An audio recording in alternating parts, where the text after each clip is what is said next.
job for me because journey into the movies are rolling.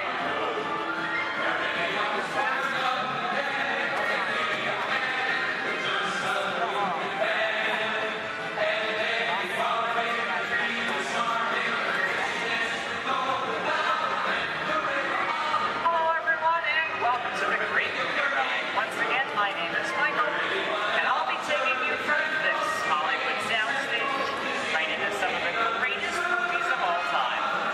All on one tour. And just between you and me, this is no ordinary tour because the Great Movie Ride brings these movies to life and puts you right in the middle of the action.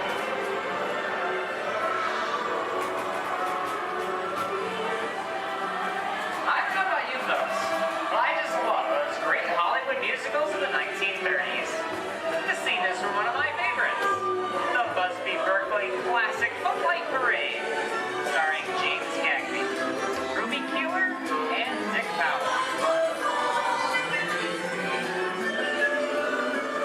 In 1952, Gene Kelly was singing in the rain with Debbie Reynolds and Donald O'Connor. Did you know that Gene Kelly co-directed this movie? And can anyone tell me what movie this is? That's right, it's Walt Disney's Academy Award-winning film from 1964, Mary Poppins, starring Julie Andrews and Dick Van Dyke. Julie Andrews won an Oscar for her portrayal of the nanny who was practically perfect in every way.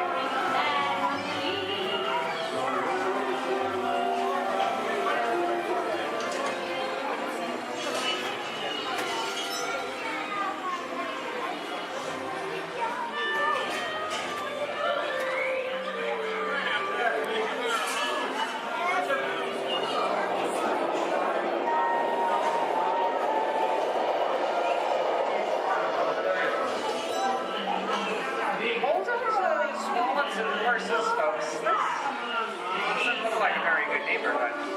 In fact, it looks a lot like the underworld. Scene of such classic gangster films as The Public Enemy, starring one of my favorite tough guys, James Cagney. Even though Cagney is best known as one of the movie's greatest gangsters, he won his only Oscar for his role as the song and dance man George M. Cohan in Yankee Doodle Dandy. I'm telling you, very last time. George comes around, he's going to leave you some beer. You're going to take it. And you're going to kick in with the dog. And if you don't, you're going to drop by here and kick your teeth out one at a time. You mean? Somebody's coming. Get down. Here is it.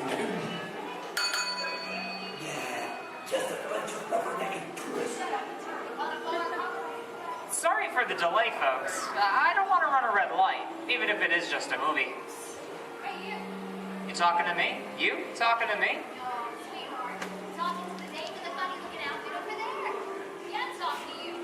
I'm not supposed to leave my vehicle. I said get over here. Okay, Mugsy, whatever you say. Hey. How'd you know my name anyway? I've seen this movie before. Crazy cars trying to get out. You're making a big mistake here, Mugsy. I can't slug out in the middle of a movie. Here they come, bud. I'll go for some more.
are you looking at? Had everybody mind if he's accused, maybe you won't get hurt. Ah, must be the west side of town. And now, the Old West, and two of Hollywood's legendary stars, Clint Eastwood and John Wayne.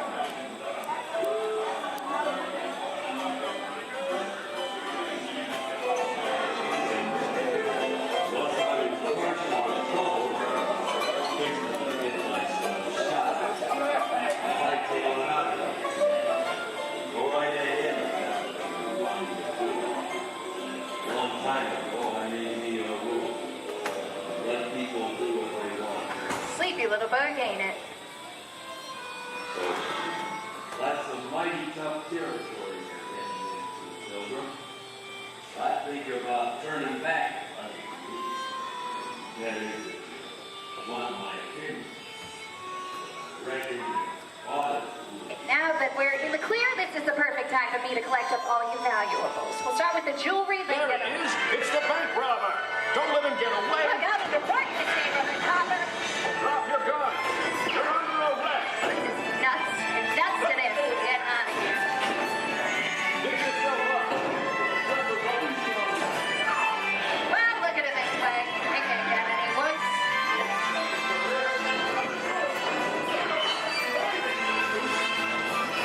Okay, it's worse.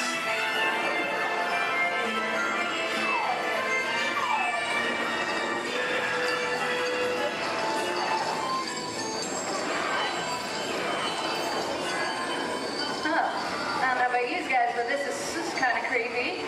What is this? This is Alien. You are with Sigourney Weaver aboard the spaceship Nostromo. Something has gone wrong. One by one, the crew has vanished.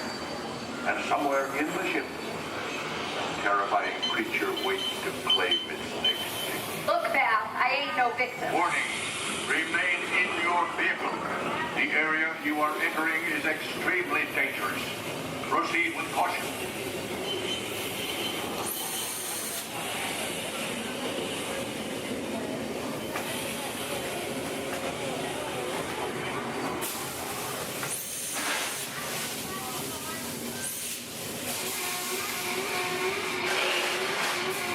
The emergency destruct system is now active. Ship will detonate in T-minus 10. The operators will override. Look out!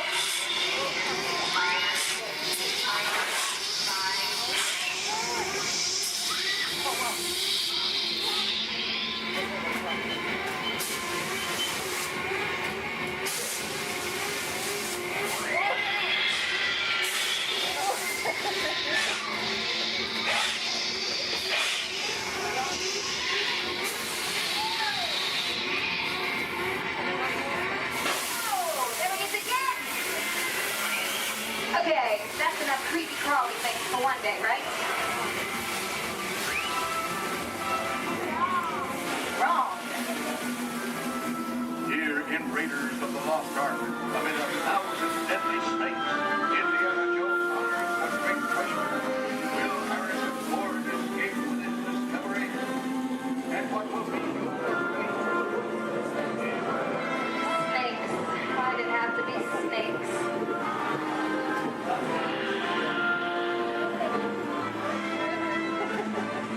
Dust of 3,000 years lies undisturbed in this ancient burial chamber. And on the chest, the great stone god, a priceless jewel. Wow. Get a load of that chunk of ice. Time for me to get back to work. But don't nobody move on, go get the goods. I don't think they notice a few extra bodies around here. You know what I mean? But the jewel is guarded by a curse, and those who dare defy that curse must pay with their lives.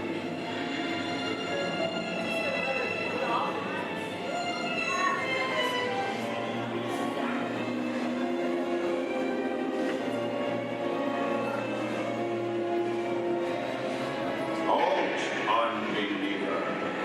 Disturb the treasure of the gods, and you shall all pay with your lives.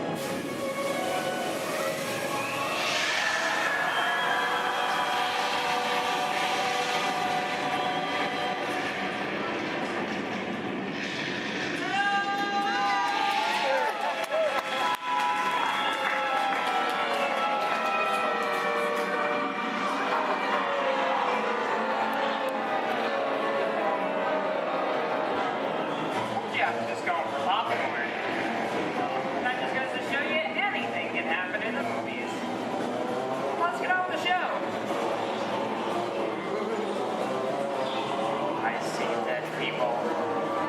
The horror movie is my all-time favorite genre. Some of the best horror films were produced back in the 1930s and 40s. But monsters, mutants, and maniacs are still audience favorites and continue to haunt us today. Hollywood has produced dozens of other movies over the years, beginning with a silent version back in 1912. We are now entering the jungle home of one of the most beloved characters of all time. No, it's not George of the Jungle, actually it's Tarzan. Portrayed by Johnny Weissmuller. From there we have Maureen O'Sullivan as Jane and the lovely and talented Cheetah as herself.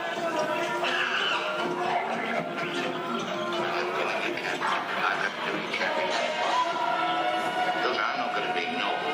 It doesn't take much to see that the problems of three little people don't amount to a hill of beans in this crazy world. Someday you'll understand that. Louis, I think this is the beginning of a beautiful friendship. Best last line of a movie ever. Humphrey Bogart, your favorite person, fantastic romance.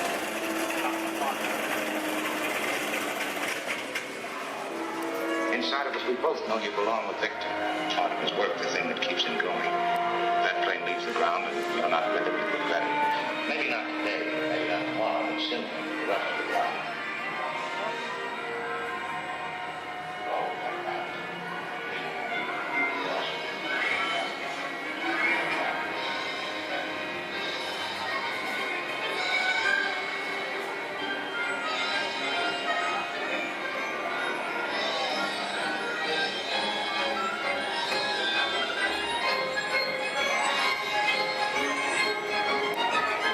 Here's one of my favorite movie stars, Mickey Mouse, in one of his greatest roles, the Sorcerer's Apprentice in Fantasia. The sorcerer in this sequence is named Yen Sid, which is Disney, spelled backwards.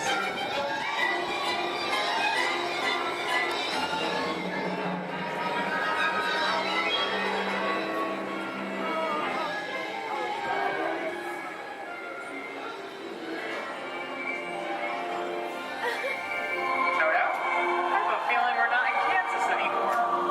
How often do you get to say that? I'd say we're definitely somewhere over the rainbow in one of the most beloved movies of all time. And the darkest news is ready. The window witch at last is dead.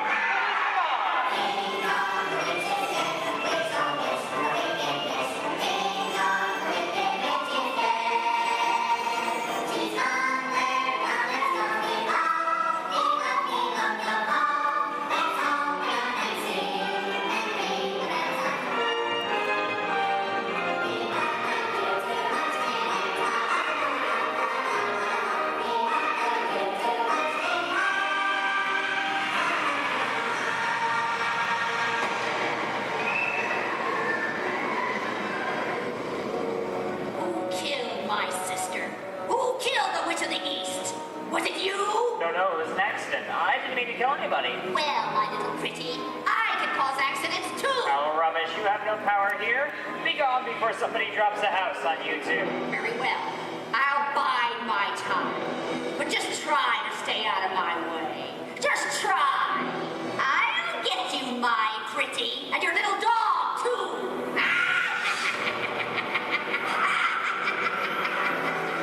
I wonder how we get out of here. What do you folks think? Which way do we go? Follow the yellow brick road. Follow the open road. Why didn't I think of it? Sing along, folks. You know the words.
coming down. You got it, boss. All right, let's bring the truck back to 1 as quickly as possible. Everybody else listen up. The truck is filling explosives going high, and I'm going to marry my driver of thanks at least 30 feet back. Hey, Carol.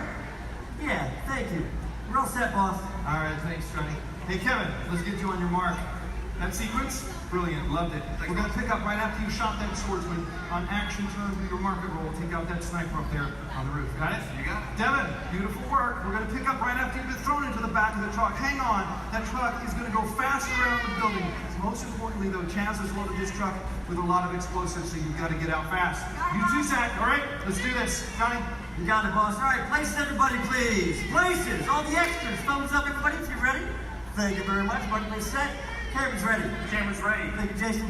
Quiet the set, everybody, please. Roll cameras. Rolling and speed. Count 6134 Apple Power pickup shot. Take one, Mark. Cut hot. All right, Devin, this is it. You ready? Let's do it. Background, action!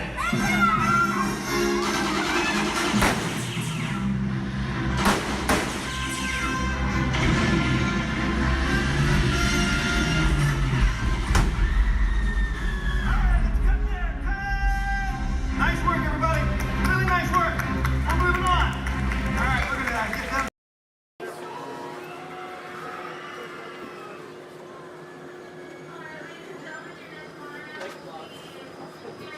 Hello, everyone.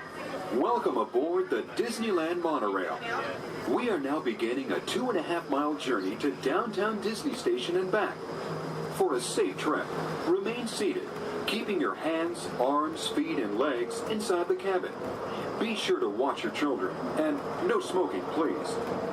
Bienvenidos. Para su seguridad, permanezca sentado y mantenga las manos, brazos, pies y piernas dentro del tren y cuide a los niños. Por favor, se ruega no fumar.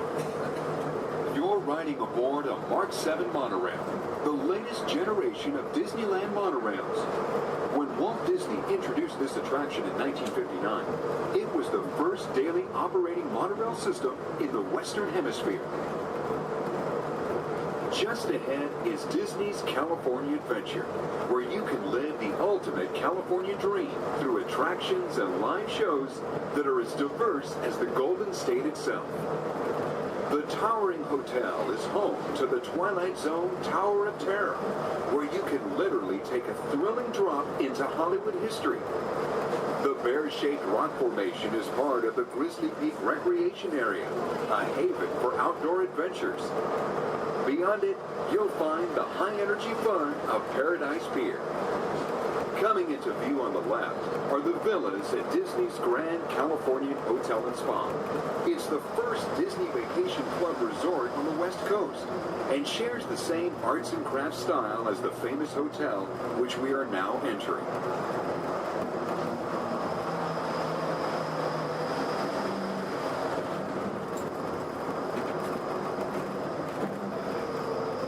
We are now arriving at Downtown Disney Station, gateway to the Downtown Disney District and the Disneyland Resort Hotels.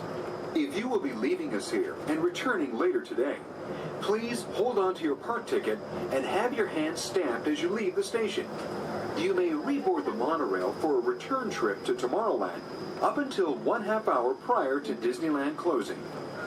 Please remain seated until the monorail comes to a complete stop and the doors have opened. Then, gather your belongings, lower your head, watch your step, and exit to the left of the monorail. Thanks for traveling with us today, and we hope you enjoy your visit to the Disneyland Resort. For those of you continuing with us, we'll begin our return trip to Tomorrowland in just a few minutes. Thank you.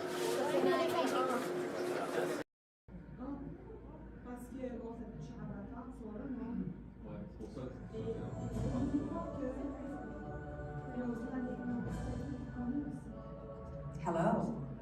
I'm Dr. Marsh, director of the Dino Institute, and I hope you enjoyed those quaint exhibits in the old wing. That's how dinosaurs have been presented to the public since the study of fossils began over 150 years ago.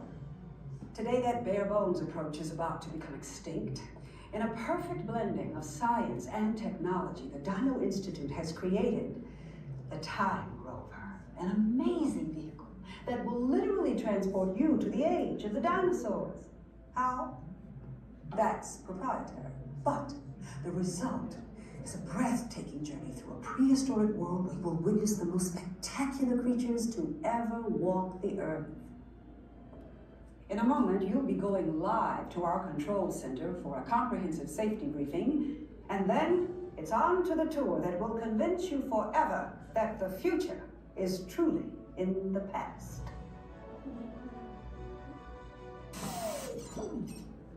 Hello there. Welcome to our little trans-dimensional joyride, folks. I'm Dr. Seeker, your friendly controller, and a heck of a paleontologist, if I do say so myself. But let's not talk about me, let's talk about you, and how you can help me make history today with the Time Rover. It's like this. If I can bring you back from the Cretaceous period, it stands to reason that I can bring back a live dinosaur with you. And not just any dinosaur. Take a look at this guy. He's an iguanodon, and I'm certain that he is the key to understanding these magnificent creatures. I tagged him with a locator during an unauthorized field trip. Otherwise, I'd be traveling with you. Right now, our dino should be about here, at the very end of the Cretaceous period. That's where you're going today. I've arrived, it seems, just in time to correct a little misstatement.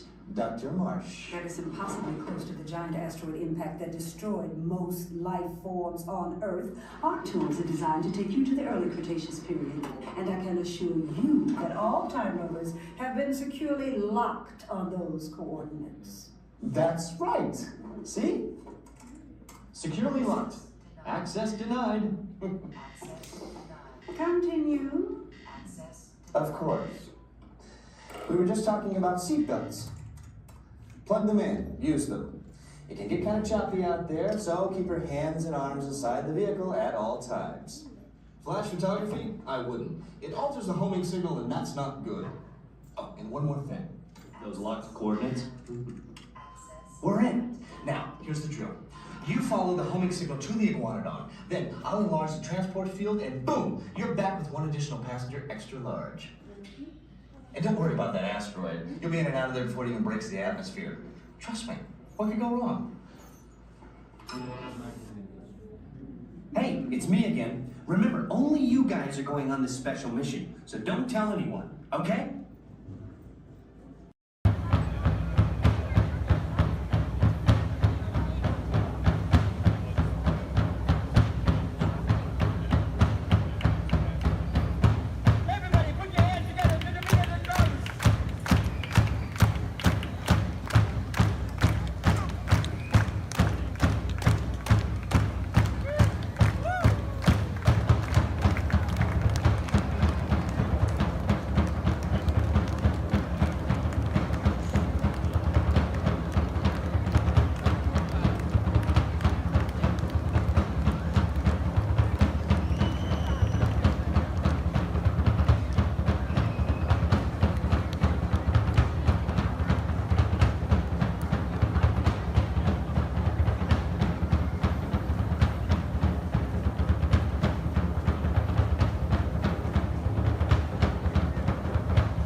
boys and girls, this concludes our cultural ceremony.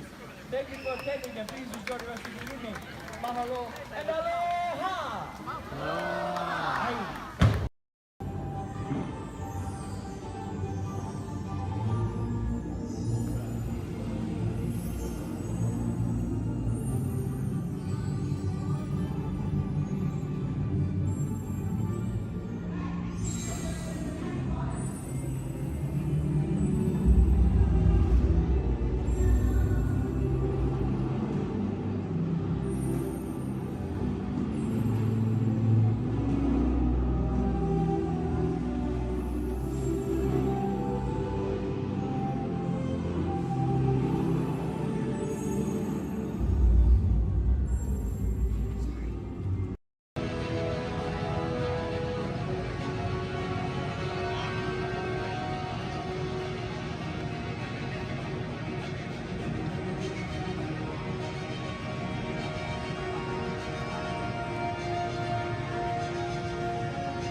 I'll find Snow White in the cottage of the sun.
The Grand Canyon in the primeval world.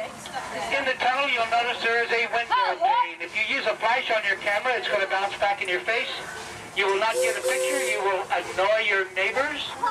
And you'll make the dinosaurs, and especially our front conductor, very angry. Please, no flash cameras in the tunnel. I only get a little angry. I don't. I keep my eyes closed.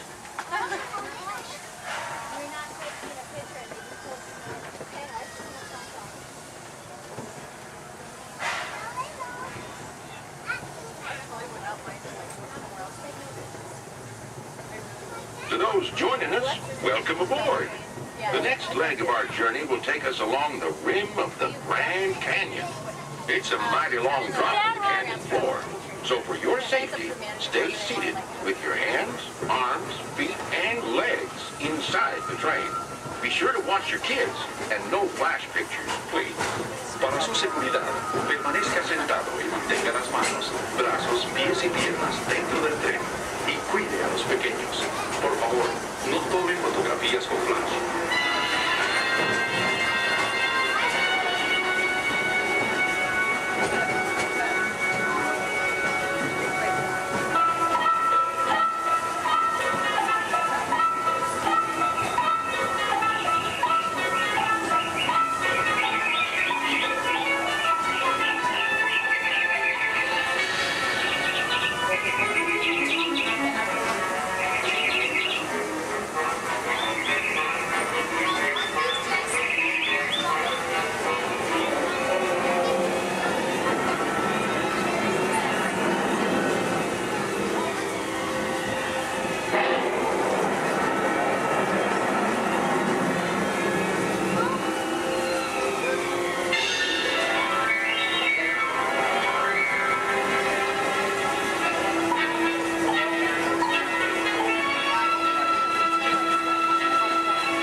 connection back to our own time and to Main Street Station, gateway to Disneyland.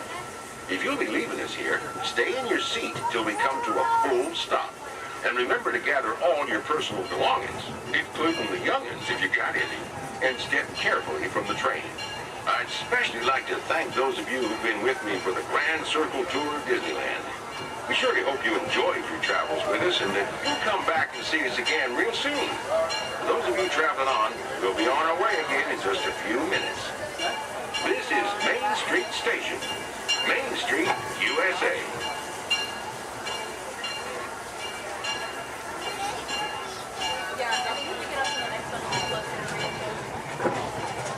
It's amazing that you can drive the train and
adventurers.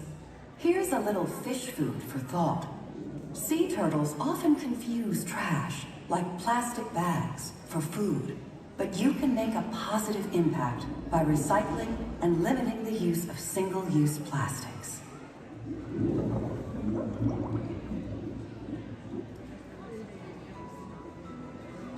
Every race to let us know what we need to get done back on the road. Spoiler alert, 9 times out of 10, it's either bodywork or a transmission. Guys, spread on over to this side, left side, left side. People on the left side, step forward, step on up, make a friend. Everybody here looks freshly laundered, okay? You'll be fine. Come on in, right this way, everybody. Keep on coming, folks in the hallway, let's go. I don't want to see anybody end up working on the transmission that doesn't know what they're doing. Come on in. Hey, oh, look at that, there's Mia. What's up, Mia?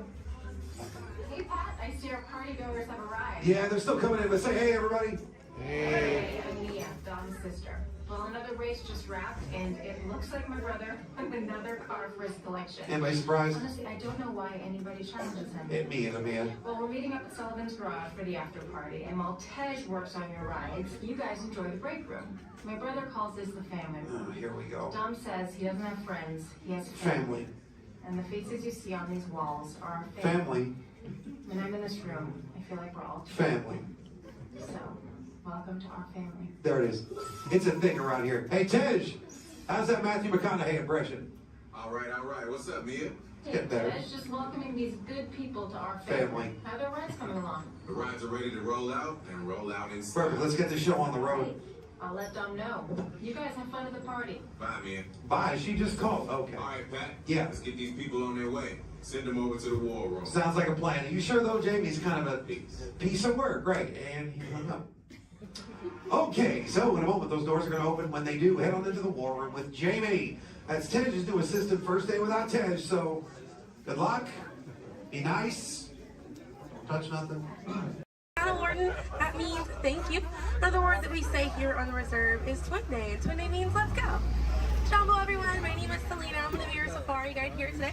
Before we get out in the reserve, I do have a few safety reminders. Please make sure that we keep our hands, arms, feet, and legs inside the vehicle at all times so that we remain fully seated throughout our entire journey today. Now, if you take a look above your head, we have an animal spotting guide. You can use that guide to help me spot some animals out here on the reserve. I can't promise that we're going to see all of them, but I usually have some pretty good luck. Now we're going to be heading into the Little Ituri Forest here first, and this area is home to animals that tend to be shy. They like to use camouflage to blend in with their environments, but we're going to see what we can find today. And already see, looks like we're going to see that saddle-billed stork. They're high up on that left-hand side of the road there. And the saddle-billed stork gets its name after the little yellow patch that's on its beak. It's shaped like a saddle. Those birds are 5 feet tall and have a wingspan of 9 feet, about the same width of the canopy that's above your head. Now on that right-hand side there, we have the okapi. And the okapi have stripes on their legs that make them look like they're related to the zebra, but they're not. They're actually related to the giraffe. They have long, prehensile tongues that they use to grab vegetation. Their tongues are so long, they touch their eyeballs and clean their ears.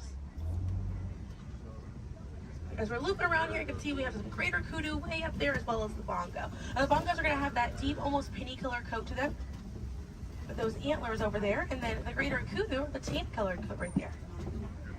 Now, the bongos are known as the ghosts of the forest because of how rare they are to spot in the wild. And their antlers, they angle backwards, and that's to help them get through thick vegetation and underbrush very quickly. Now, the greater kudu that we see right there, the greater kudu are one of the tallest antelopes in Africa, or the second tallest antelope here on the reserve. They stand at 55 inches tall at their shoulder, and they can leap about 8 feet forward. Now, coming up here on the left-hand side, we're going to see the black rhino.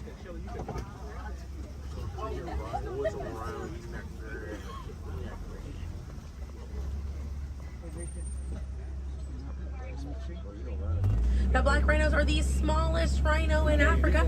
They weigh about 3,000 pounds. Rhinos are poached or hunted for their horns. Some people believe that they have medicinal value, but they do not. Their horns are not valuable at all, made out of keratin. And that's the same thing that our fingernails are made out of. Really good view of that bongo there on the right-hand side as we're passing by here.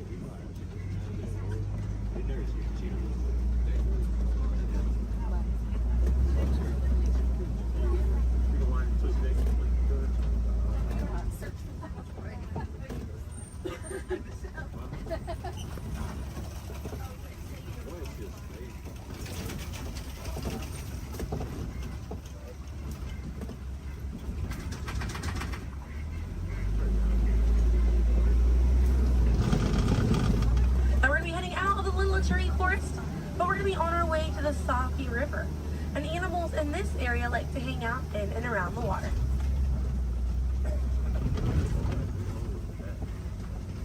Now coming up on the right-hand side, we're going to see some pink-back pelicans. And the pink-back pelicans get their name for the pink skin that occurs on their back during mating season. Now those animals are colonial nesters, so they'll nest between 20 and 500 pairs. That's a group of 40 to 1,000 pink-back pelicans.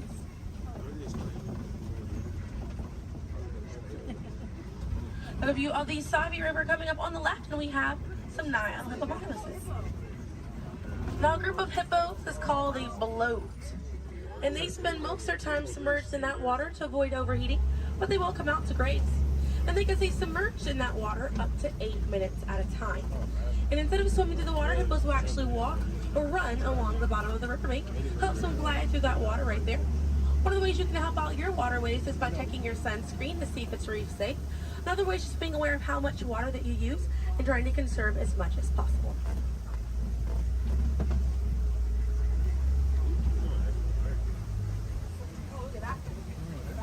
Another one there, taking a nap on that left-hand side.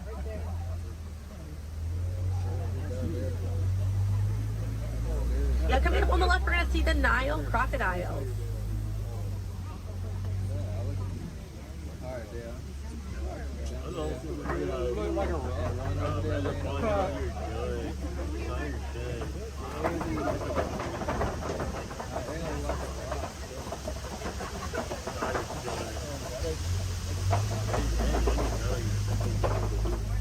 Now the Nile crocodiles can eat half their body weight in one sitting, and they can go months without eating if food is scarce.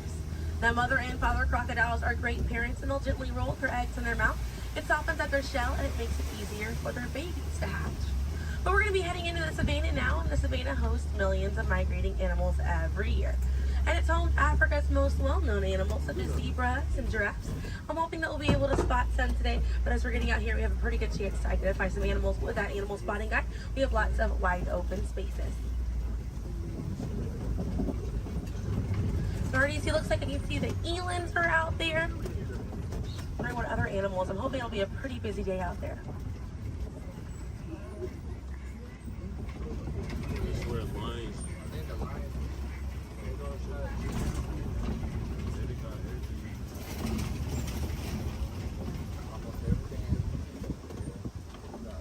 Let's see, also some springbok. It does look pretty busy out there.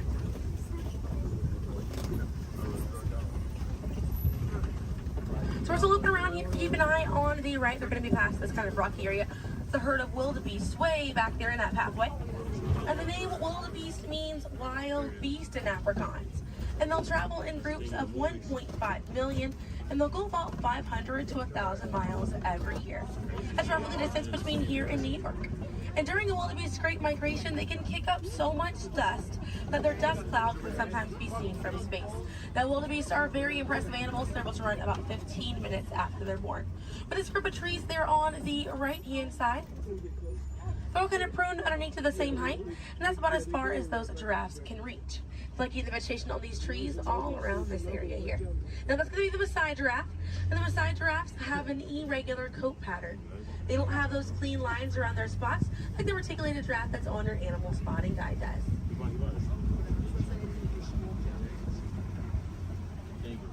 Now on the left-hand side, we do have the African painted dogs. There might be a little bit more people once we're a little bit further up here. Now, African painted dogs get their name after their fur pattern. It kind of looks like they have paint on them. It's unique to each animal, and that's how they identify each other. African painted dogs are Africa's most successful hunters. They have a catch rate of 90%. Now, right here on the left-hand side, we're going to have a really good view of the Ankole cattle. We're going to sneak on by here. The Ankole cattle are the only domestic cattle breed that we have here on the reserve. They're in the bovine family, same family as buffalo and bison. And their horns right there, they grow about 3 to 4 feet in length, and they're filled with a honeycomb-like structure. It allows for blood circulation, and it helps keep them cool on hot days. Now, further back, that's a sable antelope in that back left corner. And the sable antelope are very special because of the symbol of the Harambe Wildlife Reserve, because of how courageous they are. So in a choice between fight or flight, disabled antelope will choose to fight, just so we should fight to protect these animals and the environment that they live in. And their antlers are angled backwards to deter animals like lions from jumping on their backs. And we have a really good view there of that Maasai giraffe. We're gonna have another pretty good view there on the right up ahead too. Maasai giraffes stand about 18 to 20 feet tall when they're adults, and when they're born around 6 feet tall. They have about a 6-foot drop the moment that they're born. And just like the okapi, they do have those long prehensile tongues that they use to grab vegetation. They kind of use it like how we use our fingers to grab food.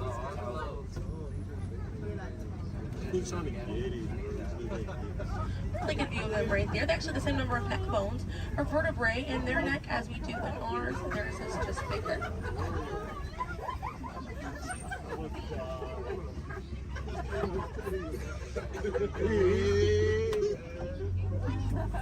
Group of giraffes is called a tower.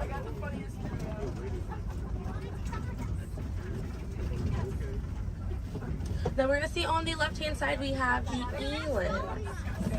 Now the elands are right next to the springbok. The elands are the tallest antelope on the reserve. They stand at 6 feet tall at their shoulder. One of my favorite eland facts is they'll make a flower crown with their antlers to impress the females during mating season. Now it's not a perfect flower crown. They'll kind of root up at plants and bushes, but it's the thought that counts. Another eland right there, a couple of elands right there. And then we have the springbok, and the springbok are the smallest antelope on the reserve. They're able to jump 6 feet straight up into the air repeatedly and about 13 feet forward. And they're a symbol of a lot of sports teams over in South Africa. Now those elands right there, they can weigh up to 2,000 pounds.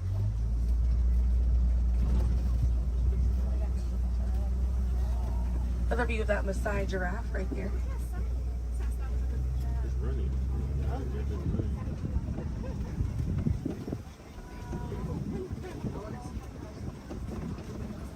See what else we have waiting around the corner for us. Another Maasai giraffe there. But a bit big for these giraffes.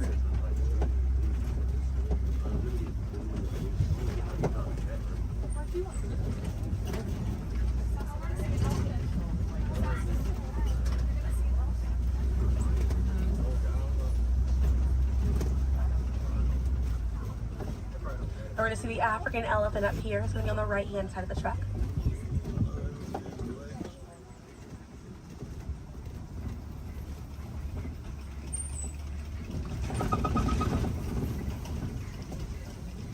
Really good view of that African elephant there on the right-hand side.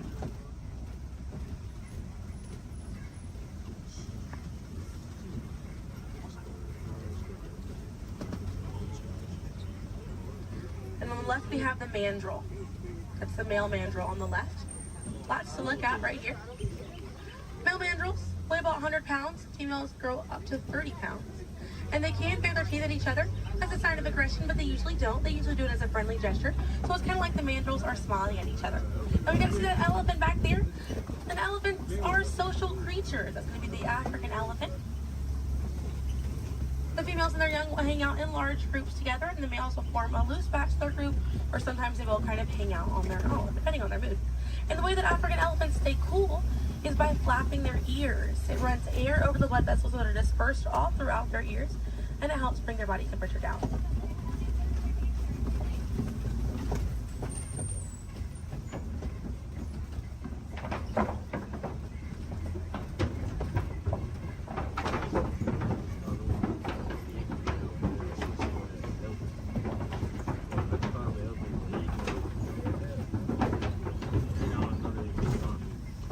We're going to be looping around this area here. We have lots of red clay on this right hand side.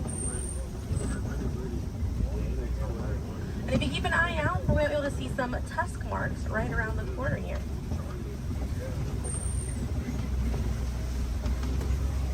So those tusk marks on the right were caused by African elephants. And they'll scrape up against that clay and they'll eat it. More elephants there on the left hand side. And they eat it because it contains the minerals that they need, sort of like how we take vitamins.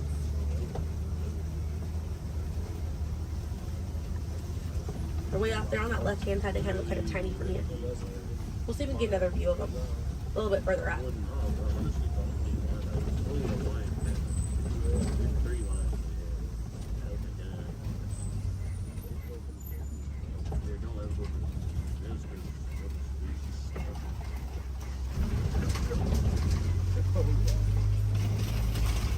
So on the right hand side, we're going to pass by a couple of trees. There's one on the left by those elephants as well.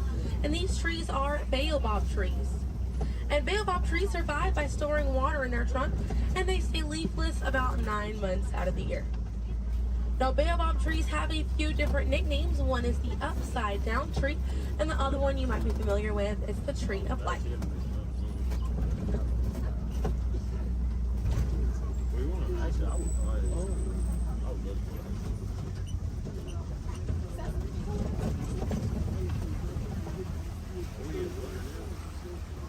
And we're coming up here on a group of flamingos. Group of flamingos is called a flamboyant. So here we have that flamboyant of flamingo. Now this particular species is the greater flamingo species, and they're the lightest colored flamingo in their family. They get their color from the brine shrimp that they eat, and over time it turns their feathers pink. It takes about 1 to 2 years to get that full pink coloring right there. When they're born all gray and fluffy.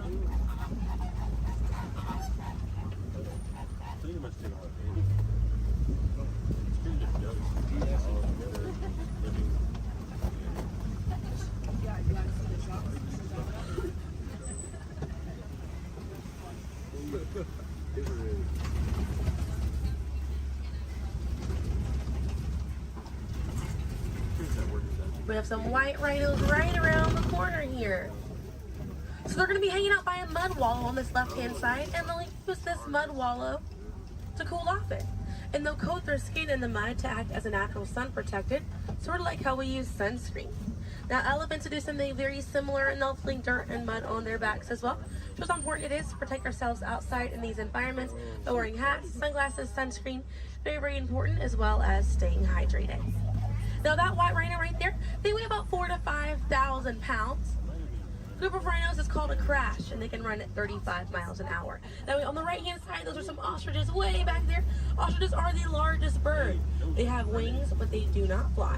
They use those wings for balance and to help them change direction. Comes in handy because ostriches can hit speeds up to 40 miles an hour.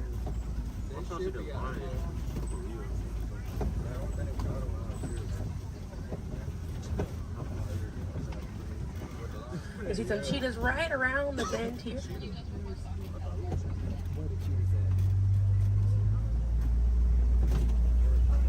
Really good view of that cheetah there on the left. Now cheetahs are the fastest land animal. They run a little over 60 miles an hour. And they have 2 black lines on their face. Those black lines are called tear marks. And they help reflect the sun. Benefits cheetahs because cheetahs are daytime hunters. Now cheetahs do not roar. Instead of roaring, they'll meow and they'll purr. And their claws are not retractable, so they're out all the time. Now we're coming up here on some Kopi rocks. And Kopi rocks are rocks that jut out from the savannah. And a lot of times animals like lions will use these Kopi rocks as a vantage point to kind of scope out their territory and their prey. Really beautiful view of that male lion right there. Now at full volume, their roar can be heard up to 5 miles away. And they can sleep about 16 to 20 hours a day. Really impressive view of them posing right there. Now, female lions will do most of the hunting for the group, and the male lions will stay back and kind of guard the territory and guard their cubs. And the Swahili word for lion you're probably already familiar with. The way that you say lion in Swahili is Simba. Now we're going to see some more ostriches. We have some white rhinos over here too, and the lioness is there on the left. Looks like she's posing for us as well. Really cute view of that white rhino as well on the left here. Or excuse me, yeah, right hand side.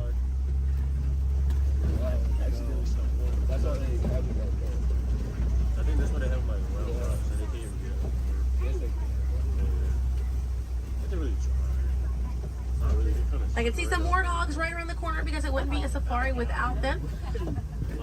Few of them over here. Warthogs are in the same family as domestic pigs.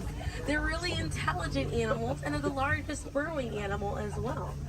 And oftentimes they'll reuse burrows made by other animals, and they'll back themselves into it with their tusks spacing out for protection. They're pretty fast. They can also run at 35 miles an hour. They're kind of rooting up over there. And they also have a mud wall that they use to cool off and to coat their skin in it to get some relief from bugs and insects. Also have a really good view of these white rhinos again on that right hand side. Now the way to tell the difference between a white rhino and a black rhino, because they're both the same color, it's by the shape of their mouth. White rhinos have a wide mouth, and black rhinos have a V-shaped or pointed mouth. Original word for white rhino was vite. Vite means wide in Afrikaans, but over time it was misheard and mispronounced, and it turned into the white rhino. Another view of those warthogs as we're passing by on the left-hand side, but on the right we're going to see some ostrich eggs in that tall grassy area. And each one of those eggs right there weigh 3 pounds, and it's the equivalent of 2 dozen chicken eggs. Now those shells are so strong that the average man can stand on them and they will not break.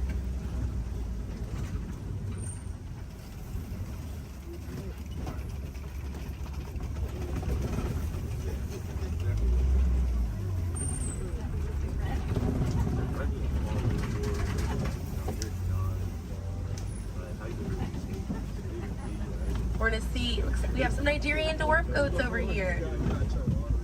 And these goats are used for their dairy products, such as milk and cheese. So they take up a lot less land than cattle, so they're easier on the environment, and they're very cute. Now their milk is considered high value, so selling that milk helps take away the need to rely on wildlife. Now if you do want to see some more goats today, you can head over to Rafiki's Planet Watch. They have a petting zoo area, an animators area, and a kind of behind the scenes look at Disney's Animal Kingdom. Very, very cool. Definitely check it out if you have the time. They have a conservation station over there, and inside that they do have an animal hospital as well. Pretty cool. It's going to be a train right away through the Wildlife Express. Those trains are going to start running at 9:30. The last train leaves at 4:30 today. The petting zoo is going to close at 5 o'clock once you're over there, and the animators experience is going to close at 4:45. But we got to see a lot of really cool animals today. If you'd like to learn some more information, you can check out DisneyAnimals.com, or National Geographic is a really good resource. Some ways to help out these animals at home include volunteering at your local nature center, or a conservation organization, or even joining a local beach or river cleanup. Some more simple ways to help out at home include turning off the water while you brush your teeth, or using reusable water bottles instead of disposable ones. Now, those small changes really add up to make a big difference.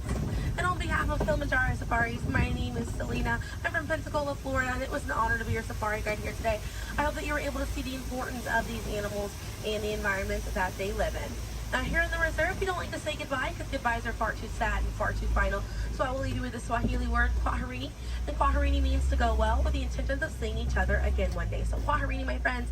Another word that we say here on the reserve is asante sana. And again, that means thank you. So thank you for joining me here at Kilimanjaro Safaris. I'll be dropping you off right around the bend here, right where I picked you up, so we still have a bit more of a journey together.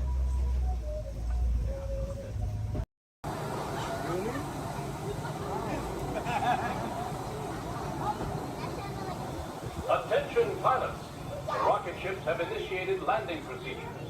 Please remain seated until your rocket ship comes to a complete stop. Then follow the arrows to the flight deck. Happy landings! We're not going along.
Star Tours Dragon ME&T non-stop service to Endor is now ready for boarding at gate number 1. All passengers, please proceed to the boarding area immediately.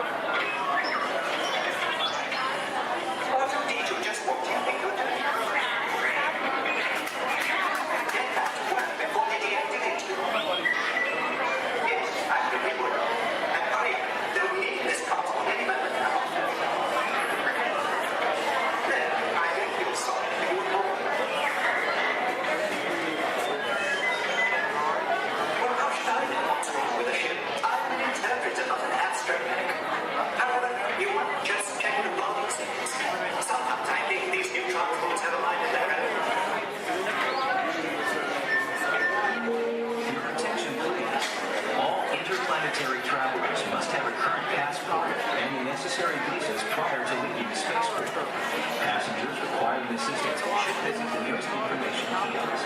Thank you. Star Tours is now offering convenient daily departures to the exotic moon of Endor. Come spend an afternoon or the entire day with the lovable Ewoks in their charming tribal villages. It's a fun-filled visit that you and your family will remember forever. Just ask for the Endor Express, available only from Star Tours. Non-stop flights leave every few minutes, so don't delay. Visit Endor today. Things have suddenly changed.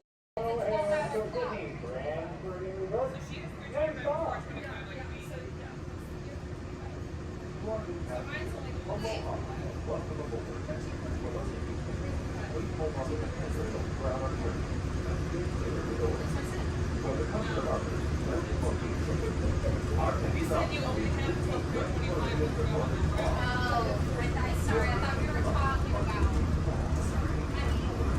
Okay, well, then I'm confused. Which one should we do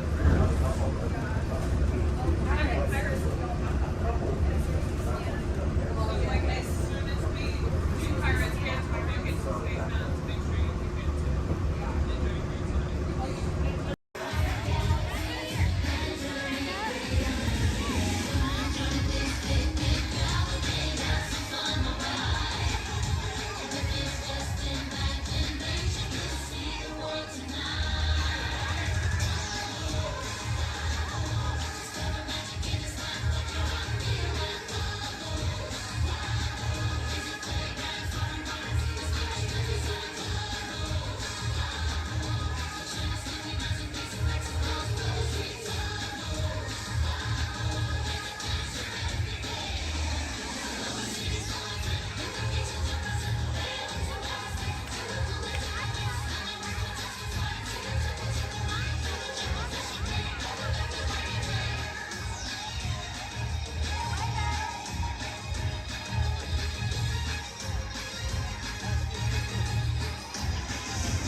here to welcome you all today.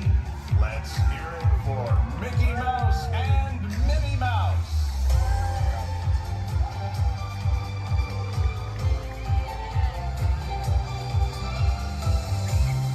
Well, hi everybody. Good morning. Gosh, it sure is great to see so many amazing friends. It certainly is. Oh, I have a feeling today is going to be the best day ever. You said it, me. And now that we're all together, we've got a surprise for you. When everybody heard that you were going to be here, they just had to come and give you a great big Magic Kingdom welcome. And here they come now. Hot dog! Now that everybody's here, I think it's time to start the day. And that means we're going to need just a little bit of magic. I bet these folks can help with that. Oh, I know they can. On the count of 3, everybody shout, let the magic begin. Are you ready? 1, 2, 3. Let the magic begin. It's all your magic, wrapped up in pastry dust. Welcome to a place where dreams come true.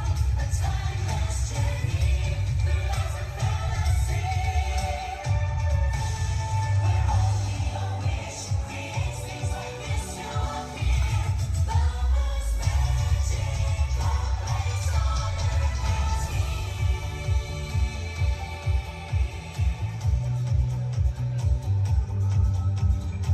Well, what are we waiting for? Let's get going! Bye-bye, everyone. See ya real soon!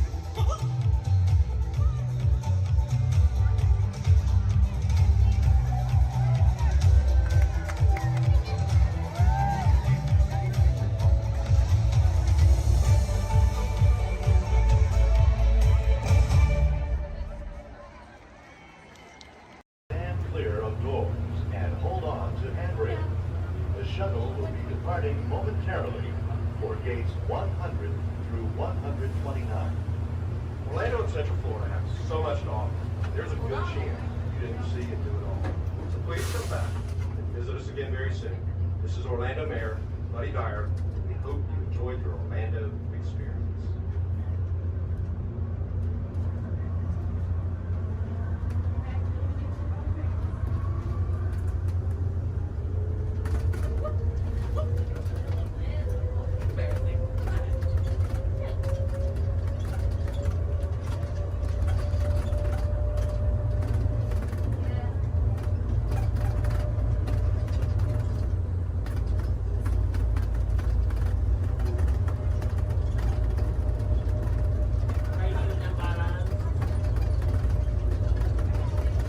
Please hold on to the handrail. When the shuttle stops, please exit for gates 100 through 129.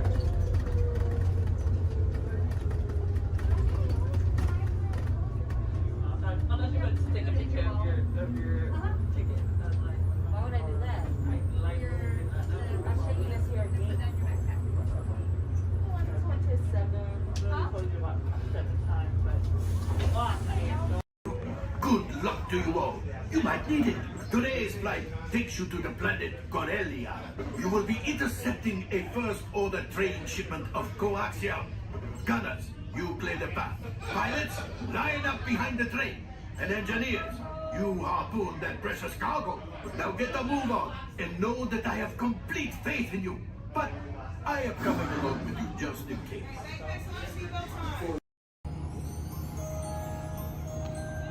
Your attention, please. Disneyland has now ended its normal operating day. We thank you for your visit to the Magic Kingdom and that the memories you've made will bring you back again soon. While the rest of the park closes, Main Street will remain open for your shopping convenience. Thank you. Su atención, por favor. Disneyland ha terminado su día normal de operaciones. Les agradecemos su visita al Reino Mágico y esperamos que regresen pronto para crear aún más recuerdos. Mientras que el resto del parque comienza a cerrar, las tiendas de Main Street permanecerán abiertas para su comodidad. Gracias.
adventure for sure.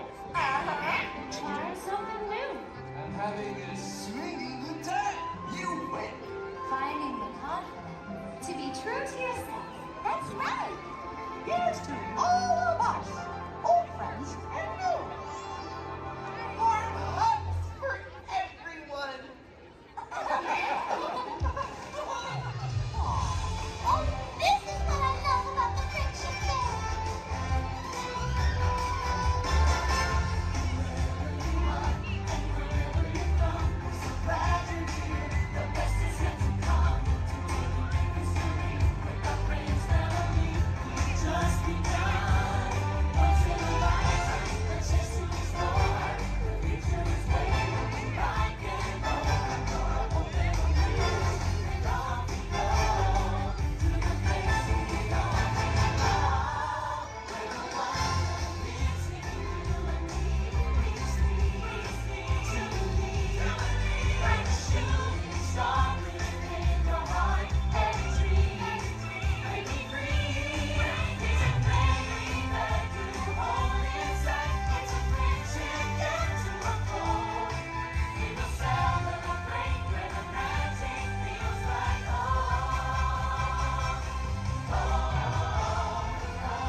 Thanks to all of you, old friends and new, for celebrating with us today.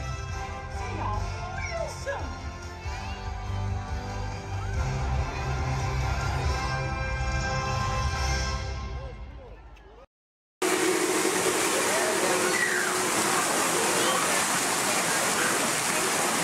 Hey, what are you doing here, William? What are you doing here, Morris? I just flew in from Hollywood. My client's the new owner of this birthday. What? Are you cuckoo? My client's the new owner. Disney gave me an exclusive. Co-exclusive. Didn't read your contract. I gave it a bird's-eye glance. And you call yourself a talent agent? I negotiated my tail feathers off for this deal. Well, my client does not share credit. He's a very big bird. Your client is Big Bird? Not Big Bird, a big bird, you bird brain. Well, your dim little star is now half owner of the Enchanted Tiki Room with my superstar. Think again, Chicky babe. Stop grousing. Just look at these paying customers waiting to get in. Did you say paying? As in money. As in 10%? Hey, who am I to go against the status quo? Sorry to interrupt, but I would like to inform our guests about the next show that will be starting soon. In just a few moments, the door will be opening and you will enter into a room of joyous song and splendor. Here at the Enchanted Tiki Room. Mahalo. Wait, our clients are not here. Maybe they hit traffic. Don't say that. Sorry. Anyway, babe, I gotta fly this coop and migrate back to Hollywood. My birds will call your birds. We'll do lunch. What's the rush? I'm about to sign Donald Duck. Oh, yeah? Big deal, you hockey puck. I've got the mighty ducks in the wing. You do not. Do too. Do not. Do too. Not. Two. Not. Two. Not. Two. You down. Come Leave me on. alone, you two. Oh, come on, William. Two, not go, yeah. Level with me. Put the bubble between the Go lines. away. You Go don't away. have- You are going.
To those who just joined us, welcome aboard the Disneyland Railroad.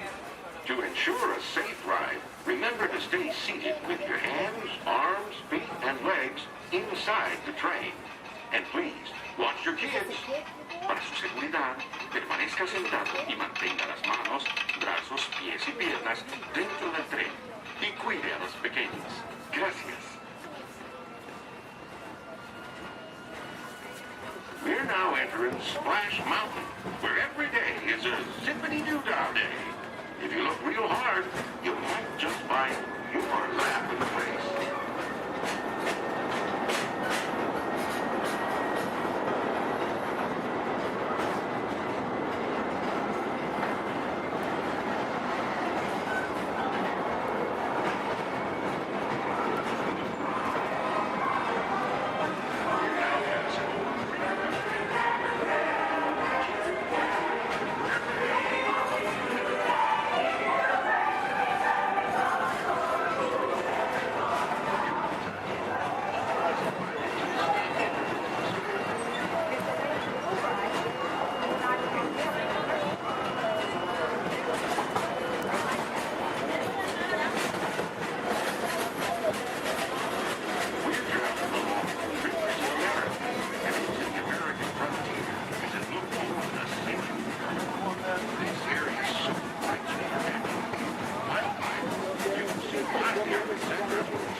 Many of your favorite Disney animated characters and stories. If you'll be leaving us here, please wait until the train comes to a full stop. Remember your personal belongings, then step carefully from the train. Y'all have fun and say hi to Mickey for me. For those of you continuing on with us, we'll be resuming our trip in just a moment. This is Toontown Depot.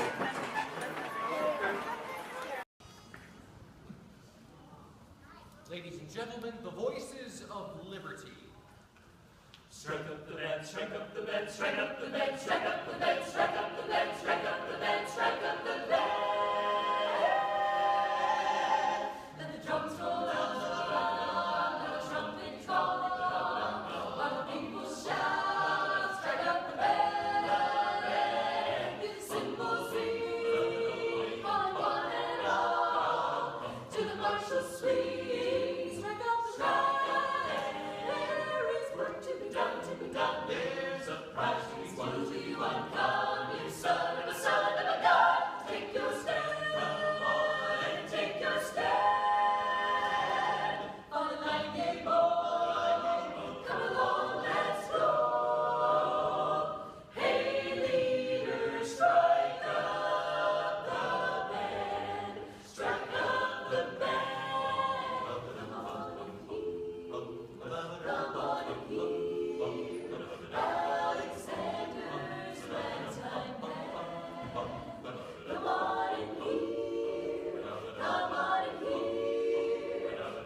That's just the best to spend whatever.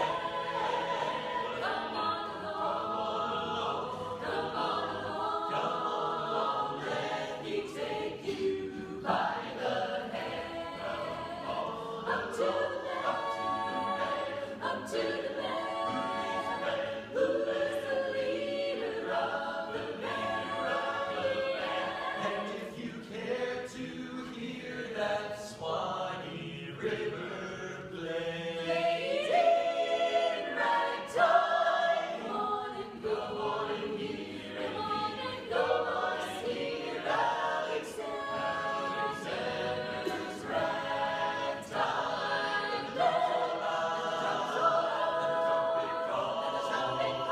Strike up the band, strike up the band, strike up the band.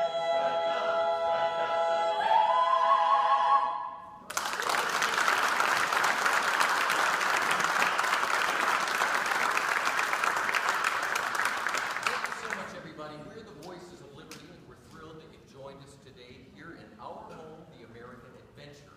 And hopefully in the next few moments, we'll be singing some of your favorite Americana music, but I promise you'll enjoy that music so much more if you'll listen to it under the dome. The acoustics are incredible up close, so while our singers take a step back to give you lots of room, come on up to the edge of this red circle all the way up here. You guys can just a little closer. Especially if you're underneath the balcony, you really enjoy the music so much more up close. Have a seat on the floor so those folks behind you in wheelchairs or sitting on benches can enjoy the show.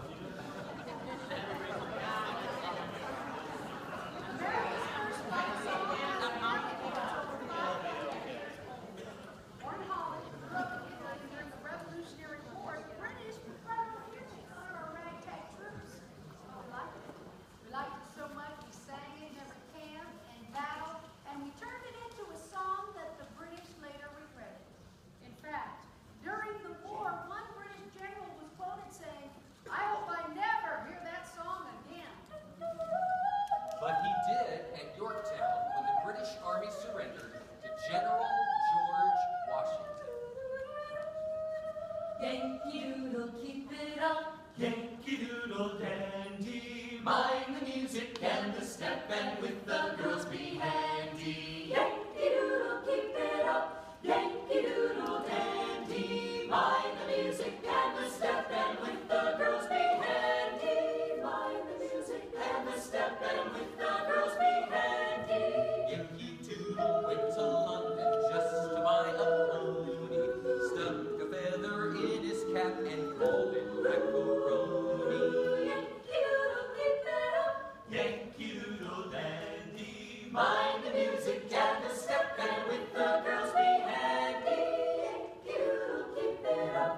Yankee Doodle dandy. Mind the music and the step, and with the girls be handy. Mind the music and the step.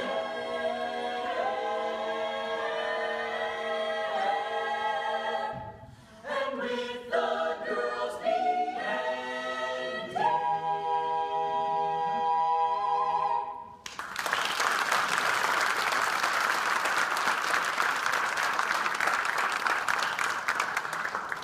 Well, there was a time not too long ago when many in our country knew full well the meaning of the word oppression. And out of that oppression were born songs of hope, songs of a better day.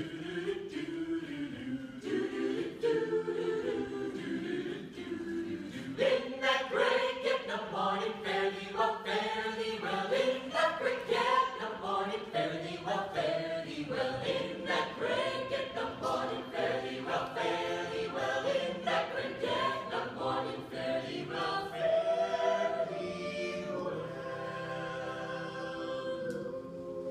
Sometimes I feel like a motherless child. Sometimes I feel like a motherless child. Sometimes I feel like a motherless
everything that money could buy. The rich lives on.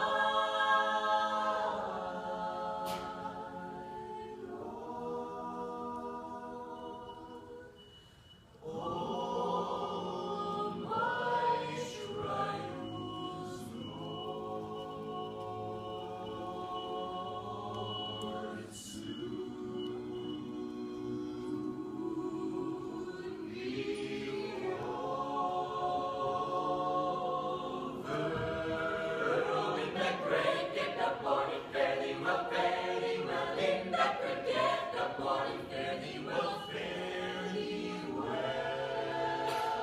nobody knows the trouble I see.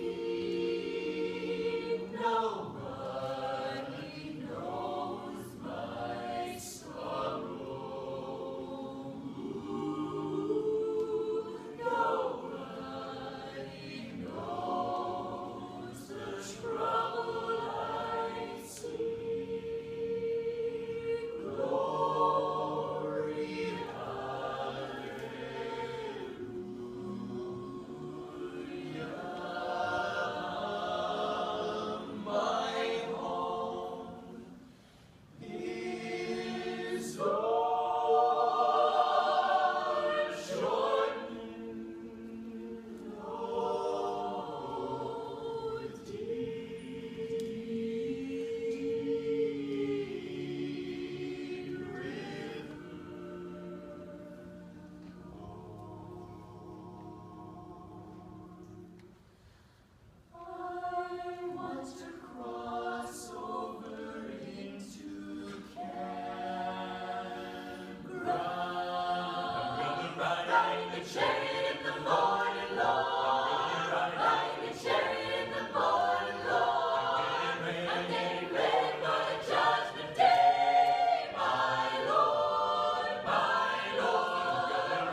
this is Tom Morrowland.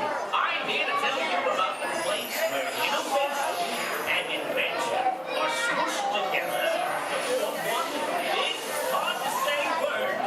Innovation! Amazing new stuff that is going to make your life better. But when you get new stuff, making it reality are two different things, believe you me. Who could ever forget the old plastic house? Robot butlers? Pop-up kitchens? The personal jetpack? And my old-time favorite, the flying thingy. Will you take it? Well, they seem like ideas at the time.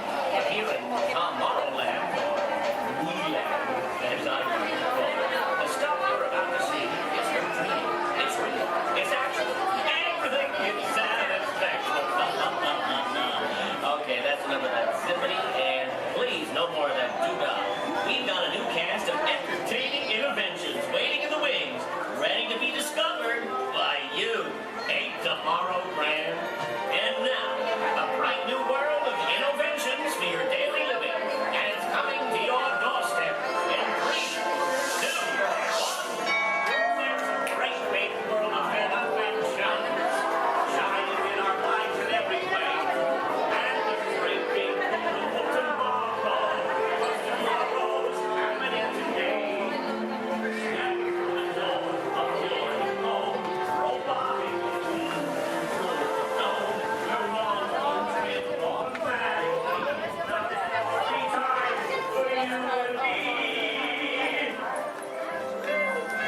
Honey, we have company. Oh, don't worry. Thanks to interventions, having unexpected company is a snap. But getting them to leave is still a nightmare. We're still working on that. Yes, sir, we've got all the latest things. And I'm not talking Mr. Coffee, whose work I admire, by the way. I'm talking smart relatives of mine. Genius gadgets that take the hard work out of housework. You want digital, analog, interactive, hyperactive, radioactive. Can you believe it? It's all here. You're gonna love it. I'm gonna have to ask you to leave now. I'm expecting company to arrive at any moment, so if you'll excuse me, I have to clean up this house. There's a great, big, beautiful tomorrow headed right this way. Well, see you around and around and around and around and around. Oh, bye. Bye.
And it dance out here. Come out, wherever you are.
Tiana was right. There are musicians out here that really are good.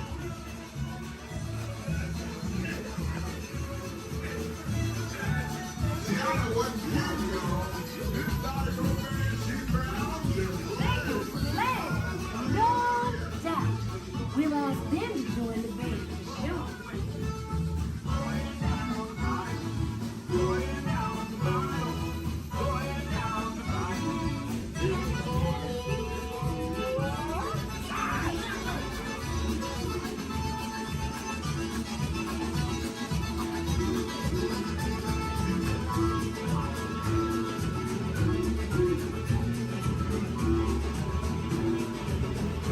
Tiana, you're right. The fire's not just what we mean.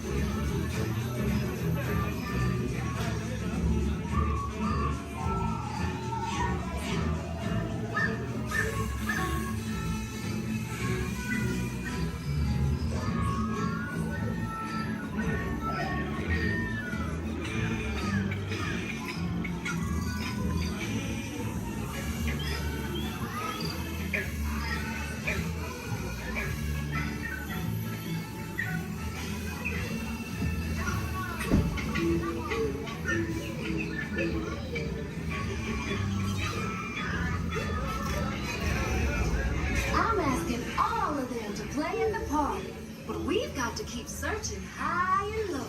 How low can I go?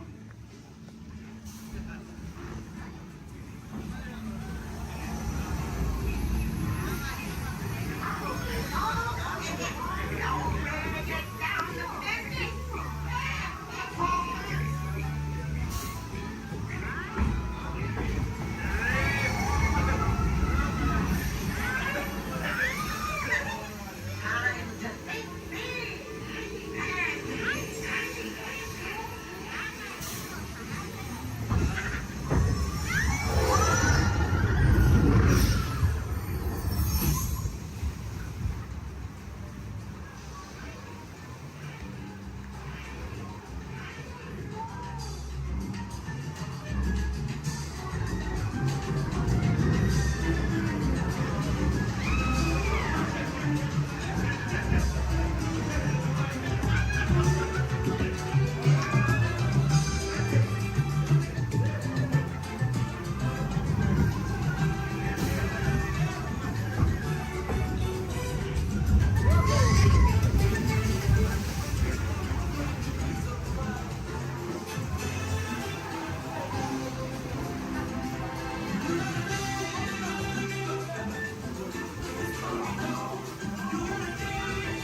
The bigger you are, the bigger the splash will make.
Remember, this party wouldn't be what it is without you.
Venez, venez, venez.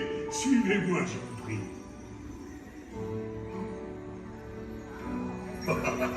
Chef Rami is waiting for you. This way.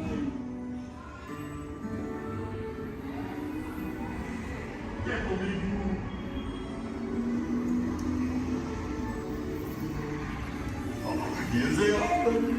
Des invités pour le dîner. On n'aurait pas idéal. Corcovin? Non. C'est pour Henri. Tout simple. Voilà. Mais oui, that's it.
What are you doing? Que manigancez-vous? Out of my way!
Vous serez toujours les bienvenus, cher ami.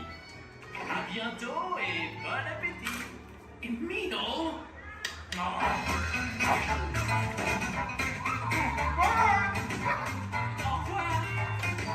Never for you, right this way. You are always welcome and pleased to share the day. Au revoir.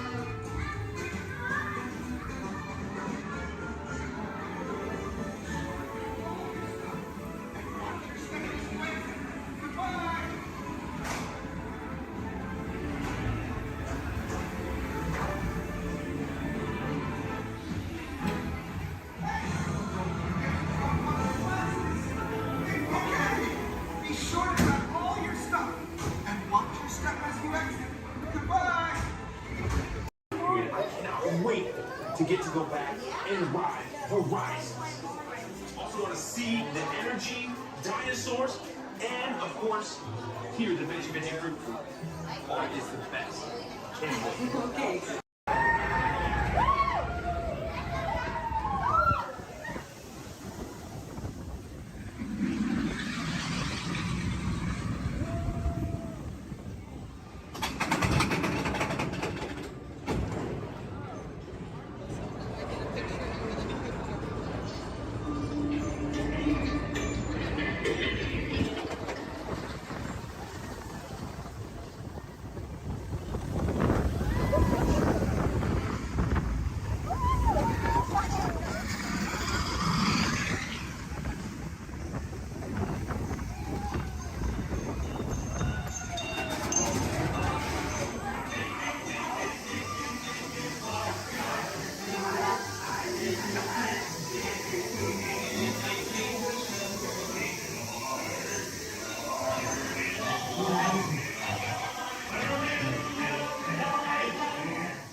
Well, here we go again, so hang on.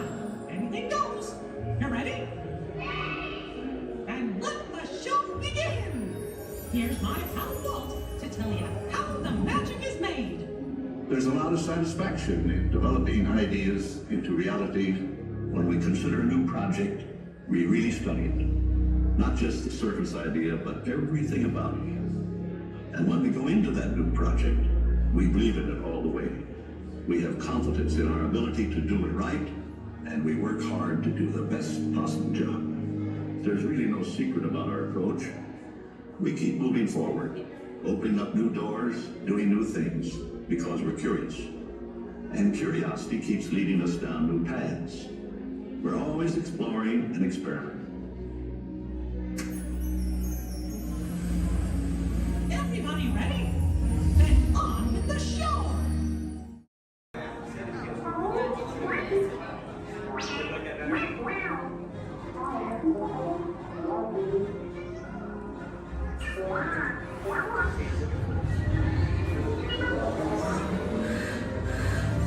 Incoming transmission from Ray.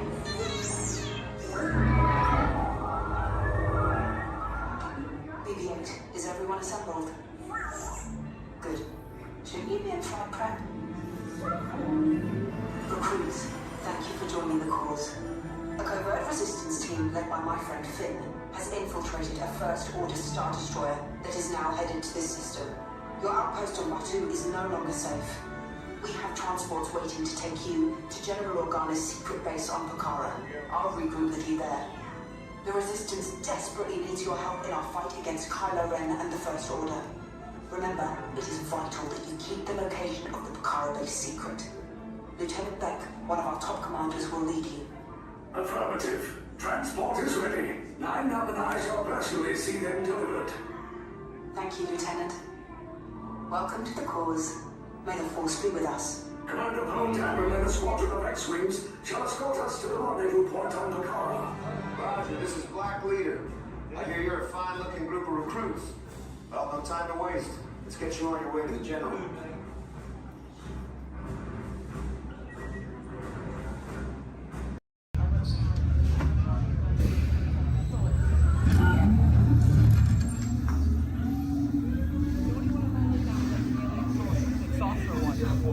This flight is never gonna work out yet. Well, okay, I'm off onto your vehicle. We'll be right behind you. Nothing to worry about. Unless we cannot stop this unusually large man, then you're likely doomed. You're gonna need it.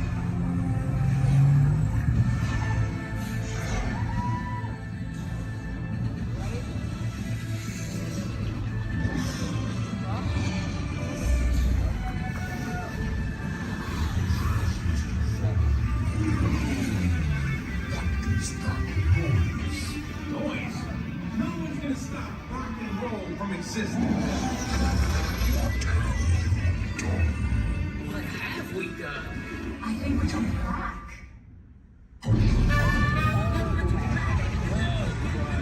This bastard thinks it was big.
you see all the jokes?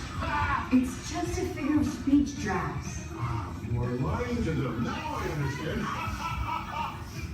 Welcome to the Guardians of the Galaxy.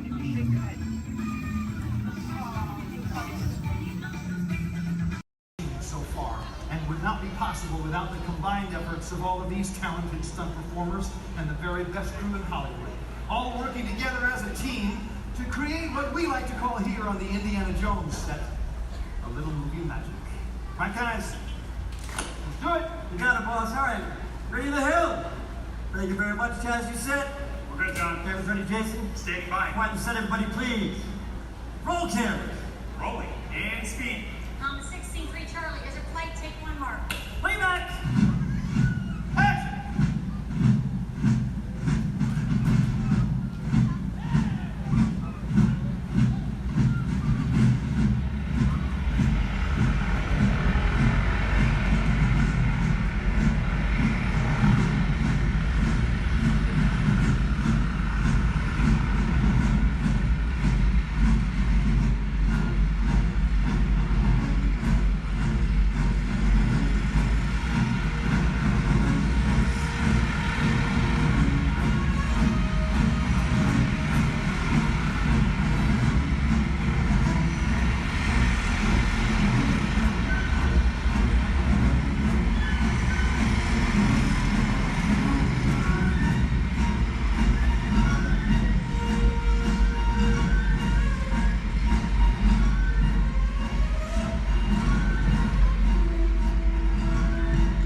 glad you all made it to the celebration.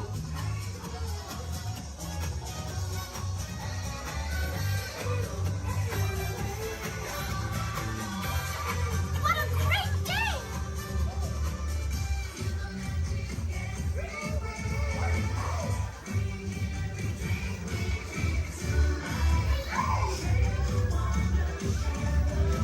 It's great to see you.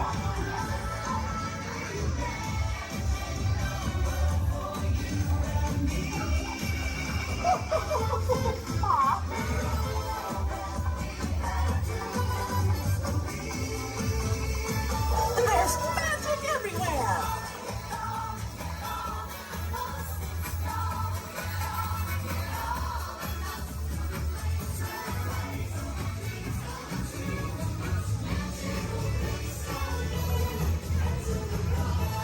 It's time to celebrate!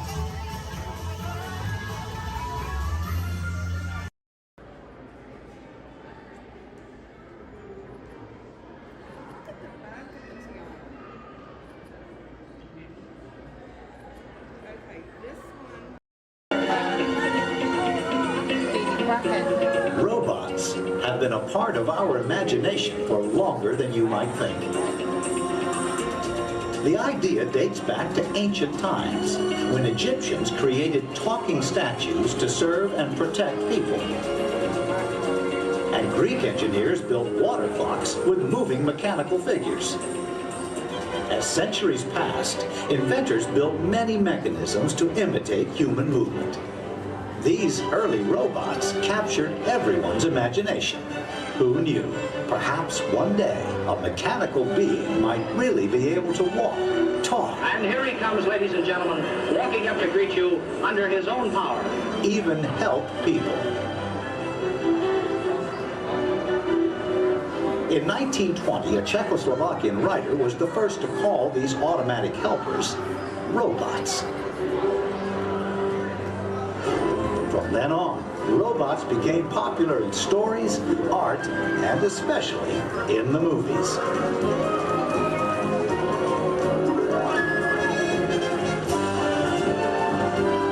Movie robots often had fantastic abilities. And not all were helpful. Some were downright scary. Like most 20th century kids, Walt Disney grew up fascinated by robots. They quickly found their way into classic Disney cartoons.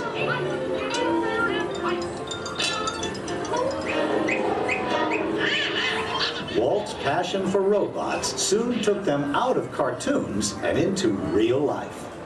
Whatever the man in the harness does, this figure will respond simultaneously in the same manner. Would you care for your life? I don't think we better. No smoking on the stage. His magic kingdom became a welcome home for mechanical creatures of all kinds.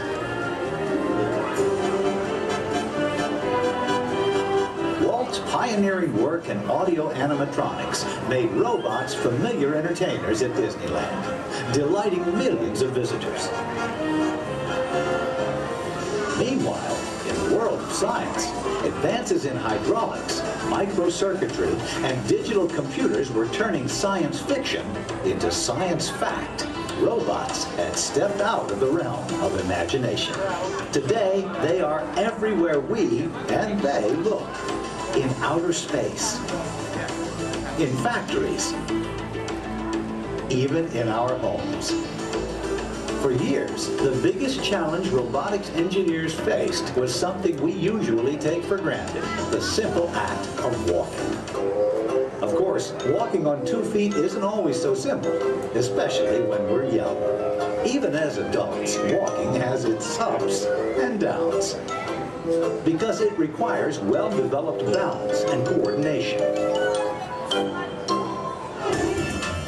Making a humanoid robot walk on its own 2 feet is very complicated.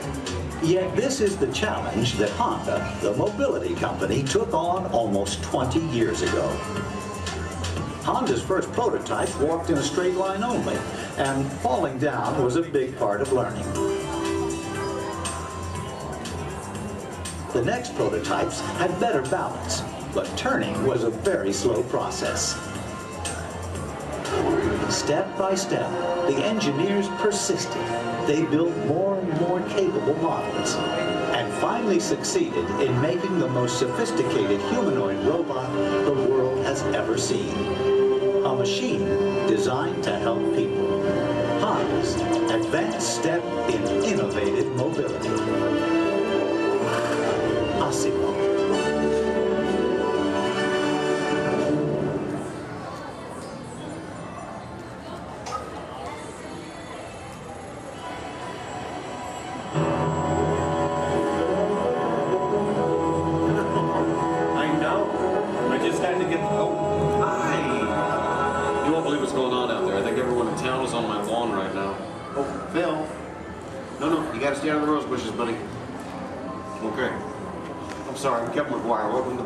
Household. You see, we've been chosen as the first family to test the new Honda Asimo robot, and I just sent it out to go check on the mail. It was so much fun watching the neighbors' faces when they first see Asimo. Like, they all... No, you can't borrow the robot. Just... Okay. Now, if you're not familiar with Asimo, you're going to be amazed at the way it... You know what? You're just going to have to see it to believe it. Of course, when we first met Asimo a couple of weeks ago, we learned that its name stands for Advanced Step in Innovative Mobility. Oh, here it comes now. Everyone, say hello to Asimo.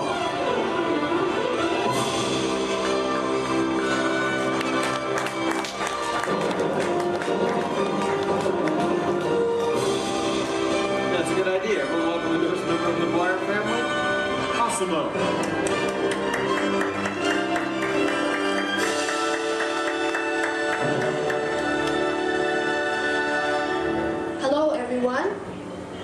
Asimo, did we have any mail? No, but your neighbor gave this to me. Ooh, I wonder if it's from Phil. Oh no, it's an invitation to Cassidy's birthday party. My kids will be very excited, Asimo. Thank you, that was great.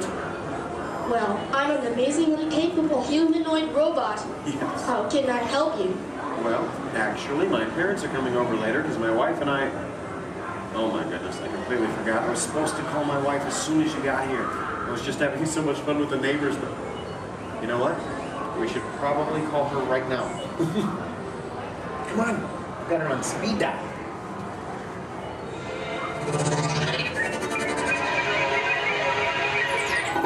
Hi, honey. Hi, hey, look what just arrived. Awesome-o. Yeah. Can I keep it? Sure. Hello. Hi, Asimo. I'm leaving work early today, and I'll pick up the kids. Okay. They are so excited. So I'll see you in a while. Oh, and honey, don't forget we're going out tonight. So remind your parents that they're babysitting and order pizza. Oh, yeah. Thanks. See you. Bye, honey. Bye. Bye, Asimo. Goodbye. Well, Asimo, welcome to the family. Thank you. I just need to remember to order that pizza. What do you think, sausage or pepperoni? What am I talking about? Now, developing the world's most advanced humanoid robot didn't happen overnight. It took teams of Honda experts over 20 years to create this amazing piece of technology. And we're talking about experts in the fields of physics, anatomy, mathematics, computer sciences, chemistry, mechanical, and electrical engineering. Oh, check this out. Asimo? Come this way, please.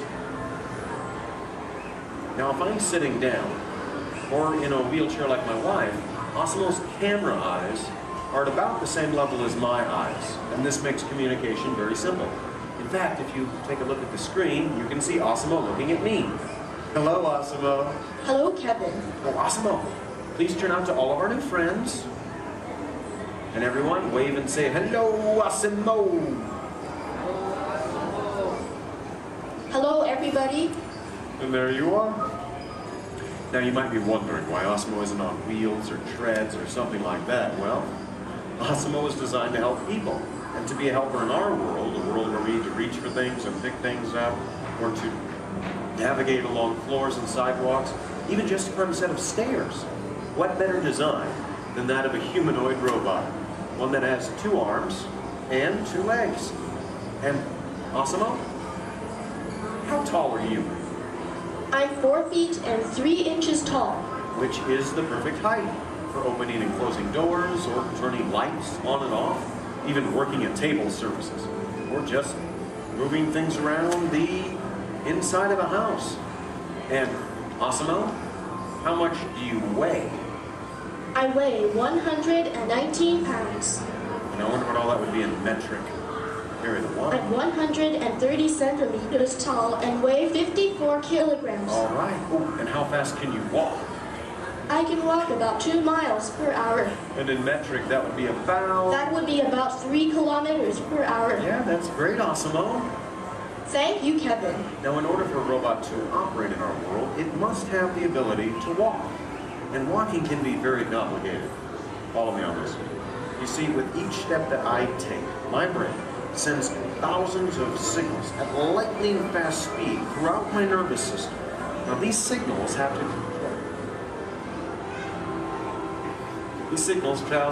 to the muscles, tendons, and ligaments in my legs, hips, arms, and shoulders, which all have to move in sync just for me to keep my balance.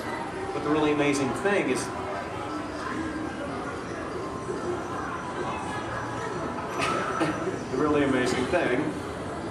that Asimo does something very similar to this.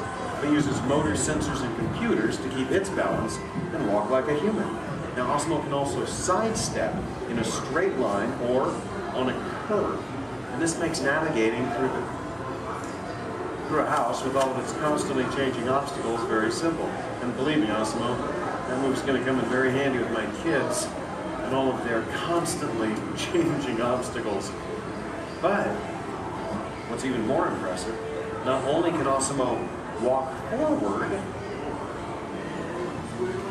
but Asimo can also walk backward as well, constantly adjusting its center of gravity with each step, just like us. And Asimo's balance is so good, you know what? Let's just show them. Asimo, please balance on one foot, like this. Yeah. Now Asimo makes it look easy. How about the other foot? All right. And Asimo must constantly analyze the data from all of its sensors and 34 separate servo motors. Well, Asimo, I guess it's true. There's really nothing you can't do, except fly, right? But I could play soccer. Yes, you can. You know, I think Molly left her soccer ball here, so yeah. Why not show everyone? Oh, hold on just a moment. Let me get some goalposts so we can make it official. All right, Asimo, bend it like Beckham. And that's a goal. Very nice, Asimo. Yes. Now, it looks simple, but kicking the soccer ball actually requires some technically advanced balance, stability, and coordination. But you know, Asimo, with your ability to understand vocal commands and navigate effortlessly through the environment, it's easy to see how helpful you're going to be around the house. Oh, telephone. Okay, Asimo. I'll get it. Hey. Hey, is Asimo there? Yeah, right here. Hello. That is so cool. Asimo, we'll be home in like 5 minutes. Asimo, I told everyone in school they can come over and meet you. And I invited everyone in the neighborhood. Hold on. Also your video. Yeah, Asimo, you're a star. Bye, Asimo. Okay, bye, kids. I know. How about a bye, Dad? Bye, Dad. Love you. You're cool. Well, Asimo, looks like you're pretty popular with my kids. Oh, come on. You know what I'm talking about. Actually, what my kids are talking about is Asimo's DVD, Step to Safety with Asimo, in which it shows how we can use Asimo's unique walking ability to help teach young children safe ways of crossing the street. But Asimo can be helpful in many different ways. In fact, Asimo, did you use your wireless networking capabilities to go online and look for tonight's weather forecast? Yes, I will go online. Great. My wife and I are going out for our anniversary tonight, so good. Yeah. Partly cloudy, with a high in the mid-60s. Perfect. I'll just remind her to bring a sweater. We can have dinner on the patio. Now, even though Asimo's current role is to help her in the home today, someday Asimo might be able to work in dangerous situations, like fighting fires or, or work in unhealthy environments, cleaning up toxic spills. And there's even the possibility... But I'm not only designed to help, I can also have fun. I think I know what you're talking about. Everyone, would you like to see Osmo dance? Yeah? How about this, Osmo? You lead, I'll try to follow. Go ahead and kick it.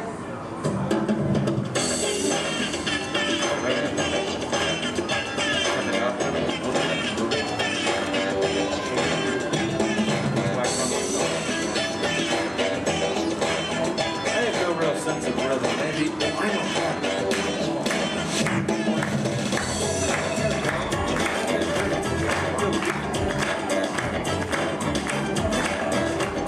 Bring it on, bring it on.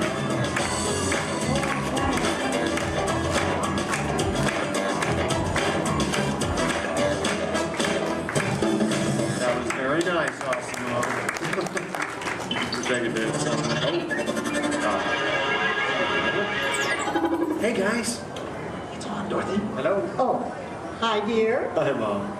What are you doing? Trying to keep the rhythm. Tell them to be over in a while. Oh, your father says to tell you we'll be over in a while to watch the kids. Okay. That's about the robot.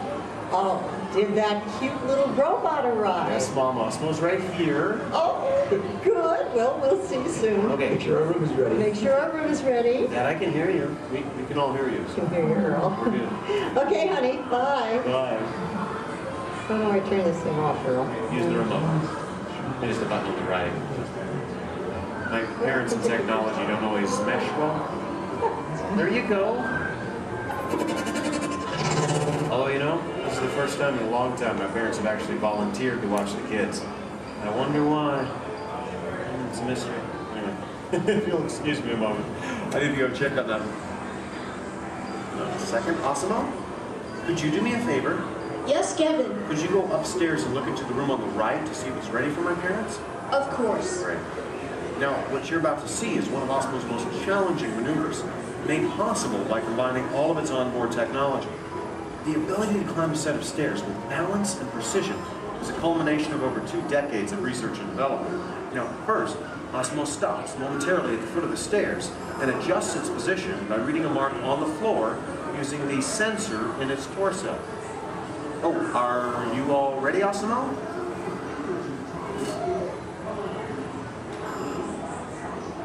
I am ready. Okay, then. Go for it. Now, with each step, Osmo must adapt and constantly counterbalance using all its computing power to remain upright all along the way. Way to go, Osmo! Now that is truly a historic step forward in human technological progress. Okay, Osmo, go ahead and take a look into the room and see if it's ready for my mom and dad, please. And... oh, that looks perfect. Thank you, Osmo. You're welcome. Now, if you thought going up the stairs was difficult, it takes even more balance and coordination to make it back down whenever you're ready, Osmo. Once again, Osmo will find its position by reading a mark on the floor using the sensor in its torso. And when it's ready, it will descend the stairs, constantly adjusting with each step.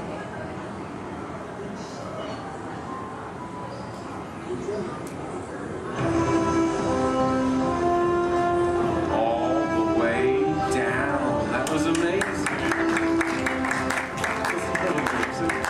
Honestly, Osmo, I don't think there's anything that can top that. So, Excuse me. Yes? I can even run. That's right, you can. And we have the room. Okay, well, you get ready. I'm going to tell everyone. Folks, you're in for a real treat. This is something that I've heard about, but have never seen in person. You see, Osmo can actually run. Yeah. Okay, oh, and it looks like Osmo's getting warmed up, which is something we all need to do before any physical activity. I mean, no one wants to get a cramp in a servo motor. Now, in order for Osmo to run, both of its feet must leave the ground at the same time, if only for a moment. And Osmo is the only life-sized humanoid robot in the world that can accomplish this, moving at speeds of nearly 4 miles per hour, or in that trick, 6 kilometers per hour.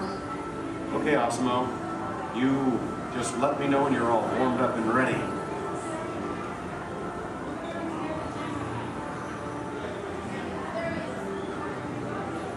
I am ready. Alrighty then. On your mark, get set, go!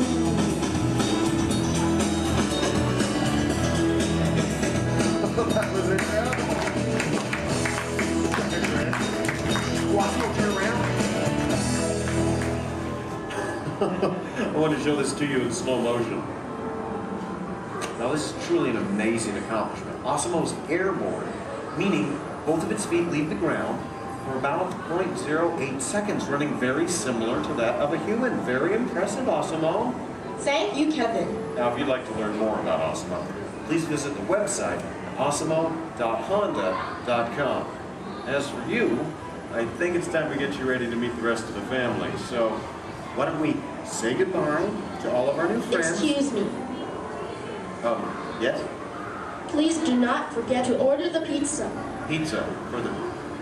That's right. Thank you, Osmo. You're welcome. You know what, Osmo? I think this is going to be the beginning of a beautiful friendship. All right. And the kids are home. I hope you're ready to meet them. But before we go, let's say goodbye to all of our new friends. Goodbye, everybody. And everyone, let's hear one more time for Osmo.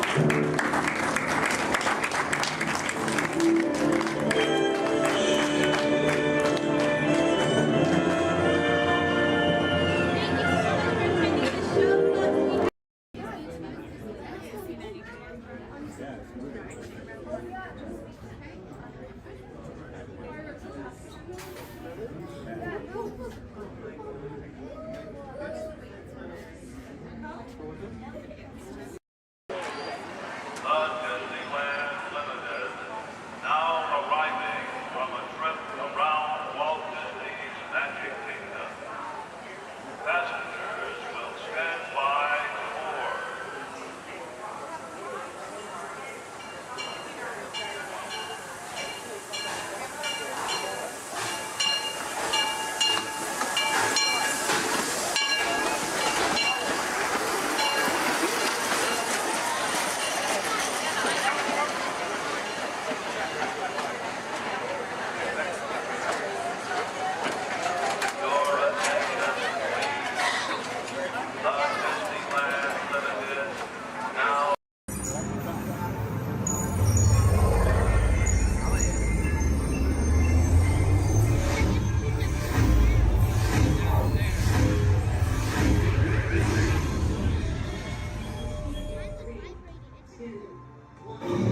Daisy.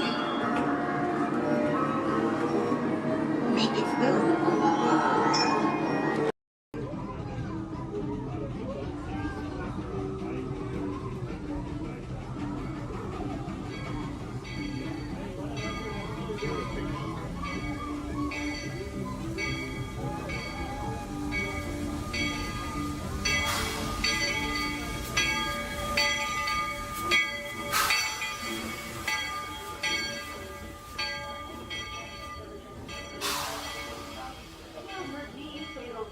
Words all clear.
Started.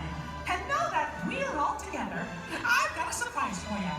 You see, when folks from around the kingdom heard you were going to be here, well, they just had to come and give you a great, big welcome!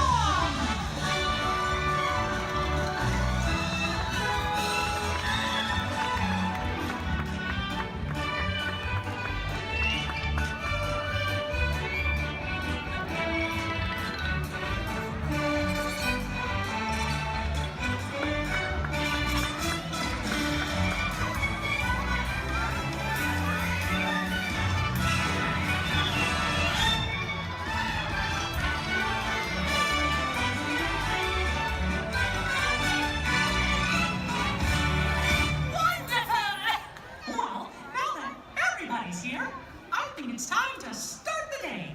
And that means it's time for just a little bit of magic.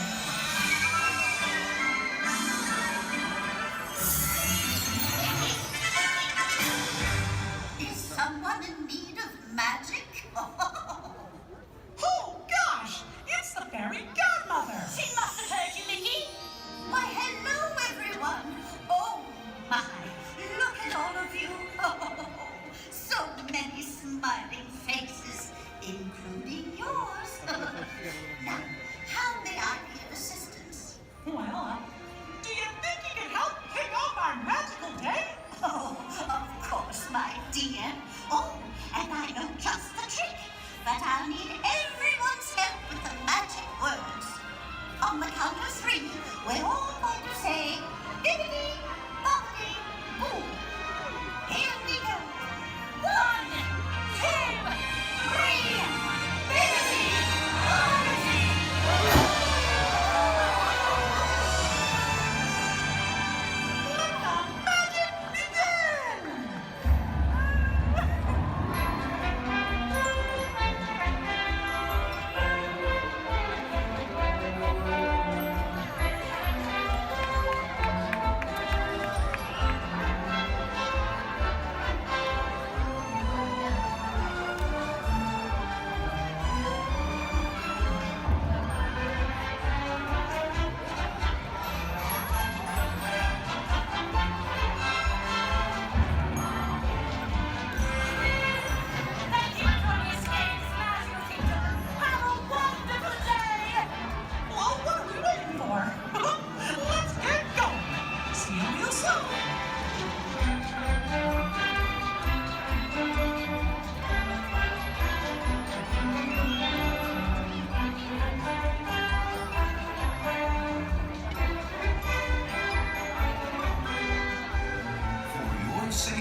next destination.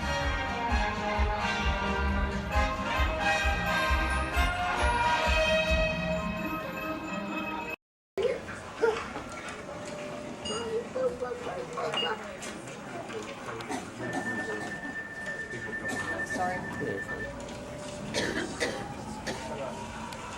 Mommy, you wanted me to ride with you? Only if you want to. 'Cause otherwise, nobody's going to be there to hold your hand.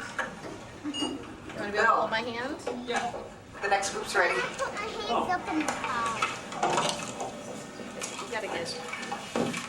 Hi, everybody. Welcome to the test track. My name is Bill McHale. I'm up here in the control center. In just a couple of minutes, you're going to be out there on that track. But first, let's put together your test schedule.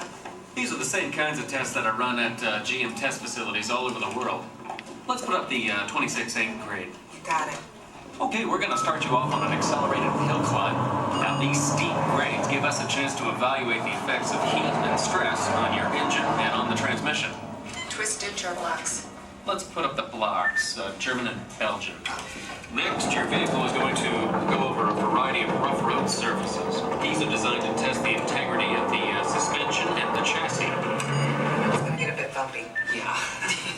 Next, you're going to see and feel what it's like when your brakes lock up and you lose control of the steering. Hang in there because we're going to do the test one more time, this time with the ABS or the anti-lock brakes. Okay. What's next?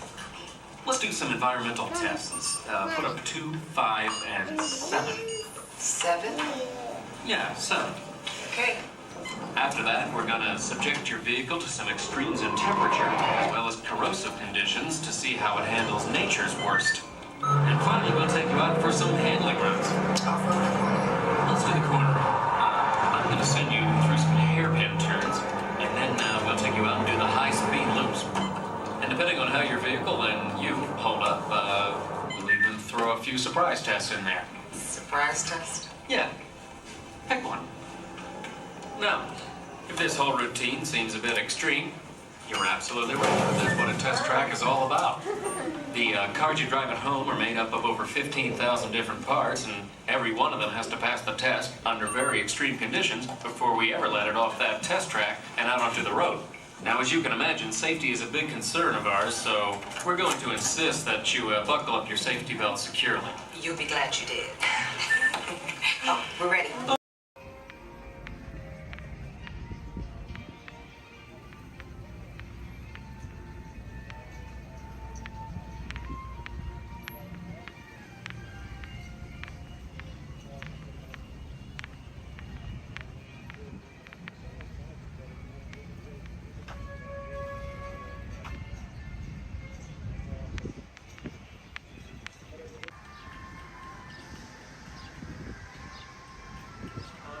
Hi. Tom, watch your step. Welcome aboard. All right, thank you. You're welcome. I'll see you on the other side. All right.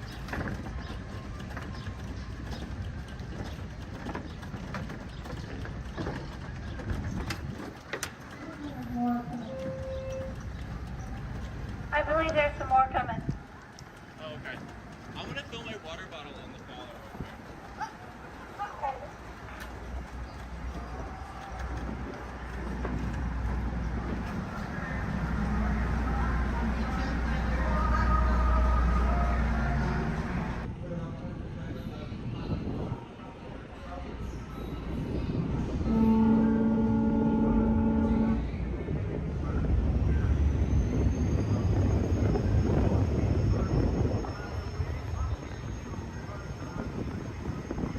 Ahoy, mate, and welcome aboard the Devil Joe Potter.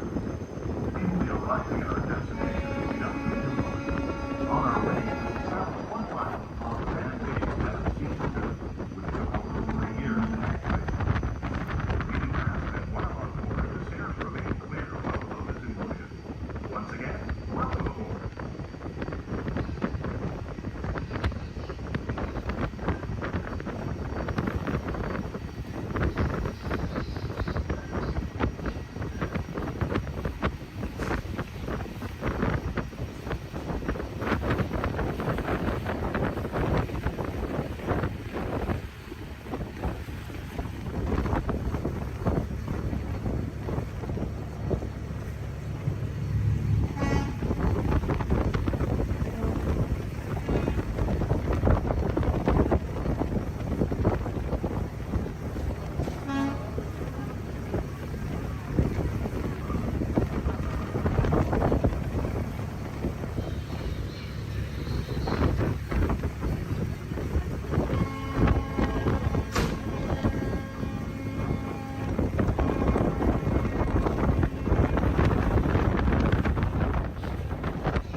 Please stay where you are until we are safely docked and the captain has given the all switch.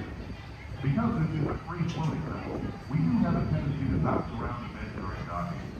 If you are standing or sitting on the stairs, we ask that you please clear the stairway.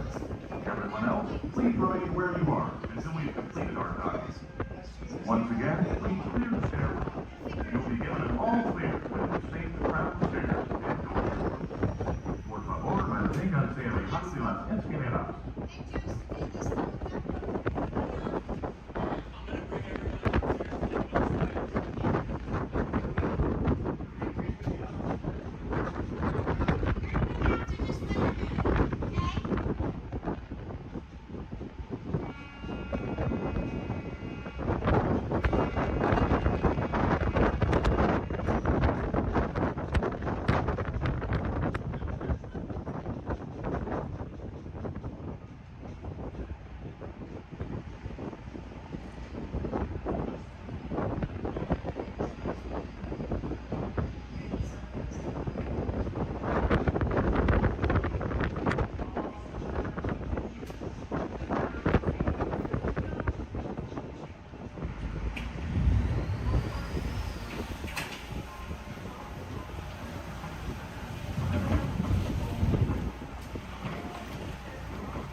It is our mission to protect, preserve, and make available the history of the Walt Disney Company. So in celebration of 100 years of Disney magic and entertainment, it's my honor to welcome you to Disney 100, the exhibition. This very special exhibition will travel the world for 5 years in 2 units, one in North America and one in international locations. Both units feature hundreds of iconic Disney artifacts from throughout its history, including props, costumes, models, attraction vehicles, and artwork, as well as original immersive activities that are sure to please visitors of all ages. We hope you'll enjoy your visit today and look forward with us to the next 100 years of Disney magic. So move a little if you can't. Before we send you to the link chamber, let's watch this piece by Dr. Ogden, who runs the program. Welcome, everyone. I'm Dr. Jackie Ogden from the Pandora Conservation Initiative. You're about to experience a ceremony that's very special to the Na'vi, flying on the back of an ikran, or as we call it, a banshee. To the Na'vi, connecting to an ikran and flying on its back is an incredibly important rite of passage they call Ikni Maya.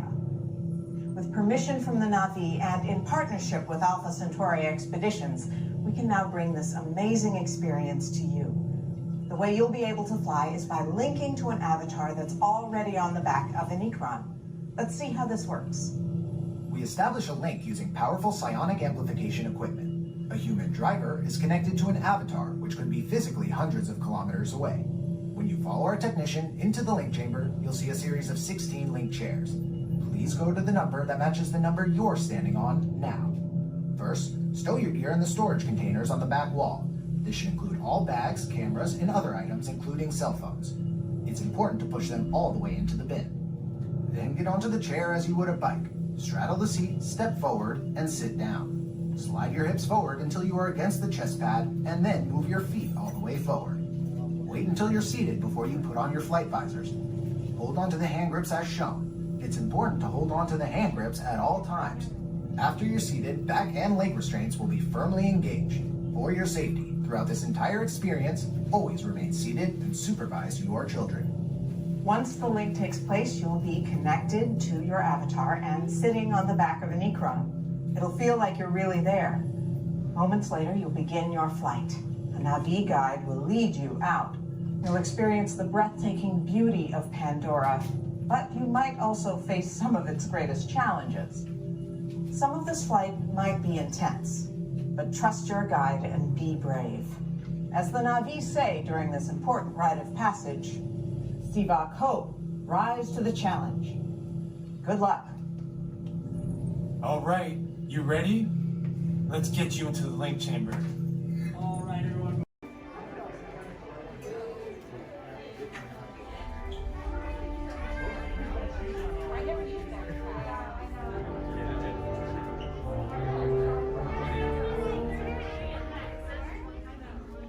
Hello and welcome to Soarin'.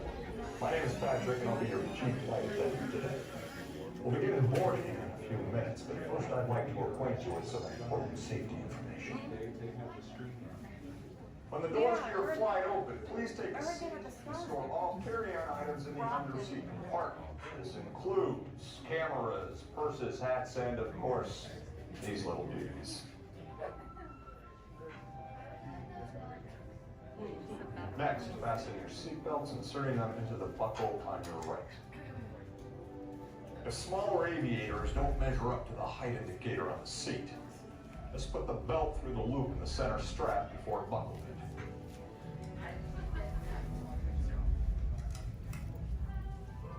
That's worked out. Soon you will be airborne. So if you or your little aviators have a fear of flying or of heights, you might want to wait for your party to arrive. Okay, let's review. That is seatbelt, carry-on item, safety strap, fear of heights, keep your hands and arms inside at all times. Anything else? Yeah. Have a nice flight. All right, my friends, we're going to load row 3, followed by 2, then 1. Row 3, please follow me. 2, you're going to follow 3. 1, you're going to follow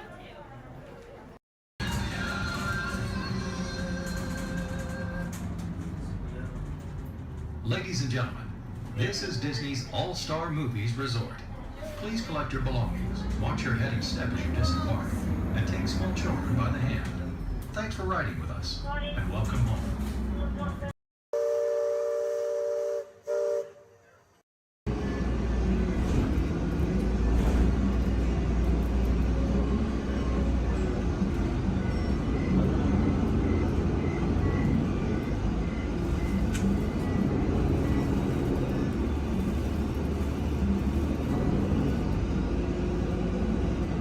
This is Disney's Port Orleans French Quarter Resort. Please collect your belongings, watch your head and step as you disembark, and take small children by the hand.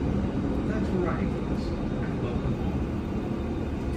On top of your head, hats, ears, sunglasses. Go ahead and take those off. You want them flying off in a first order ship. Who knows what they would do with them, but they're not going to give them back. This is our 5. This can help get you guys out of here. We're just waiting for a transmission from Finn. Okay. Good luck. Take this corridor to the turbo lift. Then head down to the escape pod base. Those droids are programmed to return you to Batu. Hurry and don't get caught. Lieutenant Beck will guide you. Recruits, for your safety, stay seated with seatbelts securely fastened. Keep hands, arms, feet, and legs inside the transport and supervise your children. Tell them it's a prisoner transfer. Did it work? Good. Now get a move on. There's a clear path to the turbo lifts at the end of the hallway. Turn right. Probe droid. You're lucky it didn't spot you. Take those turbo lifts and stay out of trouble. Hey, you're not authorized. Wait, the boat of the prisoner.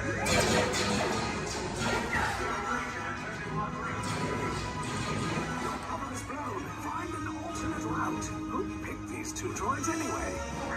Detention approach. Prisoners not seen on the Having off! Fire!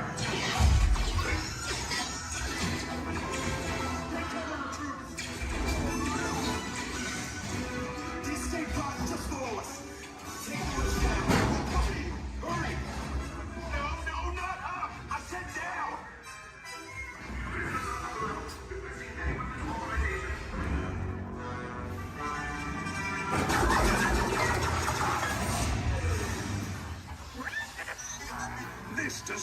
Good. Try to find another way down to the escape pods. The Resistance will attempt to rescue the prisoners. They have neither the resources nor the courage to engage us. You underestimate their conviction. Raise the shields! Shields? I see no evidence. Now! Sound the alarm! All personnel to their stations! Sir, the prisoners have escaped. How brave. But ultimately hopeless. There's nowhere to run.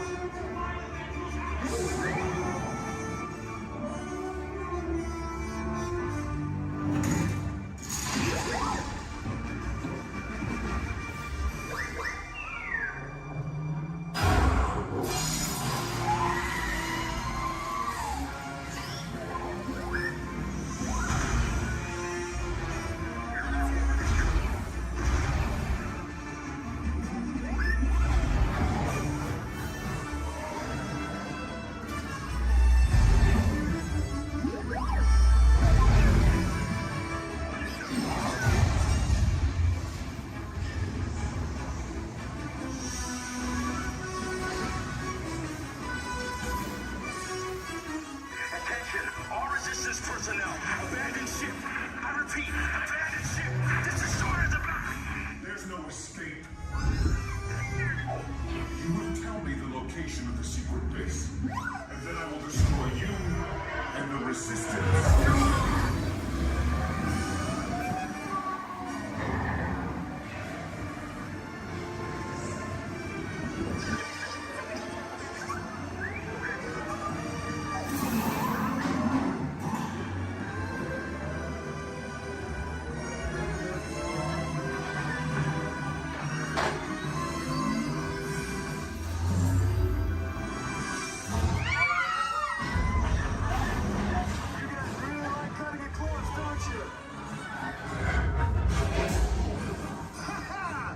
Okay, you're clear.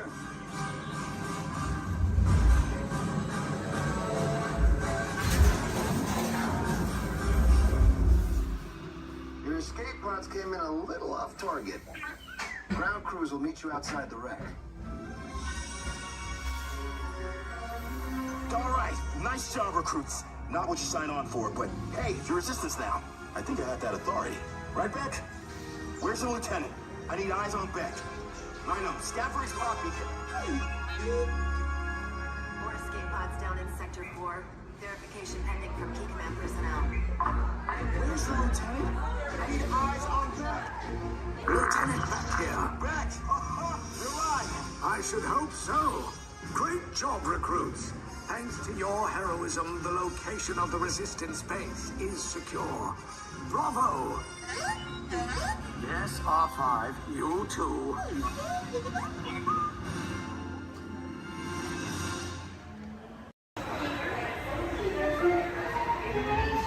Edna, keep your eye on Jack. No problem, darling.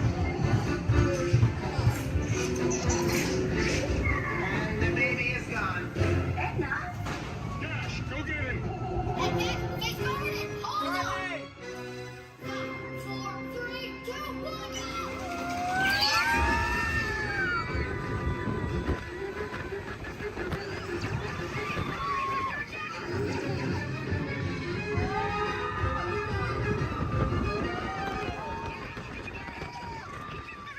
The baby has teleported to the next tunnel. Got it.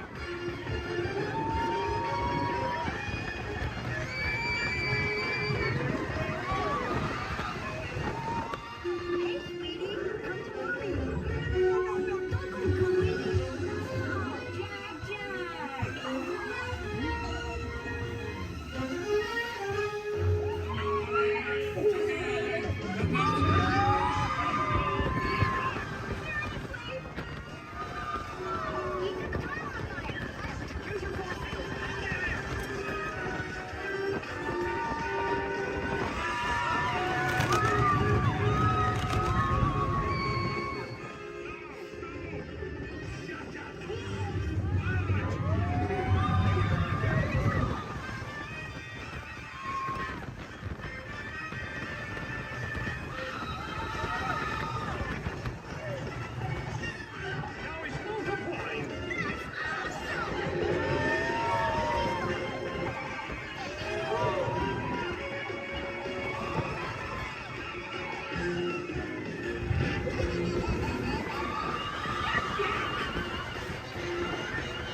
Please remain seated until the coaster comes to a complete stop. Remember to gather your belongings. And safely exit area. Have an incredible day.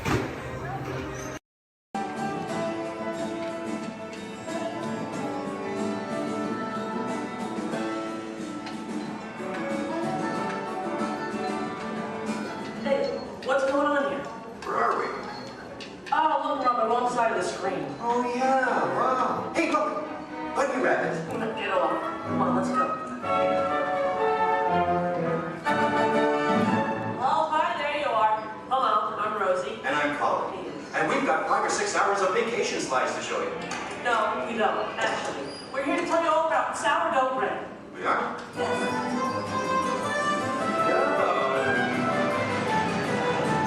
Okay, let's get started. Did you know that the traditional sourdough baking process goes back to the California Gold Rush? You're reading this, aren't you? No, of course not. I did some research. I made a few notes. So, my little encyclopedia, what exactly is sourdough? Well, it's a type of bread that doesn't use yeast as a leavening. These miners had agents? I don't think so. Look at them. Isn't it nice to see the guys helping with the dishes? Now, Colin, did you know to make sourdough bread you need a chunk of what's called starter or mother dough? Wouldn't you need mother dough and father dough? No, just mother dough. These guys here used to carry a chunk of it with them in their bedroll to keep it warm. Well, that's an image I'll carry with me through supper time. Well, we're not talking 5-star restaurant here, we're talking grub. They would take the dough, put it on a stick, and cook it over the campfire. Isn't it true they used to strain their coffee grounds through a sock? They hope so. Oh, I love these guys. The Jefferson Airplane. No. This is the Bodine family. And this is Isidore Bodine. He's the one who perfected the sourdough starter. Tastes perfected to me. Yeah. By the way, did you know they are still using the same sourdough starter that Isidore mixed here 150 years ago? Excuse me? Must have made an awful lot of it. You see, you have to save a little bit of the starter dough to mix with the next day's batch of flour and water to keep the fermentation process going. Hey, did you know that the strain of bacteria found in mother dough is Lactobacillus San Francisco? How did you know that? Internet. Hey, can we watch them bake something? Oddly enough, that's what we're here for. Great. You people go on ahead. I'm going to meet you in there. Colin, you stay here and make sure there are no stragglers, okay? Okay. All right. All right, just mark kind of a red line to my right. Good. They're on their way, Rosie. Okay, bye. I'll see you soon.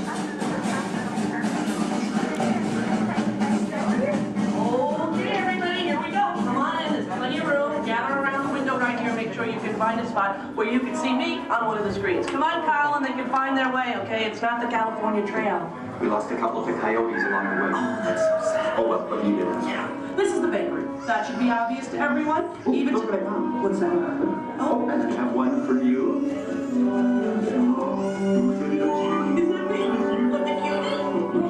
Okay, I'm ready to start baking. What do we do first? Okay.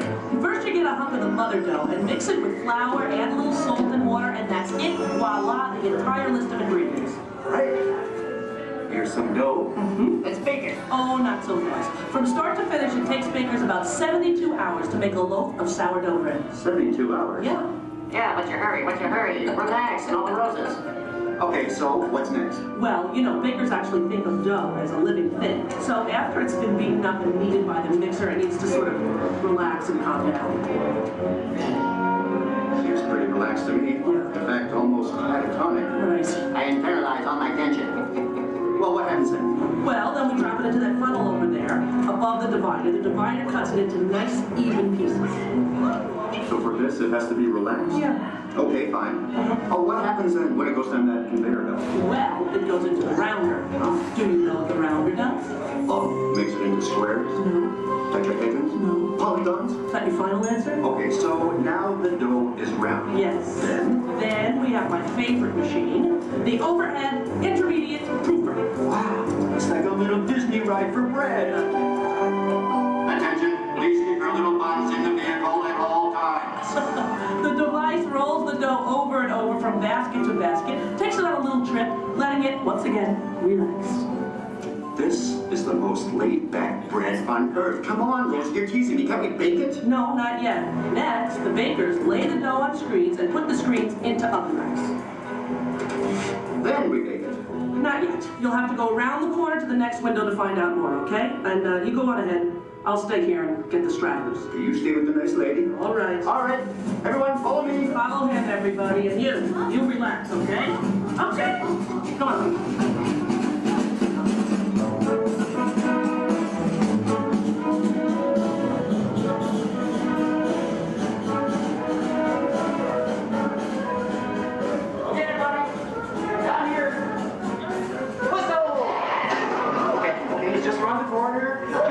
Out along this window.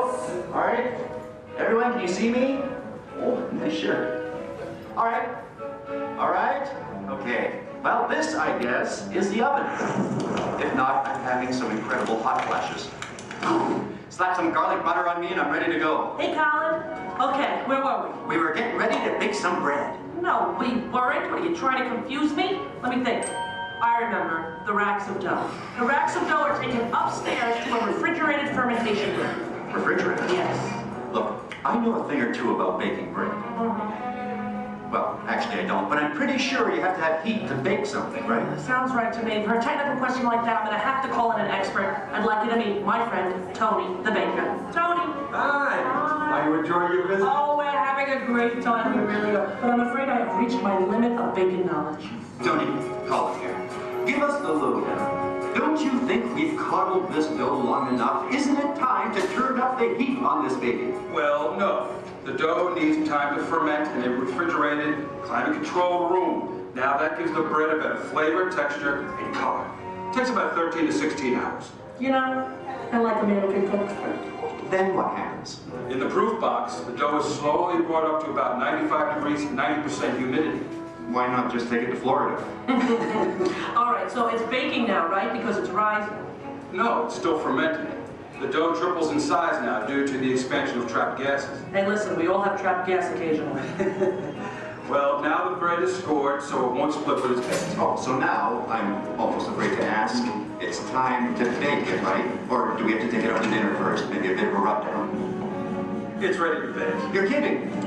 I hear they spin the bread around when they're actually baking. Is that true? That's right. And this steam is sprayed on it from time to time. This gives the crust a beautiful reddish golden color. Oh, so I'm thinking I probably couldn't do this at home in the toaster oven. No, I don't think so.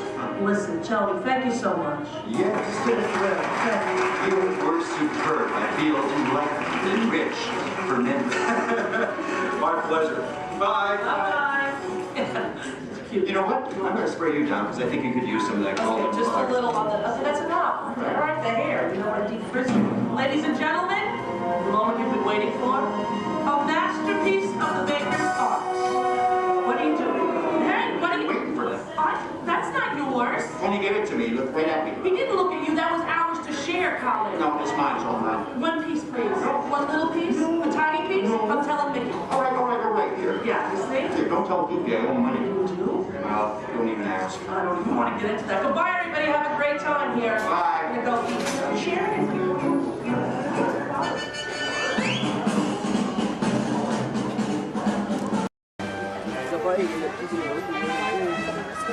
All right, folks, we'll be on our way out to Sleeping Beauty's Castle Center Park. Please remain seated. You're in.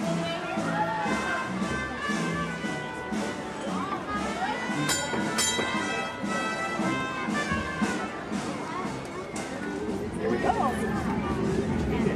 Okay.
Users, prepare to be digitized into the world of Tron.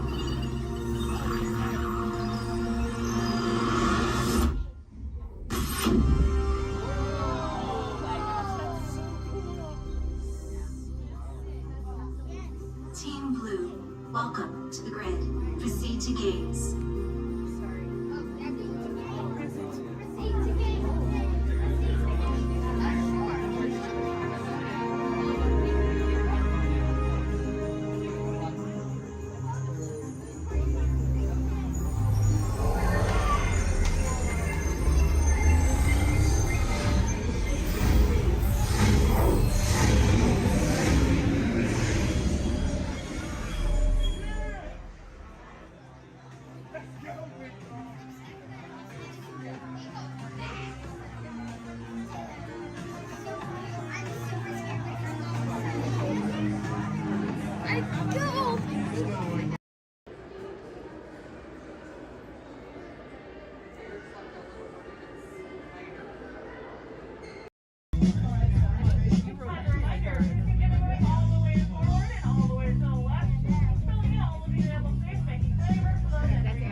We'll be finished in just a minute.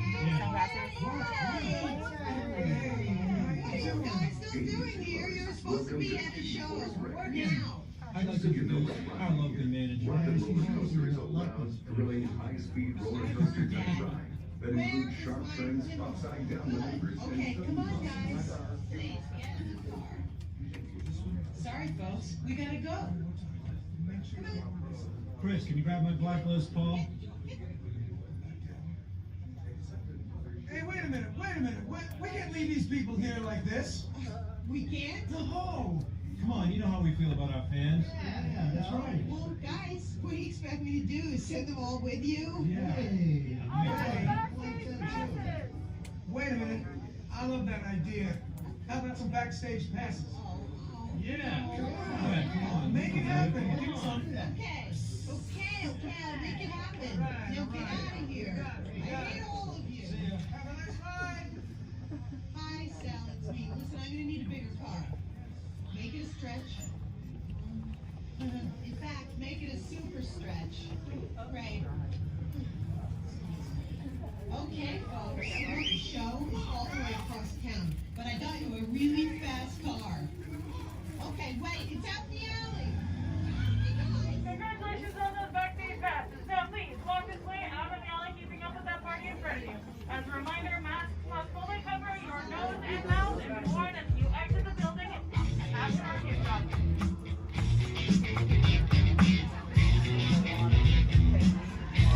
Hope they all come to the park to play, but let's explore a bit more.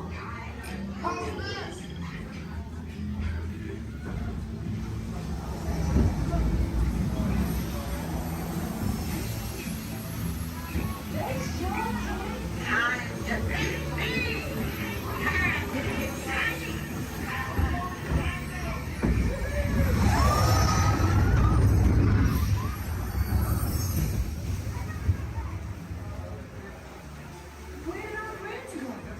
They're there. We have to find them.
It's great to see ya. Oh, look! Everything is sparkling! Oh, we sure must be here in iridescence. Well, hi, everybody. We're so glad you could be here with us to open the park. Oh, wow, what a special moment. We're so happy you could join us for this magical celebration. And now that we're all together, we've got a surprise for you. You see, when folks from around the kingdom heard you were going to be here, they decided to come and celebrate with you all day long. Come on, hey!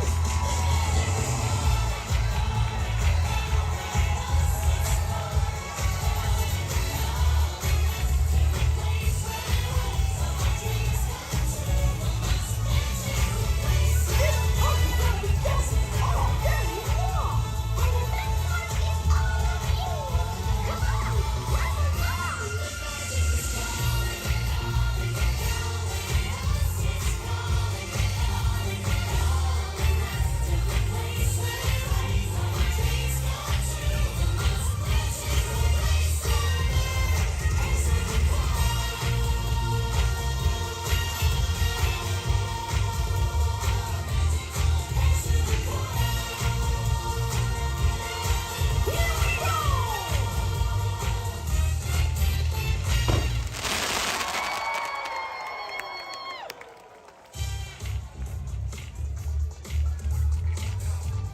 Bye-bye, everyone. See you real soon.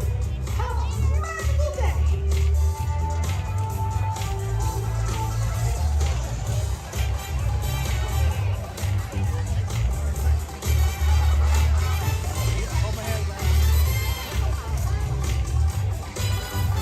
For your safety and the safety of those around you, please walk slowly and carefully on to your next adventure.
Hello everyone, my name's Don and welcome aboard. We're heading into the backlot of Disney's Hollywood Studios. This production area was built in 1988 as a Florida counterpart to the Walt Disney Studios in Burbank, California. We included sound stages, recording studios, high-tech editing rooms, all the tools needed to create movies, TV shows, and radio broadcasts. We've even got our very own water tower too. It's up ahead on the left side of our shuttle. We call it the Earful Tower.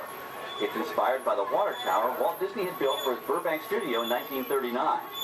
Our Florida tower stands a lucky 13 stories high, and we added our own creative touch, a giant set of Mickey Mouse ears. If you wanted to wear those ears, you'd have to have a hat size of 342 3/8. Up ahead, after the next bend in the road, you'll have a perfect opportunity to take a picture of this famous icon. In the world of entertainment, every project starts with a screenplay and a lot of creative ideas. A production studio is where the ideas of writers, producers, and directors are transformed into an on-screen reality. Within these huge spaces, filmmakers can literally create their own worlds. Our Florida sound stages are soundproof, weatherproof, and most importantly, air-conditioned, all vitally important for the cast, crew, and equipment. Many of the crafts needed for filmmaking are located right here on the lot. On the left, we have our own greens department. It grows flowers, trees, shrubs, and topiaries. A few well-placed plants can cover up empty spots in the set and add a touch of natural beauty to a scene. On the right are two of the aircraft from the 2001 blockbuster hit Pearl Harbor. These exact full-scale replicas of P-40 fighters were used in the special effect fight sequences. Of course, many of the planes we saw flying through the aerial battles or sitting on the ground weren't real at all. They were created entirely within a computer. Oh, keep your cameras focused to the right. We're coming up on that perfect angle of the Eiffel Tower I told you about. It's a true masterpiece.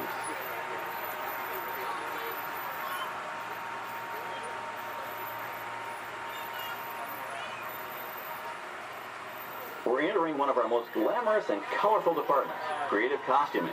Every star has to have just the right wardrobe, and it all begins here with a designer's sketch. Our team of designers, seamstresses, and tailors can turn 1.5 million yards of fabric into over 25,000 costumes every year. Many of these costumes will become part of the shows and attractions of the Walt Disney World Resort. In fact, here in Florida, we have the largest working wardrobe department in the world. Why, Mickey Mouse alone has over 175 different outfits to choose from, while Minnie Mouse keeps more than 200 unique costumes in her wardrobe. On the left are costumes worn by the stars in recent studio productions. You'll probably recognize some of those costumes from the big screen.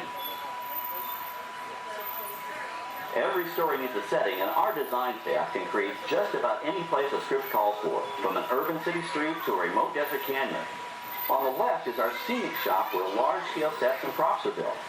Our team of set designers, carpenters, artists, and engineers has created caves and caverns, game show sets, even replicas of the U.S. Supreme Court and NASA's Mission Control, all on our sound stages. The shop also provides sets and props for our shows and parades here at Walt Disney World. The same skill and craftsmanship that goes into a movie set can also be used to create magic for our parks. Either way, it's all about making dreams come true.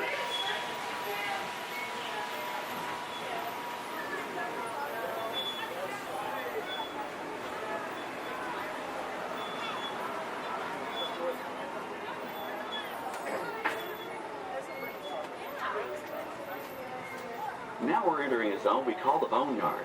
It's an outdoor storage area for oversized props and vehicles. Cars, trucks, boats, planes, we often save these props in case we need them for future productions.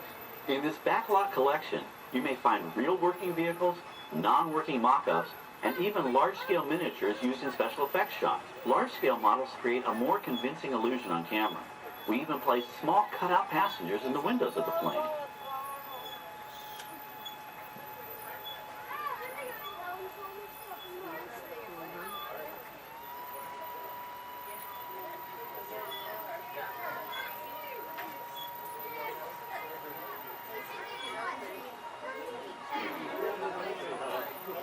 We're now passing by the sets for our Lights, Motors, Action, Extreme Stunt Show. On the left, you may catch a glimpse of the Mediterranean fishing village that sets the stage for this thrilling attraction. We'll get a closer look at it soon, but for now, we're approaching one of the largest standing sets on our back lot. It's over on the right. It may not look like much from this angle, but it's pretty spectacular on the other side.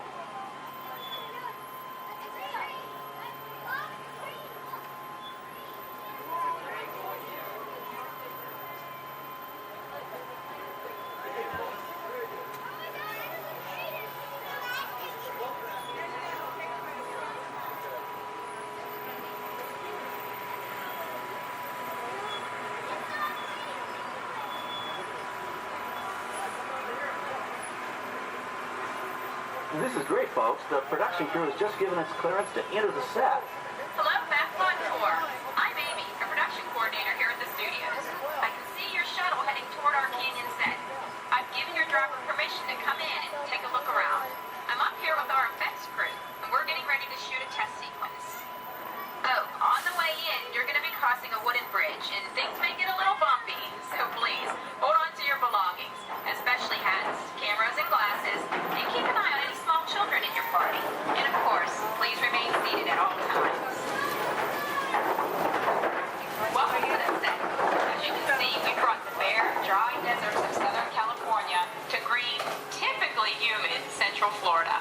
This set is based on real locations that our production designer took pictures of.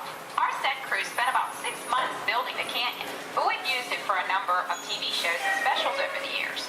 For our upcoming production, the script called for a tanker truck. We found this one in our boneyard, but it was too big to drive into place. So we picked it up with a crane and set it down here. We're up on the overhead platforms, and I see our director has arrived.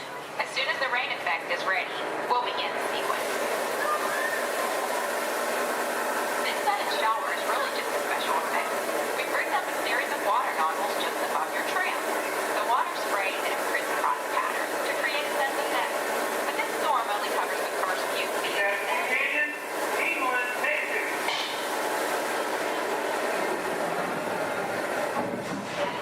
Okay, it's showtime. Everybody stay seated. Hang on to your belongings and watch your children.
Now, let's go behind the scenes and find out how this spectacular sequence was created. Beginning in southeast facade, a steel structure covered with wire mesh and layers of concrete, sculpted and painted to look like natural rock formations.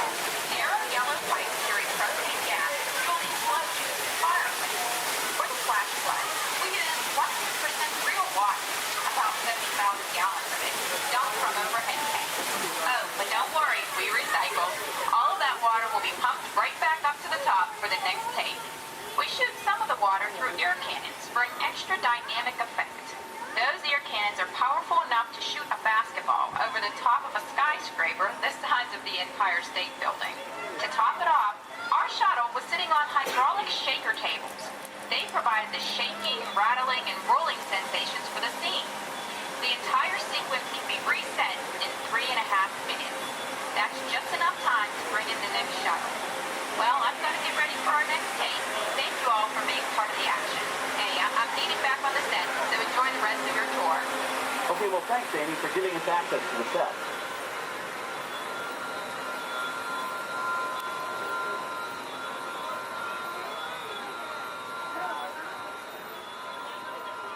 On the right, we have an authentic piece of Disney history. That Gulfstream 1 was known at airports across the country as November 234 Mickey Mouse, but we just call it the Mouse.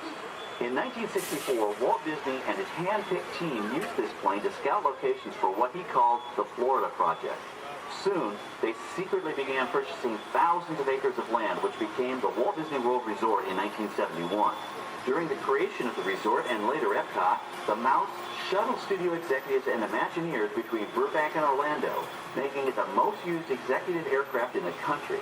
Appropriately, the Mouse retired here in 1992. As Walt used to say, it was all started by a mouse. In this case, the 234 Mickey Mouse. On our right, we once again sweep past the magnificent Mediterranean village of our lights, motors, action extreme stunt show. This high-octane attraction is based on the hit show from the Walt Disney Studios Park in France. In this action-packed production, you'll feel like you're right there on the set during the filming of a spy thriller, complete with custom-built cars, motorcycles, even jet skis.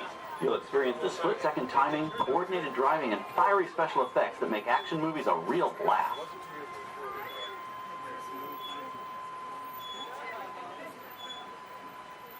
The staging area to our right is known as Acceleration Alley. Here, the custom-built stunt show vehicles rev their engines up to 70 miles an hour before making their high-speed entrances onto the stage for our lights, motors, action extreme stunt show. Of course, these are professional stunt drivers. We hope you'll enjoy their daring driving skills, but please, don't try them yourself.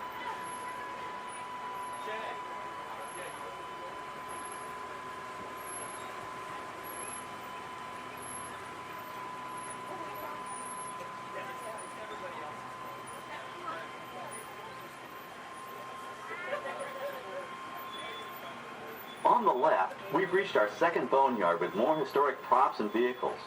When we reuse older props in a new production, they're often refitted with custom parts and given a whole new color scheme. You might not even recognize them the next time you see them on screen. For instance, coming up is our friend Herbie the Love Bug. He went through a special demolition derby makeover. Those dents and dings were added on purpose, but he can be polished up as good as new for his next starring role.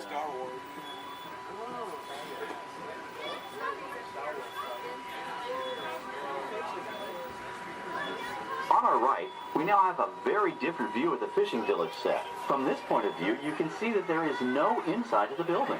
They are just false fronts or facades. In the movie business, set builders only create what the camera has to see. It's an old movie trick dating all the way back to the silent era. To add to the sense of realism and avoid the cost of set building, many of today's television shows and movies film on location in cities and towns across the U.S. But out in the real world, you've got to contend with noise, traffic, crowds, and various visual elements that may or may not belong in your film. Here on the backlot, we can avoid these problems because we created our very own flexible urban environment. Our Streets of America facades can stand in for a small town or a giant metropolis. As we come around the last corner on our route, you'll see the skyline of New York City in the distance. It's really a series of painted flats, expertly designed to fool the eye and the camera. We can dress and decorate these streets to look like any city we want, from Chicago to San Francisco. Depending on the choice of vehicles, props, and costumes, we can even turn back the clock and set our story in a different time. And what's more, these sets are built with Florida weather in mind. They're made to withstand 100-mile-an-hour winds. You're welcome to visit our Streets of America anytime during your visit today and get an up-close look at the skills of our set designers and builders. We've just about reached the end of our tour. Our final stop is the American Film Institute Showcase, where you can see the actual costumes and movie props used in some of Hollywood's most famous films. There are some pretty amazing items in there, so feel free to take all the time you like. Please stay seated until our tram comes to a complete stop and check around you for any personal items that may have fallen during our trip. Well, as they say in Hollywood, that's a wrap. Thanks for joining our backlot tour, and we hope you'll come back to visit us again soon. Alright, we're going to stop up here in just a moment. I'll open these doors. And when I exit out through those blue automatic doors into the AFI Showcase for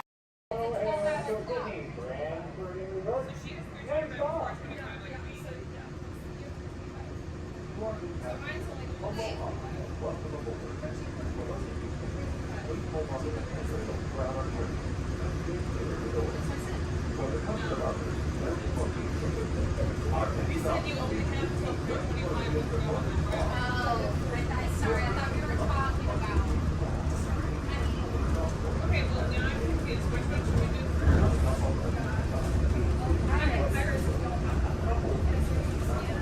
Well, like, as soon as we do Pirates Transfer, we'll get some Space Mountains. Make sure you keep it to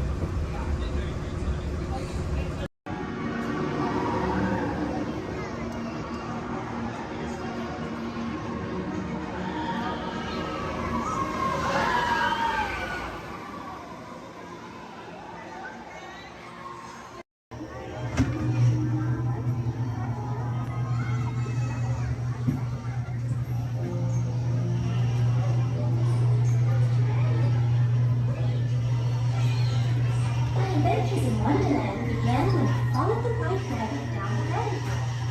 All of a sudden, I fell. Down, down, down. Looking for the white rabbit? Wow! See for yourself. Mr. Rabbit, wait, please. He went this way. No, no, that way.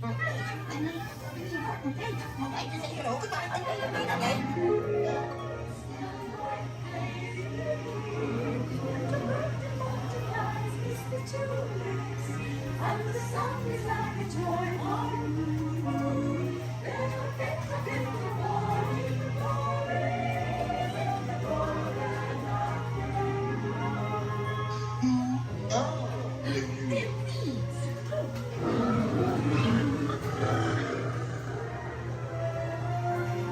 Now this is curious.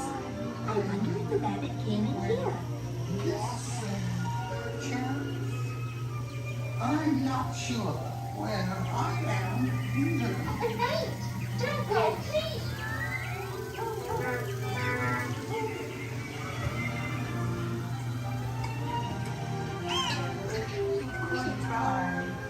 This way. We're making the roses red and making a cheery shade because we know they'll cease to grow. In fact, they'll soon be dead. Oh, and yet we go ahead making the roses red. Royal Majesty, the Queen of Hearts, and the King. Shall we play croquet? Rule 42, the Queen will always win.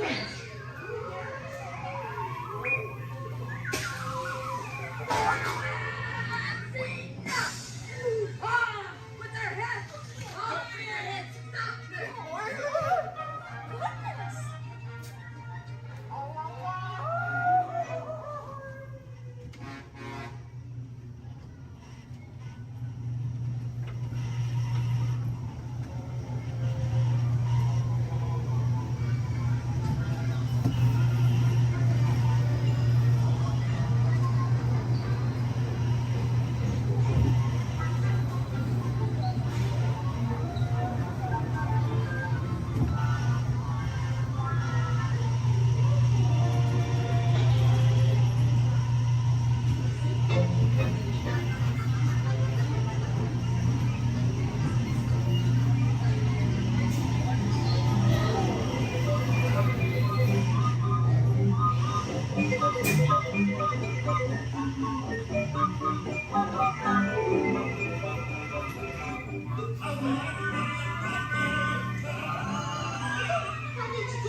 Spot, so let me ask, how's everyone doing today?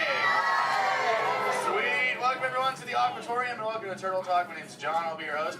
You're all here to have a conversation with the coolest sea turtle in the entire ocean. Do you know his name? That's right, it's Crush. Let me show you how it's going to work. Right here is our window to the Pacific. It allows us to see all of the undersea life that swim by. Up there in the corner is our hydrophone that allows us to communicate with all the undersea life. So it's going to be very conversational, meaning Crush will talk to you. You'll be able to talk to Crush. He's got questions for you.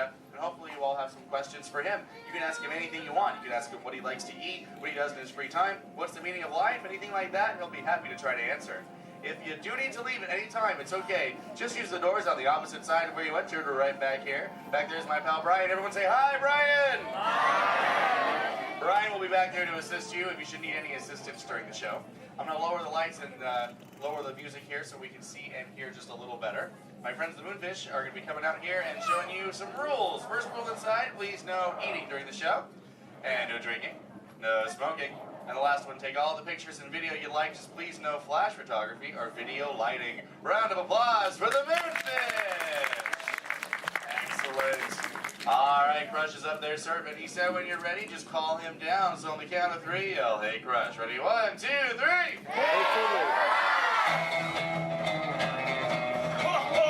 Righteous! Righteous! Yeah!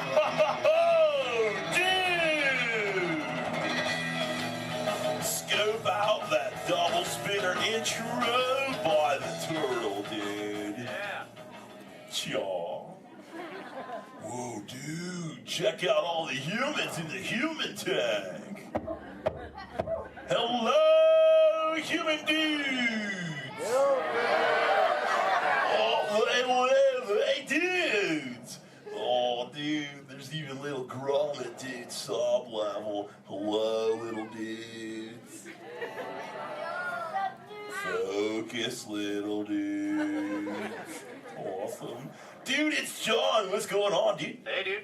Hey, do you think you can help me talk to a grommet right over here? Right down front, kind of in the middle, wearing like a greeny color shell, dude. Brown moss on the dog, dude. Hey, what's your name, dude? Rudy. Nice to meet you, Rockin' Rudy, dude. Hey, do you know how to talk like a turtle? No. Oh, no worries. I'll teach you. Can you say totally? No, I can't. Okay, then. Let's go over here, John, dude. Yeah, let's talk to the dudette right here in the pinky shell, dude. Let's see if she can say totally. Hey, what's your name, dude? Gabby. Nice to meet you, Groovy Gabby, dude. So can you say totally? Totally. Whoa, you're good. Okay, now can you say sweet? Sweet. Okay, put both those words together, Groovy Gabby, and say totally sweet. Totally sweet. Whoa, dude, human dude, put your fins together for Groovy Gabby for totally talking turtle, dude. Dude, you're like bilingual. Hey, so like, where do you come from, Gabby, dude? Where do you live? Canada. Oh, dude, you come from Canada, dude. That's excellent. I have no idea where that is. So how's the surf in the Canada, dude? Why are we whispering? Well, no worries, dude. Hey, so like, who brought you here on this fine day from the Canada, dude? Who'd you come with? With my family? Oh, excellent, dude. You brought the whole familia. Wouldn't it be cool if I talked to, like, your parental units? Totally say, chia. Chaw. Awesome. Okay, let's find out where they are. Parental units of Groovy Gabby, where are you at? Raise your fin. I want to talk to you. Over here, dude. Oh, dude, excellent, dude. They're, like, way over there. They're, like, taking a mini vacay from the little one over there, dude. Hey, what's your name, dude? Walt. Nice to meet you. What relationship are you to the Groovy Gabby, dude? Father. Oh, you're the Papa Bear. Excellent. Hey, so how many little ones do you have? 2. Oh, you're just getting started. Excellent. Dude, the Crush Man's got 65. You should totally try that. Well, hey, I was wondering, do your little ones ask you a lot of questions? Oh, yeah. Do you always have the answers right? Never. Oh, dude, I'm totally the same way, dude. My youngest son, Squirt, dude, he asks me questions all the time, and I'm like, I do not know. In fact, human dudes, that's totally why I'm here today, to answer all those questions Squirt has about you human dudes. So if you can help me, and so I can take it back to him, totally say chia. Oh, dude, you so totally rock! Dude! Whoa, dude, we got some advanced turtle talkers out there. Excellent. But for the rest of you dudes, whenever a green sea turtle says you so totally rock, you reply by saying, dude, really loud. So, you so totally rock. Dude! Excellent, now you're all talking turtle. Let's move on to Squirt's first question. Numero uno.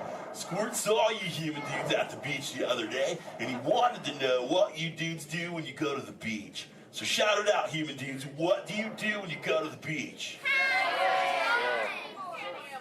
Dude, kill the motor, dude. I heard some surfers, swimming, tanning. One little dude over here was like, boogie board. That was awesome. Well, let's see you swimmers out there. Raise your fin if you know how to swim. Oh, not many adults know how to swim. Okay, this is muy importante, human dudes. Raise your fin if you've ever swam or swummed or swam it in your entire life, dude.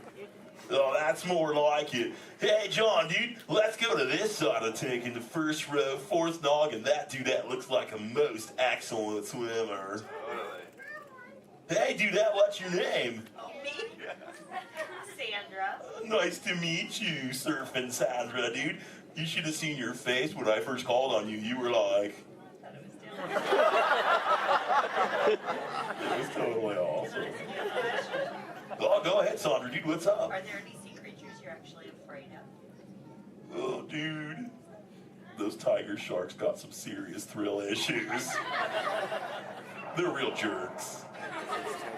Dude, but, I'm a pretty fast swimmer, so I can get away from them pretty good, dude. But, I do have two very good friends, Chum and Bruce, or an anchor, too, don't forget about him. Well, Bruce and them started this 12-step program called Fish Your Friends, Not Food. Oh, you know it, dude. You took it, too. That's excellent. It's spreading onto the land. Very cool. Well, hey, I was wondering, dude, do you ever go swimming and do you like to go fast or slow? I like to float on my back. Oh, dude.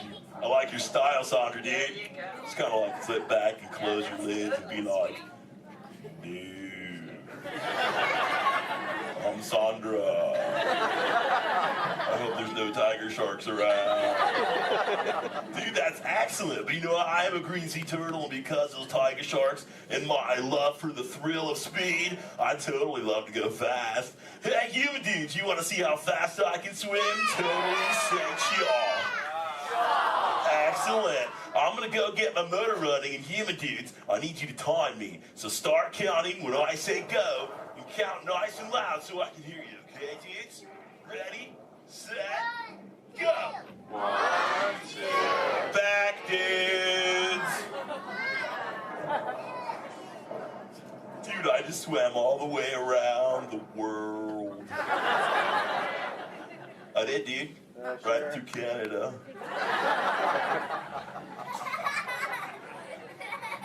Dude, I can't even keep a straight face. I'm totally pulling your fin, dudes. Actually, dude, we can swim up to what you human dudes call 20 miles per hour, dude. But if I'm totally riding like a gnarly, awesome current, like the EAC back there, the East Anaheim current, I'll totally go up to like 45, John will tell me, dude. It's excellent. Oh, dude, but where are my manners, human dudes? I'm totally doing all the talking. So if you have a question for me, dudes, totally raise your fin nice and high, human dudes. And keep your fin high so I can totally see it. Excellent, dude. All right, hey, John, dude, let's go to this side of the tank. Right in the top part of the lily pad looks like a little dude with a stripy colored, multicolored shell, dude. Totally, dude. Excellent. Hey, dude, what's your name? Robert? Nice to meet you, Rockin' Robert, dude. So what's your question? Do you have a favorite toy? A toy? Dude, what's a toy? I don't know.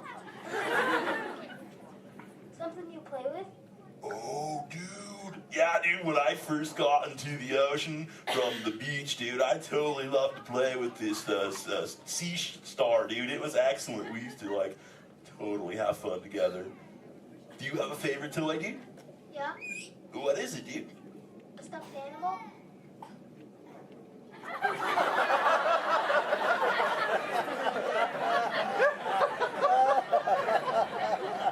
What kind of animal? One from Disneyland? What's Disney? You know what, dude? You got some serious thrill issues, dude. We're just gonna stop it right there before I go any further. Dude, that's excellent. Hey, actually, dude, do you think you can help me with something? Say chomp. Chomp. Okay, the other day I found this thing. I don't know what it is. It's hoping you can tell me, dude. What is this, dude? A Buzz Lightyear toy. Oh, dude, so this is a toy, dude? Excellent, dude. So, what does he do? He flies. No way. Let's see if I can make him fly. Dude, that was awesome! Dude, the other day when I found this little mini man, he started talking to me, dude. He was like, I don't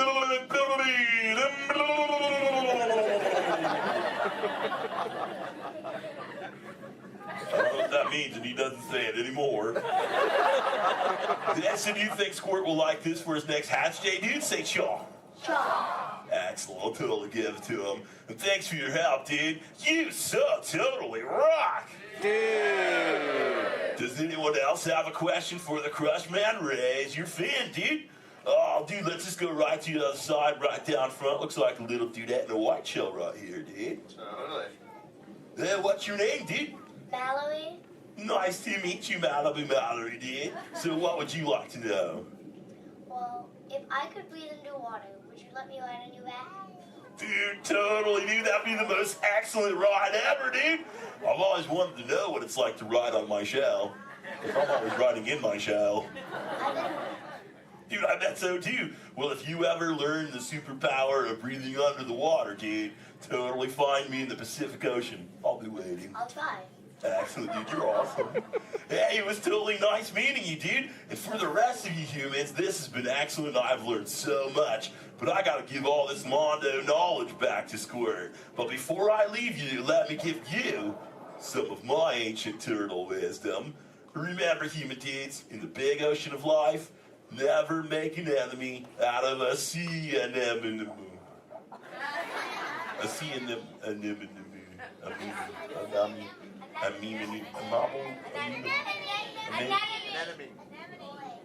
Stay in schools, dude! And remember, you so totally rocked! Give it up for the Crush Man!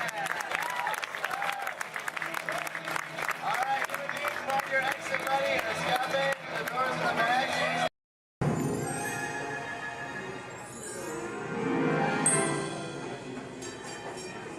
Ready? What card is that? Okay, keep your eye on it. Wait. These. Blow on it.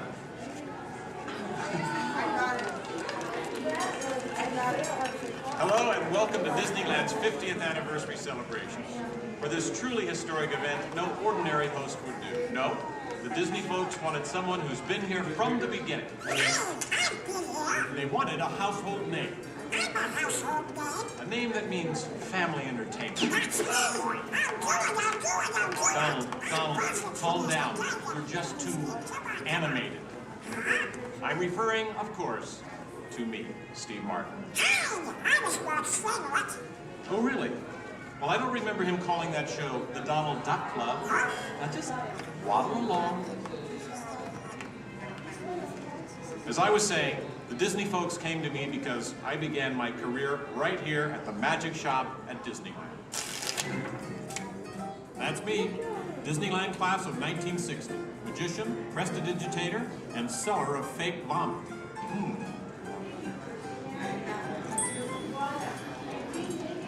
So young Steve Martin starts performing magic here, and lo and behold, they start calling the place the Magic Kingdom. Coincidence? I don't think so. But right now, I'd like to introduce you to the man who started it all, Walt Disney. Walt, tell us how it all began. Now this is the original, Mr. Lincoln, from the original show here at Disneyland. And then, So we start out yes, Walt planning him, and then taking the merry-go-round, we went to different places. As I sit there, all these things, sit on the bench, eat peanuts. I felt that this subject parents and the children could have fun together.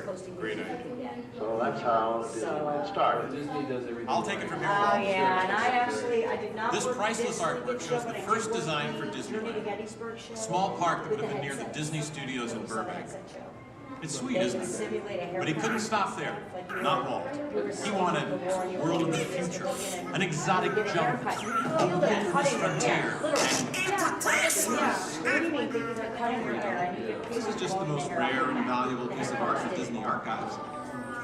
That's the painting that sold the concept of Disneyland to the bakers. was a painting. You guys really. Thank you. And here's this lobby just opened this morning. So you were here day one. It just opened Then Walt heard about an orange grove in Anaheim. Thank you, you're welcome. An hour away from any major city, at the end of a dirt road. Talk about impossible dreams. If I could take you back in time. Wait a minute. What am I saying? I'm a magician.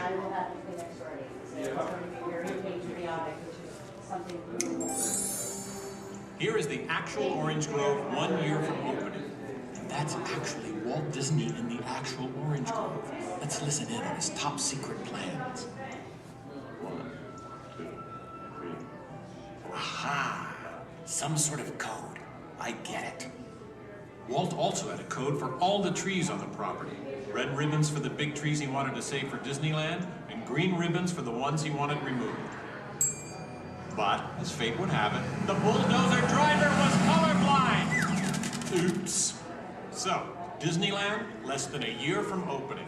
No one, in their wildest imagination, could ever build an entire theme park here in just 1 year. Oh, yeah, I'll show ya. Watch this, Magic Boy. That kind sound. Keep going, boys. Faster, faster. That's it, good. That's it, good. Opening day. Take it away, Walt. To all who come to this happy place, welcome. Walt's dream had finally come true. And to celebrate, ABC organized the biggest live telecast in history. Some of the most famous stars in Hollywood showed up, including host Art Linkletter. Frank Sinatra. Hello, Franco. Who's driving? Sammy Davis Jr. Hello, Sammy. Bob Cummings, Ronnie Reagan. Come on in. Davy Crockett. Buddy Epson's there, too. But right now, it's my pleasure to introduce the famous star whom Mr. Disney has asked to christen the Mark Twain. Ladies and gentlemen, Mr. Disney. What's the big idea?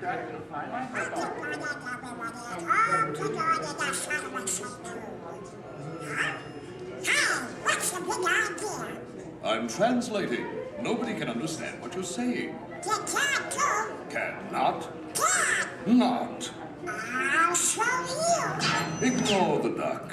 As I was saying, the lands that America saw on the Disneyland television show became really... I'll show you what's going on. Now, where was I?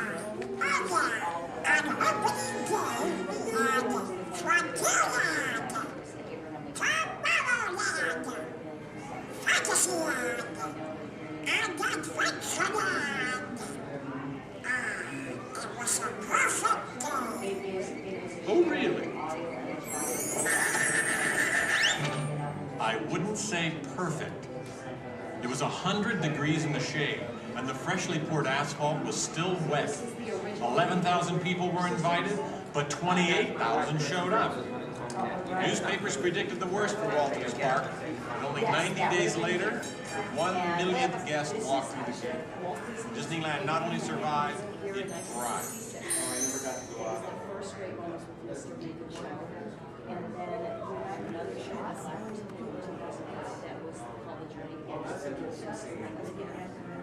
We've been down since 2005, where we've been doing the Steve Martin show. This is honoring Disneyland's 50th year. So this film is what's left. So it's going to continue.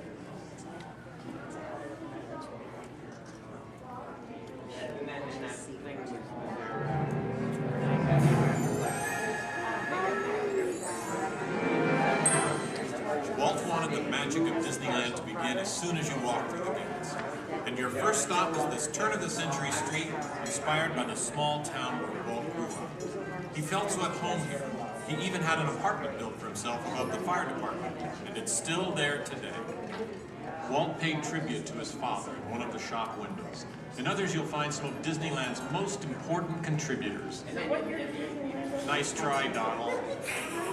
Many shops have come and gone here over the last 50 years. Gone is the working pharmacy, and gone but not forgotten, my favorite, Hollywood Maxwell's corset shop, better known as the Wizard of Bras. Yes, Disneyland is filled with nostalgia and memories, but that's only part of the magic. Let's not forget fantasy. Hear that? When you wish upon a star, your dreams come true. For Walt, that was the very essence of Fantasyland. Of all the lands, this was closest to Walt's heart. He even placed the Disney family crest right above the castle gate. Fantasyland was created by the same artist who created Disney's animated films at the studio. And soon those storybook tales came to life in an orange grove in Anaheim. For the first time, we could step into those worlds and become a part of the adventure. In Adventureland in New Orleans Square, surprises happen all the time. In fact, Disneyland is the only place I can think of where you can be attacked by pirates, frightened by ghosts, and nearly crushed by a giant boulder, while keeping your arms, legs, and feet inside the vehicle at all times. And here's the adventure that started them all. Remote rivers through a treacherous jungle. Could something go horribly wrong? Only a punchline. Over the years, the Jungle Cruise has become a showcase for handsome and witty river guides.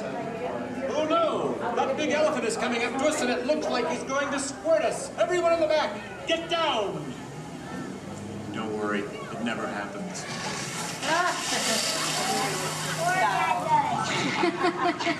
Donald. It was the duck, right? The duck? You know, every time I get all dressed up in my cowboy hat and pearl-handled pistols, I think about the heroes of Frontier.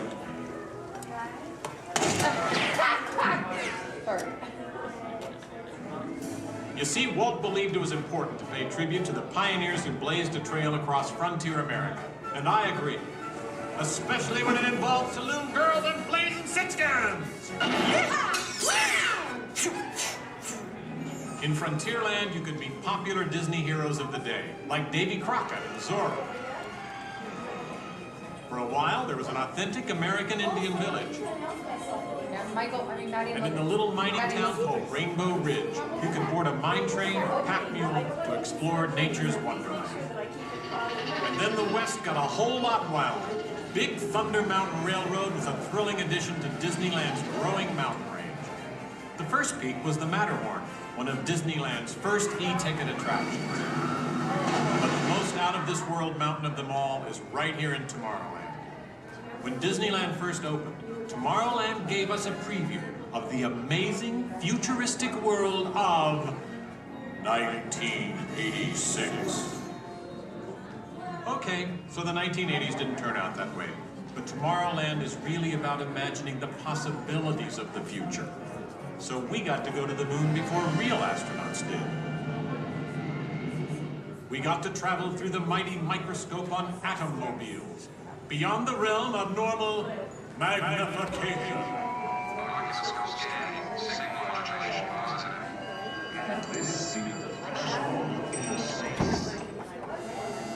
Tomorrowland has always been a showcase for new ideas and new inventions, including one of Walt's most famous. Audio animatronics? Right, audio animatronics. And this technology wasn't just for the birds. Walt's idea got better and, as always, bigger. With my new wash day marble, it takes only 5 hours. Not only could these robotic performers talk and act, they could jam. Hit it, boys!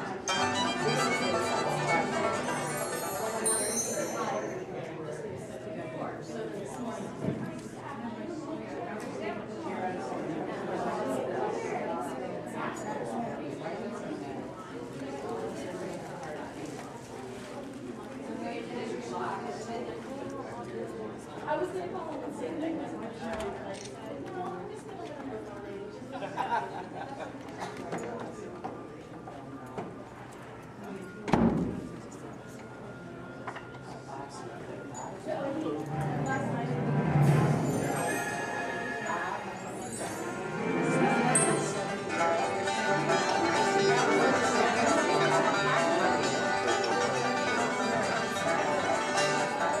Yes, Disneyland has had thousands of great entertainers over the years, and not all of them have had servos and circuit boards. I learned a lot about comedy by watching Wally Boat, star of over 47,000 shows at the Golden Horseshoe Revue. In And he was only one of the great homegrown acts that brought their unique magic to Disneyland over the years.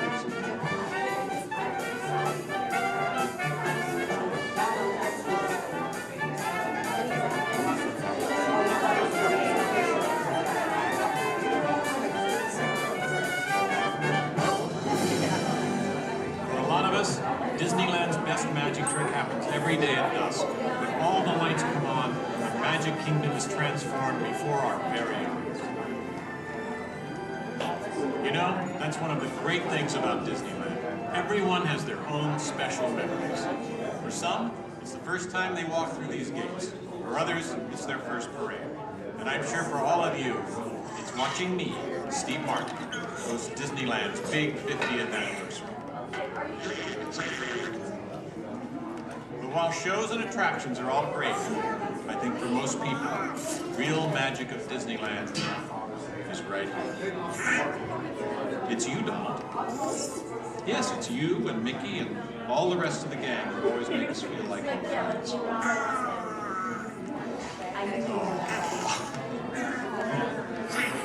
Shall we? Let's do it! Goodbye, everybody. You know, I have to admit, you would have made a perfect host.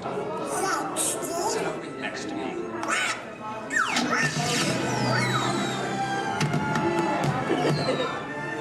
All come to this happy place.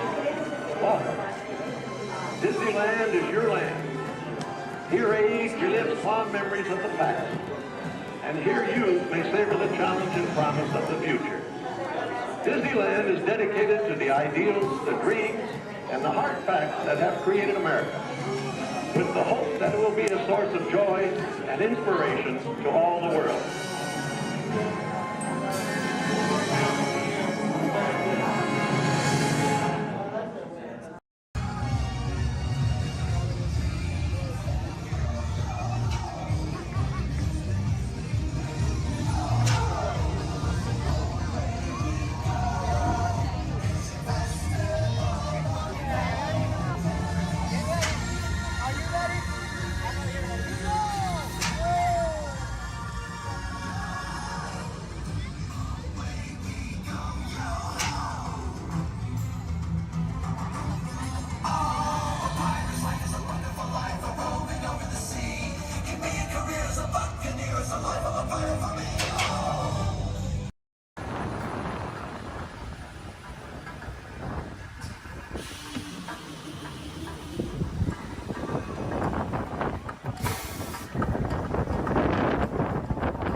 Remain seated until your rocket ship stops, and follow the arrows to the flight deck. Welcome back, pilots. Travelers, for your safety, please remain seated until your rocket comes to that full and complete stop. Gather all your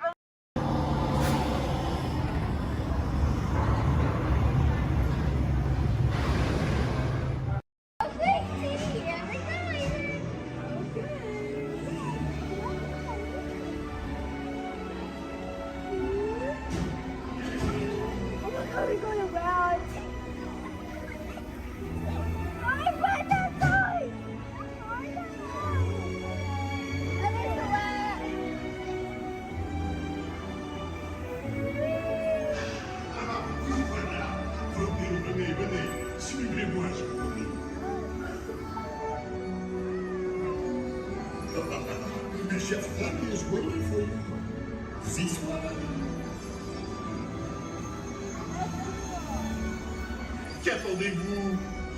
What the heck?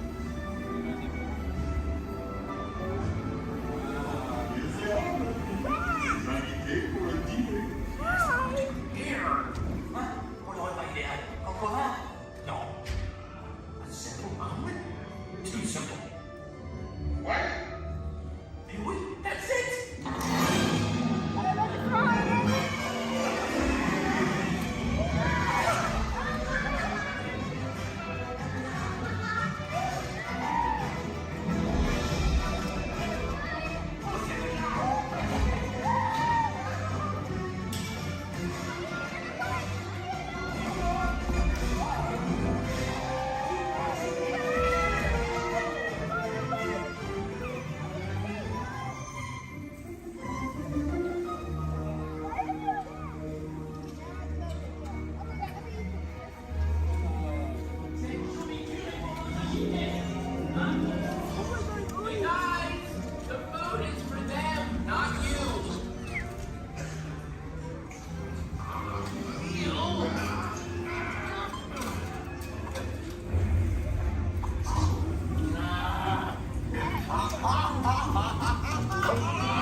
What are you doing? Que magnifique!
through this land.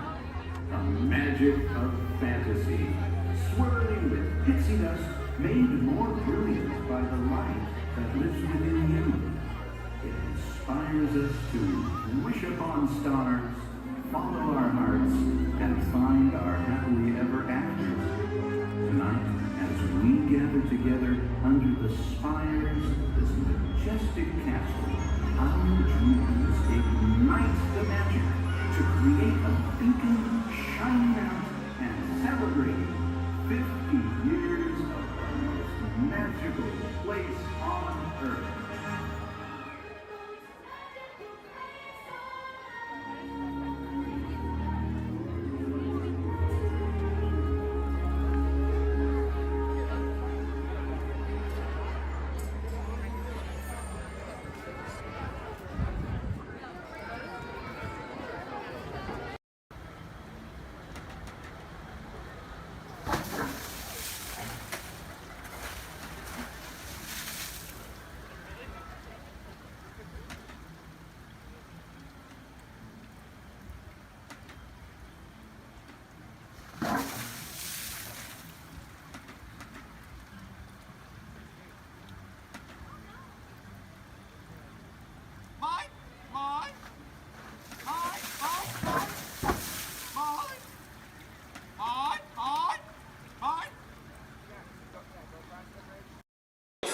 legs are getting much too short. Now, what have we here? Hey, haven't I seen you before? Seems like I'm always fixing this burnout. Oh, let's see now. No, that can't be right.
Okay, now whose favorite color out there is orange? Anybody? Well, gee, I sure wish I knew somebody orange who could kick this party up a notch. Well, I know somebody, and I'll give you a hint. He's orange and black, and he loves to bounce. That's right, it's not Tiger, it's a Tigger!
time to find out just how excited everybody is out there. Yes, friends! It's time for the official World Championship Color Competition! Okay, it's time to break them into teams, and these colorful friends of ours will be our team captains. So first up, let's decide who's on Jeannie's team. So this big group of people right here in front of me, including you in the center, I want you to think like a genie and yell, abracadabra, on the count of 3. Are you ready? 1, 2, 3! Oh, come on, I said like a genie really loud this time. Ready? 1, 2, 3! Great! You guys are now Team Genie. Blue is the bomb! Oh, really? We'll see about that. Everybody back here hanging out with Mike. Let's collect some scream power. I want to hear big green team scream on 3. Ready? 1, 2, 3.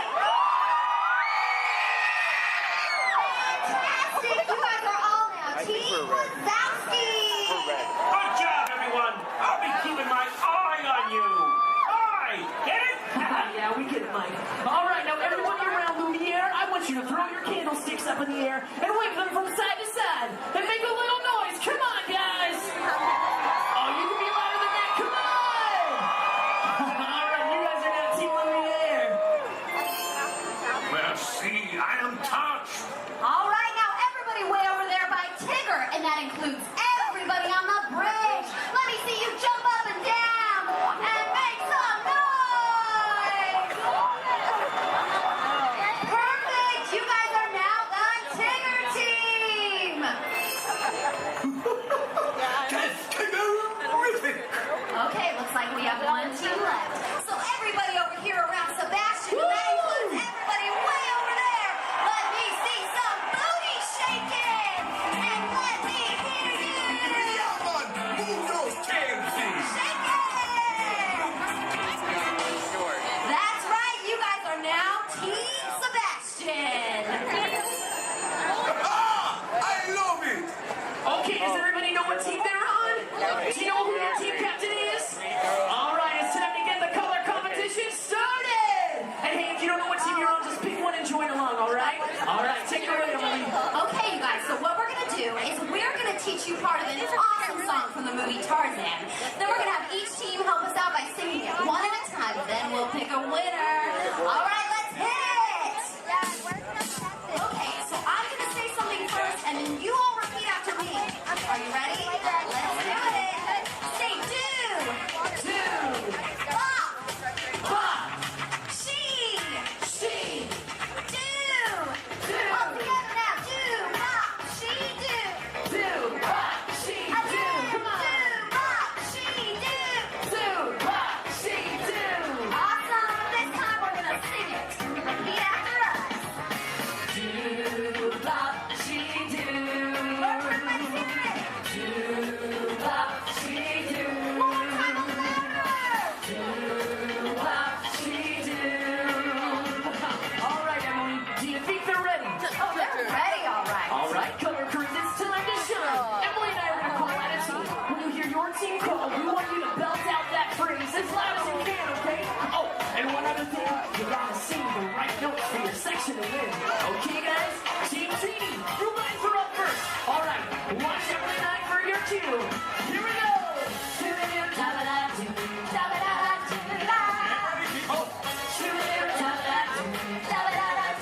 Oh, we're ready! All right, Team Genie.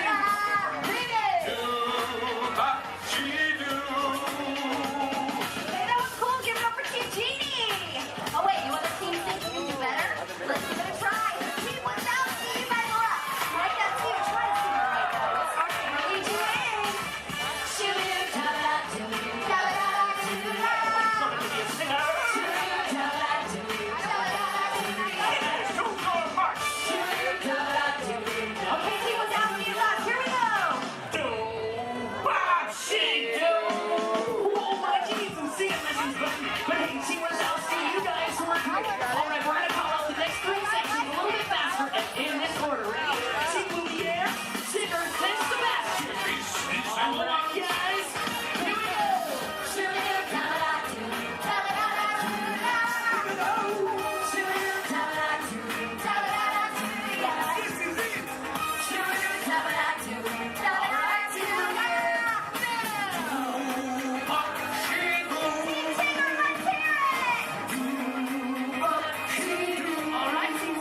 dancing. No time for romancing. It's a carnival.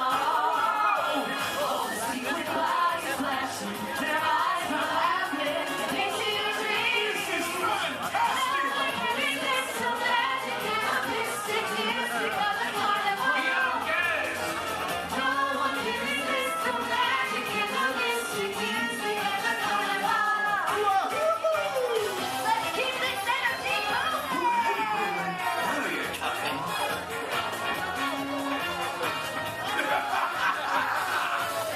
Come on, people. Let's get moving. Yeah, grooving. We're moving. Oh, yeah. And now for Carnival. Whoa, look at all these colors, Emily. Are you seeing this? Oh, yeah. Paradise Park is now one great big carnival of color. Welcome to the celebration. It's a jubilation. It's a carnival. People in the streets are dancing. No time for romancing. It's a carnival.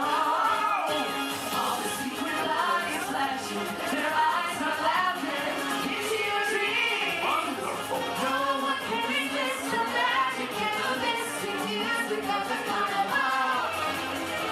No one can resist the magic and the mystic music of the carnival. All right, everybody. I don't know about you, but I had a blast. All right, it's about time for all of us to take our places for World of Color.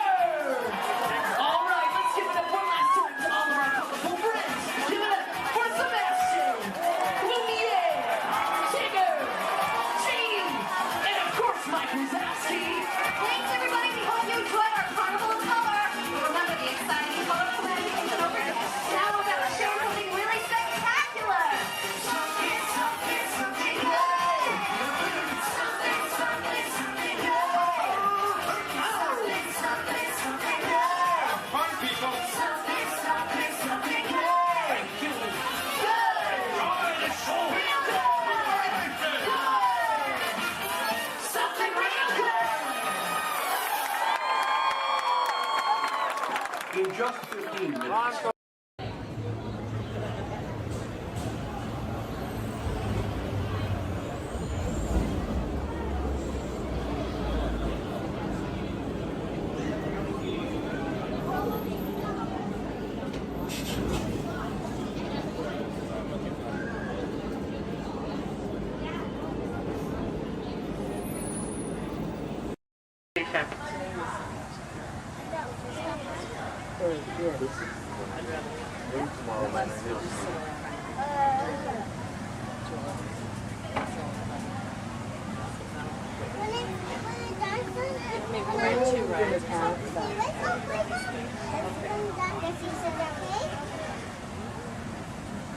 We should go get the fast pass. Oh, Lord!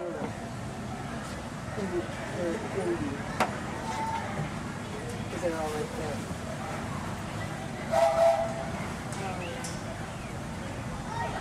And folks, on our way to Main Street Station, we'll be passing through the Grand Canyon and Primeval World. This is a perfect opportunity to take out your cameras and snap a few pictures. However, as a courtesy to those around you, we ask you please turn off the flash photography and video lighting on your cameras. Once again, no flash photography or video lighting inside the tunnel. Thank you.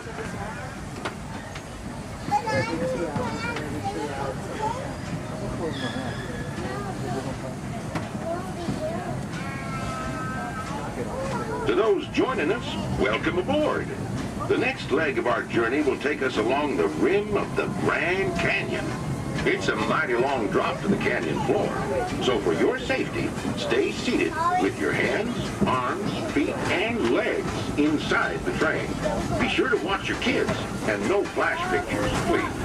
Para su seguridad, permanezca sentado y mantenga las manos, brazos, pies y piernas dentro del tren y cuide a los pequeños.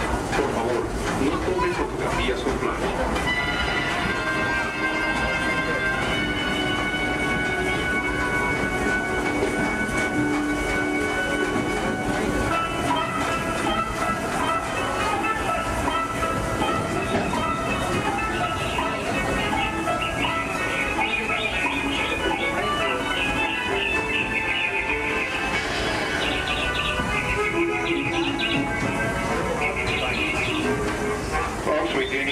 To please remain seated at all times. Thank you.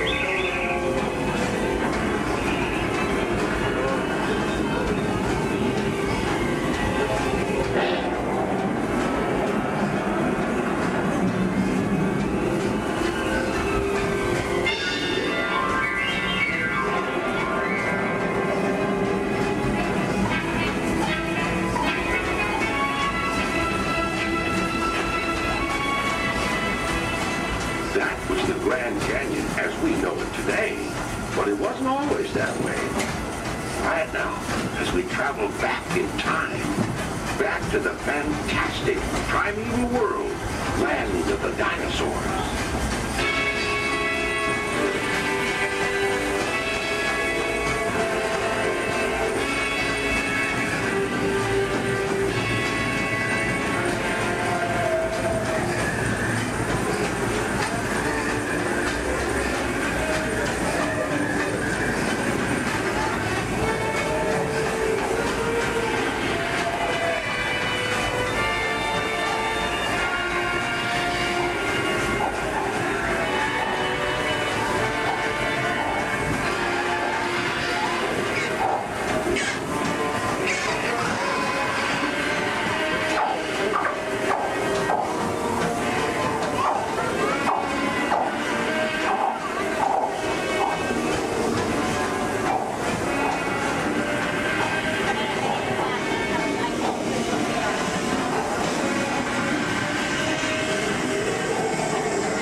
Steaming back to our own time and to Main Street Station, gateway to Disneyland. If you'll be leaving us here, stay in your seat till we come to a full stop. And remember to gather all your personal belongings, including the young'uns if you got any, and step carefully from the train. I'd especially like to thank those of you who've been with me for the Grand Circle Tour of Disneyland. We surely hope you enjoyed your travels with us and that you'll come back and see us again real soon. For those of you traveling on, we'll be on our way again in just a few minutes. This is Main Street Station, Main Street, USA.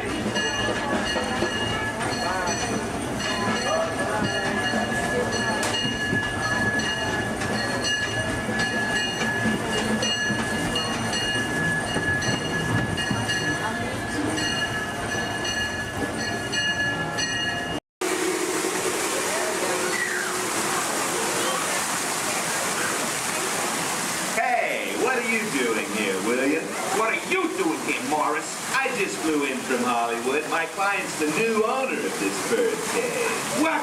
Are you cuckoo? My client's the new owner. Disney gave me an exclusive.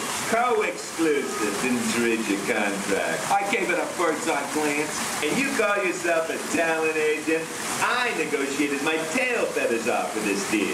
Well, my client does not share credit. He's a very big bird. Your client is Big Bird? Not Big Bird, a big bird, you bird brain. Well, your dim little star is now half owner of the Enchanted Tiki Room with my superstar. Think again, chickie babe. Stop grousing. Just look at these paying customers waiting to get in. Did you say paying? As in money. As in 10%? Hey, who am I to go against the status quo? Sorry to interrupt, gentlemen, but I would like to inform our guests about tonight's show that will be starting soon. And just so you know, this store will be opening and you'll enter into a room of joyous songs and splendor here at the Enchanted Tiki Room. Mahalo. Wait, our clients are not here. Maybe they hit traffic. Don't say that. Sorry. Anyway, babe, I gotta fly this scoop and migrate back to Hollywood. My birds will call your birds. We'll do lunch. What's the rush? I'm about to sign Donald Duck. Oh, yeah? Big deal, you hockey puck. I've got the mighty Ducks in the wing. You do not. Do too. Do not. Do too. Not. Two. Not. Toe. Not. Toe. You down. Come Leave me on. alone, toe. Oh, come on, will you? Toe, not go, yeah. Level with me. Put the bubble between the lines. Away, You go go away. ahead. Oh. Go away.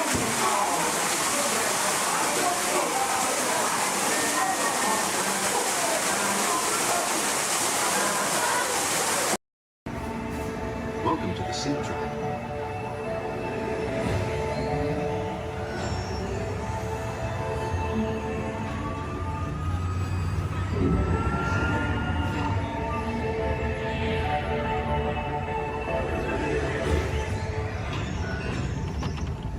We'll begin with the capability test to see how your vehicle designs perform under challenging weather and surface conditions. Monitoring road surface. Connecting to OnStar. SimCar performance data acquired.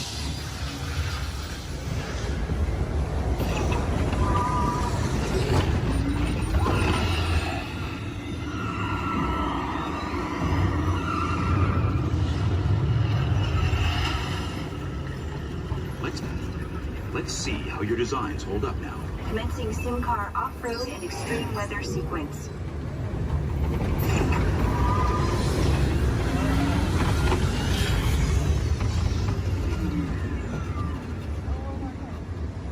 Capability test results displayed and verified. Now let's see how your vehicles compare when it comes to their efficiency.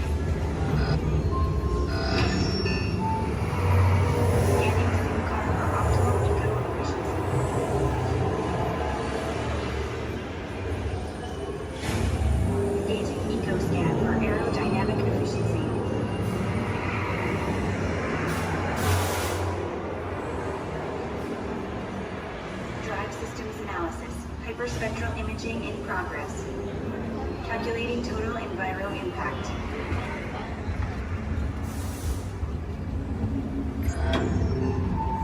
Commencing responsiveness test. Okay, the responsiveness data is now being synchronized. Automated driving technology verified and active.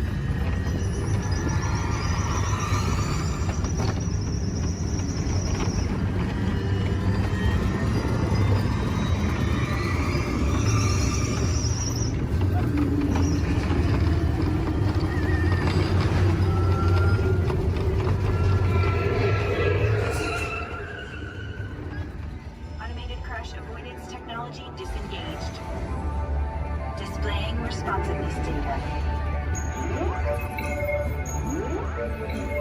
Here comes the final test. Energizing for power test.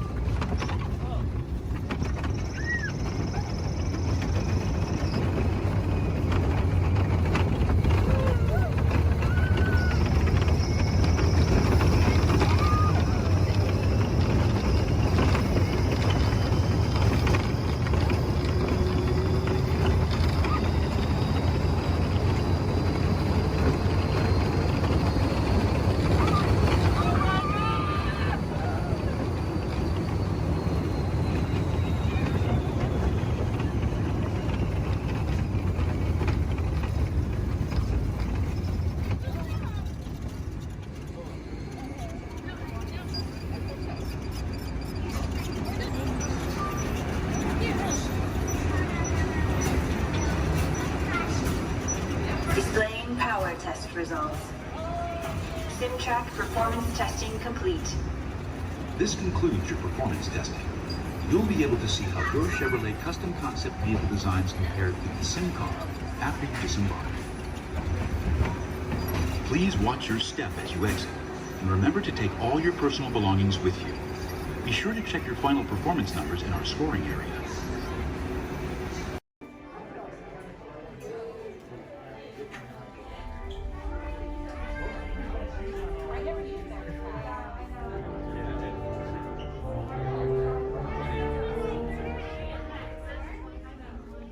Hello, sort of. My name is Patrick, and I'll be your chief flight attendant today. We'll begin boarding in a few minutes, but first I'd like to acquaint you with some important safety information. When the doors to your flight open, please take a seat and store all carry-on items in the under-seat compartment. This includes cameras, purses, hats, and, of course, these little dudes. Next, fasten your seatbelts, inserting them into the buckle on your right. because smaller aviators don't measure up to the height indicator on the seat. Just put the belt through the loop in the center strap before buckling it.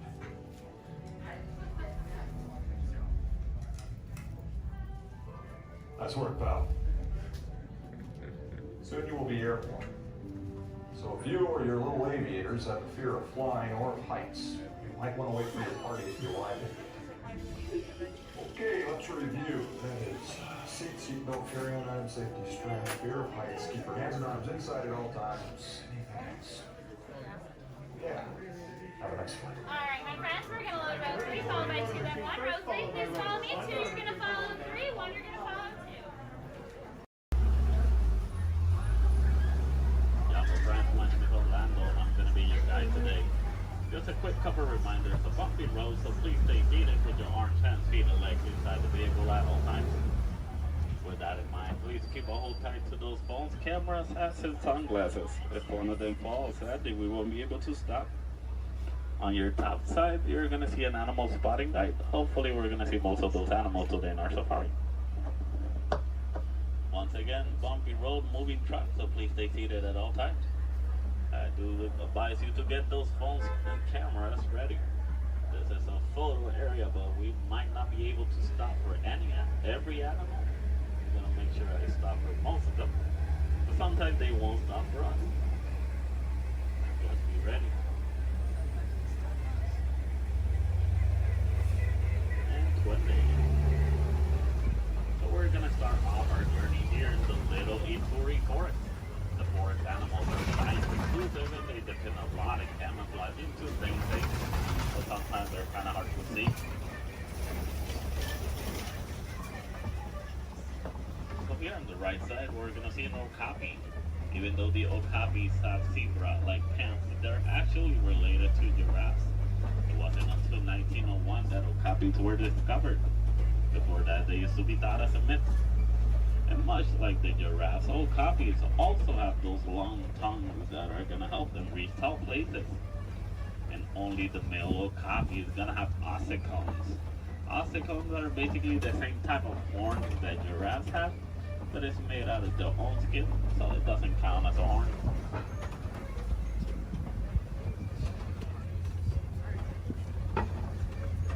So coming up on our left side, we're going to see some black rhinos. The black rhinos are one of the smallest of their species, weighing up to 3,000 pounds. The shape of the black rhino's mouth is kind of pointy or triangle-like, so that way it's easier for them to feed on the forest. It's also a nice way for them to, also a nice way for us to identify the rhinos. Black rhinos have a pointy-shaped mouth, while white rhinos have a square-shaped mouth. So this one here on the right side, closest to the truck, is going to be a greater kudu. The greater kudus are one of the tallest of the forest antelopes. They can go about 55 inches to the shoulder. That's about 4 feet tall. That greater kudu doesn't have any horns like the one in the picture. It's because this one is a female. Only the male greater kudu is going to have horns. Behind the greater kudu, we're going to see some bongos. Bongos are also known as the ghosts of the forest because they're rarely seen. The shape of the bongo's horn is twisted and it goes all the way towards their backs. So that way it's easier for them to travel around the forest without getting stuck. So as we start exiting the Little Ituri Forest, we're going to head all the way towards our Safi River. Rivers and water spots are great areas to see some of the wildlife that live near the water.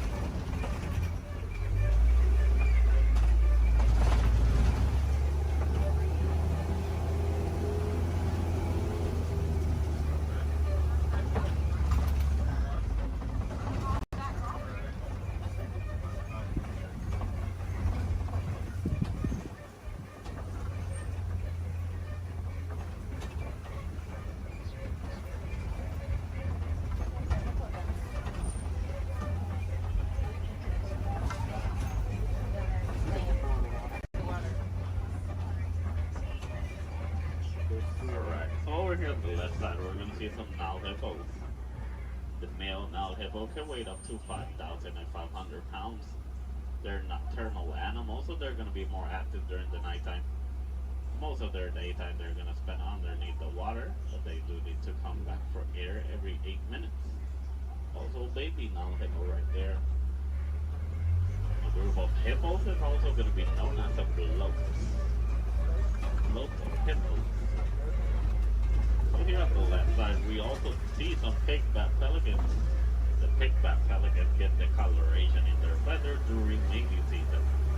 They're colonial nesters, so most of the time we're going to see them in large groups. They can go between 50 to 500. As we head around this curve, we're going to approach a bridge. And once again, they're really jumpy, so they beat it at all times. And to the left side, we're going to see some Nile crocodiles. Crocodiles are one of the largest crocodiles in Africa. They can go between 16 to 20 feet long and they can weigh up to 500 pounds. They're endothermic, that means they're cold-blooded, but they're going to introduce their bodies into the environment. So they're going to spend most of their daytime underneath the sun. If they need to cool off, they'll just open their mouth or they'll dive in the water. They're great parents. They will roll around the eggs in their teeth, so that way they can help them emerge.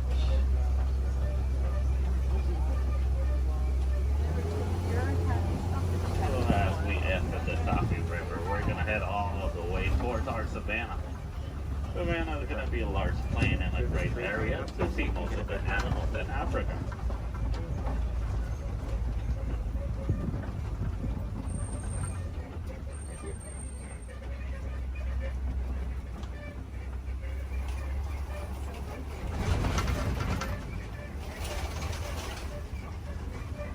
Brian.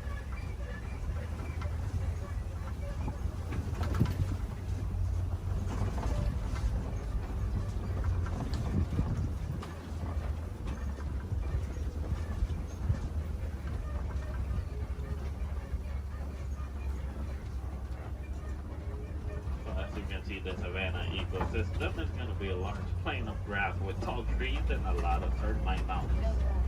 Each ecosystem is going to be unique and shaped by the animals that live on them. Between savanna, deserts, rivers, mountains. Most of the animals will actually use the termite mountains as fast crashers. Some of the smaller species like springboks will stand on top of them, so that way they can have a better view. Here on the left side, we do see a pack of African wild dogs. The African wild dogs are also known as painted dogs. They're part of the canine family. A difference they share with wolves and dogs is that they only have 4 toes. But they're a great pack and successful hunters, hunting up to 90% of the food they eat. But verbalizing, the African wild dog won't bark or howl. They'll actually make a squeaky sound that sounds similar to squeaky toys. Here on the left side, some Ankoli cattle. Ankoli cattle are also known as the Watusi cattle, named after the clan that domesticated them. They're a sign of wealth in Africa, where both male and female will have those huge, majestic horns that can go up to 6 feet long. Even though those horns are big and they look kind of heavy, they're actually honeycomb inside. They use the inside of those horns to move blood up and down, so that way they can keep themselves cooled off. Over here on the left side, we also see a sable antelope. Sable meaning brown, they're also the emblem of the Harambe Wildlife Reserve. They're the only type of antelope that in a fight or flight situation they'll stand their ground and they will fight. As you can see, the shape of their horns goes all the way towards their backs, so that way it's harder for predators to jump on them.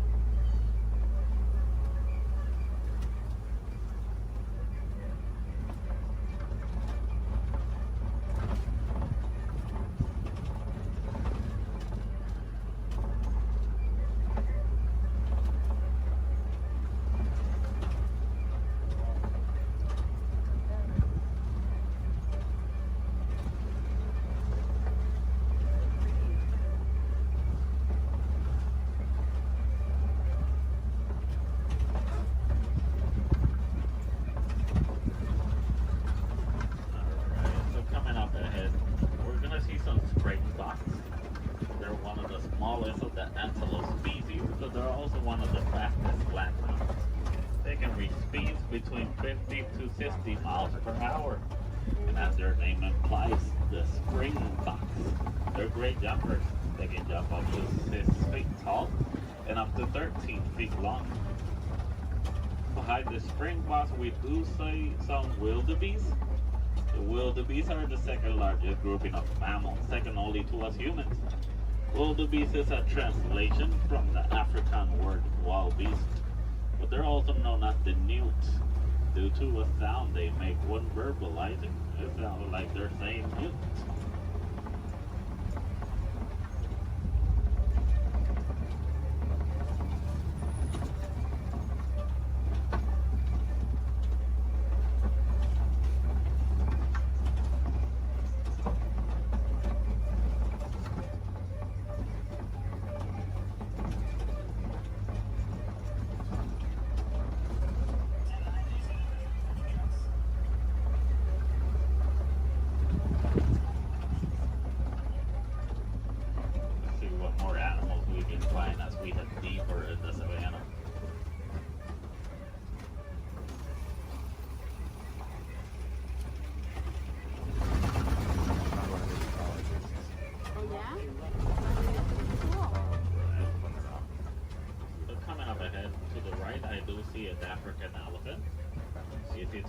Due to their huge size. Also, the shape of their ears look like the continent of Africa. They like to flap around those huge ears back and forth so that way they can keep themselves cooled off, basically like a giant pair of fans. Also, to the left side, mandrills, and the mandrills are one of the largest species of monkeys. Male mandrill can weigh up to 100 pounds, while the female can weigh up to 35 pounds.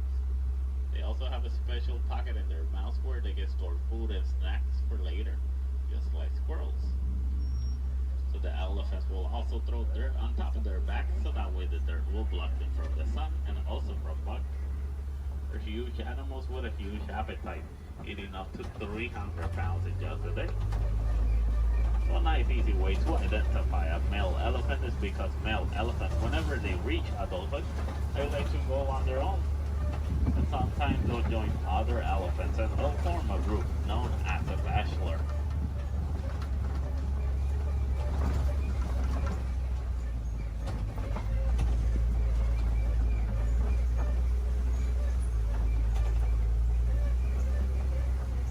Once again, another bridge. Please stay seated.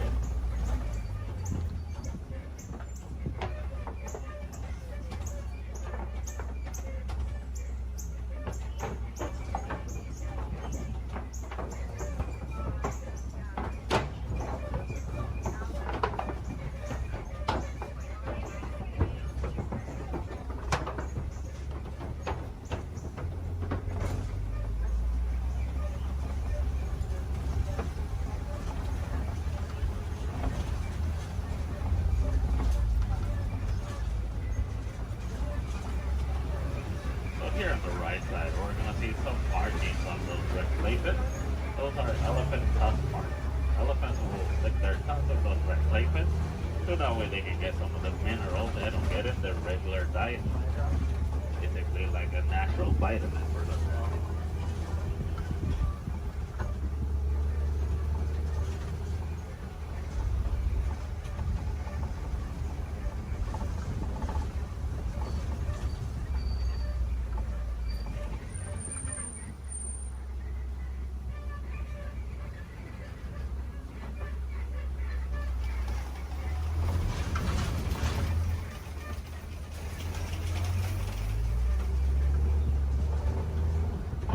Here on the right side, we do see some trees that look like they're upside down. They're known as upside down trees, but they're also known as the tree of life. The real name is the baobab trees.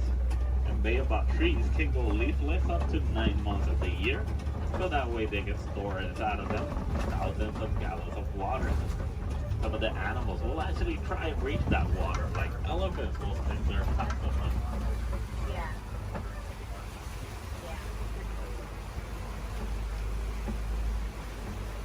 As we head around this curve, we're going to see a small island of greater flamingos. Greater flamingos are not greater because they're better than the other flamingos, it's just because they're bigger in size. As you know, flamingos have pink coloration in their feathers. Actually get those due to their diets. They consume dried shrimp and shrimp is high in keratin. If you guys ever get to see baby flamingos, you're gonna know that they have great feathers instead. A group of flamingos like this one is also gonna be known as a flamboyant.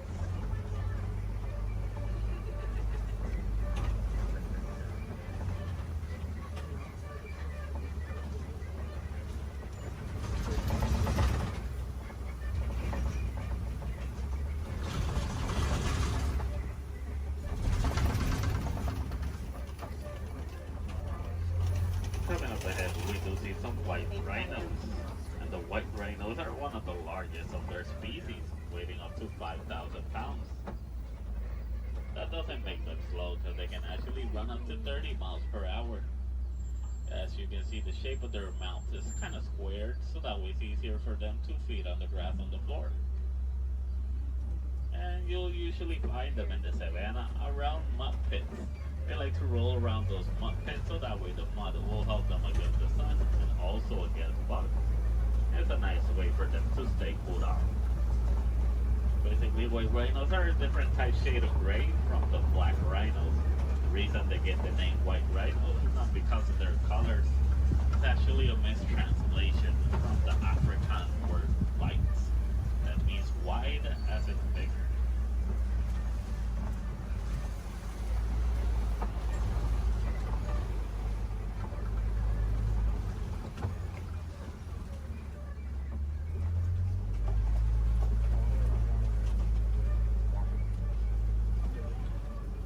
All the way in the back on the left side, I do see a cheetah walking around.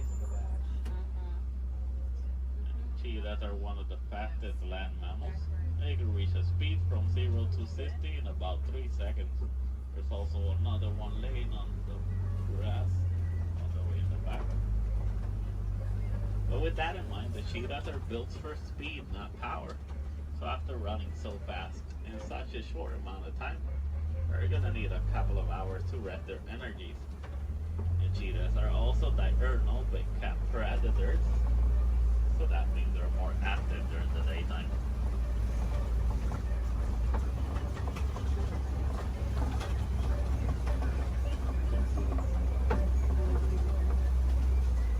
Coming up ahead, we do see some Kobe rocks, and on top of that Kobe rock, we do see a lion. Lions are nocturnal big cat predators. They're more active during the nighttime. Most of their daytime, they're actually going to spend sleeping. They can sleep up to 20 hours in a day. So that way they can store all the energies for the successful hunt at night. But while hunting, the female is going to do most of the hunting. While the male is usually going to be the stay-at-home dad who's going to take care of their cubs. So a group of lions is going to be known as a pride. In the morning, the lion's eyesight is technically as good as ours, but at nighttime, their eyesight are 6 times stronger. That's why they're successful hunters at night.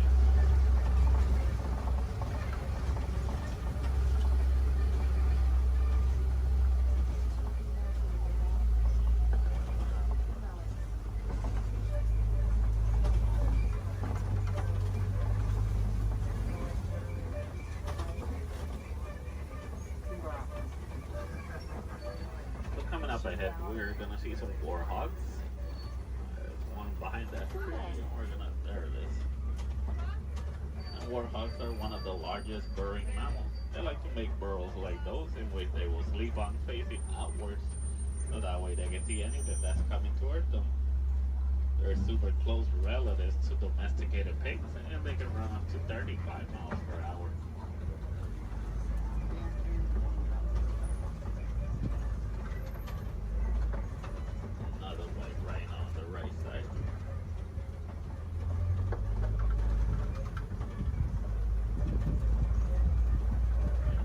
We start exiting our savannah, we're going to head all the way towards the Warden's Post. Warden's Post is going to be a great area to see how both humans and wildlife will live in harmony.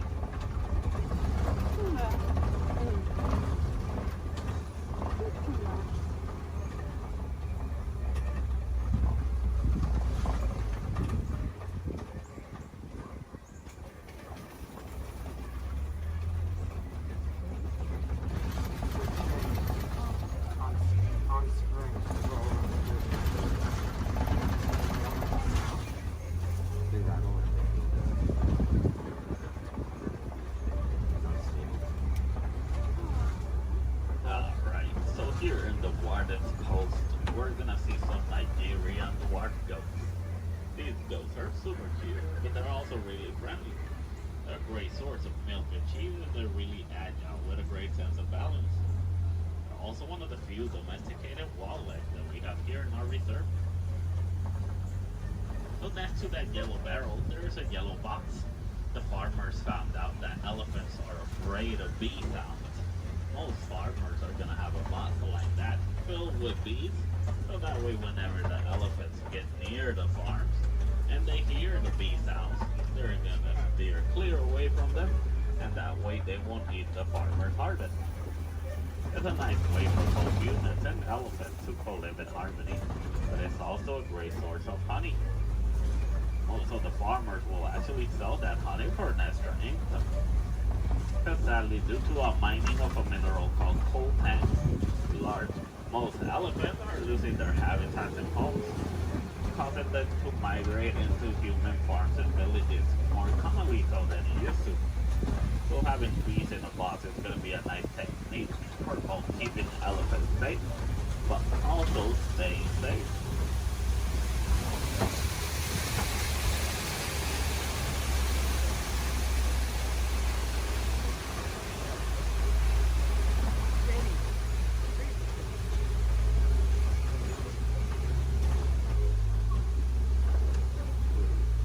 As we start reaching the end of our safari, I just want to let you guys know, if you want to see more animals and learn more about them, I do advise you to visit Gorilla Falls Trail. It's a nice 20-minute pathway that will take you all the way to meet a family of gorillas, while meeting more animals, learning more about them, and also more about conservation. If you're really lucky, you might even get a better close-up view of the hippos through a glass. Also, well, here in Harambe, we have the Rafiki's Planet Watch. The Wildlife Express train is going to take you all the way towards Rafiki. Well, you're also going to meet a couple more animals. You might even get to pet some of them in the Domesticated Pet Center. We have an animation studio where you might learn how to draw a couple of our animals. Super cool. And we also have an animal clinic. Any chance we need to take care of one of our animals, you guys can actually see the process through a glass. It's super cool. It's got nice AC, but it takes about a whole hour to complete. So you gotta plan ahead. The last Wildlife Express leaves at 4:30. Sunday Sana work.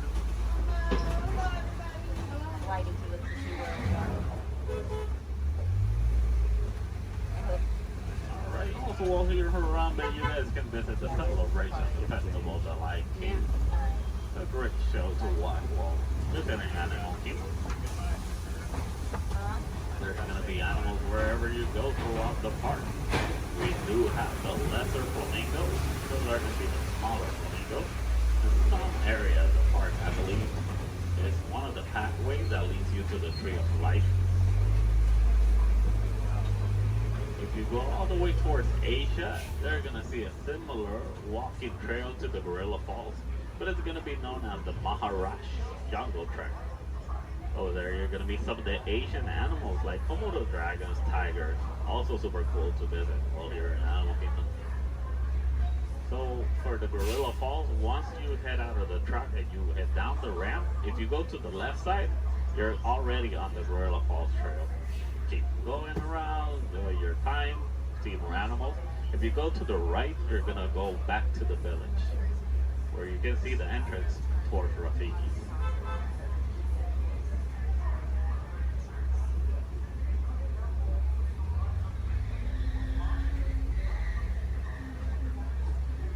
Almost to our destination. Just gonna wait a little bit.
start reaching the end of our safari. So here in Harambe, we don't like to say goodbye because goodbyes are always sad and final. We instead say Kwaherini. And Kwaherini does mean to go well. So Kwaherini guys, go well, go wild, and go make a difference out there.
Por lo menos lo vamos a ver.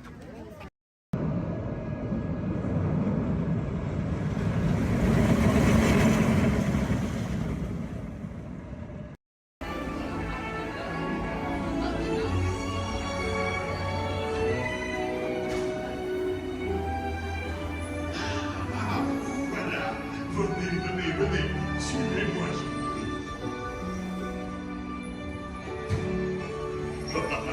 Your chef family is waiting for you. This way. Qu'attendez-vous?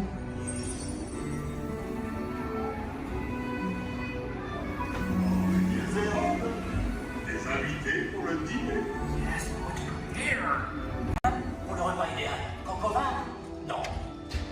A simple omelet? Too simple. Voilà. Mais oui, that's it.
Que manigancez-vous?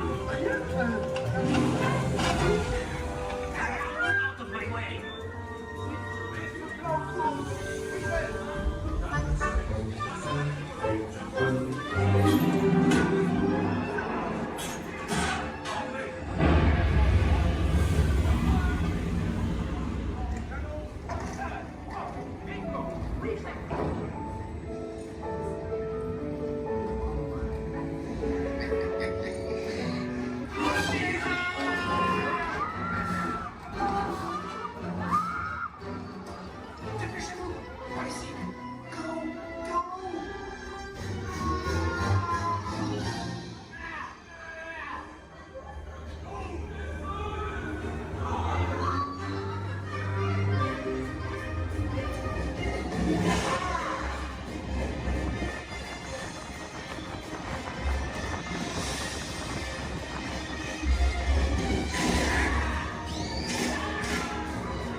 For those of you just joining us, welcome aboard Excursion 3 on the Disneyland Railroad. For your safety, please remain seated at all times, keeping your hands, arms, feet, and legs inside the train. Please supervise all children, making sure they are seated away from the train openings, either fully on a lap or on a bench. Our next stop will be Main Street, but before that, we will travel into the tunnel ahead and journey through the Grand Canyon and Primeval World. While you are more than welcome to take as many photos and videos as you'd like, we do ask that you please turn off all flash photography, video lighting, lighted toys, and accessories, including any lightsabers, light up ears, bubble box buildings, and many more.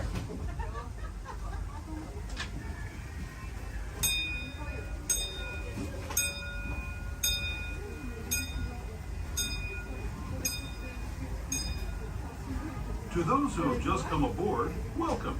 The next leg of our journey will take us from the fantastic world of the future to the breathtaking beauty of nature's own design, the Grand Canyon. For your safety, stay seated with your hands, arms, feet, and legs inside the train. Watch your children and no flash photography. Para su seguridad, permanezca sentado y mantenga las manos, brazos, pies y piernas dentro del tren y cuide a los pequeños. Por favor, no tome fotografías con flash.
Grand Canyon as we know it today. But it wasn't always this way. Now, let's travel back in time, way back in time, to the prehistoric past of the primeval world, land of the dinosaurs.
We're now returning to our own time and to Main Street Station, gateway to Disneyland. If you're leaving us here, stay in your seat until we come to a full stop. Remember to gather all your personal belongings and step carefully from the train. I'd especially like to thank those of you who've been with me. As we make our way back to Main Street Station, please remain fully seated until the train has come to a full and complete stop. As a reminder, Main Street Station has stairs. There are no ramps or elevators, so if you got late on the stop, and wheelchair only please reach the very bottom of the exit stand. This will be your stop for the National Disney District Park exit and of course Main Street.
Voilà, venez, venez, venez, suivez-moi, je vous prie.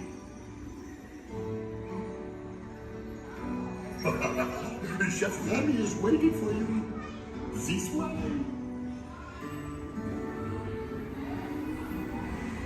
Déroulez-vous.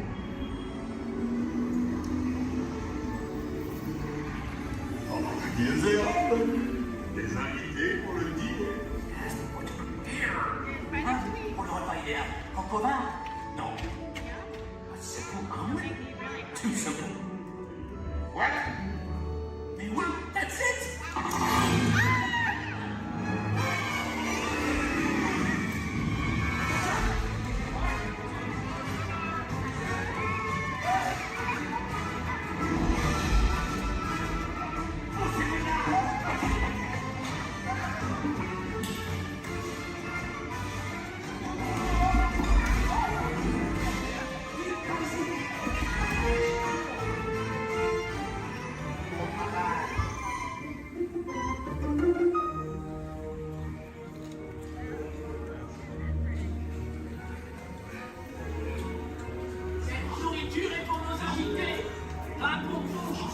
Hey guys, the food is for them, not you. Ew.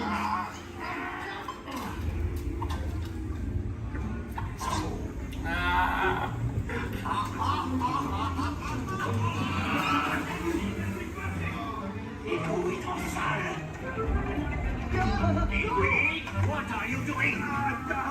Que manigancez-vous? Out of my way!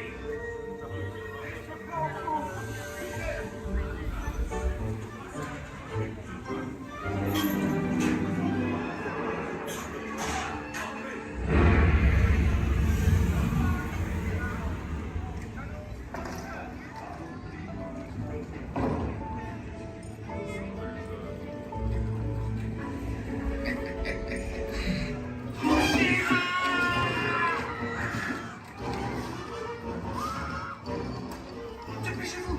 Par ici! Go! Go!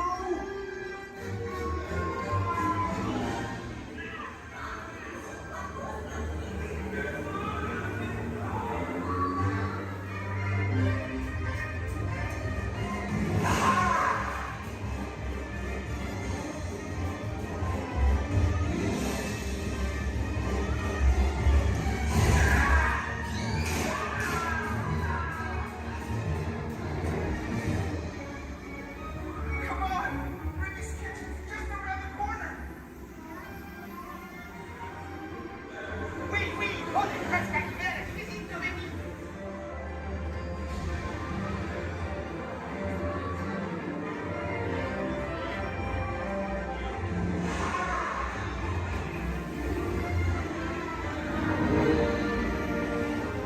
Trois entrecôtes pour la douce. Une à trois, une bleue et une saignante. Il va aussi me falloir rapidement 4 ratatouilles pour la table.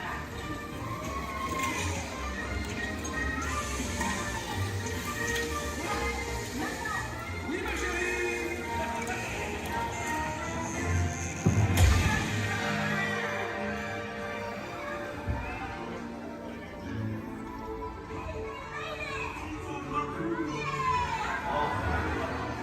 Hey, thanks for coming, everyone. Vous serez toujours les bienvenus chez Rémi. À bientôt et bon appétit. Mino. Au revoir.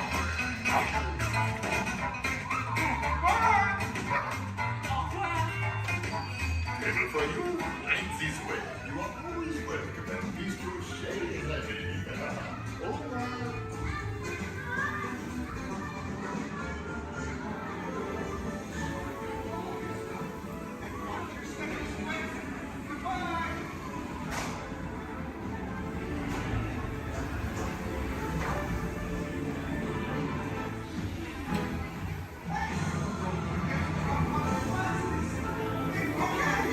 Be sure to grab all your stuff and watch your step as you exit. Goodbye!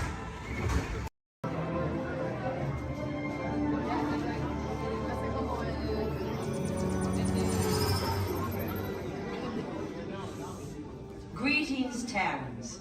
I am Nova Prime Irani Rayan, Commander of the Nova Corps. On behalf of all Xandarians, I hope you have enjoyed exploring the wonders of Xandar. As you have seen, your world and ours were born of the same moment, one which you refer to as the Big Bang. As such, we are all galactic neighbors in a vast universe which we and countless others share. For you to travel to Xandar would take 2.5 million years, assuming you had a ship that could fly at the speed of light. So we decided to come to you. But even we could not have reached you so easily were it not for the Cosmic Generator, an advanced piece of Xandarian technology that creates jump points, artificial tunnels that act as shortcuts, linking distant points in space.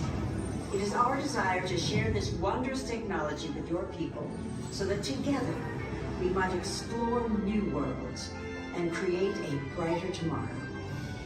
And now, as the culmination of the wonders of Xandar, you will be teleported to a Nova ship above your planet for a demonstration of the Cosmic Generator. I trust you will find it an unforgettable experience.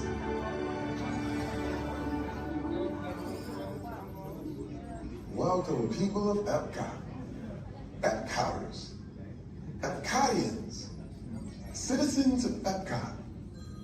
Does anyone know what they call themselves? What? I'm on? Someone needs to tell me what I'm on. Welcome, Epcot Terrans. I am Centurion Tal Merrick, and we're just about ready to teleport you up to the ship for the demonstration. As you're about to enter a secure Nova area, I must ask you to put away your Terran communication devices at this time. Recording of any type is strictly prohibited. I am very serious about this. Now, please step forward into the chamber. You're gonna love this.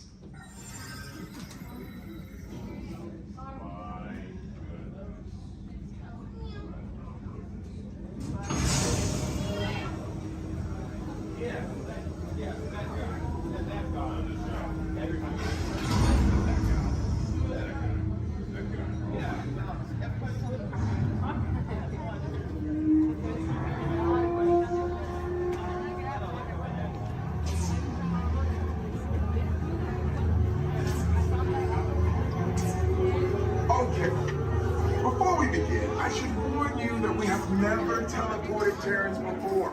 But since your molecular structure is very similar to Zandarian's, it should work. It'll work. So long as you are standing inside the lighted ring.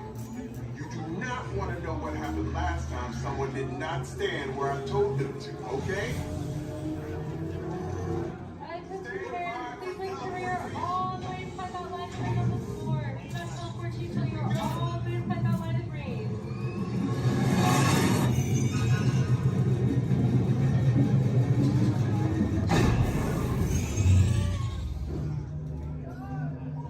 You made it!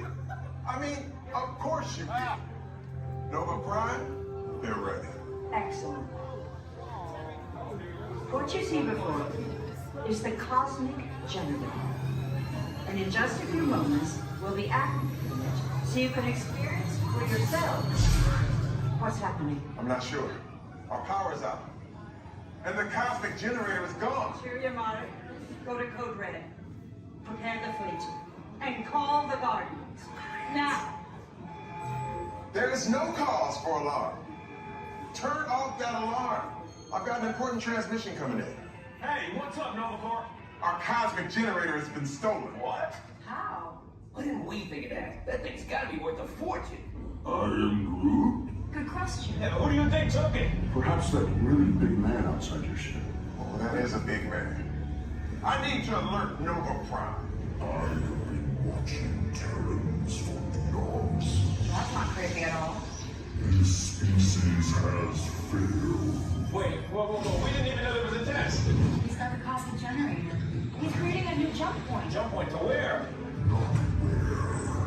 When. It's some kind of mutant jump point. He's going back to the dawn of time. Dawn of time, why? To erase an error. Well, that doesn't sound good. Your time is over. Wait, what do you mean? What do you mean it's so vague? The jump point is closing. Hey, Nova Dude, you're Nova Corps need to follow that whatever it is until we get there. We can't. Our power is down, and I've got to get these Terrans onto evacuation shuttles. I got it. I rebroken the shuttles to follow them through the jump point. Wait, what? Look, they're our only chance of keeping track of that whack job until we get the cosmic generator back. Piece of cake. Wait! There's cake. Where's this cake? The odds are impossible, Yeah. but it's our only shot. Good luck. Are you sure you can control it? Come on, it's me. I got this. We're all toast. First it was cake, now there is toast. This plan is making me so hungry. Terrans, listen up.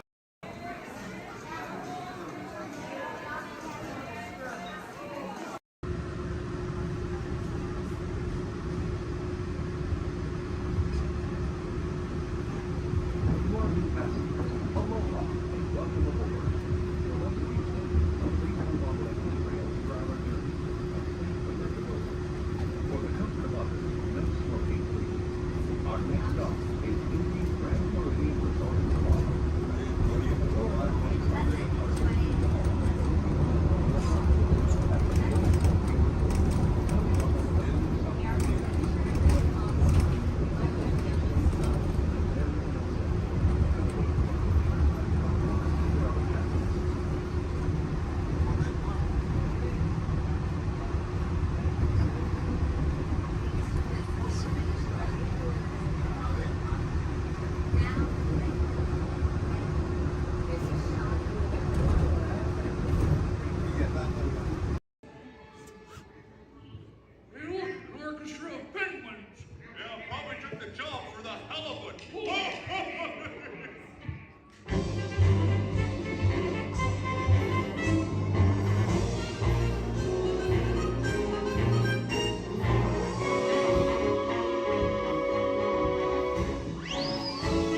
See, here in this modern, high-tech facility... Hey! Careful! Here in this modern, high-tech facility, we have perfected Muppet Vision 3D, a new film process which we're about to demonstrate to you.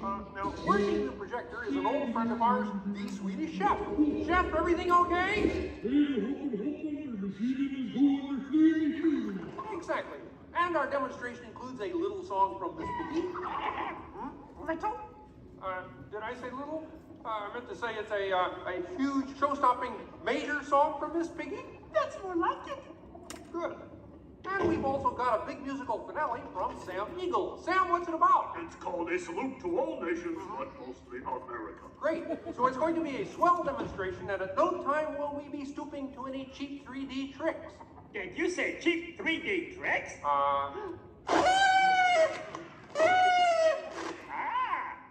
And here's something I wanted to spring on you.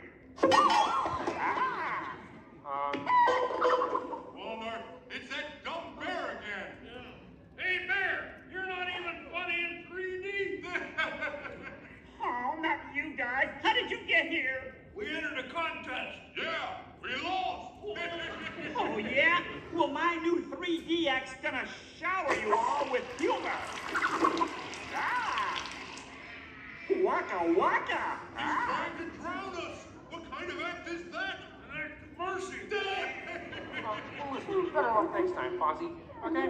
And now, if you'll come this way, I can show you our secret laboratory. You see, we invited distinguished scientists from all over the world to come and work here. Unfortunately, none of them showed up. So instead, I'd like to introduce you to the guys who invented Muppet Vision, and they can show you some of their...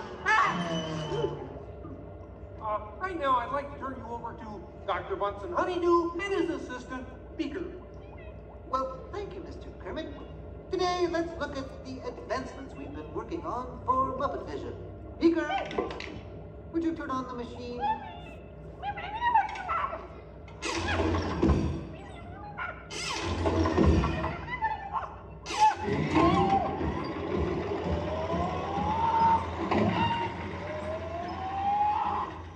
We at Muppet Labs have been able to grab hold of the future. The wheels of progress turn swiftly here as we strike upon ways to bring science safely to you. This user-friendly machine will now generate the first living 3D effect just by flicking a simple switch.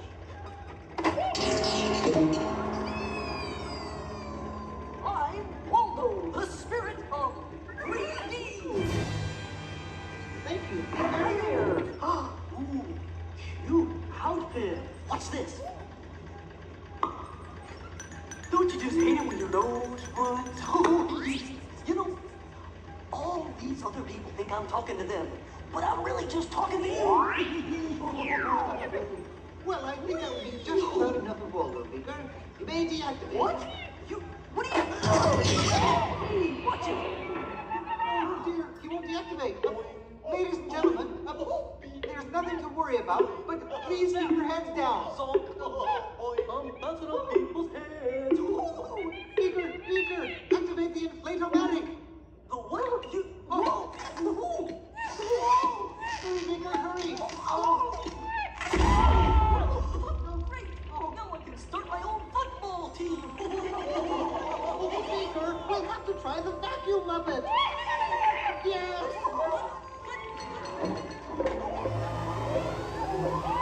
Ladies and gentlemen, for your own safety, please rest your armrest firmly.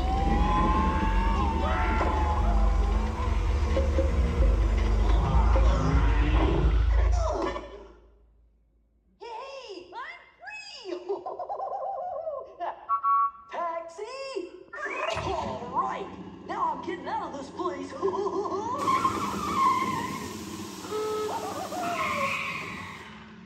This way, folks.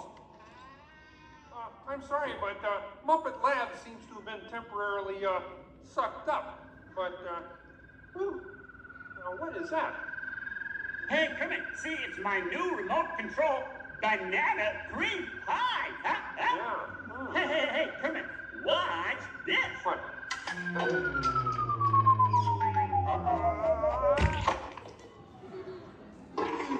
Ozzy, that's terrible. You're right. Needs more sugar. And now, ladies and gentlemen, for the first musical portion of our demonstration, we have Miss Piggy in a wonderful 3D number. That's you, penguins.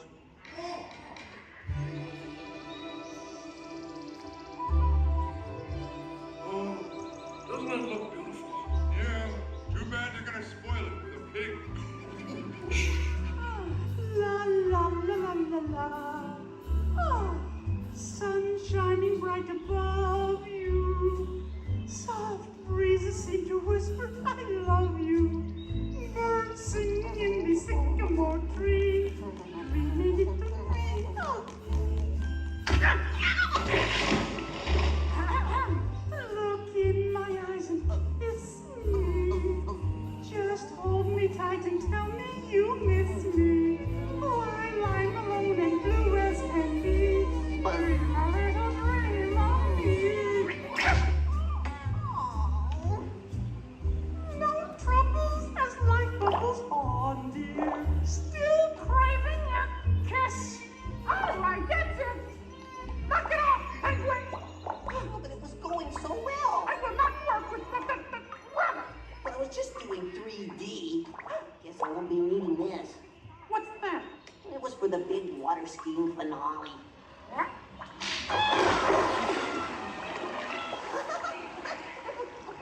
Peabody, what are you doing? What do you mean? You are ruining this film. Well, I was Get just out. trying to Get help. out. I didn't mean anything. Go away. Aw. Go away. Does anybody know the way out of this film? Hey, you got a map down there? Well, you come with me if you like. I just got fired and I'm running away. Terrific! Let's go. Okay. Hey, Bean, what's up? I'm going away. Forever. Oh, great. Could you get me a sandwich? Would any of you people like anything? I mean, since he's going out, he could forever? Bean? Bean? Oh, Kermit! Kermit!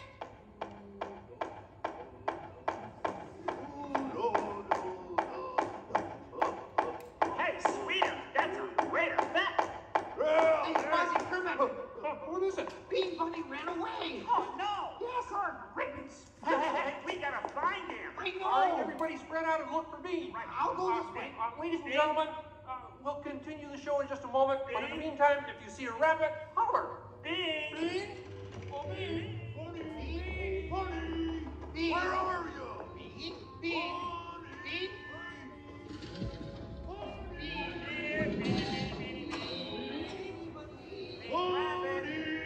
Hey, what's all the commotion about? Bunny ran away. Well, you know what that makes him? Smarter than us. Hey, anybody seen a bunny? I don't see a bunny. Where? Where? Oh, nothing up there but a bunny. A bunny? Me! Hi, sweetie. Hey, Kermit, look! What? Bean, what are you doing out there? I'm running away. Nobody would let me help in the movie. Oh. This is a very moving moment. Yeah, I wish they'd move it to Pittsburgh. Hey, Bean! What are we doing sticking around here? Let's burn rubber! Who's that? He's Walt, 3D friend, and we're both leaving the movie.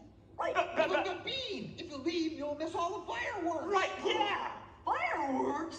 Ooh, okay, I'll stay. But I want to help. Gee, is there anything Bean can do in the final number? Oh, gosh, maybe Bean could set off the fireworks. That sounds great! Yeah, and I'll stay and help. I love fireworks! Well, okay. Sam, are you about ready? Yes, it's a glorious 3-hour finale. You got a minute and a half. Okay, everybody, get ready. Right. Ladies and gentlemen, the Muppets proudly present the final demonstration of Muppet Vision 3D.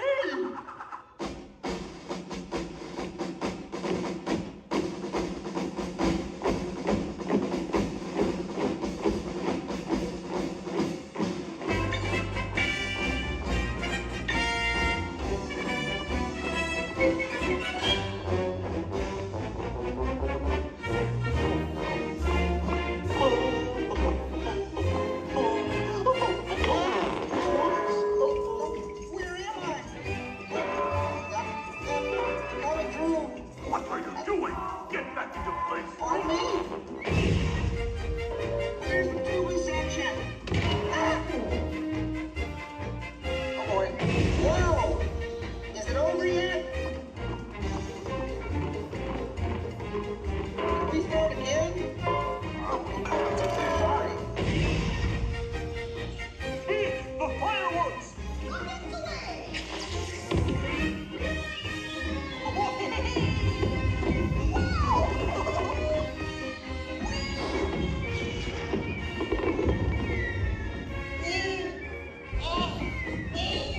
Enjoying the fireworks? No, your chair's on my foot!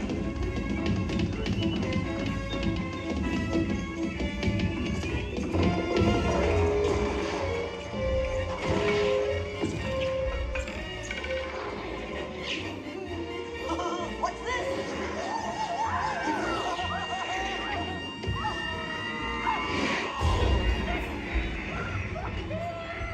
Stop the movie! Stop the movie, Chef! Chef! Can't you hear me? Stop the projector! You will hear from my lawyer! Hey, I'll save you, penguin! Take it easy! Oh, I'm sorry! Oh, no, wait! Don't shoot! Duck, everybody! Duck! No, not you! Them! Look out!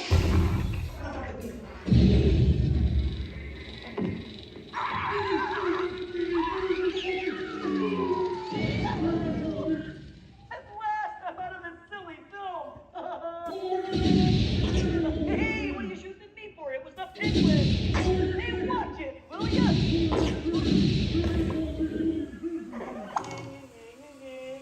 You couldn't hit me with a cannon? Hey, everybody, he's got a cannon!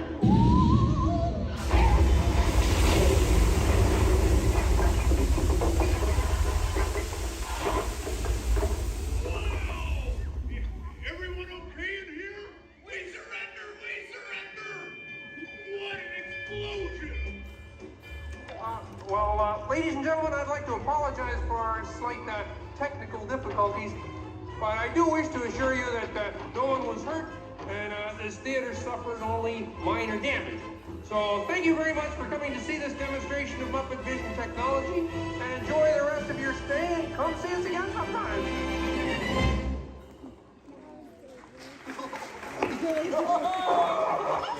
They'll never recognize me now!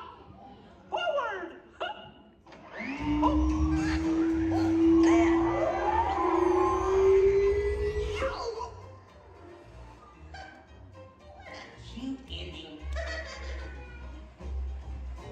Well, what do you think? We have time to go to the bathroom before the next show? We can't, you old fool! We're bolted to the seats! On behalf of Kermit the Gang, thank you for joining us. Now please gather your personal belongings and walk a walk. Uncle says the doors to your right.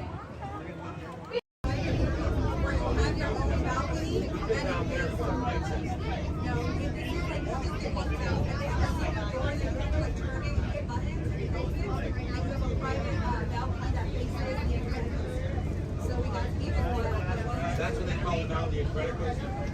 Yeah, it's not screaming help for me. I remember the first time I rang, I got it. There was a guy who had a cigarette in his mouth and he was so proud that he had it lit the whole time. That's like I remember the first time there and I was like, okay, what? I went on a ride with the kid. He was at the time. My shoulder. Yeah, it's fun. That's a good one. It is. I grew up in Santa Clara and then Marriott South America. California after that. He's from Redondo, and I am so we're like 30 days. I grew up at Gas. And we just moved to Oregon. Working for a while. Here, the tiger, it's crab, it's fish. So when we got Florida, I was like, You're gonna I have.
The building is here and here, though.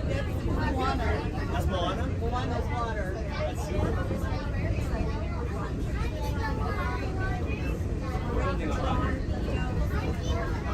They're building Moana, baby. I want you to walk and get that movie star treatment. There you go. That you know you deserve. And you know what? You might look and see. This could be the start of something wonderful.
That means thank you. Another word that we say here on the reserve is Twin Day. Twin Day means let's go. Jumbo, everyone. My name is Selena. I'm going to be your safari guide here today. Before we get out in the reserve, I do have a few safety reminders. Please make sure that we keep our hands, arms, feet, and legs inside the vehicle at all times so that we remain fully seated throughout our entire journey today. Now, if you take a look above your head, we have an animal spotting guide. You can use that guide to help me spot some animals out here in the reserve. I can't promise that we're going to see all of them, but I usually have some pretty good luck. Now, we're going to be heading into the Little Ituri Forest here first. And this area is home to animals that tend to be shy. They like to use camouflage to blend in with their environments, but we're going to see what we can find today.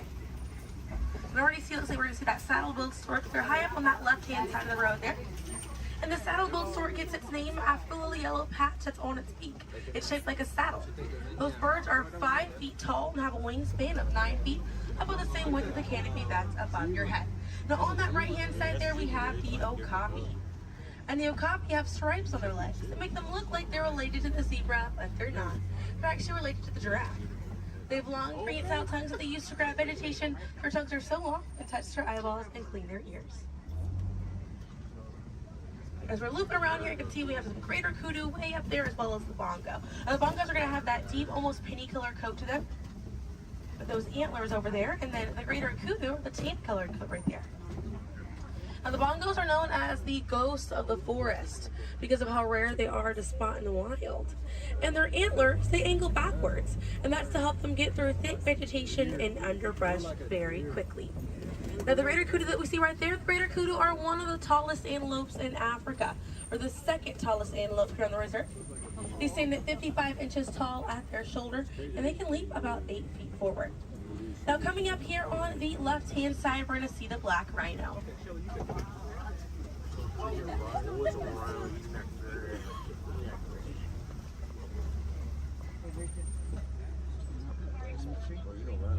Now, black rhinos are the smallest rhino in Africa. They weigh about 3,000 pounds. Rhinos are poached or hunted for their horns. Some people believe that they have medicinal value, but they do not. Their horns are not valuable at all, made out of keratin. And that's the same thing that our fingernails are made out of. Really good view of that bongo there on the right-hand side as we're passing by here.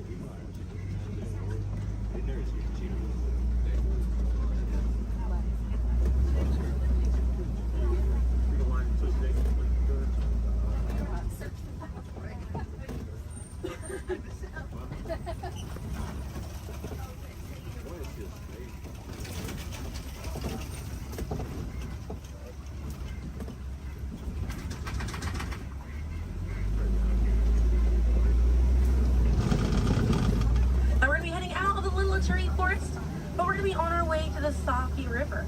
And animals in this area like to hang out in and around the water.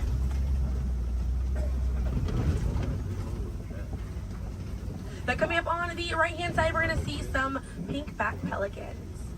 And the pink-back pelicans get their name for the pink skin that occurs on their back during mating season. Now, those animals are colonial nesters, so they'll nest between 20 and 500 pairs. That's a group of 40 to 1,000 pink-back pelicans.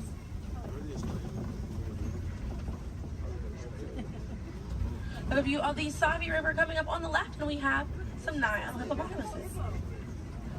Now, a group of hippos is called a bloat, and they spend most of their time submerged in that water to avoid overheating, but they will come out to graze. And they can stay submerged in that water up to 8 minutes at a time. And instead of swimming through the water, hippos will actually walk or run along the bottom of the riverbank, helps them glide through that water right there. One of the ways you can help out your waterways is by checking your sunscreen to see if it's reef safe. Another way is just being aware of how much water that you use and trying to conserve as much as possible.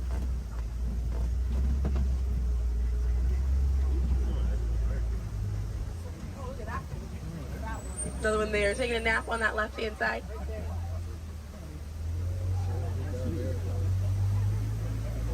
Now, coming up on the left, we're going to see the Nile crocodiles.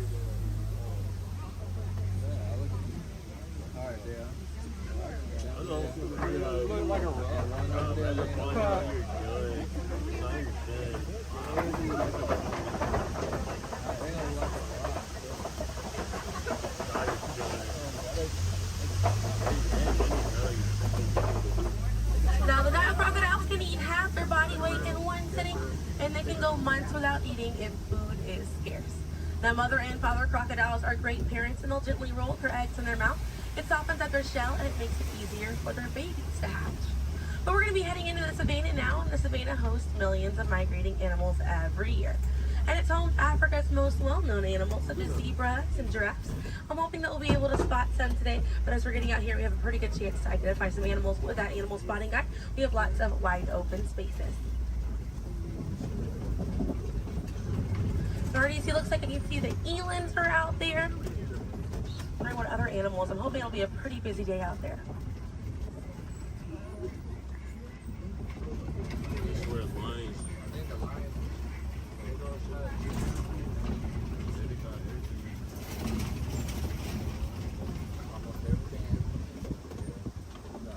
Let's see, also some springbok. It does look pretty busy out there.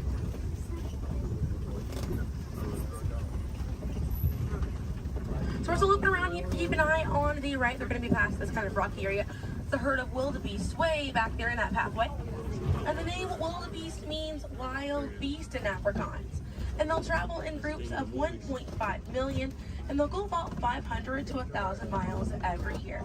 That's roughly the distance between here and New York. And during a wildebeest great migration, they can kick up so much dust that their dust cloud can sometimes be seen from space. Now, wildebeest are very impressive animals. They're able to run about 15 minutes after they're born. But this group of trees there on the right-hand side, they're all kind of pruned underneath to the same height, and that's about as far as those giraffes can reach. Lucky the vegetation on these trees all around this area here. Now that's going to be the Maasai giraffe, and the Maasai giraffes have an irregular coat pattern. They don't have those clean lines around their spots like the reticulated giraffe that's on your animal spotting guide does.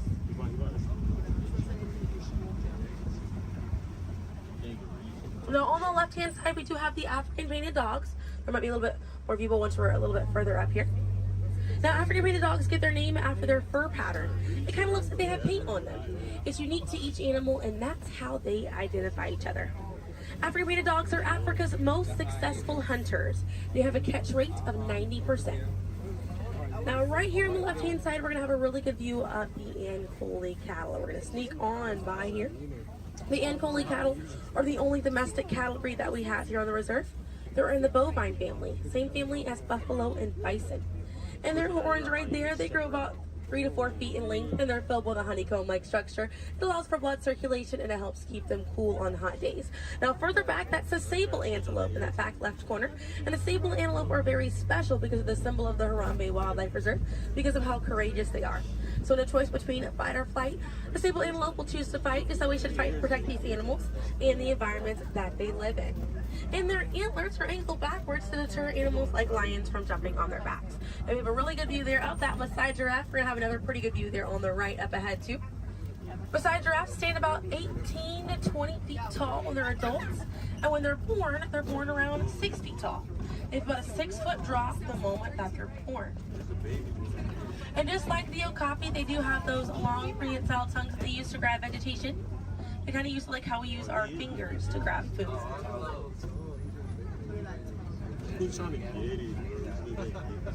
Really good view of them right there. They're actually the same number of neck bones or vertebrae in their neck as we do in ours. Theirs is just bigger.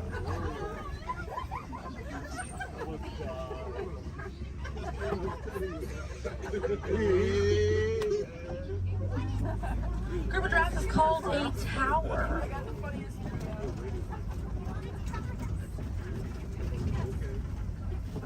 Now we're going to see on the left-hand side we have the elands. Now the elands are right next to the springbok. The elands are the tallest antelope on the reserve. They stand at 6 feet tall at their shoulder. One of my favorite eland facts is they'll make a flower crown with their antlers to impress the females during mating season. Now it's not a perfect flower crown. They'll kind of root up at plants and bushes, but it's the thought that counts. Another eland right there, a couple of elands right there.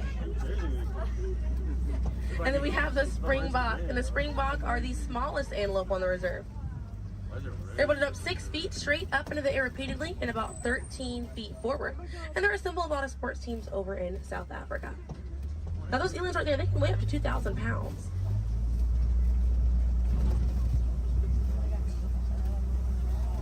Another view of that Maasai giraffe right there.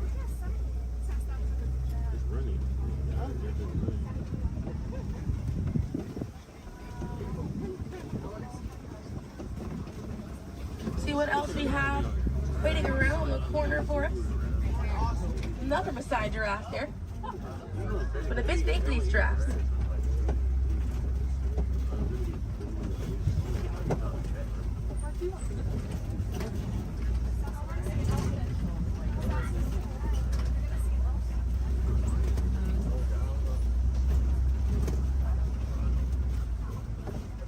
We're going to see the African elephant up here. It's going to be on the right-hand side of the truck.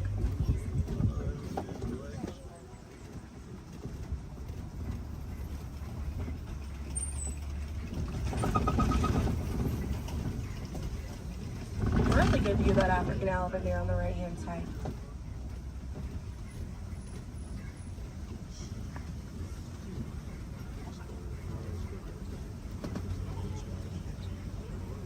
And on the left we have the mandrill. That's the male mandrill on the left. Lots to look at right here. Male mandrills weigh about 100 pounds. Females grow up to 30 pounds. And they can bare their teeth at each other as a sign of aggression, but they usually don't. They usually do it as a friendly gesture. So it's kind of like the mandrills are smiling at each other. And we got to see that elephant back there. And elephants are social creatures. That's going to be the African elephant. The females and their young will hang out in large groups together, and the males will form a loose bachelor group, or sometimes they will kind of hang out on their own, depending on their mood. And the way that African elephants stay cool is by flapping their ears. It runs air over the blood vessels that are dispersed all throughout their ears, and it helps bring their body temperature down.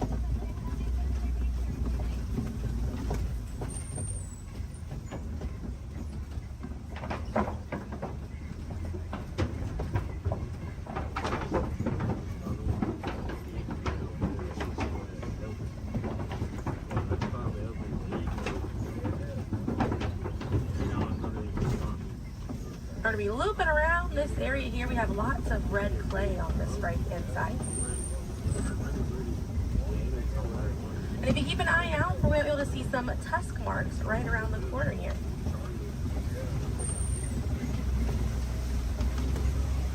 So those tusk marks on the right were caused by African elephants. And they'll scrape up against that clay and they'll eat it. More elephants there on the left-hand side. And they eat it because it contains the minerals that they need, sort of like how we take vitamins.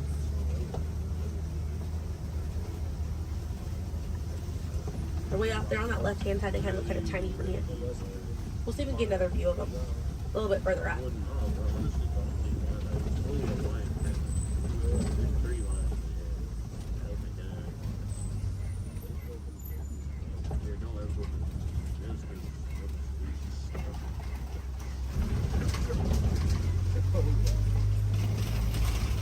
So on the right-hand side, we're going to pass by a couple of trees. There's one on the left by those elephants as well.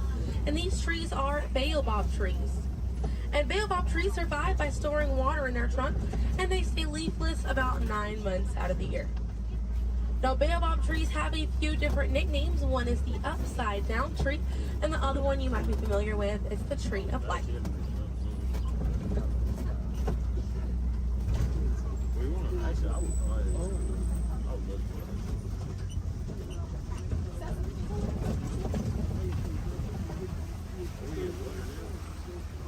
And we're coming up here on a group of flamingos. Group of flamingos is called a flamboyant. So here we have that flamboyant of flamingo. Now this particular species is the greater flamingo species, and they're the lightest colored flamingo in their family. They get their color from the brine shrimp that they eat, and over time it turns their feathers pink. It takes about 1 to 2 years to get that full pink coloring right there. When they're born all gray and fluffy.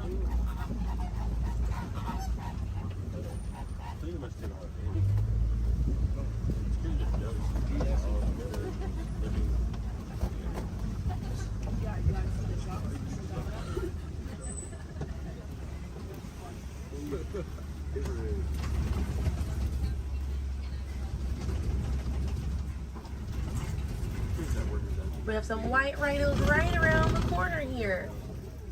So they're going to be hanging out by a mud wallow on this left-hand side, and they'll use this mud wallow to cool off it. And they'll coat their skin in the mud to act as a natural sun protectant, sort of like how we use sunscreen. Now elephants do something very similar, and they'll fling dirt and mud on their backs as well. Just how important it is to protect ourselves outside in these environments by wearing hats, sunglasses, sunscreen. Very, very important, as well as staying hydrated. Now that white rhino right there, they weigh about 4,000 to 5,000 pounds. group of rhinos is called a crash, and they can run at 35 miles an hour. Now on the right hand side, those are some ostriches way back there. Ostriches are the largest bird.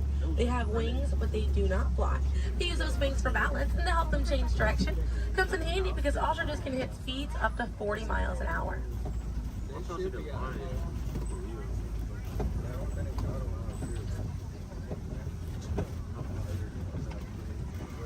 You see some cheetahs right around the bend here.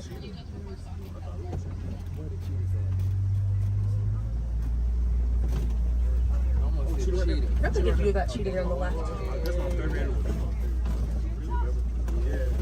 Now cheetahs are the fastest land animal. They run a little over 60 miles an hour. And they have 2 black lines on their face. Those black lines are called tear marks. And they help reflect the sun. Benefits cheetahs because cheetahs are daytime hunters. Now cheetahs do not roar. Instead of roaring, they'll meow and they'll purr. And their claws are not retractable, so they're out all the time. Now we're coming up here on some Kopi rocks. And Kopi rocks are rocks that jut out from the savannah. And a lot of times animals like lions will use these Kopi rocks as a vantage point to kind of scope out their territory and their prey. Really beautiful view of that male lion right there. Now at full volume, their roar can be heard up to 5 miles away. And they can sleep about 16 to 20 hours a day. Really impressive view of them posing right there. Now, female lions will do most of the hunting for the group, and the male lions will stay back and kind of guard the territory and guard their cubs. And the Swahili word for lion you're probably already familiar with. The way that you say lion in Swahili is Simba. Now we're going to see some more ostriches. We have some white rhinos over here too, and the lioness is there on the left. Looks like she's posing for us as well. Really cute view of that white rhino as well on the left here. Or, excuse me, yeah, right hand side. I think that's what they have like wild house, and they can't even get really try. Not really. I can see some warthogs right around the corner because it wouldn't be a safari without them. Few of them over here. Warthogs are in the same family as domestic pigs. They're really intelligent animals and are the largest burrowing animal as well.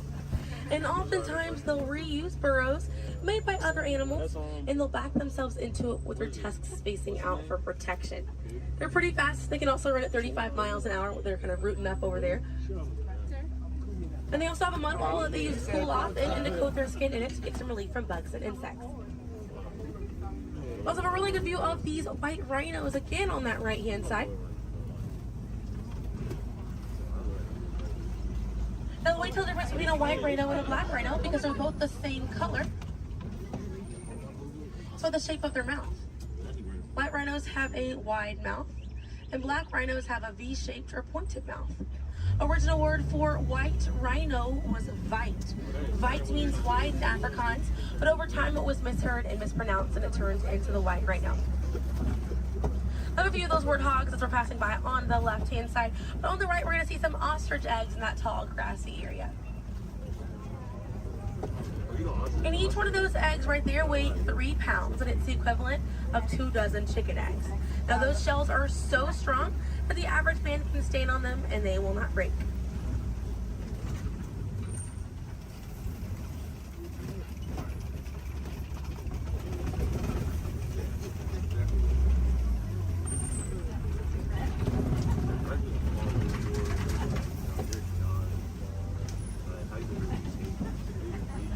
We're gonna see, looks like we have some Nigerian dwarf goats over here.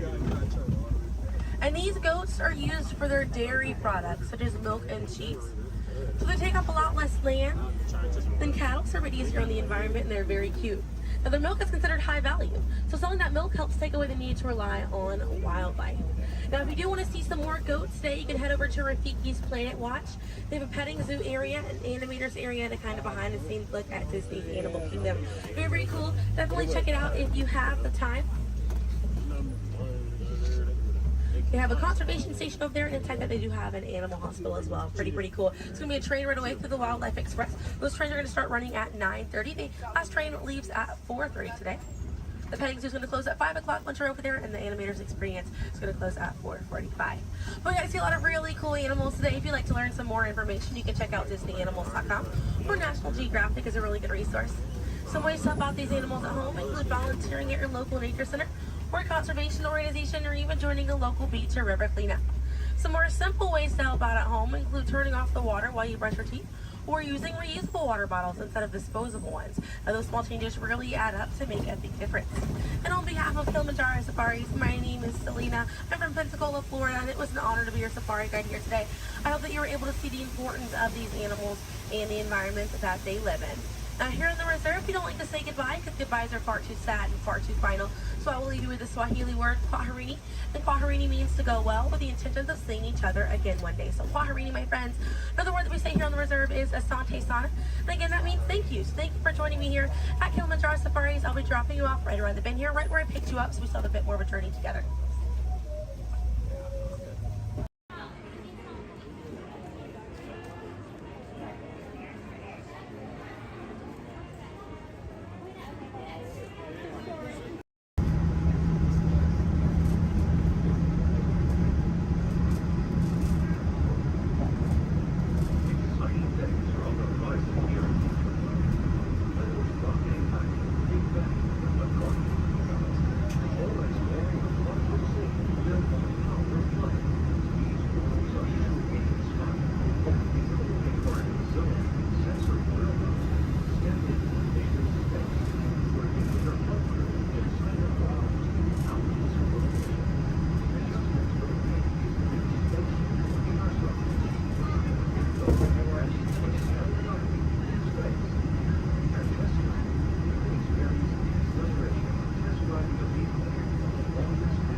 favorite song.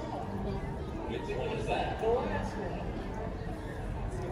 One of our favorite things. Yeah, 20.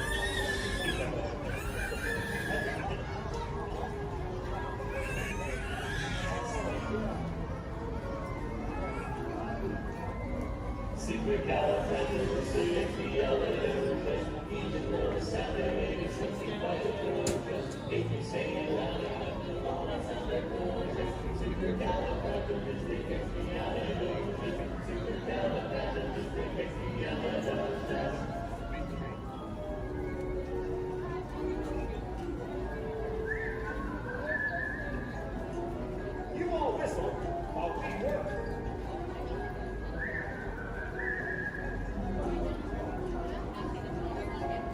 It's a small world after all. It's a small world after all.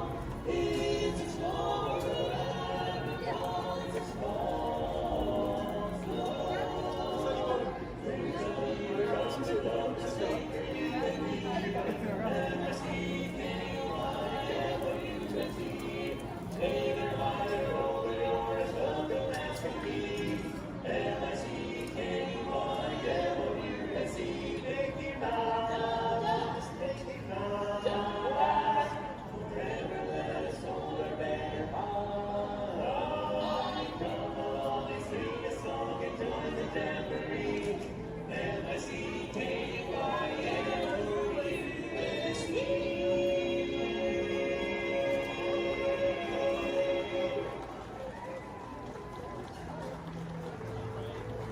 Thank you so much, everybody.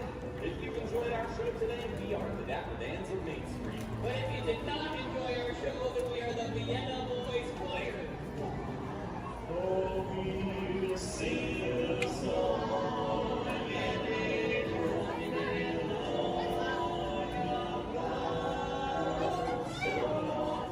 so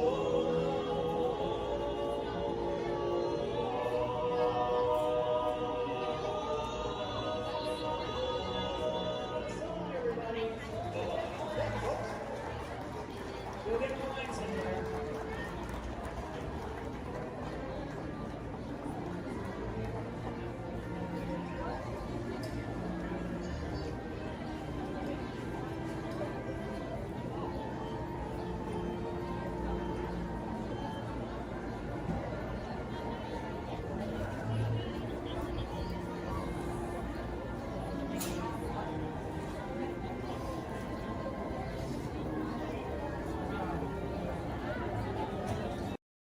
Y mantenga sus manos, brazos, pies y piernas dentro del tren. Cuide a sus pequeños. Muchas gracias. Howdy, partners. For your safety, remain seated with your hands, arms, feet, and legs inside the train, and be sure to watch your kids. If any of you folks are wearing hats or glasses, best remove them, because this here's the wildest ride in the wilderness.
with one of my stuntmen. All right, turn around. Here he is. My bad. You know what, Steve? I'm sorry. You're just too big for this. Why don't you go get set up with the desert scene? All right. Thank you for wanting to help out. Oh, where are you going? We're not done. We're not done yet.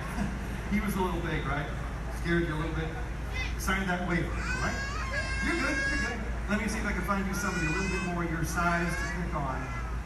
Hey, Devin. Yes, sir. Come on over here. So I'm doing a little fight demonstration for our guests, and I've got a volunteer. RT, this is Devin. I think it's something real simple. Okay. Basic, all right? Nothing too crazy. Just listen to her.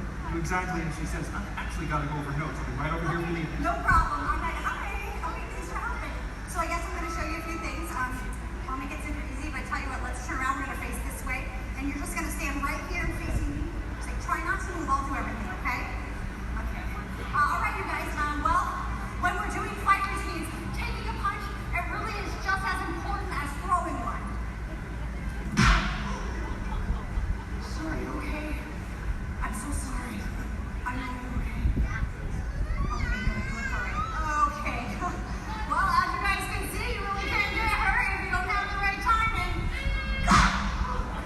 Sir! Okay, I think I know what's happening. You're moving just a little bit. I don't want her to listen anymore. Okay, no problem. I'll wrap it up. Here's a little hat. You see, it just takes guts and coordination and a real level head.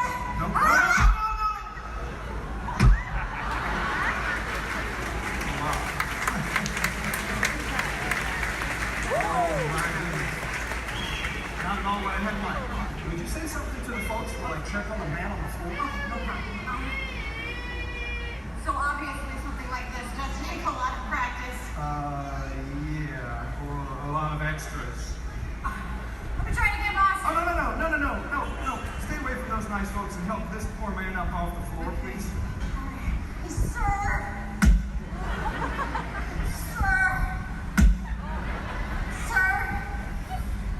Ladies and gentlemen, that is indeed one of my stuntmen. Give it up for Mr. R.T. Lovato! Keep that applause going for all of our background extras!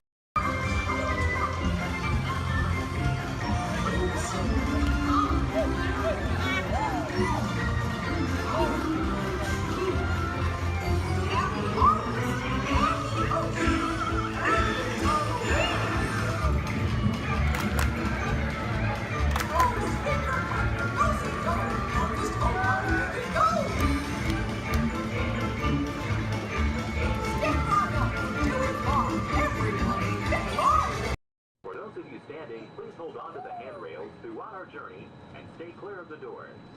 For the comfort of others, no smoking, please. Thank you. As we turn south, you can catch a glimpse of the spires of Space Mountain in the Magic Kingdom. Nearby is Disney's 8th-ranked contemporary resort.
your group is together, now is a great opportunity to pick a time and place to meet and to become separated in the park. If you should need any assistance, please go to Guest Relations, located in Innovations East. Guest Relations can also assist you in making dining arrangements, provide special tours of Epcot, or make other suggestions for planning your visit to Walt Disney World.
Traveling to Epcot, where nations celebrate human achievement and potential. Its 300 acres are divided into two worlds, Future World and World Showcase. Future World offers fascinating explorations into realms of energy, transportation, and imagination. You'll also find adventures in communications, sea exploration, food production, and other vital topics. World Showcase is a community of nations, highlighting the accomplishments and cultures of people around the world. On the banks of the 40-acre World Showcase Lagoon are Mexico, Norway, China, Germany, Italy, the American Adventure, Japan, Morocco, France, United Kingdom, and Canada. Young adults from each nation represented in World Showcase are among your hosts, making this a true international exchange.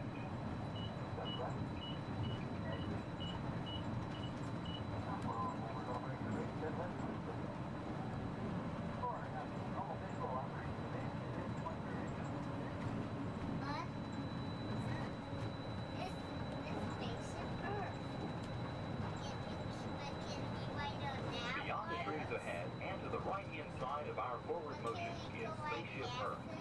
This 18-story geosphere marks the entrance to Epcot. Inside Spaceship Earth, time machine vehicles take you through the evolution of human communication, from a distant yesterday to the dawn of tomorrow.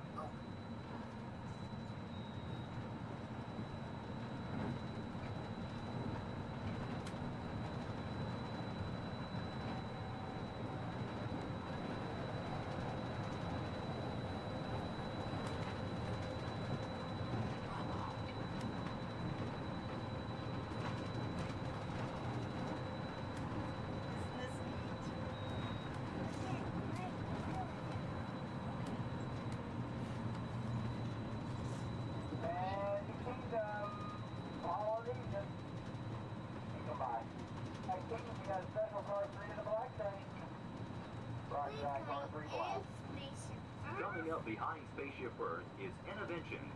Inside this hands-on area, you can explore and interact with the ever-changing technologies and products for everyday living in the near future.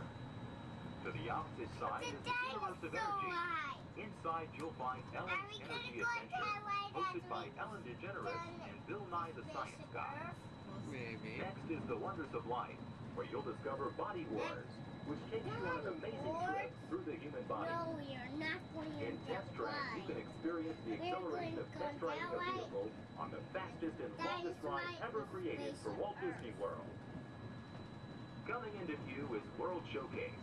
Directly across from us on the far shore of the World Showcase Lagoon is our host pavilion, the American Adventure.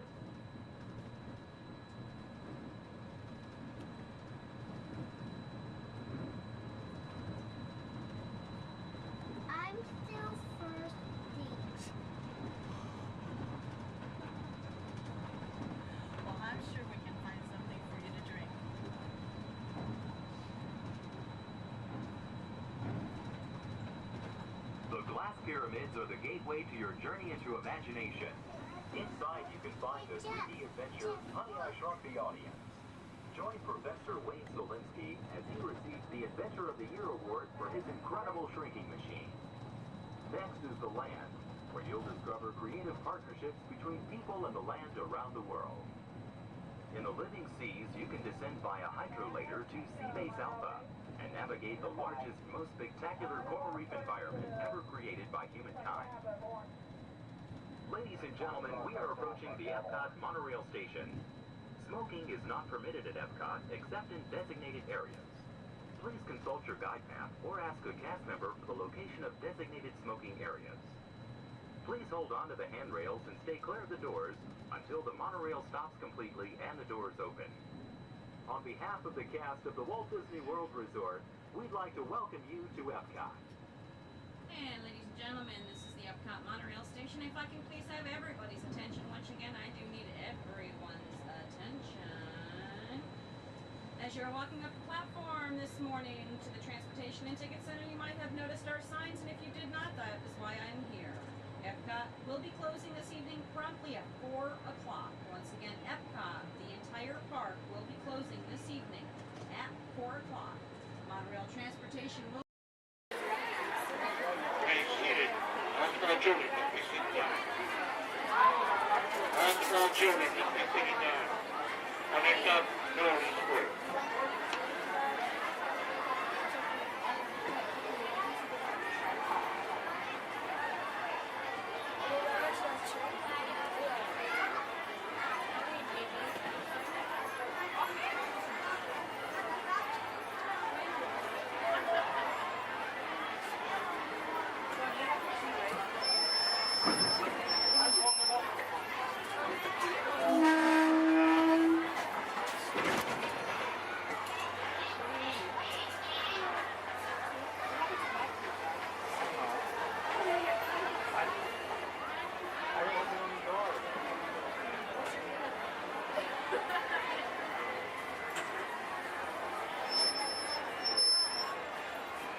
Hello, folks.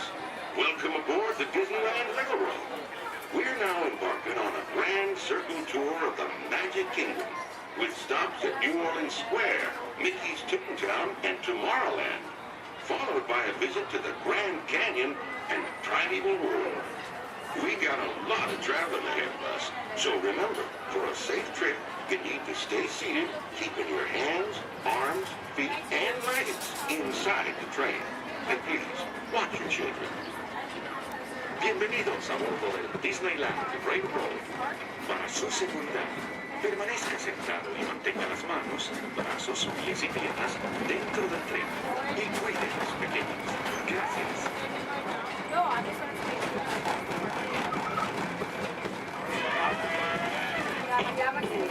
Did you folks hear that? Sounds to me like we've reached the wilds of Adventureland. We can just might run into a lot of savage critters out there. Including lions and tigers and tiki birds. Everybody just be on the lookout. You never know just what may show up. We're approaching our first stop, New Orleans Square Station. This station serves Frontierland, New Orleans Square, and Ticket Gallery. If you'll be leaving us here, remain seated until the train comes to a complete stop. Then watch your step while getting off. Have a good time at the frontier, you hear? For those of you continuing on, we'll resume our farewell.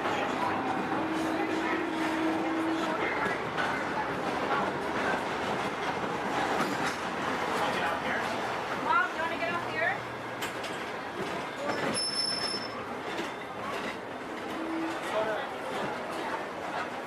Out here? Dad? Next stop is Toontown. Next stop is Toontown. Your journey. Para su seguridad, permanezca sentado y mantenga sus manos, brazos, pies y piernas dentro del vehículo. Y cuide a sus niños. Gracias. Please step carefully onto the moving platform. Then step into the car. For your safety, remain seated at all times, keeping hands, arms, feet, legs, and other appendages inside your car. And please stay by the other people. Stay clear of the doors until closing. Please keep arms and hands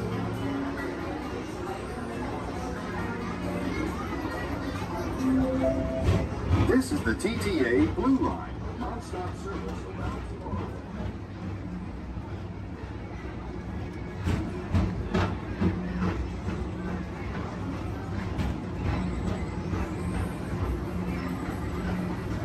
Greetings, intergalactic travelers. Welcome aboard the People Mover, presented by Enterprise. I'm Borak 5, your guide aboard this highway in the sky, the absolute best way to see Tomorrowland. And my stars, is there ever lots to see? From spacecraft to monster labs, there's really nothing like today in Tomorrowland. For your safety, if you have wings, jetpacks, or gravity polarizers, please do not take flight while on board. Thank you.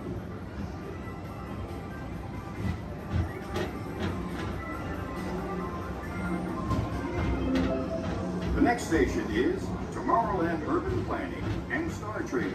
Transfer to green and red lines. Don't worry, your express train keeps on rolling through the future, right by two of my favorite spots.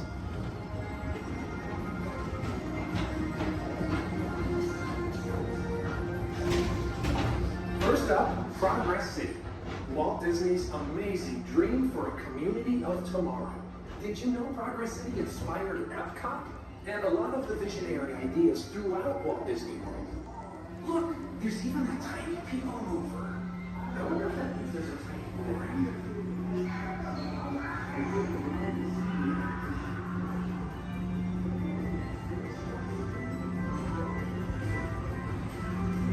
On your right is Star Traders, home to the greatest goods in the galaxy. Except actual stars. Those are no longer sold.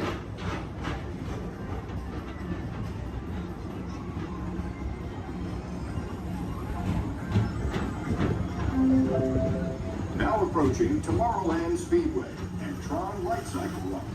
I love a good circuit, and these are two of the best tracks in the cosmos for a bit of light, speedy competition.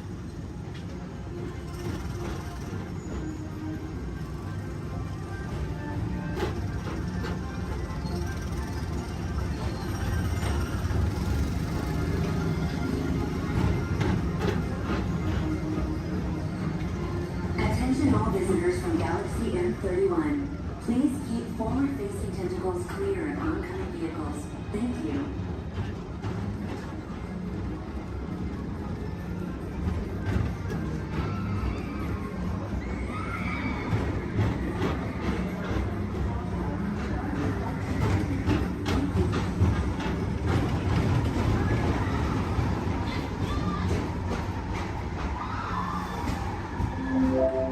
This is Starport 75. Or as we locals call it, Space Mountain, our high-speed rocket port to distant deep space destinations.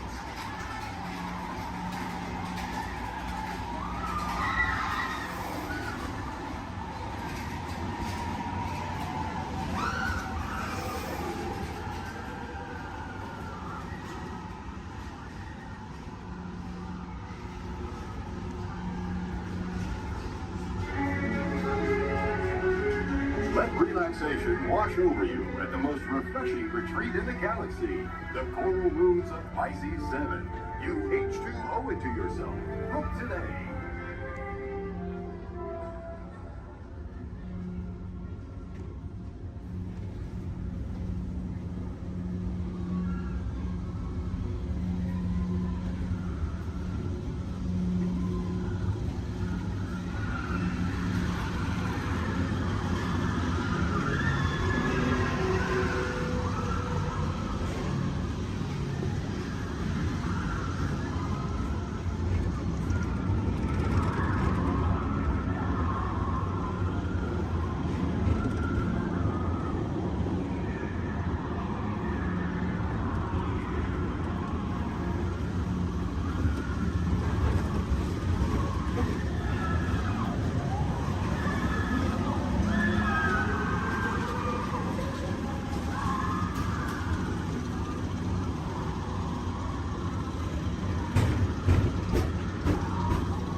contact Mr. Johnson at the control tower to confirm your flight to the moon. Thank you.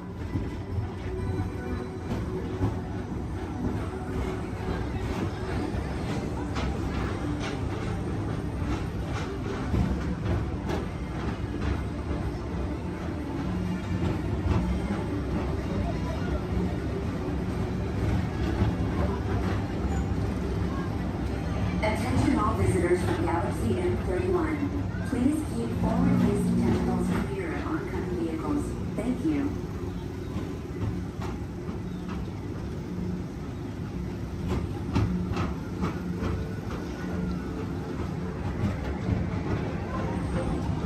To your right is the Astro Orbiter, our celestial symbol of interplanetary harmony and fellowship. Hop aboard and launch high above Tomorrowland for a spin amongst the planets.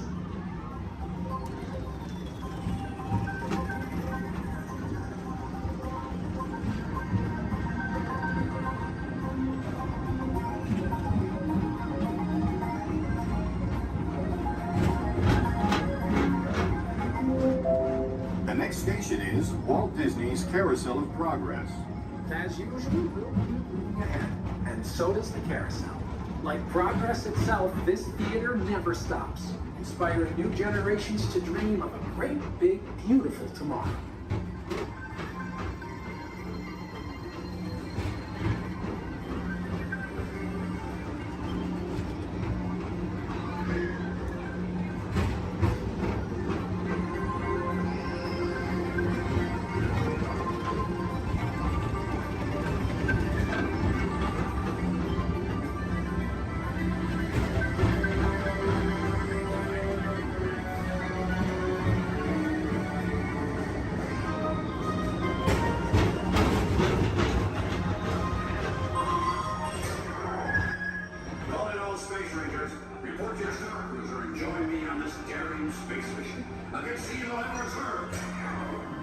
Affirmative.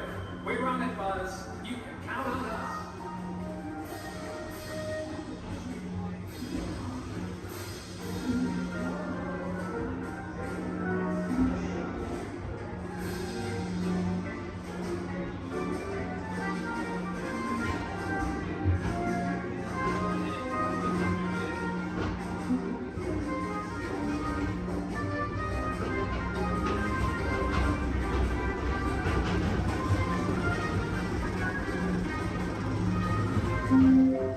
Now approaching Monsters Incorporated Laugh Floor. Mike Wazowski has brought in some real monsters of comedy. Whether you have one eye or nine, take the time to see this show. Now approaching Tomorrowland Transit Authority Station. My fellow sentient life forms, our people mover journey has nearly come full orbit. Thanks for riding with us. It's been a pleasure to have you aboard. And even though we're concluding, this is always my favorite part. Because now is the time. Now is the best time to go out and explore tomorrow. Today. See you in the future.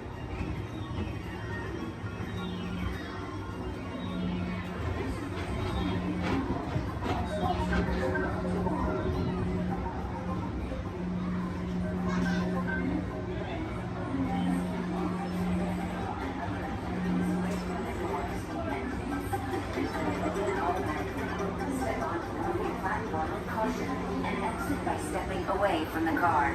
Thank you. Please keep arms and... Your skipper, Bond. I'll be your skipper, Bond, for the next 7 days and 2 nights out here in the jungle. But before we go any further to increase our chances of fun and survival, please keep all hands, arms, legs, and feet inside the boat at all times, and please remain seated. Oh, and watch your children. Because if you don't, the crocodiles will. Yeah, they have an excellent day here. So now we start off the top of the Amazon River. It's the home of some of the most beautiful butterflies.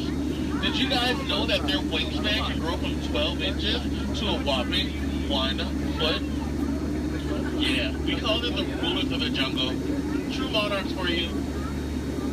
And now we come upon Inspiration Falls. We call this Inspiration Falls because the longer you stare at it, the more it inspires you to go. Like deeper and deeper into the jungle that is. Can everyone say ooh?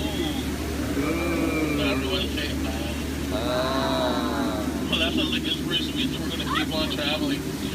Well, we're not just crossing different rivers, we're actually crossing into another continent. We're now on the Congo River in the deepest, darkest part of Central Africa. Ooh. I didn't think so. Now, if you guys have not seen it before, there's a Jungle Book.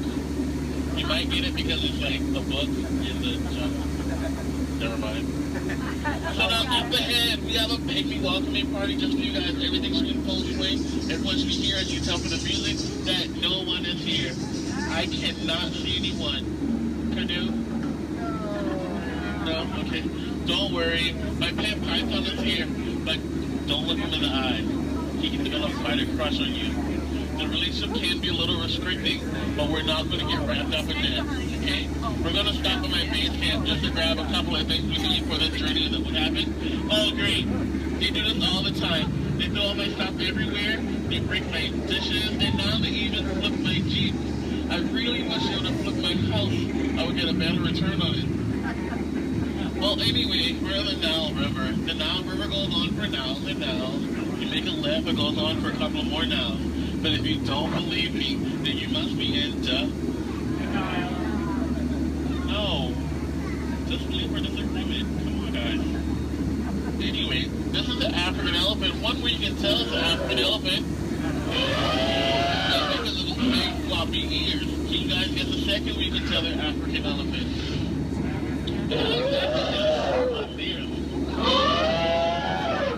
Well, anyway, now those African elephants actually trod down the path here on the African belt for all these beautiful animals to come play together on the Nile River. Yeah, some zebras, some wildebeest, some tall cheetahs. But look, and now me and his family of mine are playing so nicely with that zebra that he is dead. Tired. We're just gonna let him rest in peace, sis. Now see, this is a sight to see. I told these guys that a rider can outrun a horse. Did they listen? No. Well, I guess they'll get the point in the end. Well, look, that's my friend Ina. Everyone say hi, Ina.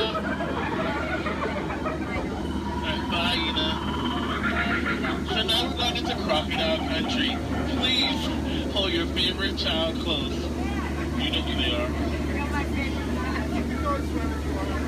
Here we have Smiley and his girlfriend Ginger. Be careful, Ginger Snap. Yeah, she is one tough cookie. I'm sorry, that was a crummy joke. I thought I was milking for what it's worth. And look up ahead, we have what we call falling water, named after Dr. Albert Falls. Did you guys know that there's 100,000 different types of bacteria in that one waterfall? Yeah, feel that mist on your face. If you don't feel it now, you're gonna feel it later. Oh, and now it's time to talk about me. Now, as it is pleased to see the sun, I landed my job here. I actually took a crash course. My career never took off the way I thought it would. Never since then I was playing it.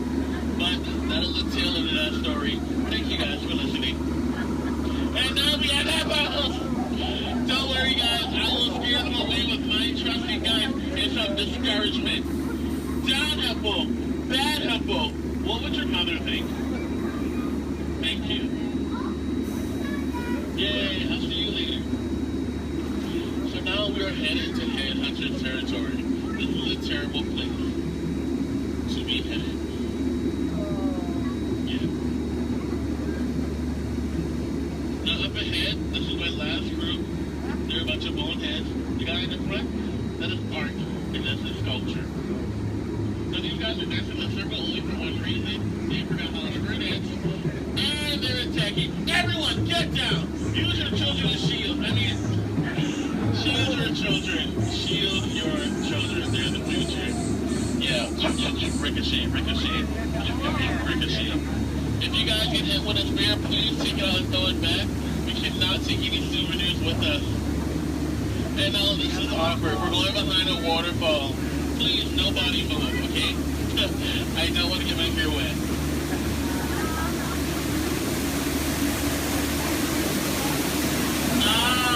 Smell that bacteria. That is actually the backside of water, also known as O2H. part of Cambodia on the Mekong River. Apparently there was an earthquake because now this temple looks a little. They do have their trunks on, and a lot of you guys may think that's water coming out of their nose. Well, it's not. And that's not here. If you guys can make practical joke, sometimes he sprays a bullet. So I think we're gonna miss it this time. So if we go back really, really fast, we can miss him. Maybe not. You might want to duck, duck, duck, duck, duck, duck. Goose is a very fun game to play. I'm actually a two-time world champion of Duck Duck Goose. Ooh, so now this is my favorite part of the cruise. I want to point out some of my favorite plants. Pay attention, please. That one. That one over there. The green leafy one right there. And then the tall one in the back. Did you see that? Okay. And here we have Trader Sam. Everyone say hi, Sam. Hi, Sam. Hi, guys. So, Sam is actually the head salesman of the jungle, but recently his sales have been shrinking. So he's got a great offer going on for you guys. 2 of his heads for one of yours. So no matter which one you guys place it or dice it, you always come out ahead. So now we're returning back to civilization. Please keep your hands, arms, legs, and feet inside the motor all the time. And please remain seated.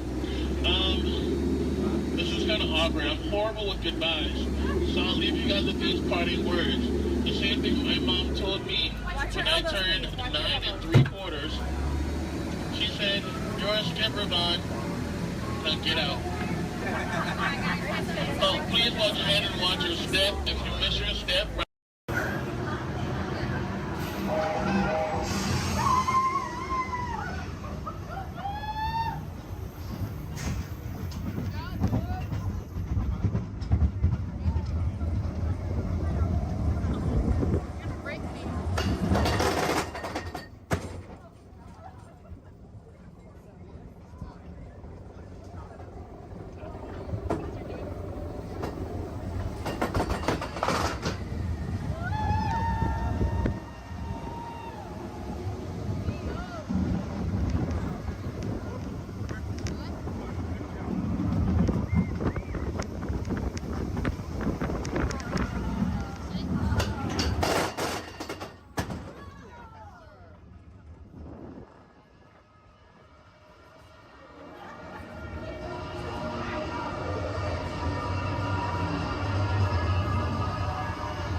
rocket launch in 12 Archelian weeks. Hold on, people. Stand here. Glad you made it to the 5-mile orbit tour of Hope with us today. You MIT recruits. Warning. Warning. Warning. 10 seconds to planetary implosion. 8, 7, 6, 5. Planetary implosion averted. Have a nice day. Never a dull moment around here, folks. Many of you may be wondering, are resident aliens really that common here on Earth? After all, how many antennae or antennae does one see in a day? And that's precisely the point. Because when they get here, you look like this. Then Speaking of glass, would you hand me that last window pane over there? Certainly. Oh, but just be careful. You don't want to step on it. Oops. Looks like it's break time.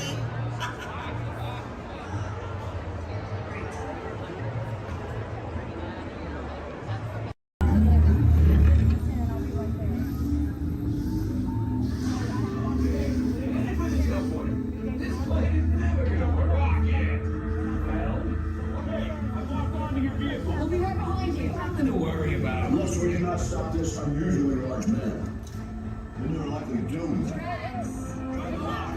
You're gonna need it.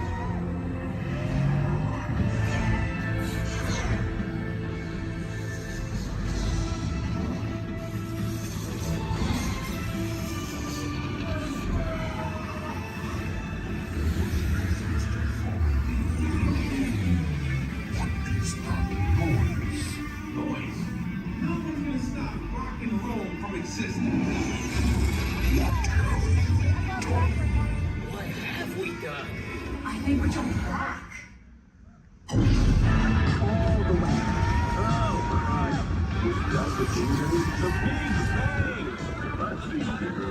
We gotta get that generator. It's the only way back. We got the generator. We're ready. Oh, yeah?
on my desk, everyone, to please remain seated throughout the show. And please keep your hands, arms, feet, and legs inside the vehicle at all times. Oh, don't forget to supervise your children. And for the safety of our cast, we ask that you please refrain from the use of flash photography and external video lighting. Now that we've taken care of business, let's talk about me. My name is Travis, and I'll be your guide for this magical journey into the movies. It's the perfect job for me because, well, I love movies. Is everybody ready? Great, the cameras are ready to roll. Ready when you are, Stevie.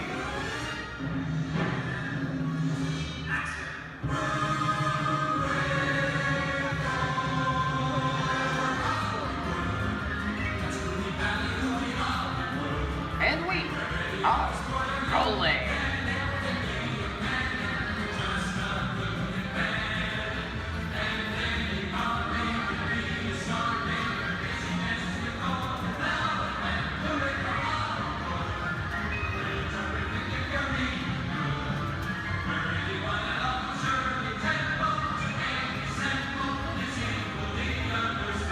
Hello everyone and welcome to the Great Movie Ride.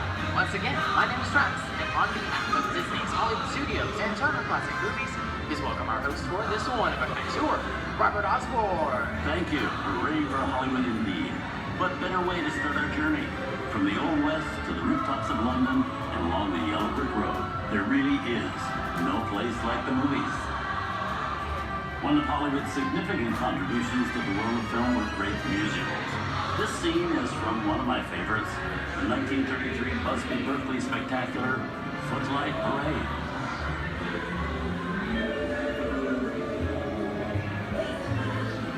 Here's one of the most famous of all dance sequences.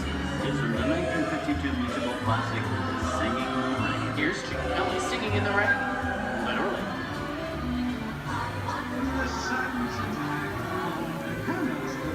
Here's one of the quintessential Disney musicals, Mary Poppins, starring Julie Andrews and Dick Van Dyke. This classic earned 13 Academy Award nominations. I love this song. Sing along.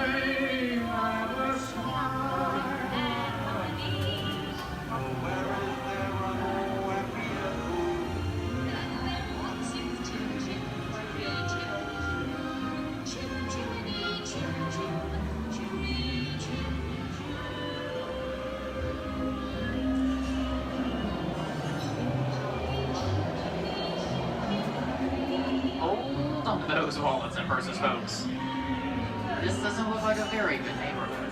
Here's the birthplace of the gangster film, the seedy underbelly of Chicago from The Public Enemy, starring James Cagney. Released in 1931 before strict censorship rules were enforced, Public Enemy is a gritty, realistic, and violent look at the world of gangsters of the Depression era. I love this movie. In one famous scene, James Cagney shoves a grapefruit in Mae Clark's face. She can never look at breakfast in the same way again. These tough guys could turn anything into a weapon. You're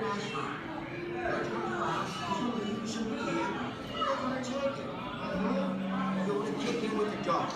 If you don't, somebody's gonna drop by here and kick your teeth out one at a time. You me? I get you. Now beat it. Tough guy,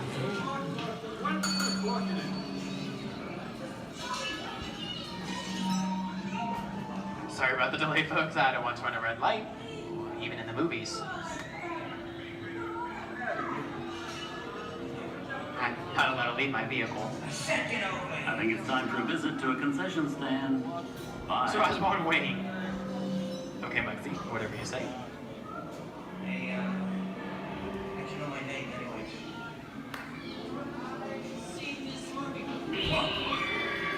I hear someone singing your fancy cars like to get out of here. So wait for it. I said spread out of here or you're gonna get hurt. What reason is that? Here they come, Bus! Get out, your grinders!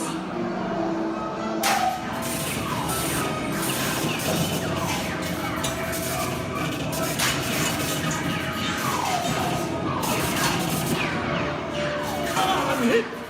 Hey, I'm hit! Muggsy! They got win! Muggsy! Muggsy! Where's his pay? His pay!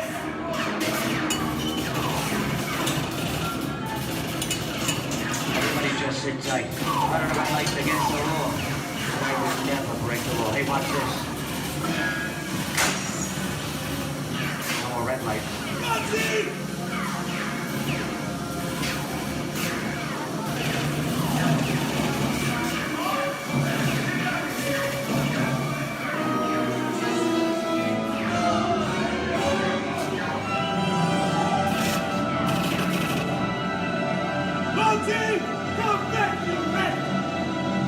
Sorry, boys, I'm making my getaway. Give my regards to the warden. Suckers. What are you looking at? Everybody just mind your P's and Q's and, maybe you won't get hurt. Oh. This must be the west side of town, huh? Western films depict the legendary American wild frontier, where cowboys and their loyal steeds maintain order in towns against the untamable wilderness. John Wayne and Clint Eastwood are two of the iconic stars who epitomize this ideal of the stoic gunslinger.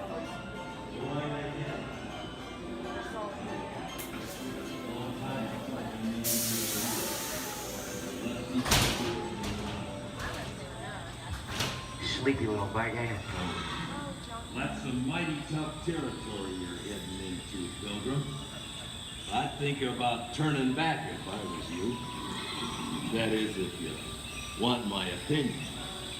But I reckon No, we're in the clear. This looks like the perfect time to collect the all you valuables. We'll start with the jewelry and then we'll go. What are you talking about? I didn't even order this neighborhood, copper.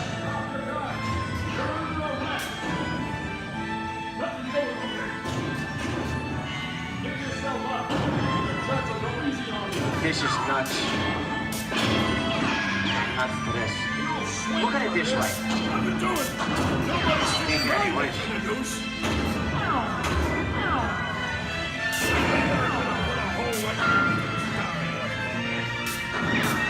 Okay. Choice.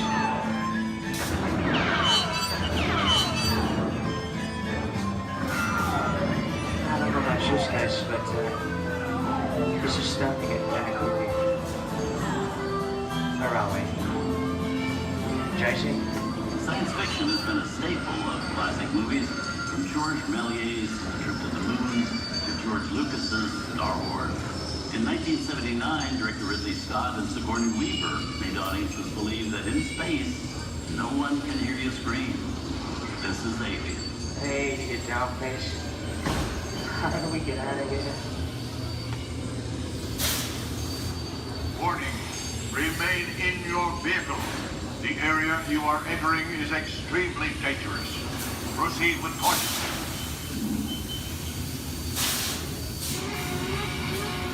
Danger. The emergency disrupt system is now activated. Ship will detonate T-minus 10 seconds. The option to override detonation expires T-minus 5. What is that thing?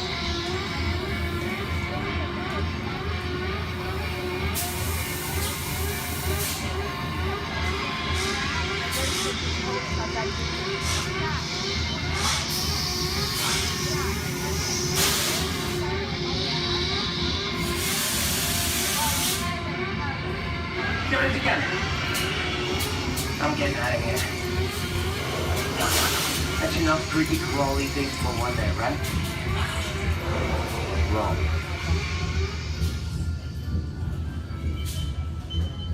Steven Spielberg and George Lucas cemented their status as the blockbuster boys with their first partnership. Here from that legendary collaboration is Harrison Ford as archaeologist Indiana Jones in Raiders of the Lost Ark. Snakes. Why did it have to be snakes? Some of the biggest horror stars of Hollywood appear in the ancient story of a cursed Egyptian temple, a priceless jewel that beckons to all, but be warned, temptation always leads to destruction. Get a load of that show, guys. Time for me to get back to work. Good thing I don't believe in ghost stories. Don't nobody move while I go get the goods. I don't think they'd notice a few extra bodies around here. If you know what I mean.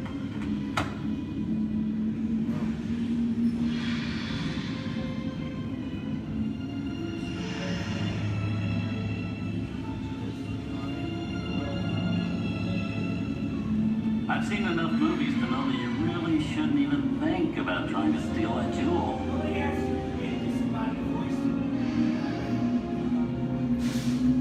Halt, unbeliever. Disturb the treasure of the gods, and you shall all pay with your lives.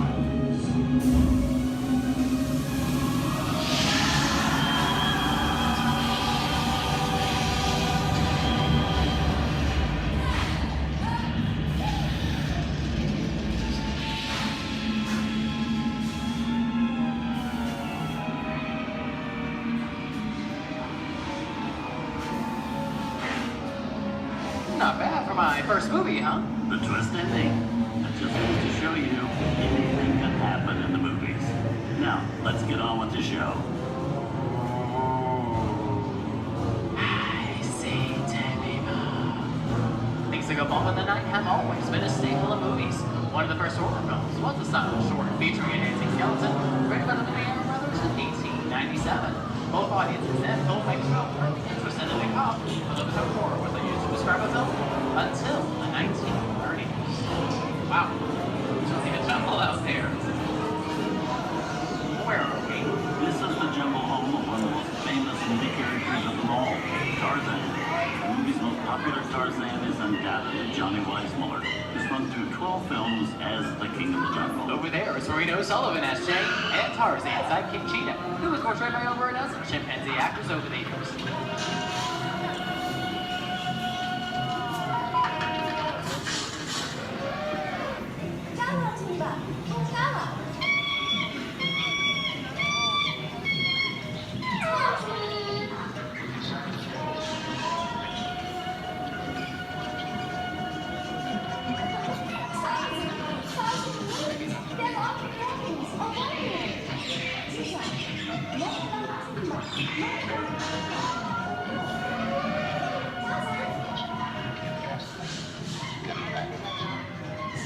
Here's Humphrey Bogart in his most famous film role. In 1942, Logie finally got to spread his wings and romance the beautiful Ingrid Bergman in Casablanca.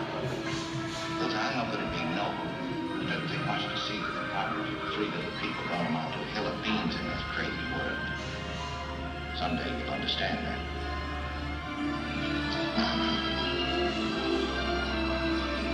He's looking at you, kid.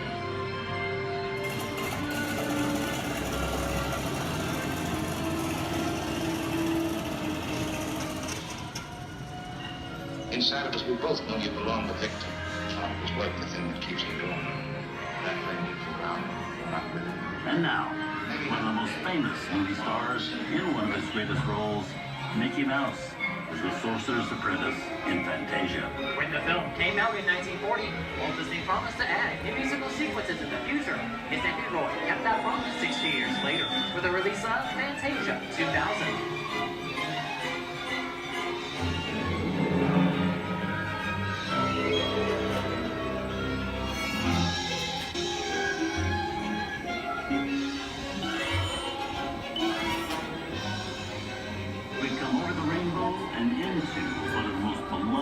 Most watched films in movie history, The Wizard of Oz. Toto, I have a feeling we're not in Kansas anymore.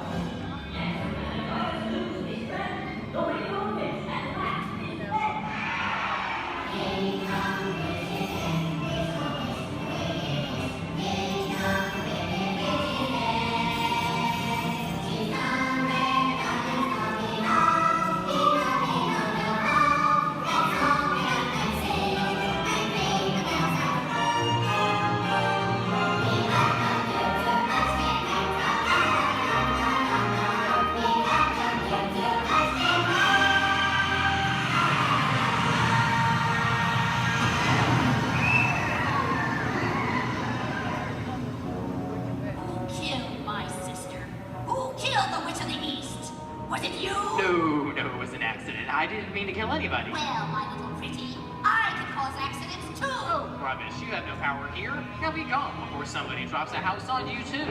Very well. I'll bide my time. But just try to stay out of my way. Just try. I'll get you, my pretty. And your little dog, too.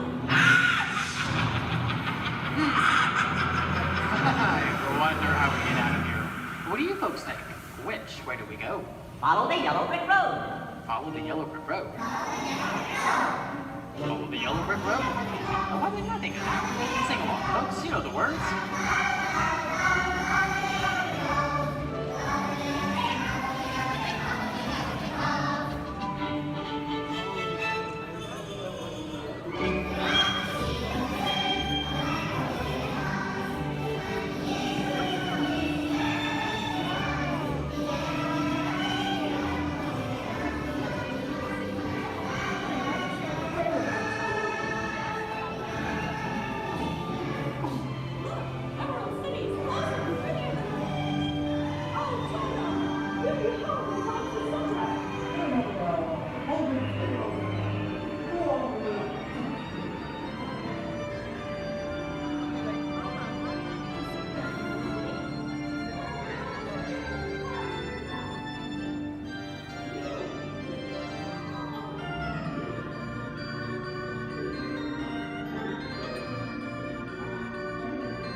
From all of us here at Disney's Hollywood Studios and Turner Classic Movies, we hope you've enjoyed our tour through some of my favorite films. But remember, there are many more adventures waiting for you every day on TCM.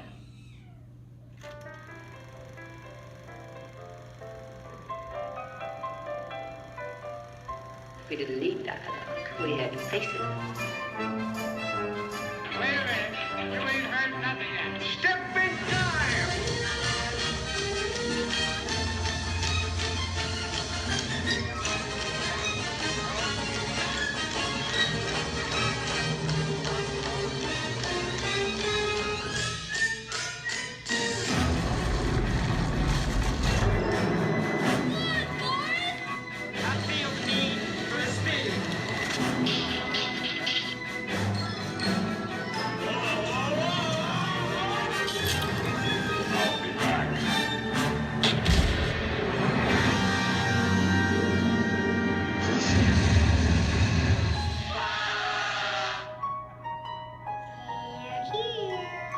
You best start believing in ghost stories, Miss Turner. Is it safe? No, you're not! I have a feeling we're not in Kansas anymore.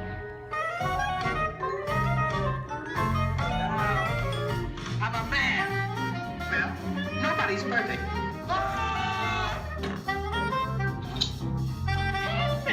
Shut up.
Enjoyed our ultimate celebration of classic movies, and remember, you can find many more beloved stories and legendary stars on Turner Classic Movies. On behalf of Disney's Hollywood Studios and Turner Classic Movies, we'd like to thank you for joining us on The Great Movie Ride.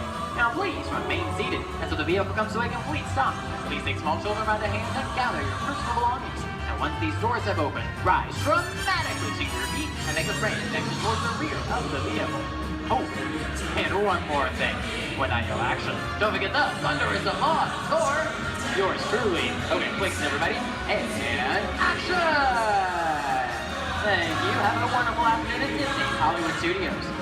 Awesome. Thank you for volunteering for being our flotation devices. Does anybody think that the captain should go down with your ship? Raise your hand. Awesome, sir. What's your name? Jim, thank you for volunteering for being the captain. I'm a skipper. I skip out at the first sign of danger. All right, and we are clearly out of my mind. Everybody turn around, wave goodbye to the dock. Now wave goodbye to the nice people on the dock. Now wave goodbye to the skippers. Bye, skippers. You're never going to see them again. All right, ladies and gentlemen, my name is Skipper Jason. For your safety and mine, please remain fully and completely seated, keeping all hands, arms, legs, feet, small children inside the boat at all times. Now, not only am I your Jungle Cruise skipper, I am also your dancing instructor, your cruise director, your lion tamer, your alligator wrestler, and if you don't laugh at my jokes, swimming instructor. Alright guys, we're starting off right here in the Amazon rainforest where it rains 365 days a year. That's almost every single day. That's what makes these bugs larger than life. These beautiful Amazon butterflies, ladies and gentlemen, their wingspan can go anywhere from 12 inches up to a whopping 1 foot. That makes them the rulers of the jungle. True monarchs, true monarchs. And over here, ladies and gentlemen, we have Inspiration Falls. Now, I am told the longer we stare at Inspiration Falls, the more and more we are inspired to go. Deeper and deeper into the jungle. Everybody say, ooh. Everybody say, ah. Everybody say, ooh, ee, ooh, ah. No, I'm just kidding. Don't do that, folks. Anyway, so much inspiration, we are going to not only change rivers, but jump continents. We are now in the continent of Africa along the Congo River. Now, we're going to see how far we can go on this boat with me behind the wheel. Who here wants to see the world-famous Jungle Book? Raise your hand. Awesome, everybody. Because there it is. Now, up here at the beach, ladies and gentlemen, I have arranged for you a welcoming pygmy party. There's going to be music, dancing, singing, eating, drinking, all sorts of fun, all sorts of game, all sorts of craziness, all sorts of... Oh. I can't see anybody canoe. Guys, the jokes are only going to get worse from here, I promise. I wonder what might have scared off my friends, the pygmies. Anybody see anything that might have scared them away? Yes, that giant python could have done it, princess. They can grow up to 33 feet in length, but don't get too close. They can develop a crush on you. They're really friendly. So let's stop by my base camp, guys, and pick up some supplies. Oh. This is what happens, guys, when you leave your door open in the jungle. You get unwanted house guests, and they break every single thing that you own. Good news, though, guys, they got my Jeep to turn over. I wonder if they used a monkey wrench or called 888. All right, ladies and gentlemen, we are now cruising along the Nile River. It is the world's longest river. It goes on for miles and miles and miles. If you don't believe me, you are in... False. You're in disbelief. We are on the Nile River. Right over here, ladies and gentlemen, is Jimbo. He's an African bull elephant. I taught him some tricks. Jimbo, speak. Jimbo, speak. Okay, we're getting the silent treatment. That's fine, that's fine. Esmeralda, speak. Really? What did I do? Come on, guys. Get with the program. There they go. All right, right over here, guys, we got the sandstone rock formation. A lot of people take it for granted, but I think it's still rocks. It's one of our bolder attractions here in the jungle. Now, ladies and gentlemen, we got the wildebeest, we got the giraffes, gazelles, impalas, zebras, and lions. Hey, guys, those zebras in the back, they are the oldest zebras on property. You know how I know that? They are still in black and white. Don't worry about that zebra with the lions, everybody. He's just dead. Dead tired. Dead tired. All right, ladies and gentlemen, over here, we're going to say hi to one of my oldest friends in the jungle. Her name is Ina. So as we go by, I want everyone to wave and say hi to Ina for me. Here we go, everybody. Say it. Hi, Ina! By the way, Ina is the zebra in the back. It looks like those guys on that tree are in some trouble. Oh, boy. All right, ladies and gentlemen, we are now cruising along in crocodile country. Crocodile country, there's a lot more dangers than just crocodiles. There's monsoons, there's rapids, and there are these giant things called waterfalls. So if you guys see a waterfall, point it out for me so we can avoid it. We don't want to go over it just yet. We want to go through it later. What's that? Where? Where? Oh, that is Schweitzer Falls, ladies and gentlemen, named after the late great Dr. Albert Falls. As we go by, I want everyone to lean. Lean. Lean. Don't worry about looking stupid. I'm doing it for you. Lean. Lean. Lean. And we will make it. All right. Ooh, that was close. skipper Jason, how is it you became a world-famous Jungle Cruise skipper? And I tell him, quite frankly, isn't it plain to see I took a crash course? Toughest thing about flying, ladies and gentlemen, is the ground. It's totally the ground. So we're going to keep cruising right along, people, into this pool full of hippos. It had to be hippos. All right, guys, cover your ears. This is going to get loud. They gave me something to scare away the hippos. Cover those ears. Shoo, hippos, shoo! Make way!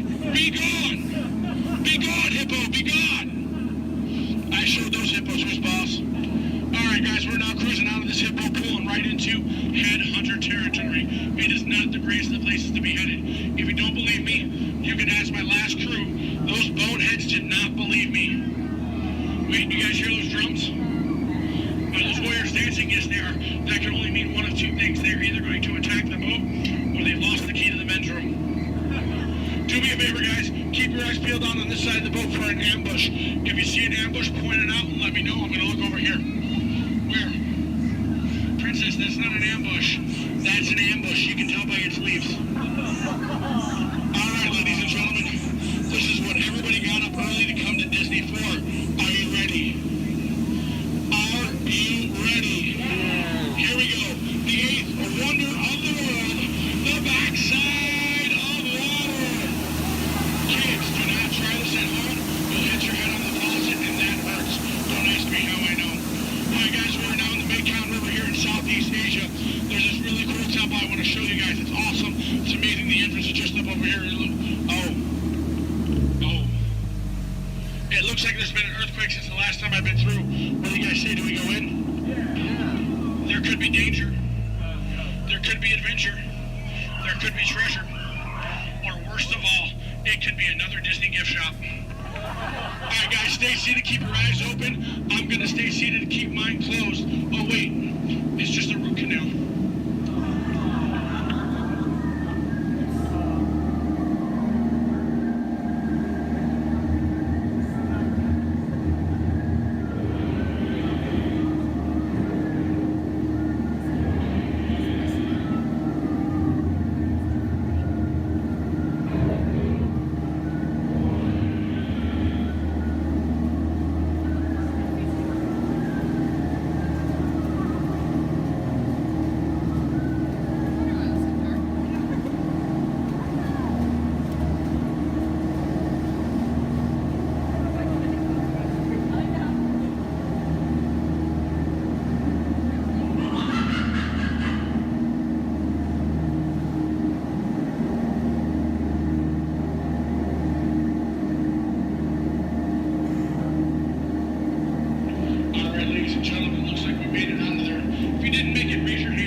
Trader Sam, ladies and gentlemen, is our head salesman of the jungle.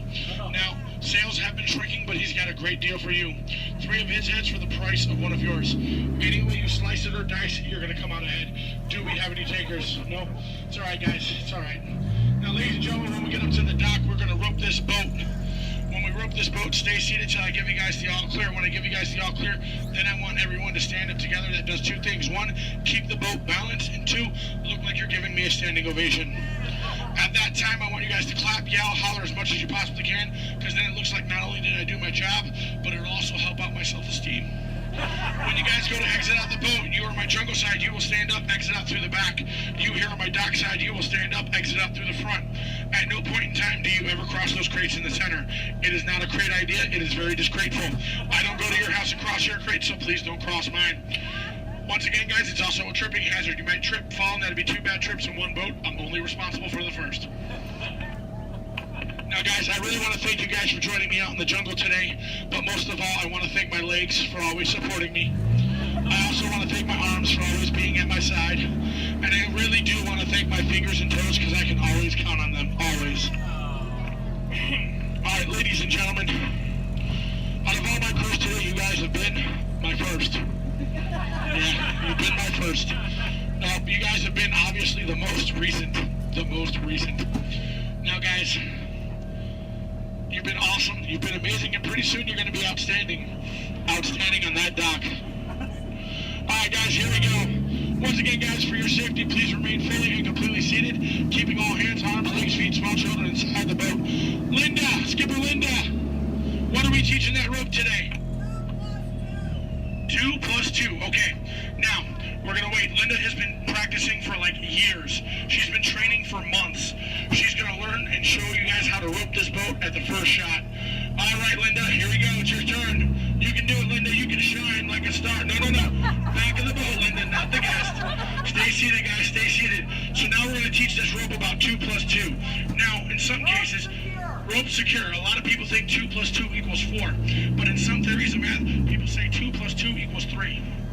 Or 8. Or 12. But I say you're done. Let's go. Rope's done. Everybody out of my boat. Bye, guys.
Please use the doors located to your right. You'll exit directly to Sea Base.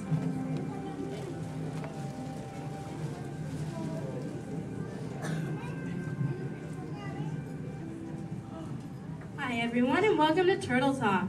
My name is Andy and before we begin, I have just a few reminders. Here at Sea Base, there is no eating, no drinking, no smoking, and absolutely no flash photography. Thanks, guys. The piece of equipment you see hanging in the water is called a hydrophone, and it allows us to hear sounds from beneath the sea. And today, it will allow us to hear our very special guest. Does everybody know who it is? Go ahead and shout it out loud. That's right. Crush is coming today to learn about the human world, and we'll get to ask him questions about the turtle world. So go ahead and start thinking of questions you might want to ask him. Right now, Crush is out catching a wave and said we should call for him when we're ready. So on the count of 3, I need everybody to shout out, "Hey, Crush!" 1, 2, 3. Hey, Crush! Righteous! Whoa, dudes! Oh, total wipeout, dudes. But don't worry about me, dudes. The noggin is taking harder hits than that. Whoa, look at all the human dudes in the human tank. Hello, human dudes. Oh, come on, I said hello, human dudes. Oh, awesome. Dudes, I don't mean to freak you dudes out or anything, but there's like no water in your tank. Oh, whoa, look at all the little dudes on this sub-level too. Hey, little dudes. Focus, little dudes. Whoa, look at this little mini man over here, totally smiling and laughing. He's on the front row, almost center. He's second from the center with a white shell and swim goggles on the noggin. Hey, dude, what's your name, dude? Trent. Trent Star, good to meet you, mini man. Who are you from, dude? Iowa. The Iowa. Never heard of it. You having a good day today, dude? Yes. Cool. What's been the best part of your day, dude? Swimming at the Blizzard Beach. Swimming was the best part of your day, dude? Yeah. Dude, this is the best part of my day every day, dude! Awesome! Hey, dude, can you talk the turtle, dude? Can you say, totally? Totally. Can you say, sweet? Sweet. Now put it together and say it really loud, dudes. Totally sweet. Awesome, dudes! Give him a round of fit. He was rocking the turtle talking news. So, Mini Man, who brought you in here on this fine day, dude? My mom and dad. Well, let's talk to those dudes. Where's the mom and dad? Raise up your fist.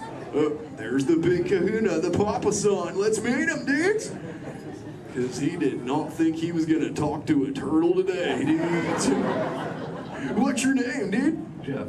Jester. Is that your little offspring over there, dude? Yes, sir. Awesome. Whoa, don't call me sir, dude. Too formal for me, dude. How many offspring in total do you have, dude? 2. Deuce offspring, keeping it simple. Okay, dude. You know, I'm a parental unit myself, dude. Do you know how many I have, dude? 4. Oh, way more than that, dude. 64.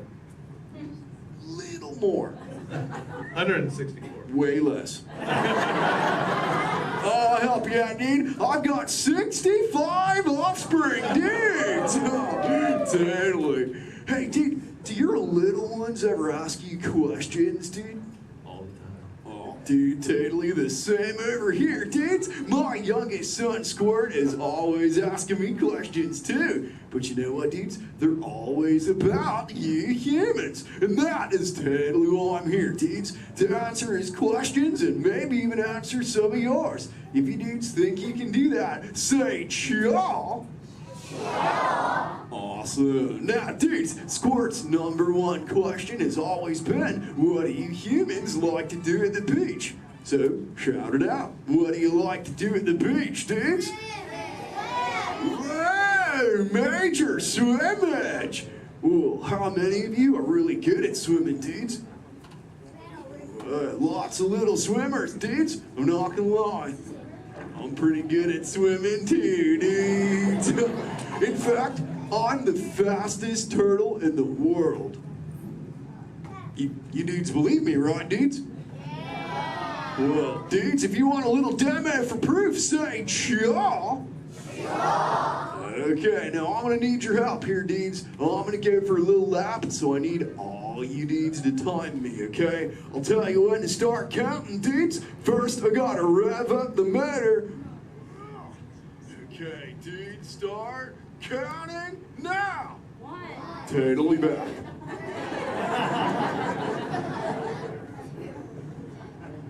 And you know what the best part is, dudes? I just swam around the world. Wait, dudes, where am are my manners, dudes? I'm eating up the Q&A time. Hey, if any of you humans have got any questions for me, raise up your fins. You know what? First fin I saw was this little dude over here with a red shell front row. What's your name, dude? Tyler. What was that, dude? Tyler. Tyler. Don't get angry at me, dude. So what's your question, Tadley Tyler, dude? How are you? How old are you? I'm good. How old am I? Is that your question, dude? How old are you? Okay, dude. Well, check it out, dudes. On average, us greens live about 80 to 90 years. But I'm no average turtle, dudes. I am 150, dudes, and still young. Check out this six-pack. Thanks, dudes. Who else has got a question for me, dudes? Let's talk to this little mini man over here. He's on the front row. He's got like a grayish shell with the short, dark locks on his noggin, dudes. Chaw, that's the dude. What's your name, dude? Mitchell. Oh, the Mackin Mitchell. What's your question, mini man? Have you ever been, have you ever been close to being eaten?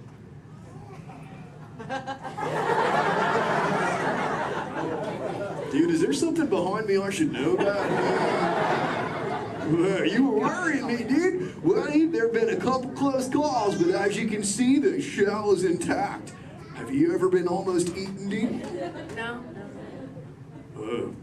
We'll keep that going, dude. Trust me. Hey, dudes, I just remembered one of Squirt's questions, dudes. We found this thing on one of my migrations, and it belongs to you humans. Maybe you can identify it for me, dudes.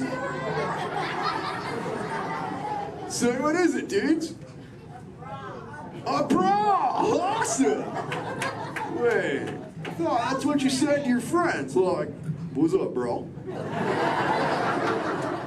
Well, what's it for, dudes? Swimming? Well, I'm swimming right now. I must look pretty good on me, huh, dudes? It's for who, dudes?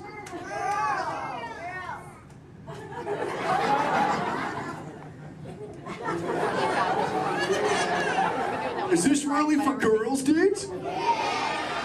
Okay, if this is really for girls, dudes, I have to ask you, dudes, a personal question. Does it make me look fat? I'm just pulling your fins, dudes. Tell you what, I'll put it back up on eBay and we'll move on, dudes. You know, I'm really digging talking to you human dudes. What was that, dudes? Dory. Wait, you saw Little Blue, dudes? Where? Whoa, dudes! Hey. Hey, Little Blue. Don't I know you? Yeah. Hi, I'm Dory. I remember you. You're Flush. Oh, totally my Little Blue. Say, Little Blue, before you got here, I was totally teaching all the humans the turtle knowledge. Hey, maybe we can teach them something together, like, I don't know, maybe how to speak the whalage. I can speak whale. Awesome. Okay, everyone, repeat after me. Hello.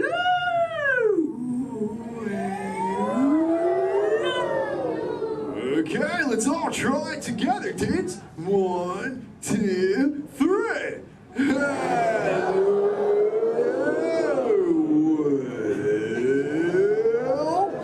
Awesome whalage, dudes. Totally. You know, sometimes you speak whale and there are like 80 whales swimming around you. Sure. But not today. No.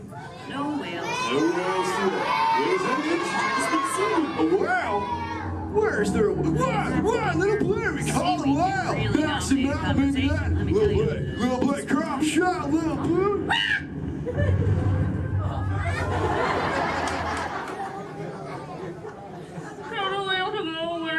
Dude, we got a friend, Little Blue. Everyone together say, go away, whale. Thanks. Dudes, awesome, dudes, it's working, dudes. We did it. We saved Little Blue, dudes. Put your fins together. That was awesome, dudes. Seems like that whale totally kicked up some tasty surfage, dudes. I better hit those waves immediately. But before I get going, I want to say something really important, dudes. Be good to the ocean, and she will totally be good to you. Oh, and all you little dudes down here, do me a big favor, little dudes. Keep using the word dude as much as you can until you get home, okay, dudes? Your parents will love you for it. All right, dudes, I'll catch you later. Bye, human dudes. Let's give it up for Crime. Ladies and gentlemen, I hope you enjoyed our show.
It's great to see you.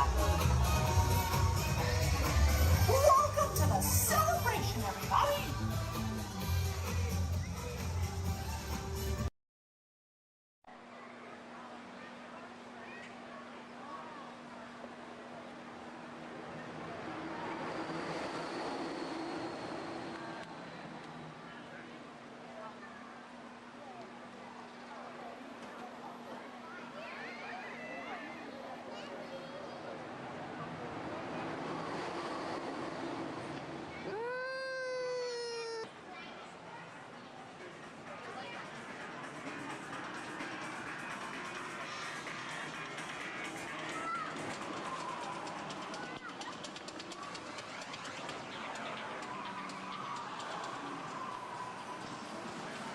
Hey, Mom, we can look around a little bit, too.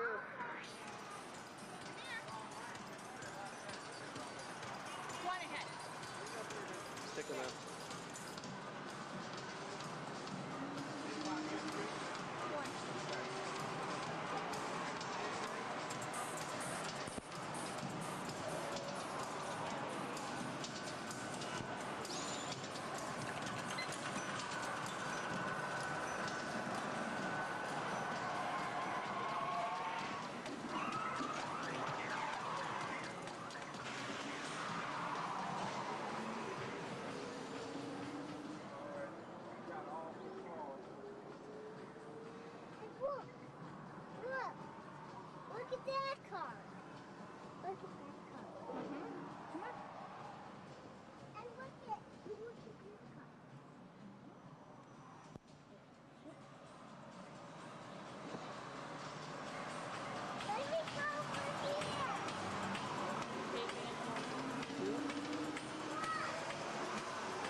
Who's working today?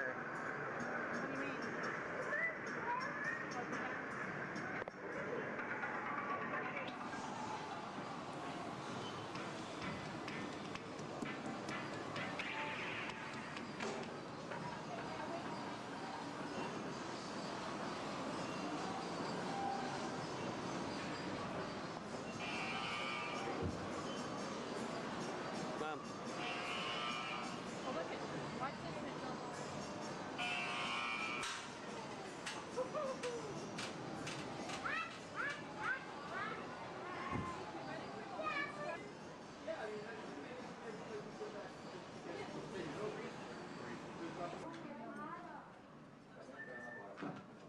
Yeah. Uh-huh. Oh, yes. Oh, okay. Hold on. 1 second. Okay, got it. Yeah? Okay. Thank you.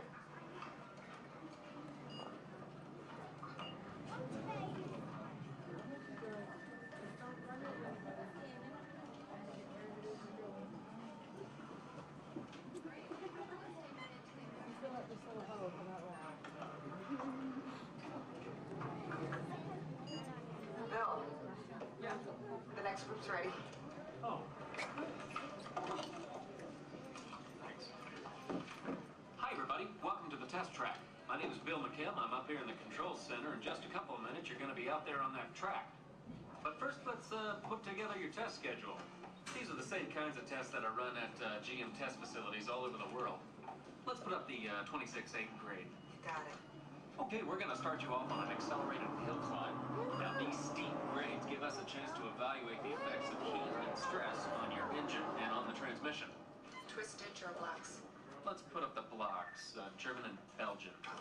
Next, your vehicle is going to go over a variety of rough road surfaces. These are designed to test the integrity of the suspension and the chassis. It's going to get a bit bumpy. Yeah. Next, you're going to see and feel what it's like when your brakes lock up and you lose control of the steering. Not such a good feeling, but hang in there because we're going to do the test one more time, this time with the ABS or the anti-lock brakes.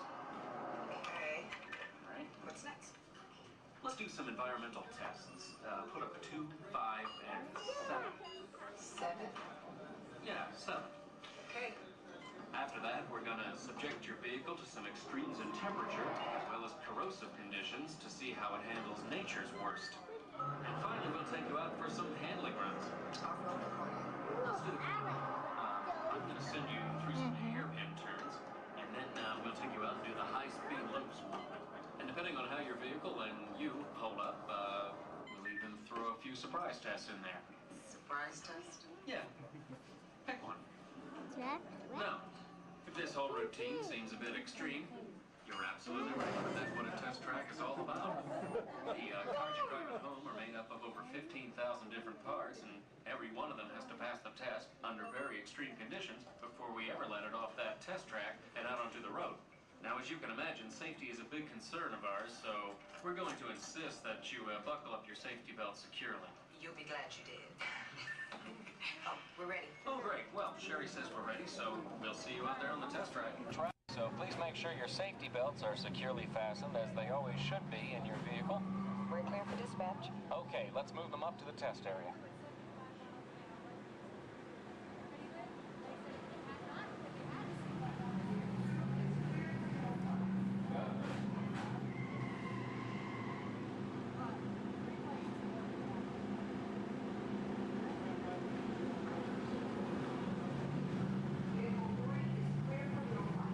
Okay, here we go.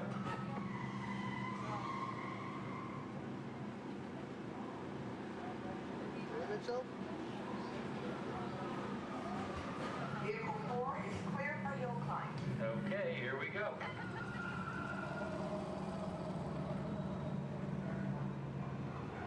The torque and transmission load data are looking good. Great, let's proceed to the rough road tests. You got it. Like your car.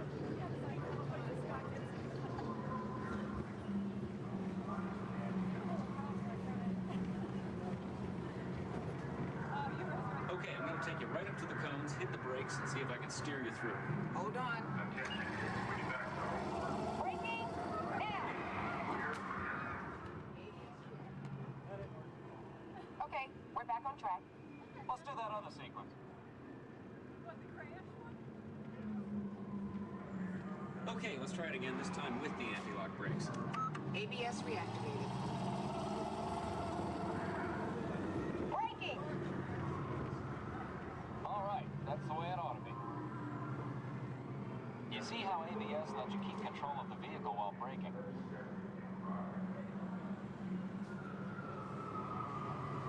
Let's demonstrate some extreme test conditions. Okay.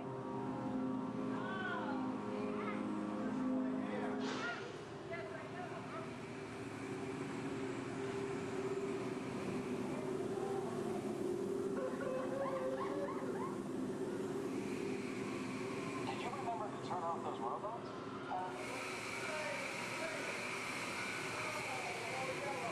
Clear for track course A. All right, let's pick up the pace.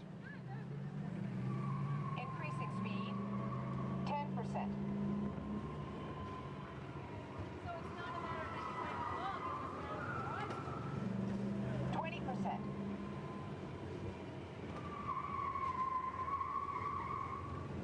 30%.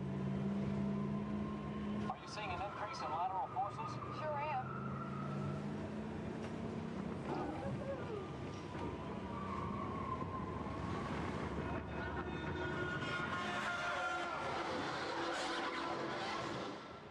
And that's what we call an evasive maneuver.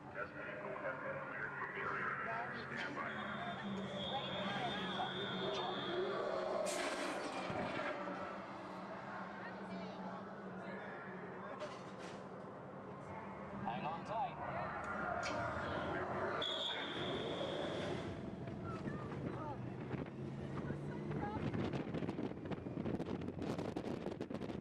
Increase speed for the loop.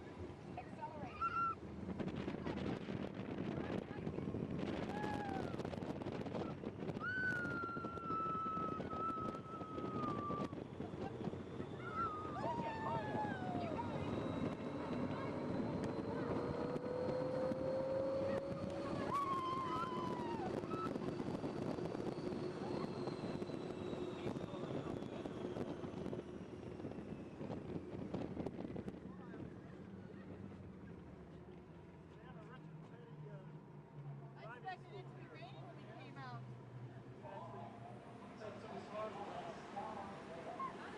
As long as they're heated up, let's grab a thermal image. Will do. Cameras on. Looks like all components are well within test parameters.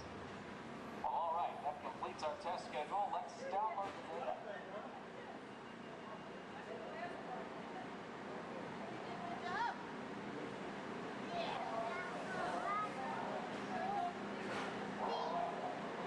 It was better not if you knew what was going on, huh? Wasn't as scary, was it?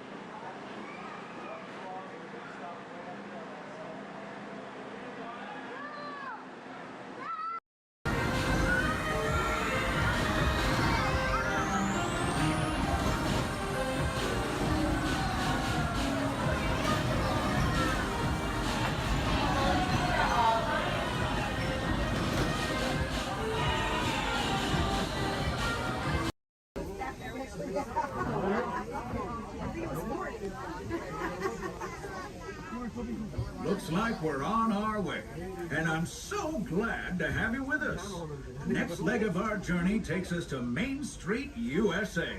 We'll head for Frontierland after that. Stay seated and keep your hands and arms, feet and legs inside the train at all times. Oh, and please keep an eye on your children. Para su seguridad, permanezca sentado y mantenga las manos, brazos, pies y piernas dentro del tren y cuide a los pequeños. Gracias. Next up is a place that's always ahead of the curve, and not just because we're on the straightaway. Our metropolis of mechanical marvels, Tomorrowland.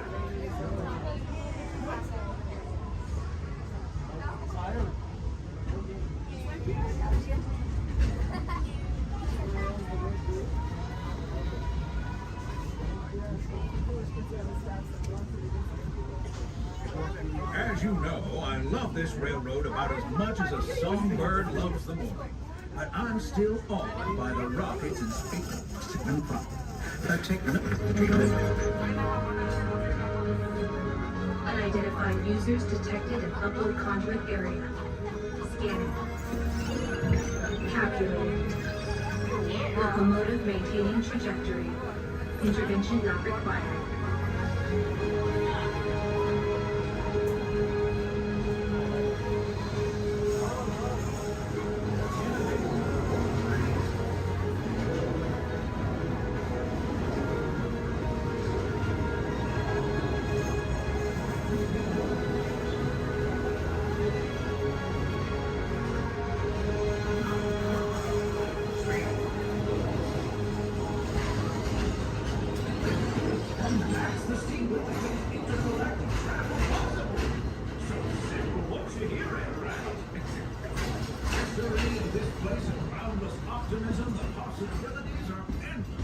You might say the sky's the limit, but even that is no obstacle in Tomorrowland.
Our trip around the Magic Kingdom is almost complete. I can't thank you enough for spending part of your day with me. And I hope you've enjoyed your journey as much as I've appreciated being a part of it. We're now approaching our most charming destination, Main Street, USA. A place where the only thing sweeter than the townsfolk is the treats. After our stop, we'll be heading for Frontierland, followed by a visit to Fantasyland. For now, stay seated until our train comes to a complete stop. Then pick up your belongings and carefully disembark. If you have strollers to unfold, please take them all the way beyond the platform so new passengers can safely hop aboard. It'd be mighty kind of. And while we're being neighborly, what say we give our fellow travelers a friendly wave hello? This is Main Street Station. Welcome to Main Street, USA. As we come into Main Street Station, please remain seated until I give the all clear. Please remain seated.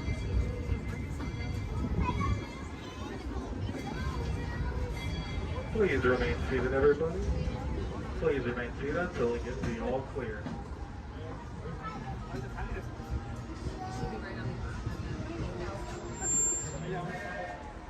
You are now all clear to enter Main Street Station.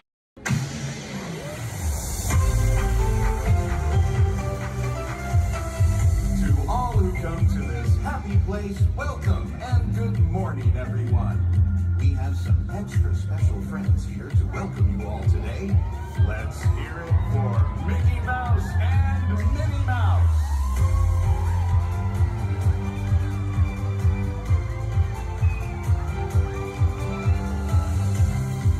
Well, hi everybody.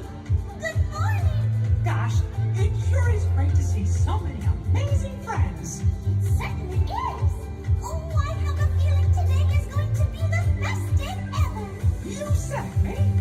And now that we're all together, we've got a surprise for you. When everybody heard that you were going to be here, they just had to come and give you a great big Magic Kingdom welcome. And here they come now. Ah, God! Now that everybody's here, I think it's time to start the day. And that means we're going to need just a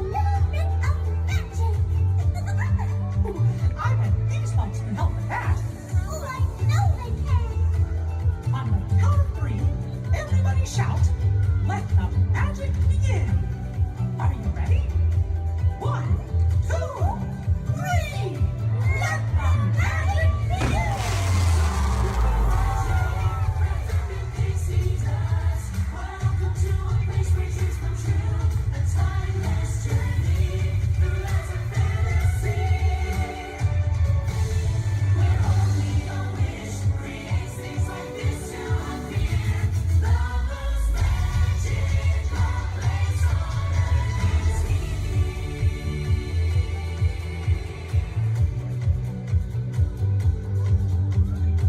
Well, what are we waiting for? Let's get going. Bye-bye, everyone. See ya real soon.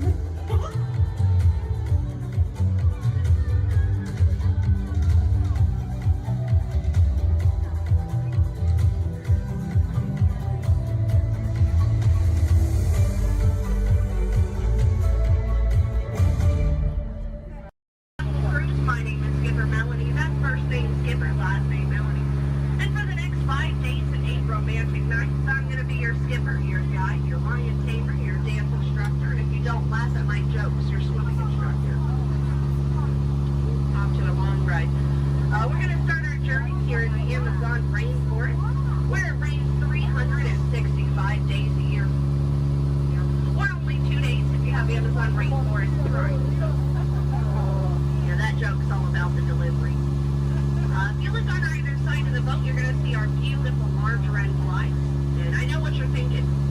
I can't believe they're not butterflies. Yeah, me too. Me too. Right over here to the left, we have Inspiration Falls.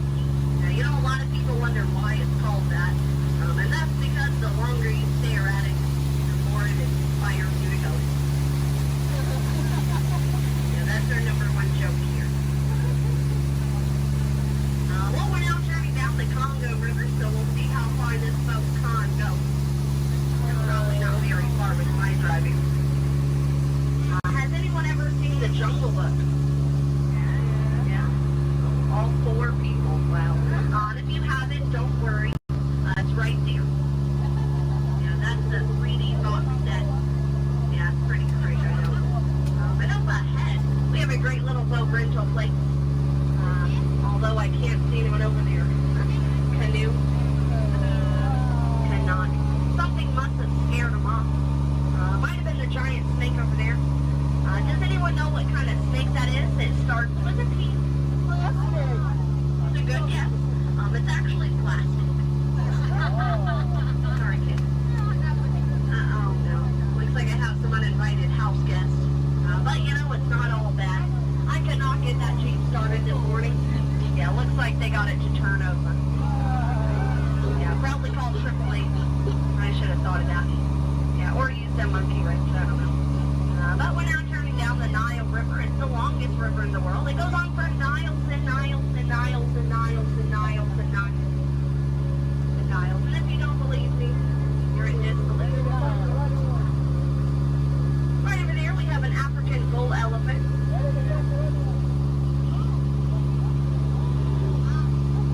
Now that elephant right here is actually the fastest elephant in the entire world. Yeah, he's already over here. Wow, Disney magic, right? And right in front of us, we have the star of the new Jungle Cruise movie. His name's Dwayne. Yeah, we're really excited about it. And we're now in the African belt where all the animals came together. We have some long-necked cheetahs, some 1970s impalas. Oh, look at those lions protecting that sleeping zebra. He's dead. Tired, dead tired. You know, it must be hard to eat a zebra. Yeah, because it's like white meat, dark meat, white meat, dark meat, white meat, dark meat, tail. You know? Oh, but there's the lost safari everyone's been looking for. You know, I tried to tell them that they could not outrun the animals here in the jungle, but what a rhino, right?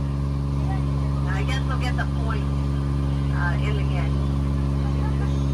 But that's my best friend right over there. Her name is Ina. Everyone say hi, Ina. The jokes do not get better from here.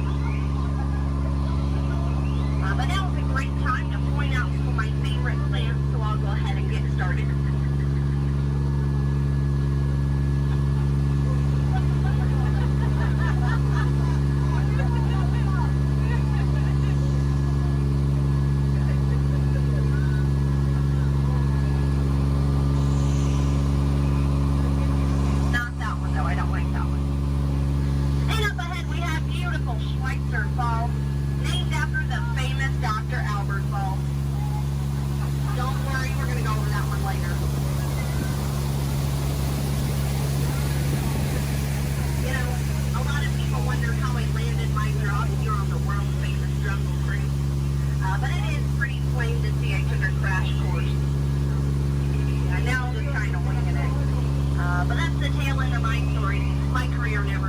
gosh.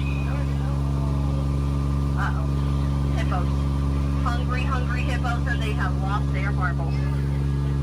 These hippos may look cute and friendly, but they can actually capsize a boat just the size of this one.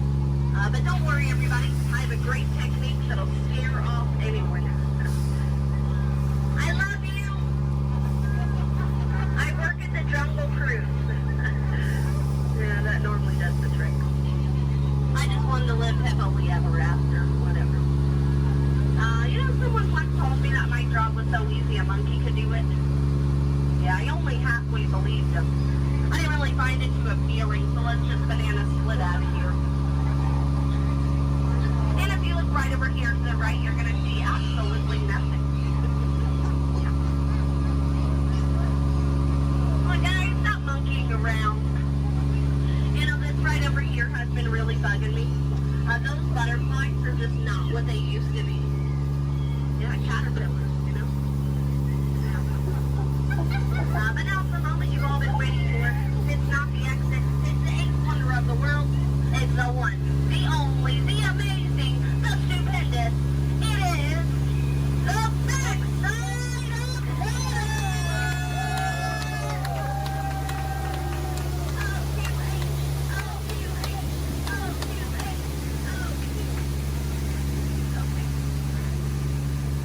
Well, we're now in the Mekong River, deep in the heart of Cambodia. Oh, look at that, a pair of Crocs. I always wanted a pair of Crocs. Said no one ever. I don't know, it looks a little scary. What do you guys think? Should we go in? Yeah. Good answer. 3 people. All right. I don't know what lies ahead. Could be treasure.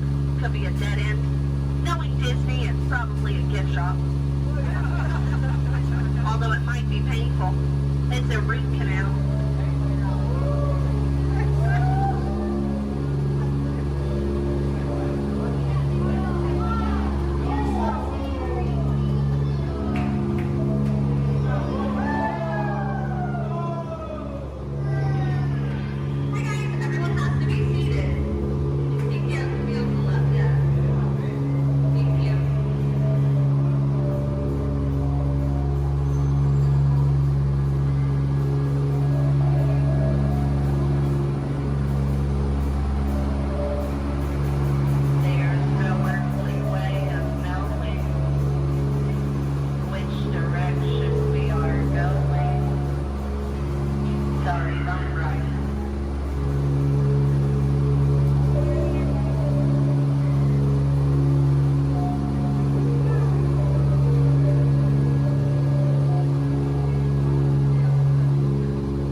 Foxy. Well, that's fun. Alrighty, folks. Well, if you laughed today, thanks so much for laughing. And if you did not laugh today, thanks so much for leaving. It's been a pretty awkward 10 minutes for everybody. As we approach drop day, try to keep your hands and arms inside the boat. You know, folks, we laugh together, we cry together, we very nearly die together, so it kind of makes us like a family. But just like any family, 10 minutes together is enough, so you know what they say, get out. Oh, sorry, that was rude. Let me try that one again. What I meant to say was, please, get out.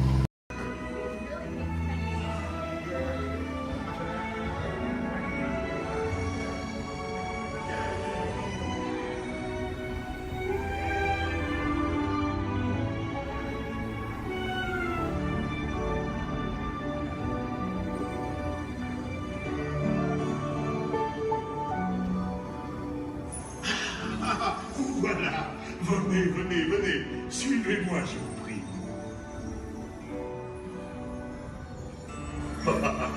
Chef Rally is waiting for you. This way. Gardez-vous.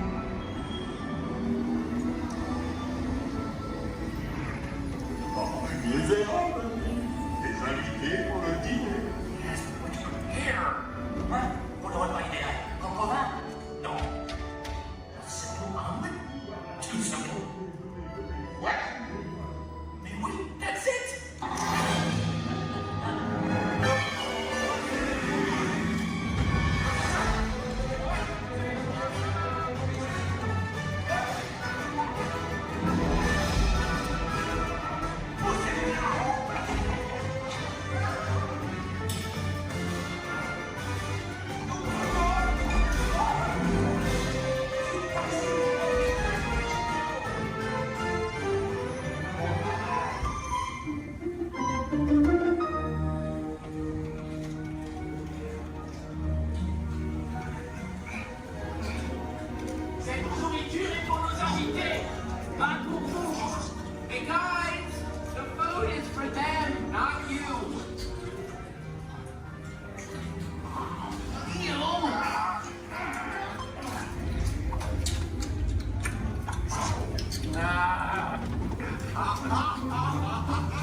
Welcome and peaceful shade.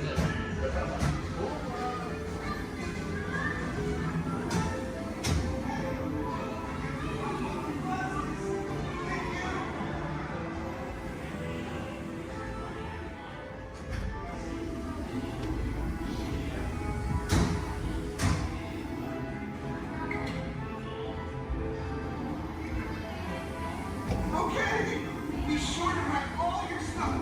And we'll get stuck as you exit. Goodbye.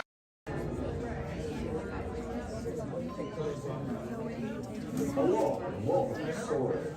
My name is Patrick and I'll be your chief flight attendant today. We'll begin boarding in a few minutes, but first I'd like to acquaint you with some important safety information. When the doors to your flight open, please take a seat and store all carry-on items in the underseat compartment. This includes cameras, purses, hats, and of course, these little dudes. Next, fasten your seatbelts, inserting them into the buckle on your left. If smaller aviators don't measure up to the height indicator on the seat, just put the belt through the loop in the center strap before buckling.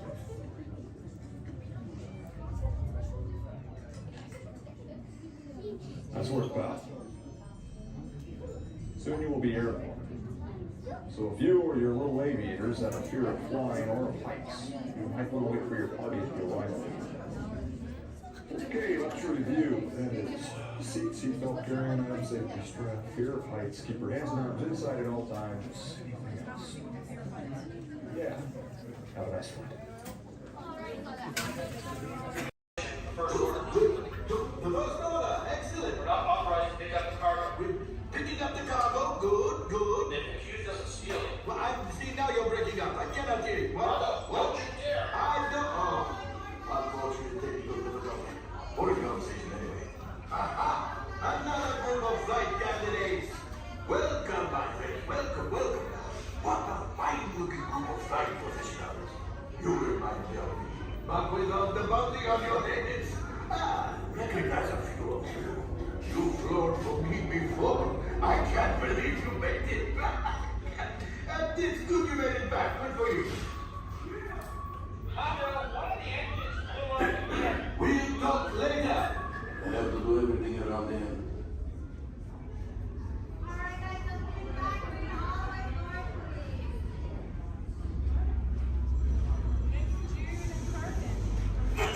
Yes. Hello, my friends. I am Hondo Onaka, and this is Onaka Transport Solutions. Today, I am offering the opportunity of a lifetime. I need flight crews to transport this valuable merchandise across the galaxy. Pilots to navigate, engineers to operate the ship, and gunners to defend the shipments. And that is where you come in. Oh, the Millennium Falcon. Oh no, for some very fast and very profitable expeditions. Chewbacca, my fine furry friend. Yes. As we agreed, you let us use the ship. We'll get you the supplies you need. It's a win-win. You help the resistance. I get all the profits. Well, no, the First Order will never know we were there. Okay, time to go, so, bye-bye. We better go before he changes his mind. Hold on, my friends. Listen carefully and remember, the better you work together.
Where's the apple fritter?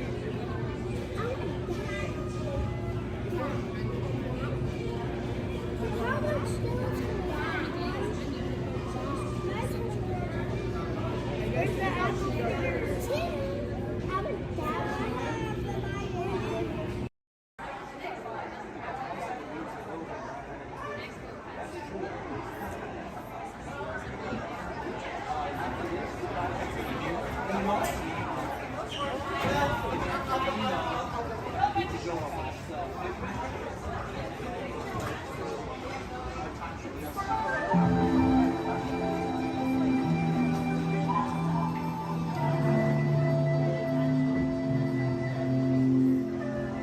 Welcome to a voyage of discovery and awareness of the richness, the diversity, and the often surprising nature of living with the land.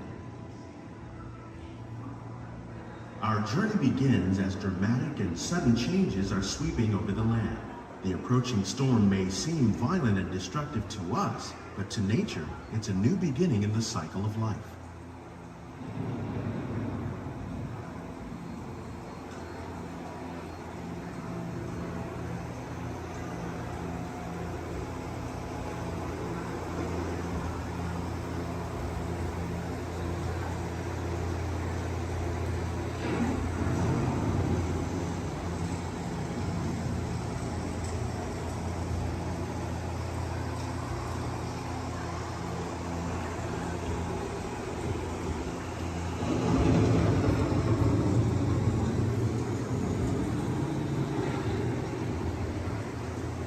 Beneath the surface of the land, roots trap water from the flowing mud, extracting precious nutrients and minerals.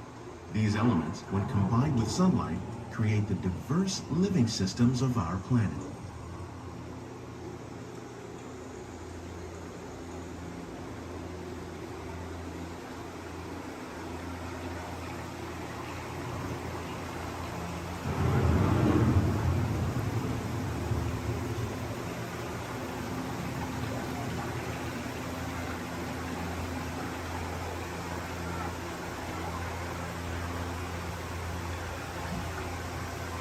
One of those living systems is the rainforest, home to the most amazing concentration of life on our planet. These dense and beautiful forests cover only a tiny portion of the Earth's surface, but they contain more than half of its plant and animal species. Rainforests are also extremely rich and productive living systems, providing us with oxygen, food, medicines, and other elements essential to our lives.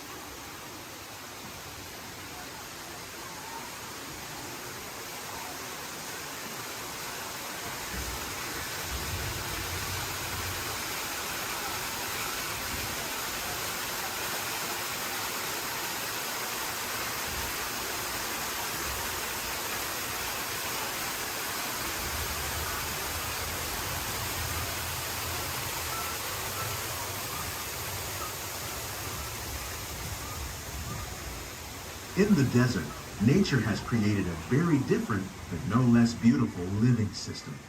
And while this arid landscape may seem lifeless, it is very much alive. The plants and animals that have learned to survive in these harsh conditions make use of what little water they can find and avoid the scorching rays of the relentless sun.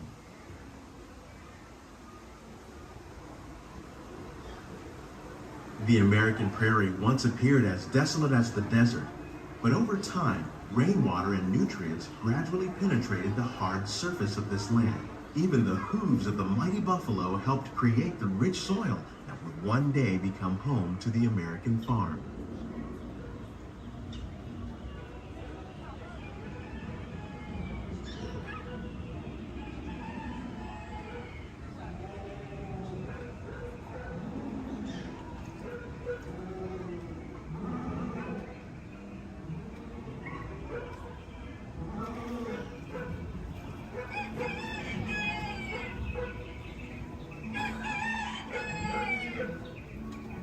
Of all the forces at work on the land, humans have had one of the most profound effects. The need to produce food for a growing world led to the enormous use and sometimes overuse of the land. In our search for more efficient ways to grow food, we often fail to realize the impact of our methods.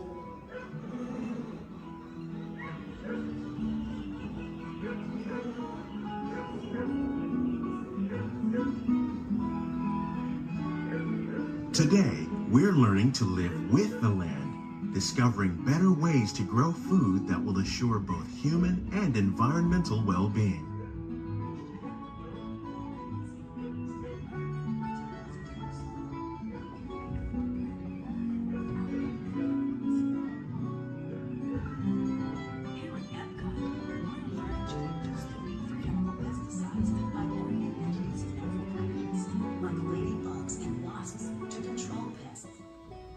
In the farmlands across America, we're learning that by plowing under vegetation containing natural fertilizers, we can enrich the soil without the use of chemicals.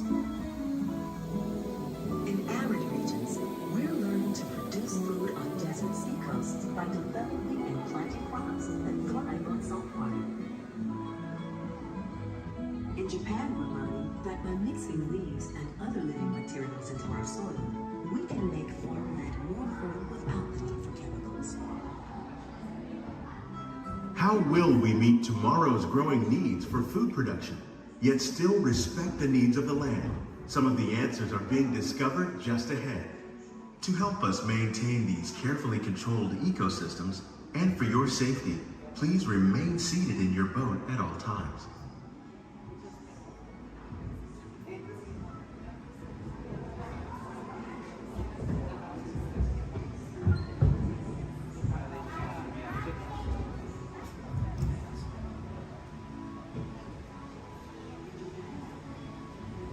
Welcome to our living laboratories, where scientists from Epcot and the U.S. Department of Agriculture are exploring innovative ways to produce bountiful harvests now and into the future.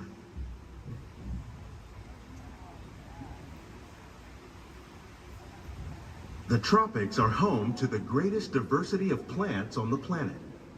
Many of these, like papaya, bananas, cacao, coffee, and rice, are well known around the world. These are just a few of the edible plants that have been an important source of nutrition for people living in the tropics. Many are rich in vitamins and minerals, while others are well adapted to growing in less than ideal conditions. Some, like the water lily, thrive in wet, swampy areas and waterways. All parts of this plant, even the flower petals, are edible. The starchy root of the plant has long been used to make flour for baking.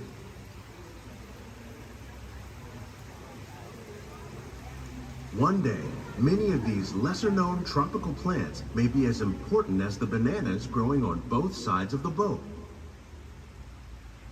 More than 28 million tons of bananas are eaten annually, making it the most popular fruit in the world.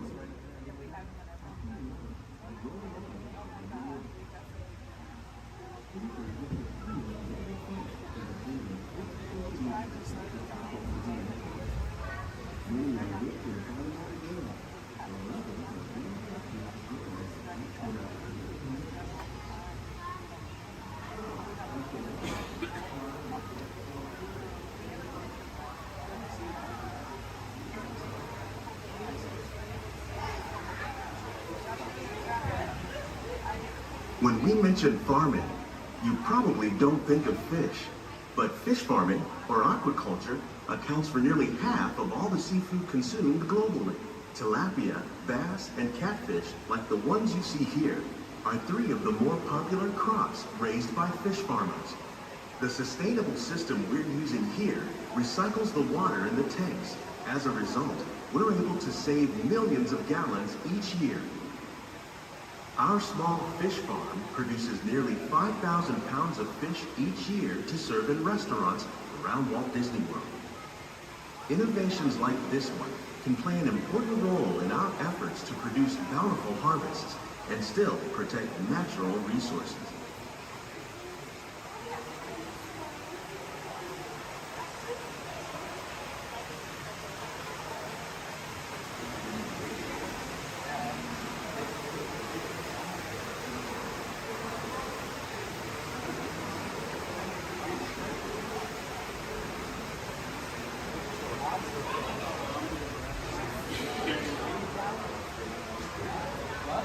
There are more than 50,000 edible plant species in the world.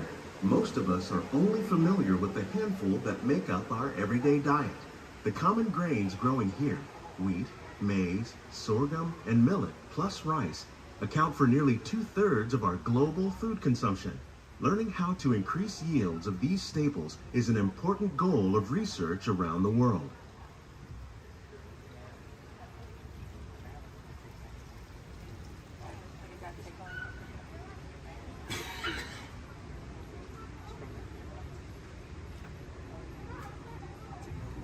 These plants are definitely on their way up. Innovative growing techniques like these increase yields while more efficiently using resources like water, fertilizer, and pesticides. Another innovation at work here is our integrated pest management program. By populating our greenhouses with beneficial insects that prey on harmful pests like aphids and flies, we are significantly reducing our reliance on conventional pesticides. We're growing these crops using our nutrient film system. This technique precisely controls and recycles water and nutrients. With it, we can produce over 27,000 heads of lettuce a year in this one small area.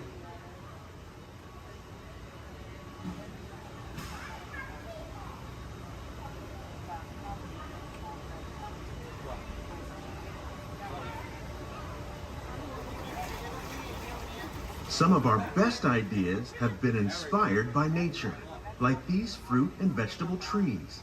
By growing these ground plants vertically, we can increase yields and better control diseases. These crops taste as good as they look.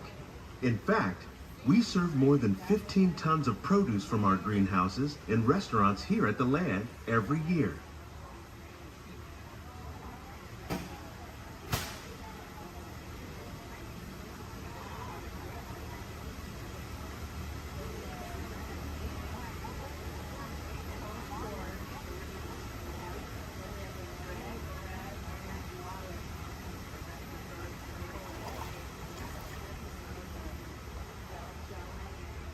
The future of agriculture may include innovative ideas like this vertical growing system.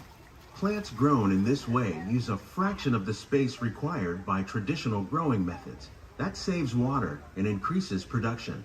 The aquaponics system on your left combines hydroponics with aquaculture. The fish provide a natural source of fertilizer for the plants, and the plants help keep the water clean for the fish. It's another great way to produce more while using less. In our lab, Epcot scientists are working with the U.S. Department of Agriculture on a number of innovative projects. The goal of these efforts is to produce higher yielding and better quality plants.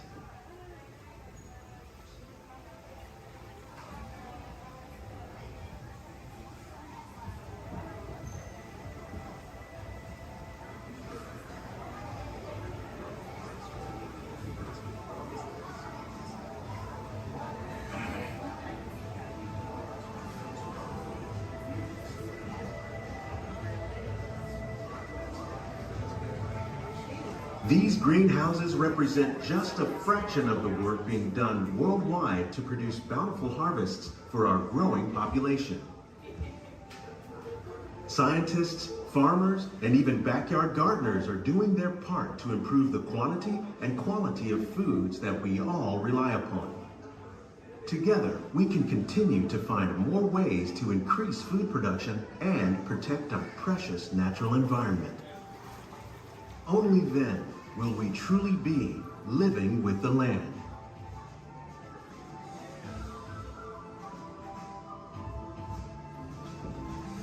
On behalf of Walt Disney World, we hope you've enjoyed this unique journey through our living laboratories. If you'd like a closer look, then check out the Behind the Seeds walking tour. It's a chance for the whole family to get up close and personal with the plants and growing techniques in our laboratories.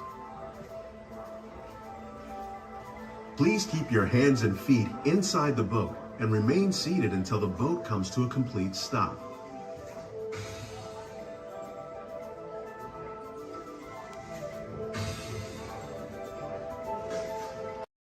Yes, Walt has some of the brightest minds in the world, but I keep things around here pretty chill.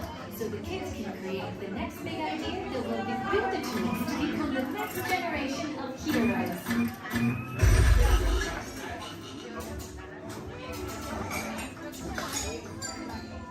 We hope you have a great time on your visit to the Worldwide Engineering Brigade Open House.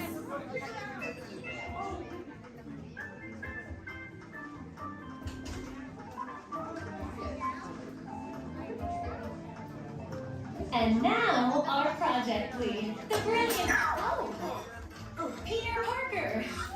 Hey, what's up? I'm Peter Parker. And here at Web, we get access to some pretty awesome tech, like vibranium from Wakanda, or this crazy alien juice stuff. We have Pin Particles and Star Tech. It all helps us develop really cool stuff, like these spider bots, for example. Check it out. They have this really cool self-replicating feature. Because? This is awesome. Buddy, you can stop doing that now. But anyway, you guys are here today to help us test the Web Slinger vehicle. Using onboard tech, you will be able to sling webs just like my buddy Spider-Man. Peter, your presentation is getting away from you. Yeah, I'm aware of that, Sharon. If you could just initiate the safety protocols, it'd be great. Problem with that, So Peter. anyway, if you want to sling a web, all you gotta do is sling your arm in the direction you want to shoot the web, and that's it. It's awesome. Peter, your spider bots are continuing to replicate and are consuming everything in their path. They seem to be stuck in self-recognition mode. If you could just handle that for me, please. On it. Contacting Mr. Stark. Don't call Mr. Stark! Don't call Mr. Stark. Sorry, Michelle. Could you just call someone else? Ask them to do it. Okay. Contacting Spider-Man. Here.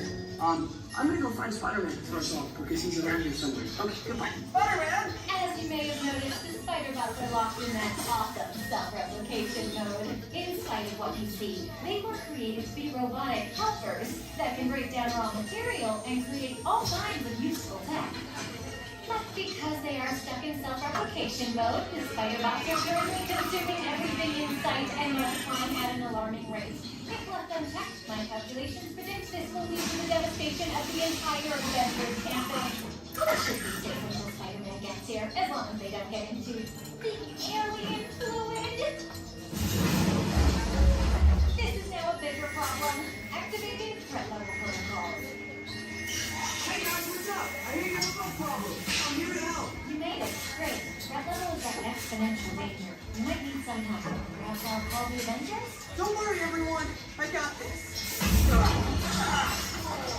Okay, everybody. Open house is canceled. Wise idea. And I could use some help. Yes, you could. Sharon, prep the Slinger vehicle. Already on. Everyone head to the Slingers and we'll team up to stop the spider bots before they destroy the campus. Okay, we have a plan. Please move quickly through the doors and down the hall to the Slinger vehicle bay. Your open house demo has been upgraded to a high-stakes mission to save the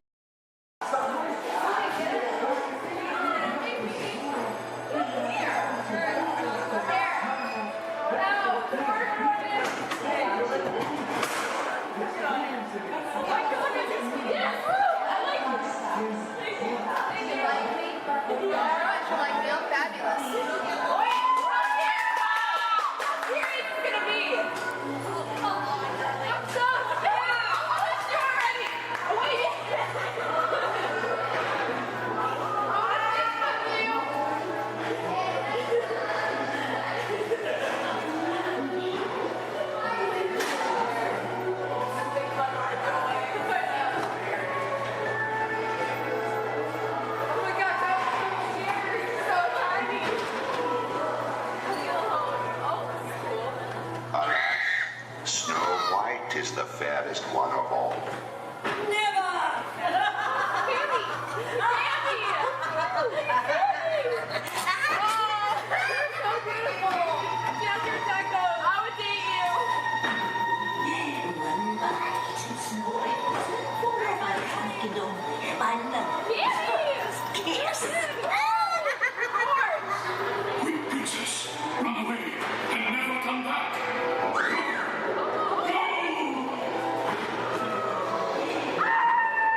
She went back.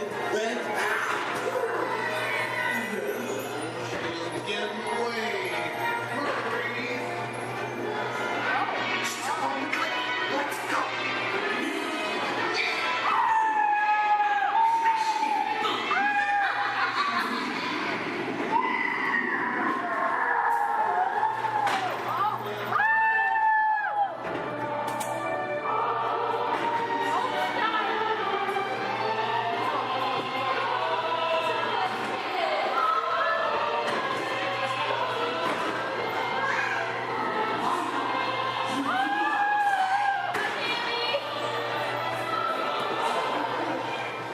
Thank you. Oh, we got company. Wow. All right. How do, people? All right. Hey, don't mind us. We'll be finished in just a minute. What's hey? How What are you you doing? guys still doing here? You're supposed to be at a show. I'm working. Now. I'd like to introduce our lovely manager. Yeah, she's usually not like this. Yeah, she's usually worse. I heard that. Where is my limo? Good. Okay, come on, guys. Please, get in the car. Sorry, folks. We gotta go. Make sure Come on. Chris, can you grab my black Les Paul? Hey, wait a minute. We can't leave these people here like this. We can't? No. Come on, you know how we feel about our fans. Yeah, that's right. Well, guys, what do you expect me to do? Send them all with you? Wait a minute. I love that idea. How about some backstage passes? Yeah. Come on. Make it happen. Give me some. Okay, I'll make it happen. Now get out of here. We I got need it. all of you. See ya. Have a nice ride. Hi, Sal, it's me. Listen, I'm gonna need a bigger car. Make it a stretch. In fact, make it a super stretch. Great. Excuse me. Okay, folks. Look, the show is all the way across town, but I got you a really fast car. Grand Element, Mr. Parker, and now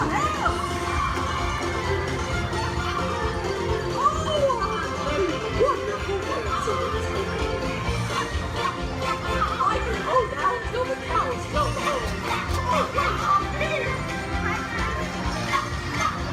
Everyone's saying,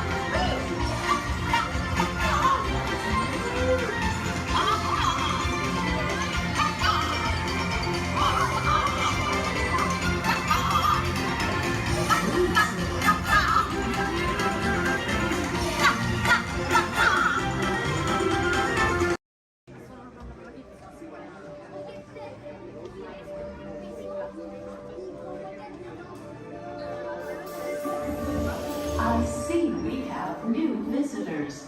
Welcome, Terrans, to the wonders of Xandar. I am World Mind, sentient supercomputer of Xandar. I hold the knowledge, memory, and experiences of all Xandarian citizens, past and present. This gives me extensive knowledge, yet I am constantly learning, and I am now learning about you and your planet, Terra.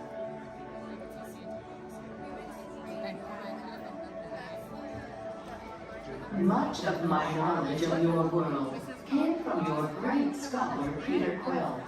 However, many of his facts have yet to be confirmed, such as the incredible importance of a legend called Footloose.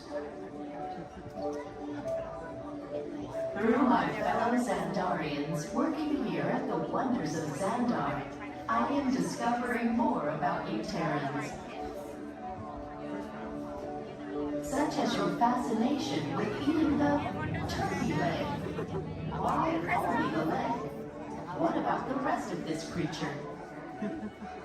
We are eager to learn the answers to these questions and so much more about your world. In return, we Xandarians hope to share with you more about ours. Although Xandar is 2.537 million light years away from your planet Terra, our worlds are actually quite similar, and began at precisely the same moment.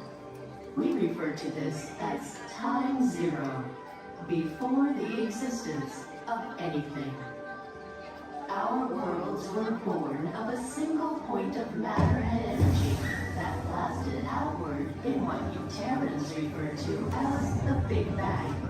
And from nothing came the beginning of everything. Incredibly hot and extraordinarily powerful, this explosion filled the cosmos with a cloud of rapidly moving particles. Over the next 100 million years, space continued to expand, and the particles cooled and slowed. As they coalesced into huge swirling clouds, gravity pulled them into larger, denser clusters. At the heart of these clusters, the temperature rose, and the particles were compressed so tightly they fused, releasing enormous amounts of heat and light. This is how the very first stars in our shared universe were born.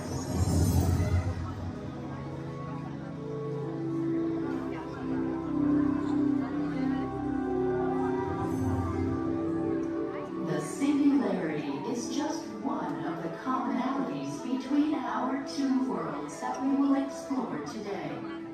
Welcome, Terrans, to the wonders of Xandar.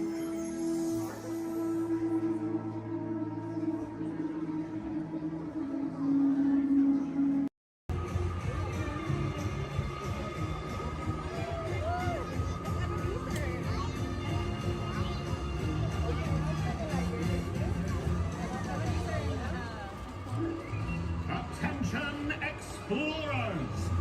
Set your sights on the Discovery River, because he's at it again! Yes, famed billionaire and thrill seeker Scrooge McDuck is back in pursuit of high adventure! At the navigation helm, why, it's his personal pilot, chauffeur, and travel companion, Launchpad McQuack! This expedition will surely produce a grand ducktail!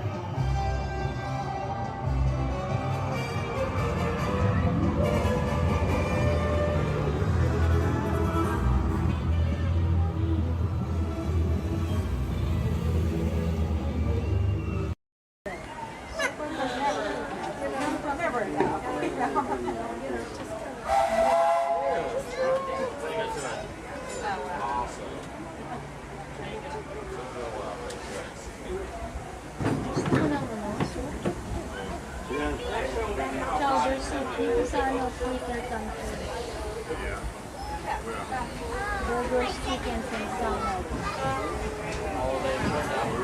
Barbecue. Hello, folks. Welcome aboard the Disneyland Railroad. We're now embarking on a grand circle tour of the Magic Kingdom, with stops at New Orleans Square, Mickey's Toontown, and Tomorrowland, followed by a visit to the Grand Canyon and Primeval World. We got a lot of traveling ahead of us, so remember, for a safe trip, you need to stay seated, keeping your hands, arms, feet, and legs inside the train. And please, watch your shoes. Bienvenidos a bordo del Disneyland Railroad. Para su seguridad, permanezca sentado y mantenga las manos, brazos, pies y piernas dentro del tren. Y no dejes caer. Gracias.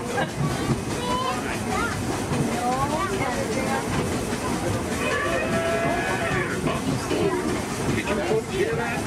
Sounds to me like we've reached the wilds of Adventureland.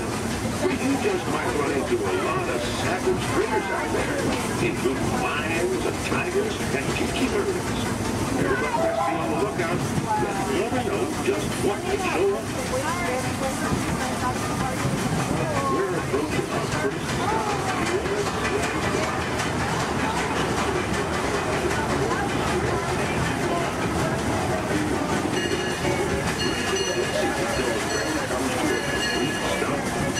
Watch your step, we'll get off. Have a good time in the frontier, yeah? For those of you continuing on, we'll be resuming our trip in just a moment. This is Walt Square. Take a train.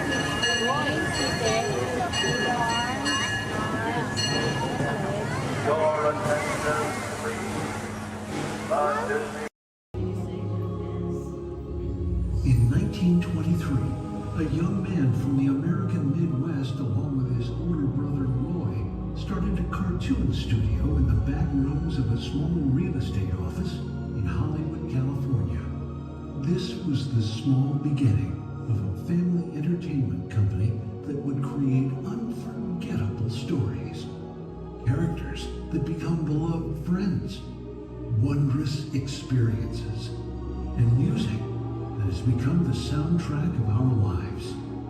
That young man was Walt Disney, a master storyteller whose imagination knew no bounds and who delighted in making the impossible possible. Disney 100, the exhibition, is a journey through 100 years of Disney magic, presented in themed galleries based on Walt Disney's creative concepts and philosophies.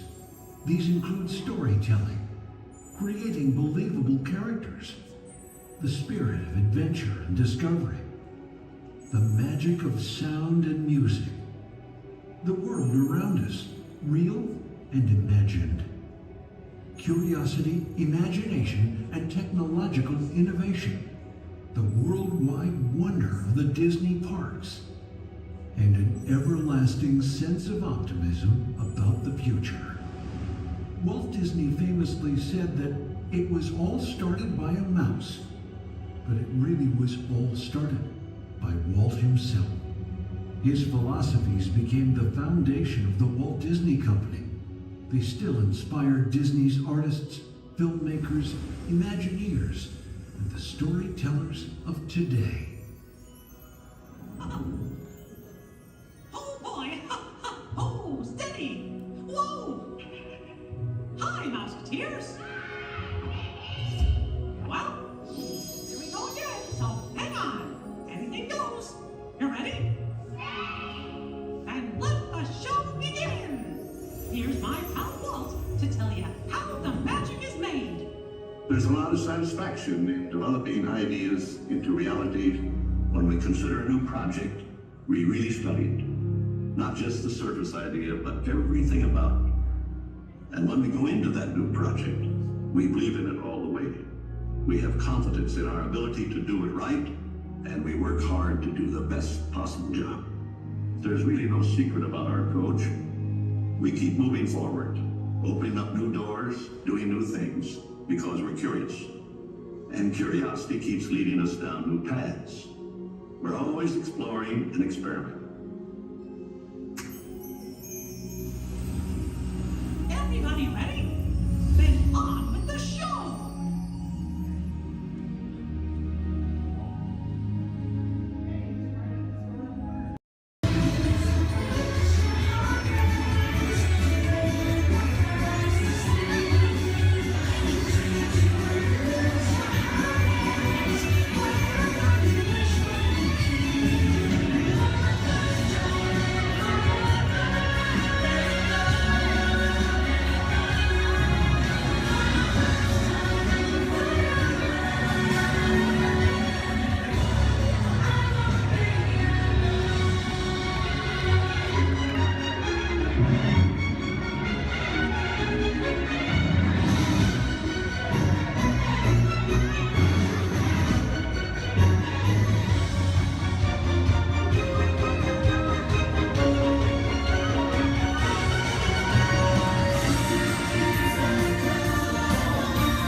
adventure for sure. Trying something new. And having a swinging good time. You bet. Finding the confidence to be true to yourself. That's right. Here's to all of us, old friends and new. Warm hugs for everyone. Oh, this is what I love about the friendship fair. Wherever you are and wherever you're from, we're so glad you're here. The best is yet to come. Today we make history with our friends, family. We've just begun. Once in a lifetime, a chance to explore.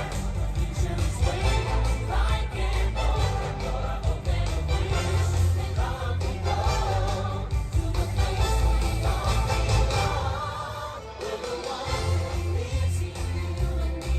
We just need to believe, like a shooting star clear in your heart. Every dream, breaking free. It's a feeling that you hold inside. It's a friendship yet to unfold. We will celebrate where the magic feels like home.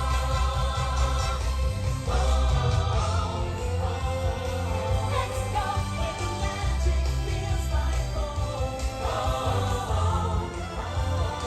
Let's go where the magic feels like home. Let's go where the magic feels like home.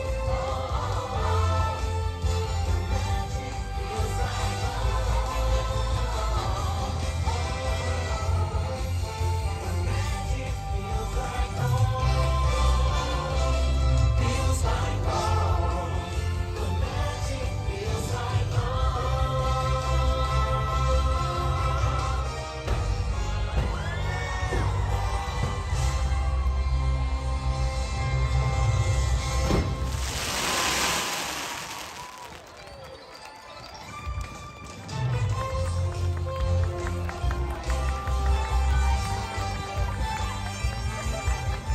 Thanks to all of you, old friends and new, for celebrating with us today.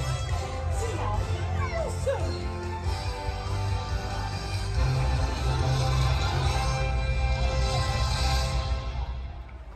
The eye chart to test your vision. Now, all together, if you would please read line 3. With F-I-G-M-E-N-T, you can see things differently. Sure, you can see with your eyes, but imagine what you could see if you used your imagination. Follow the bouncing figment. One spark of light can light your fancy. Your mind sees more than what your eyes see. Your sense of sight can make your fancy fly. There's more to sight than meets the eye.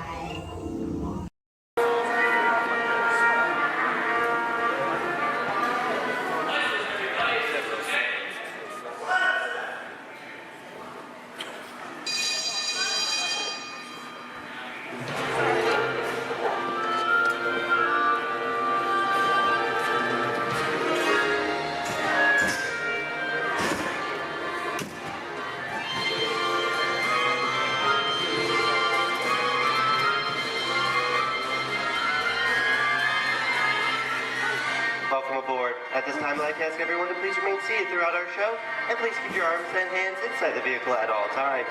For the safety of our cast, we ask you please refrain from the use of flash photography and external video lighting.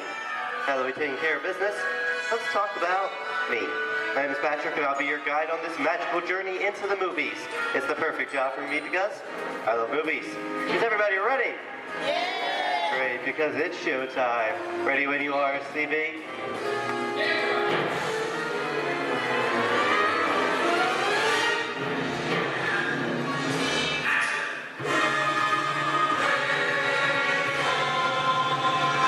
And we are rolling.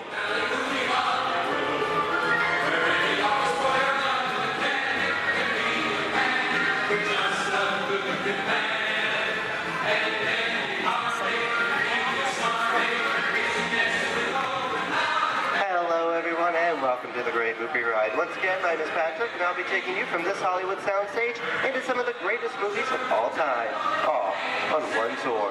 But between you and me, this is no ordinary tour because the Great Movie Ride brings these movies to life and puts you right in the middle of the action.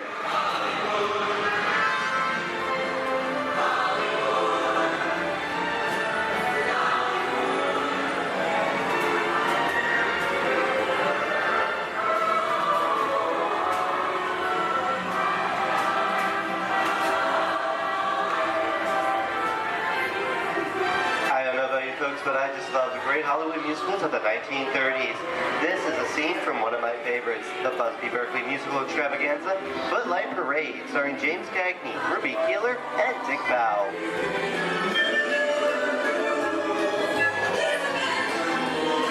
In 1952, Gene Kelly was Singing in the Rain with Debbie Reynolds and Donald O'Connor. Did you know that Gene Kelly co-directed this movie? Who can tell me what movie this is? That's right, it's Walt Disney's Academy Award-winning film from 1964, Mary Poppins, starring Julie Andrews and Dick Van Dyke. Julie Andrews won an Oscar for her portrayal of the nanny, who is practically perfect in every way.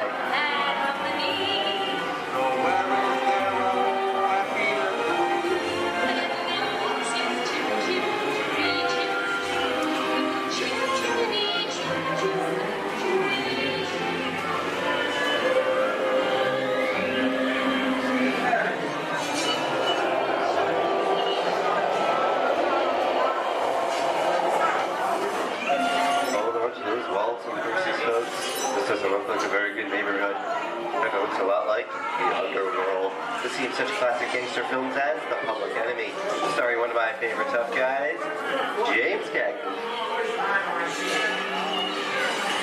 The working title for this movie was Beer and Blood, and in the United Kingdom it was known as Enemies of the Public.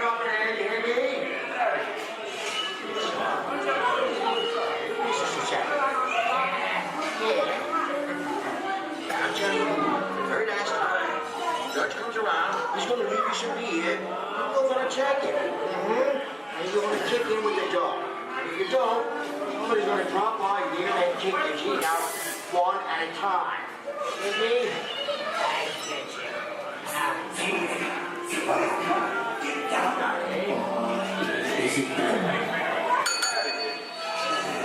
just a bunch of motherfucking Sorry about the delay, folks, but I don't want to run a runway, even if it is just a movie. You talking to me? You talking to me? That's okay. I'm talking to the demon who's punishment out for the day. I'm talking to me. I'm not supposed to leave my vehicle. I see, get away. Oh, okay, Monkey, whatever you say. Hey, how'd you know my name anyway? I've seen this movie before. Oh.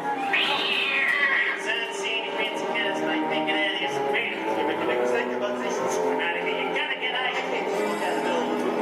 I'm beating you, son! Here they come, boss! Get out, you grinders!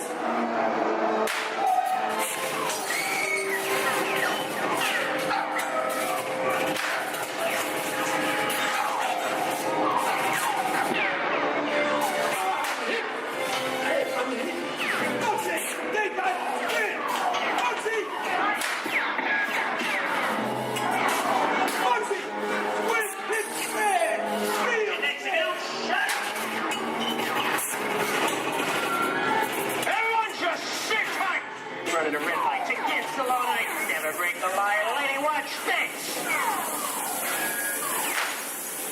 No more red light.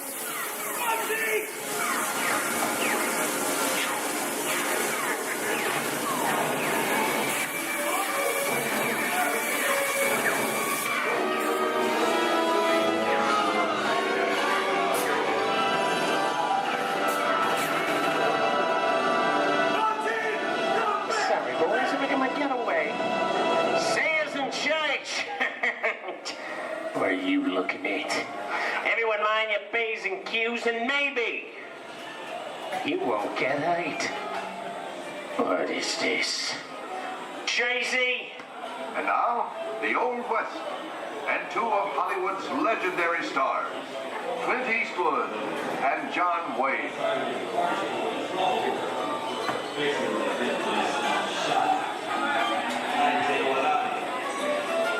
Go right ahead if that's what you're going to do. A long time ago, I made me a rule. Let people do what they want. Sleepy little bird. So, that's some mighty tough territory you're heading into, Pilgrim. I'd think about turning back if I was you. That is, if you want my opinion. Well, to make it clear, it's a perfect time for me to collect up all your valuables. Starting with the jewelry, going on to the cold hard cash. Perhaps work around. Hey! I don't even like this neighborhood, Jabba! This is nuts. Nuts! Tell us I'm getting out of here. What are you doing, old man? Get yourself up. Looking at this one. Can't get any worse.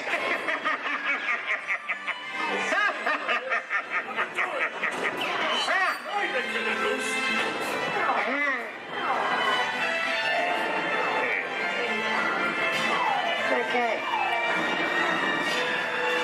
It's twice.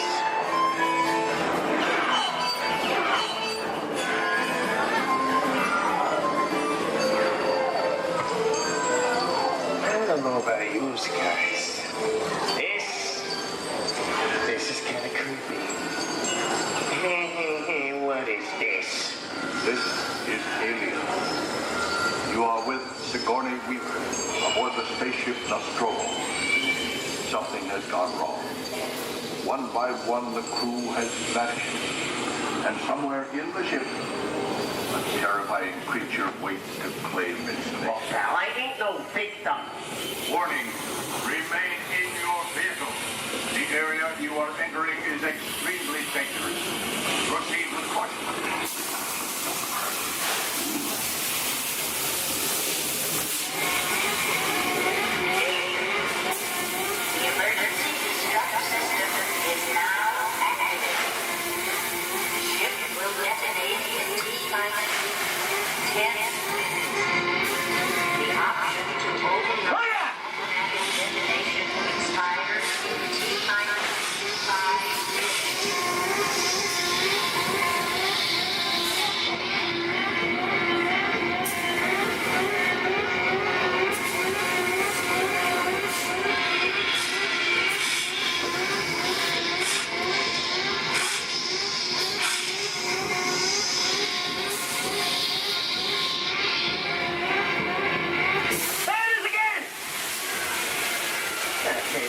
Creepy crawly things for Monday, what? Wrong. Here in Raiders of the Lost Ark, amid 1,000 deadly snakes, Indiana Jones unearthed a great treasure. Will Harrison Ford escape with his discovery? And what will be your fate? Beware. Snakes. Why did they have to be snakes?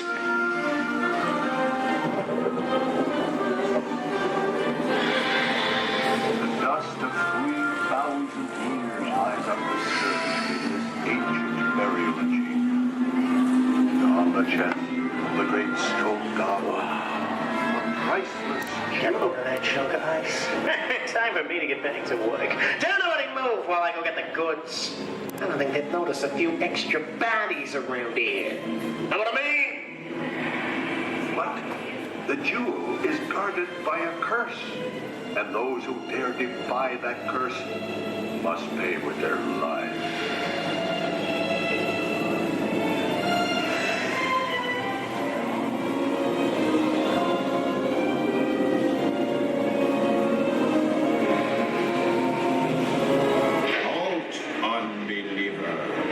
Disturb the treasure of the gods, and you shall all pay with your lives.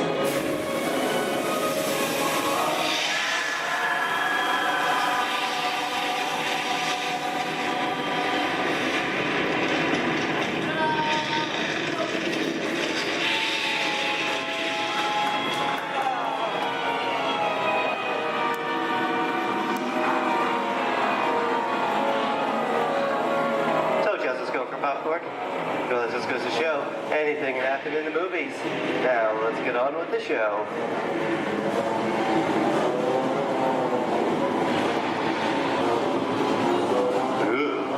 I see 10 people. The horror movie is my all-time favorite genre. Some of the best horror films were made back in the 1930s and 40s, but monsters, mutants, and maniacs are still audience favorite and continue to haunt us today. That's what I call a wrap.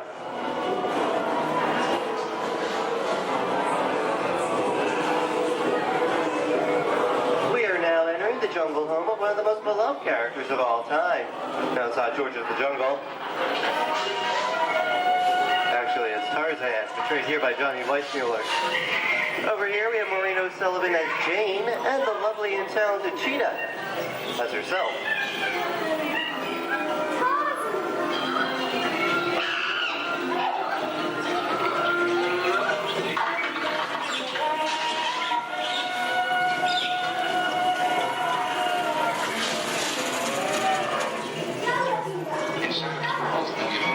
Zoe, I think this is the beginning of a beautiful friendship.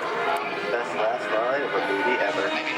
Humphrey Bogart and Ingrid Bergman in the classic romance, Casablanca. Oh, we have that. You didn't have it. You lost it until you came to Casablanca. You got it back last night.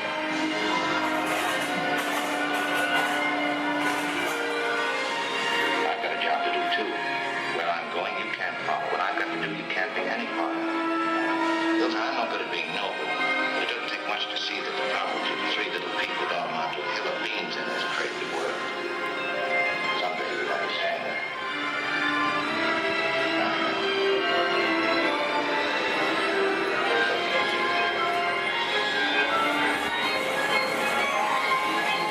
And here's one of my favorite movie stars, Mickey Mouse, in one of his greatest roles, the Sorcerer's Apprentice in Fantasia. The sorcerer in the sequence is named Yen Sid, which is Disney, spelled backwards.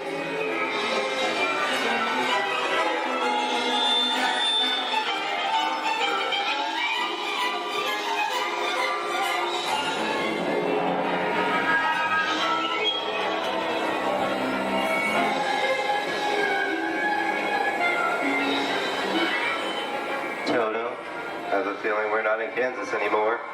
How often do you get to say that? I'd say we are definitely somewhere over the rainbow in one of the most beloved movies of all time.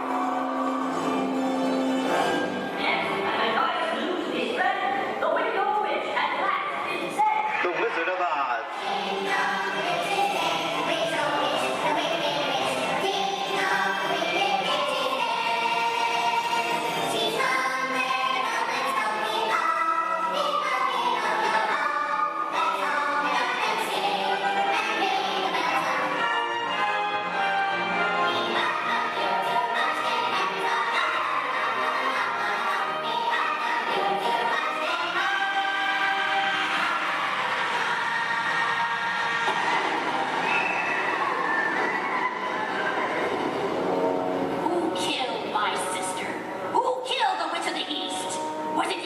No, it was an accident. I didn't mean to kill anybody.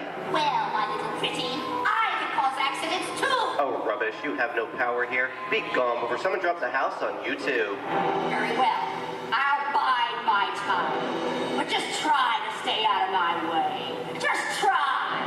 I'll get you, my pretty. And your little dog, too. I wonder how we get out of here. What do you folks think? Which way should we go? Follow the yellow brick road. Follow the Yellow Brick Road?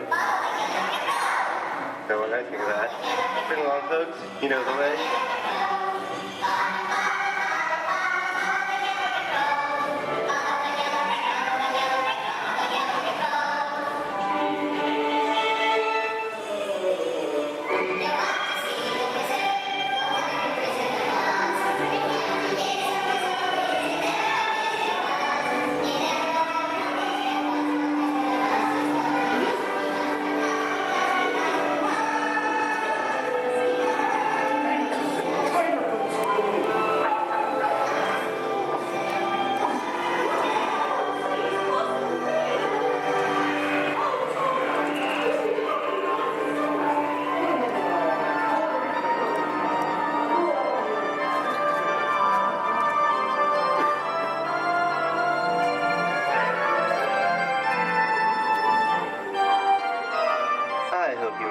tour of these great moments at the movies, but we've only scratched the surface of what Hollywood has to offer.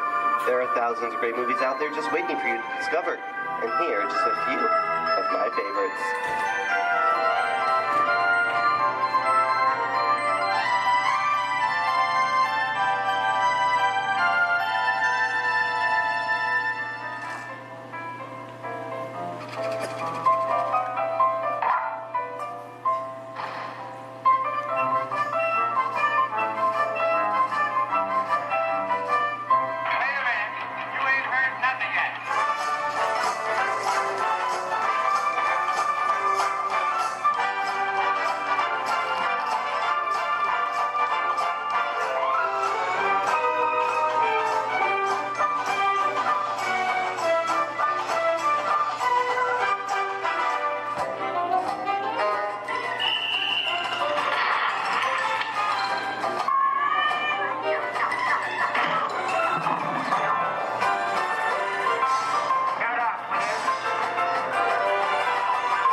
Disney's Hollywood Studios, I'd like to thank you for joining us on the great movie ride. But before we wrap this production, there is still one more scene to do.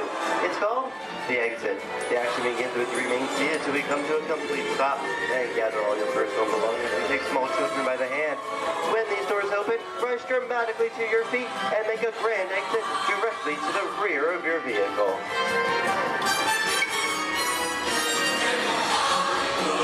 Oh, and one more thing. When I yell action, don't forget the thunderous applause for yours truly. All right, places, everybody, and action! Thank you, thank you. Have a wonderful day here at Disney's Hollywood Studios, and we'll see you at the movies. The stuff movies are made of. Goodbye, everyone.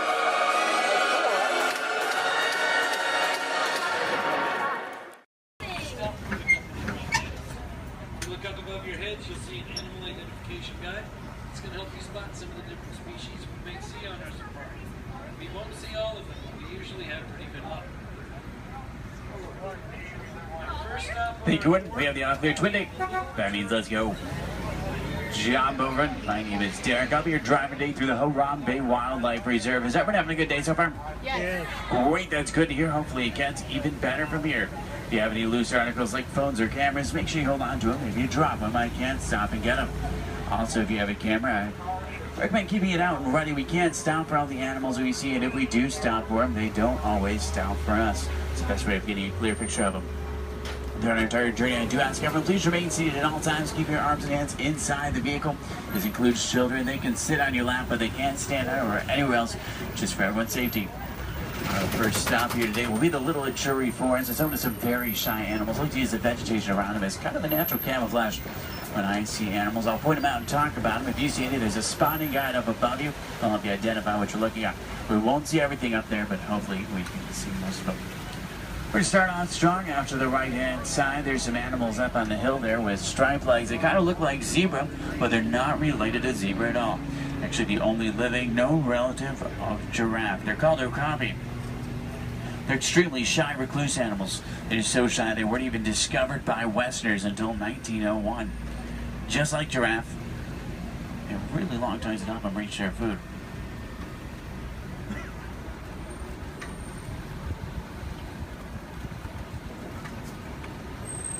Watering holes like the one out to the left are essential in forests like these. Animals will stay close to them, that way they have a source to drink from. If you look straight across the water up on the ledge up there, you'll see a black rhino. Actually really rare to see. They weigh about 3,000 pounds, charge about 35 miles an hour. They're virtually indestructible animals except in the hands of humans. Due to poaching, there's less than 5,000 of them left. They're poached for their horns, which don't have typical bony cores. They're made of the same material as their hair and nails. That's all they're poached for. The bird out to the right is called a saddle-billed stork. They get their name from the saddle shape on their bill. They stand about 5 feet tall, have a wingspan of about 9 feet. They're very unique birds that travel in pairs of male and female together, pretty much just the two of them their entire life. Females have yellow eyes, males have brown.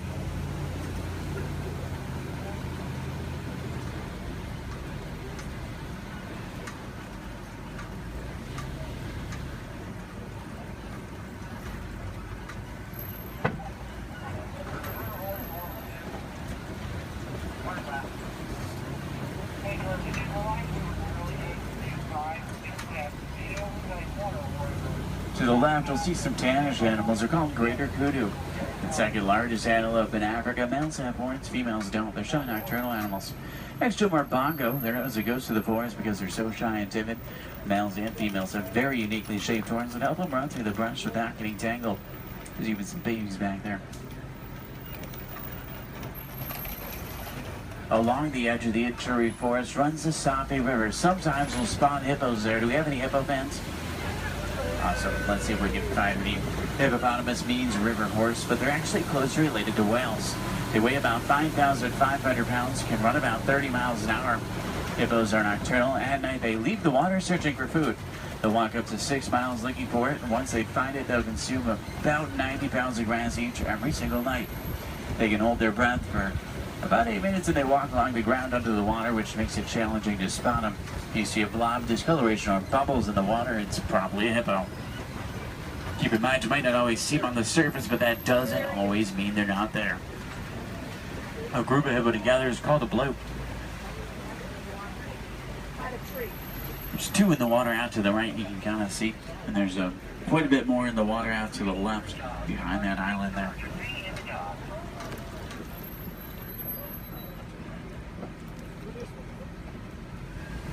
On that middle island are pink-backed pelican. They get their name because they turn a pinkish color during mating season. They nest up in trees. Hippos may seem cute, but they're actually one of the most dangerous animals we'll see all day. They're extremely territorial. If you get too close to a hippo or get in the water without realizing they're there, they become very, very aggressive. You don't want to mess with them.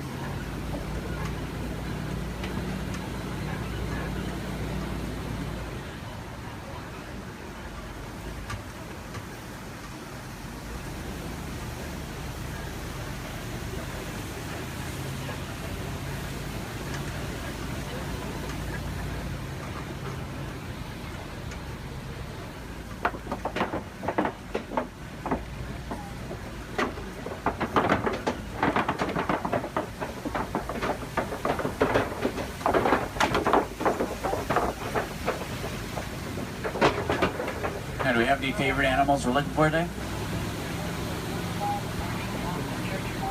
Giraffe fans. Maybe a few. There's babies out on the reserve. What about elephants? Some elephant fans. Any lion fans? Lions are my favorite. Don't tell the other animals, though, they get kind of jealous. I'm sure we're looking for some more. Let's head over toward the swamp. It's an entirely different ecosystem, a great place to start looking for some of our favorites. Now on the right up here, we're going to see a baobab tree. We'll see them all throughout the reserve. They're also known as upside-down trees because they look like they're upside down. They do really well in droughts. They store water in their trunks and go about 9 months of the year without leaves, which helps to conserve water. Because of this, they can live to be thousands of years old. We're entering the African savanna we're all working hard to conserve. Serves as a home to millions of animals. Every year is a roaming grave searching for food. It does work like a big circle here. The elephants, they're the bulldozers. They push down the trees, which helps the grass grow and helps provide food. The giraffe will eat the leaves under the trees, which lets sunlight through to also help the grass grow. The zebra and the antelope will eat the grass, and then smaller animals like warthogs, they do the edge work. Helps create the image we're all looking at today. In a balanced ecosystem, there's food for everyone.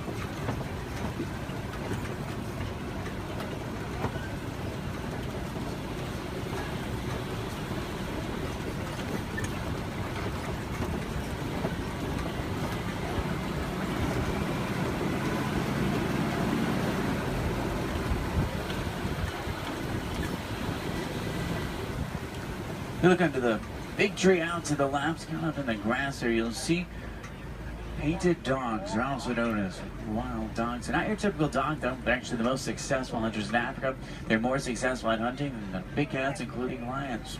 They rally before they hunt. They'll hunt in the morning and the evening. They follow their prey until it drops them exhausted. And once they get it, they consume 1/3 of their body weight in just one sitting.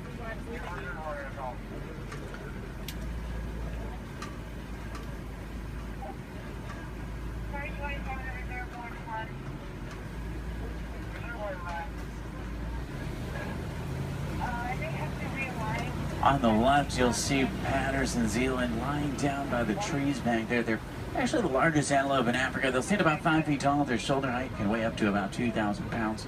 They can jump up to about 8 feet in the air. Both males and females have spiral-shaped horns on their head. The orangish mounds we're passing are called termite mounds. They're hard as concrete. Elephants use them as scratching posts. Once they wear them down a little, antelopes stand on top of them. That way they can see predators like lions approaching. Inside each mound are millions of termites. There's also a series of tunnels and canals that help with the move.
See some Maasai giraffe up ahead. We're going to see them out to the left. You see them about 20 feet tall. They're tallest. There are some babies on the reserve. They're born about 6 feet tall. In human world, that's pretty big, but in giraffe world, it's really not. A giraffe will spend about 18 hours of their day eating, and they sleep very little, sometimes just about 30 minutes a day. They do sleep. They typically will sleep standing up. They don't really like to lie down. They're too vulnerable to their predators. They have 7 vertebrae in their neck like humans. A giraffe can run about 30 miles an hour, and they have hearts that can reach lengths over 2 feet long. They're known for their irregular patterns. However, every giraffe's pattern is totally different and unique, like a fingerprint. A group of giraffe together is called a tower. This is a tower of giraffe. I can't stop for them. There's new animals in the area, so I have to kind of roll by them.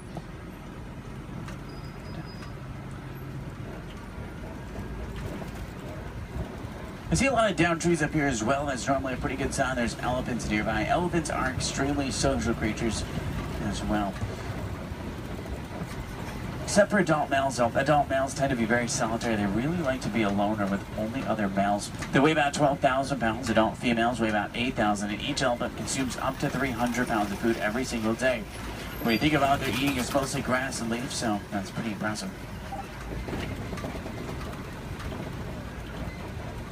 Start heading towards elephant country. I know the road that will take us there. It's a short drive. We should be there pretty quickly. Maybe we can see one along the way. Left and up, you'll see some mandrills. They're the largest, most colorful monkey in Africa. Males weigh about 100 pounds. Females weigh about 30. Males will be much larger, much more colorful. The leader of the group of monkeys, which is called a troop. To the right-hand side is an African elephant. That's a male. He's alone and larger, which is what gives it away. Trying to get a better view of him. Uh-oh. The road I was going to take is closed. I know a different way. There's an old rickety bridge. I haven't been there in a while. What do you say? Should we go for it? Yeah. Let's do it. We're going to see some more elephants, right?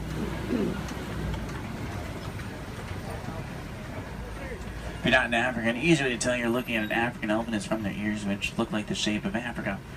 And they flap their ears. That's how they regulate their body temperature.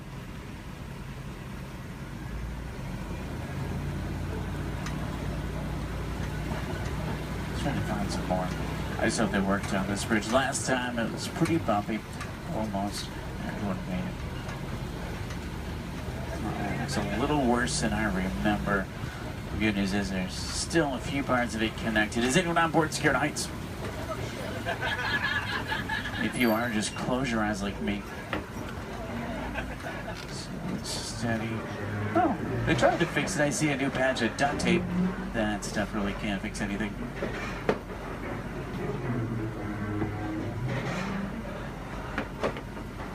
Well, I'm safe. About half of you are. Did everyone make it across with me this time?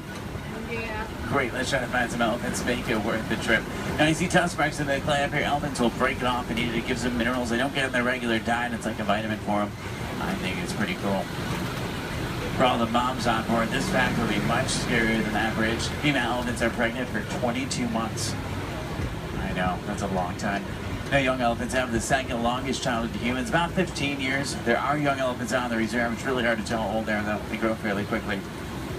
I'm trying to find the best place to see them up ahead. Hopefully we can find some down by the watering hole. I'm still in that area where the new animals are, so I have to keep rolling for the elephants, too. I can't come to a complete stop, but I can slow down quite a bit. So make sure every camera's out and ready so you can get a good picture if you want one.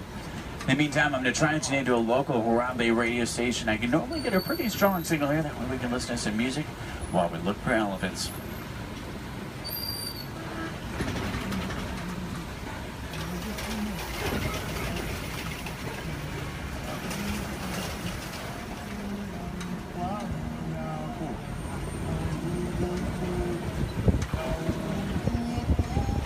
I think most of there it is down by the watering hole, which is great news for us. Normally that's a pretty cool view. If you see any elephants throwing dirt on their back or rolling in dirt, they can actually get sunburned, and they'll use dirt like a sunblock. Both male and female African elephants have ivory tusks, which are what they're vouched for.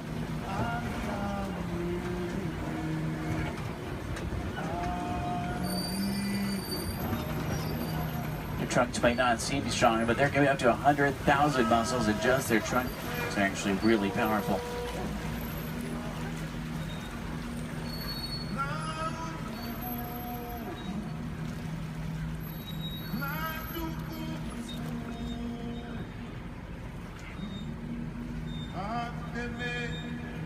Out to the left are greater flamingo. They're born gray, but after about a year of eating brine shrimp and other seafood, they turn the pinkish color we see right now. The chemical in the shrimp that turns them pink is beta-carotene. Does anyone know you call a group of flamingo together? It's called the flamboyants. It's pretty funny. They're also known as a stand. I guess flock is just too simple for flamingo.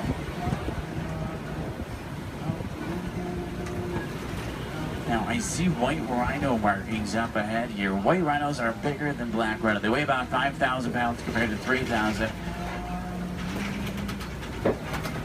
They're not named after their color. Both white and black rhinos are both actually gray.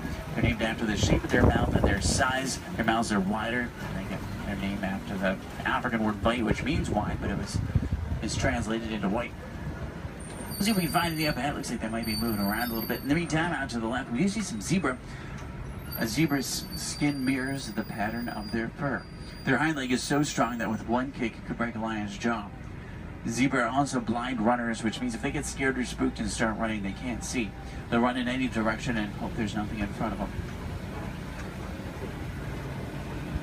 The little brown animals out to the left are called bontebok. They're related to wildebeest. At one point, there was only about 17 total bontebok left. They were put on reserves and safe farms. Now they're doing much better.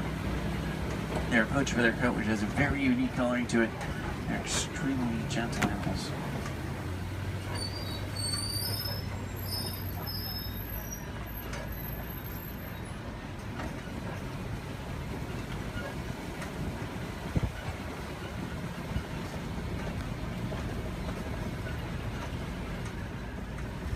See some spots on the side of the hill here. If you look out to the left and backwards, you might be able to see them.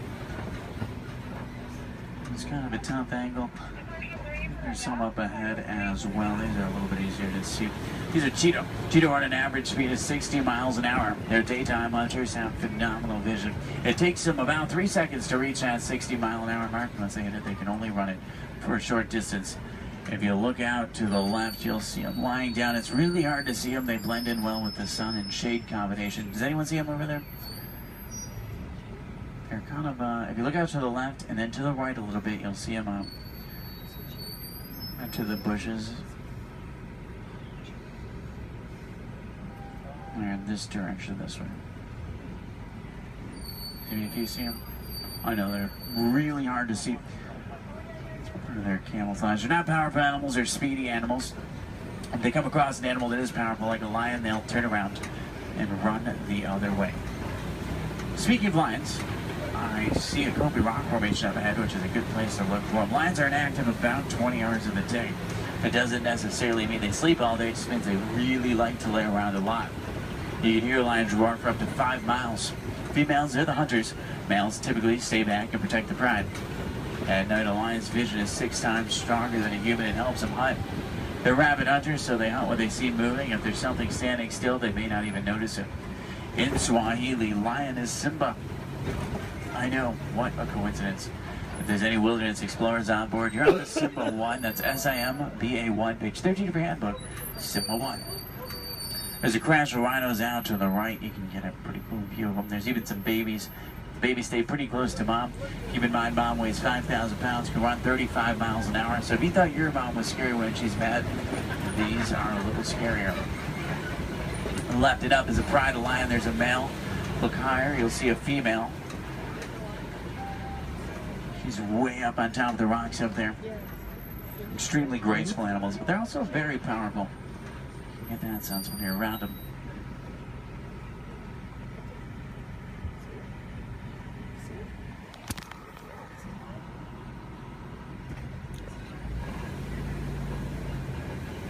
I see some burrows up ahead. Warthogs live in burrows that they typically take over from other animals and make their own. Sleep with their tusks out to protect themselves. The males do actually have warts in the side of their head, so it's not as literal as it sounds. They may seem harmless, but they can run 35 miles an hour, and their tusks are razor sharp, so you don't want to get in their way. On the left and down again up here, we're going to see some ostrich eggs in the dirt. Ostrich eggs are the largest eggs in the world. Each one will weigh around 3 pounds. You can stand on one of them and it wouldn't even crack.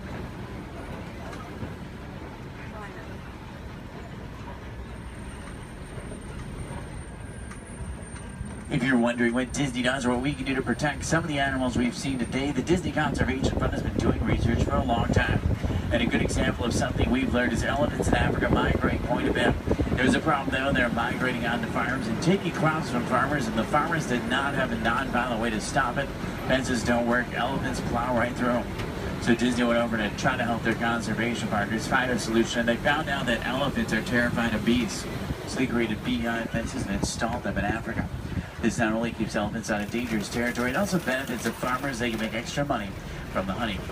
What we can do is recycle old technology like cell phones, cameras, and computers. We can also just learn more about these animals, because the more we know, the more we can help, just like elephants and bees. The animals to the left and right are called scimitar horned oryx. They get their name from the scimitar-shaped horns on their head. They're on the critically endangered list. I think the horns are pretty cool.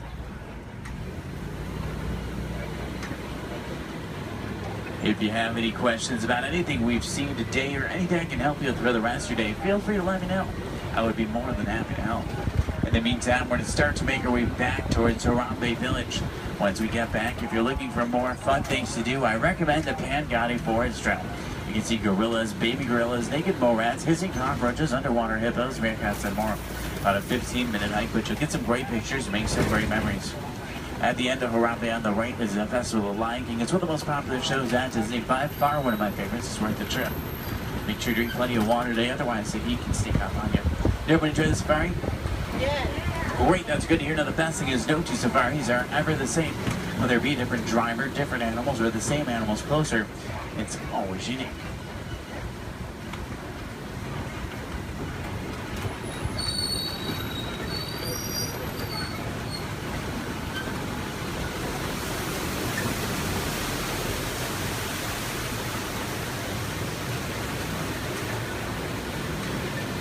Here we say Sante Sana, say thank you so Sante Sana for joining me today. It's been a pleasure having you.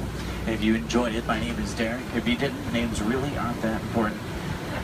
Hopefully you did. I think we saw some pretty cool animals. Hopefully we got to see some of their favorites. If you're looking for tigers today, check out Asia. Sometimes we'll spot them on the Maharaja Trail. If you're looking for crocodiles, head over to Dinoland. You may be able to spot them there. The American crocodile. Sometimes you'll see them there.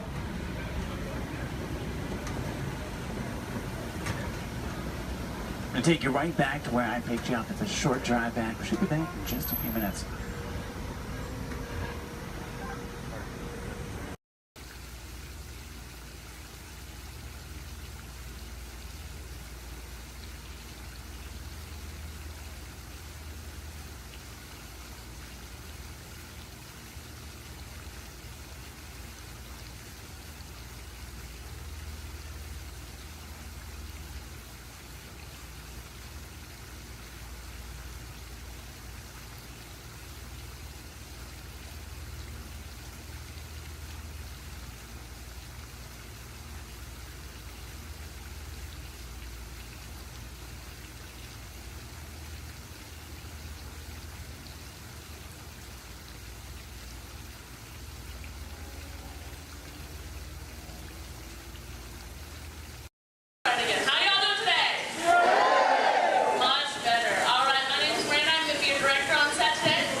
In this scene, Provo is on a surveillance mission, searching the skies for enemy aircraft. The crew is caught off guard when the real danger surfaces from beneath the sea. This is going to require a full range of physical effects, split-second time, and careful direction. We have the lights, we have the cameras. All we need now is the action.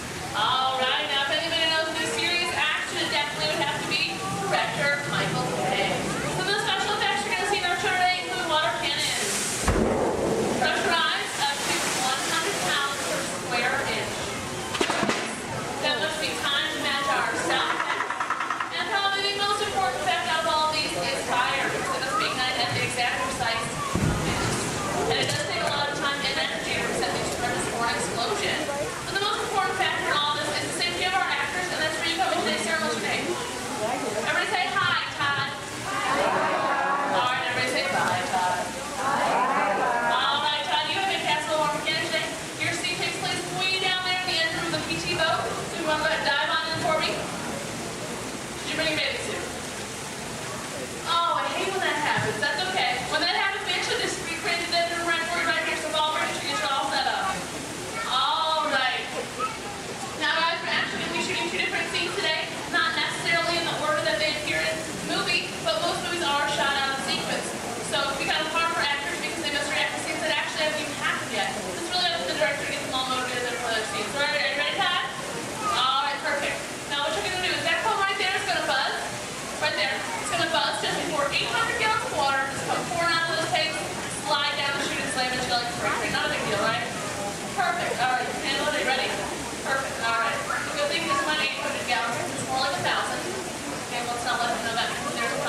trucking seatbelts, going to bring in our break for now.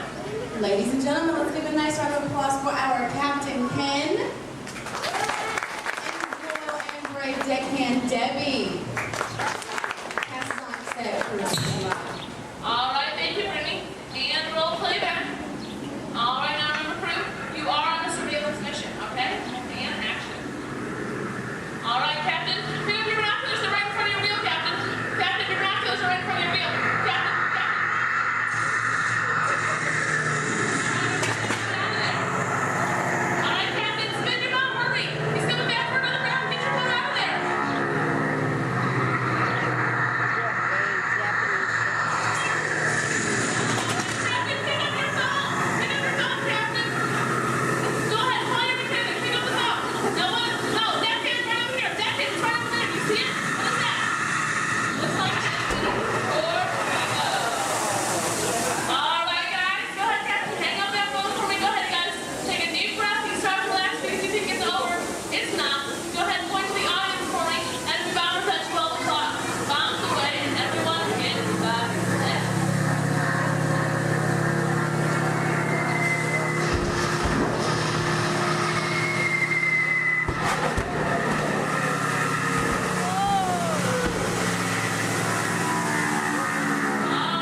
grab the anti-aircraft guns. Myself and my assistant Brittany would like to thank you all for coming out Oh, to they our should. attack. If you're waiting for any of our brave volunteers, just stay right where you are. If not, go ahead, turn to your left, down the exit ramp through the cops warehouse. Too much last night, so bear with me. Tej left me alone today, so yeah, that's pretty much it, you guys. In just a moment, these doors will be closing, and okay, so yeah, you guys want a tour of the war room? Okay, so basically, we've got some monitors over here. My name is Jamie, by the way, you guys. Oh, and there is Tej. Jamie, the buses are here. Okay, what do you want me to do with them? They're just staring at me. Should I send them now? Dom's calling. I got this, Jamie. Okay, great. Dom, what up? Tej, just got a heads up from Hobbs. The FBI is about to raid your location. Crazy. Oh, man, they always ruining our fun. For real. It gets worse. They're leading Owen Shaw right to your door. Shaw? That cockroach we beat down in Spain? What's he got to do with this? Everything, right? Nothing yet. And let's keep it that way. Get those people on those buses. You need to start bugging out right now. And get that turbo truck ready. I'm sending Letty there to pick it up. I'll call Letty. I'm on it. Never mind then. Hobbs needs our help. He needs our team. Spread the word. Spread the word, you guys. But keep it in our family. Never mind. Don't listen to me. And keep it quiet. Just keep it in the room. Oh, the other bald guy's It's calling. Hobbs. Hobbs, my man. What up? Sorry, Brother Tej. No time for chit-chat. I just sent you a brief on FBI agent Novak. Has Toretto filled you in? Yeah.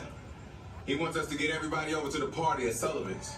Sounds like a plan. That party is a ready-made diversion. Keep it going. We need to discuss how you're going to get all those civilians out of there without tipping off the FBI. Crazy. Okay, hold on. Let me get everybody squared away, and we'll talk offline. Copy that, Tej, and let everybody know. Shut off your cell phones. Don't listen We to don't him. want Shaw tracking your He's locations. overreacting. Just put it on silent. Okay, Jamie, Yeah. you heard the man. I heard him. It's about to go to a whole nother level. Crazy. Send everybody to the loading dock. All right, you guys. We heard him. Have fun. If anything happens, my name isn't Jamie. Okay? Peace. We recently learned that your Terran visionary, Walt Disney, had a similar goal in mind with his early concepts for the experimental prototype Community of Tomorrow.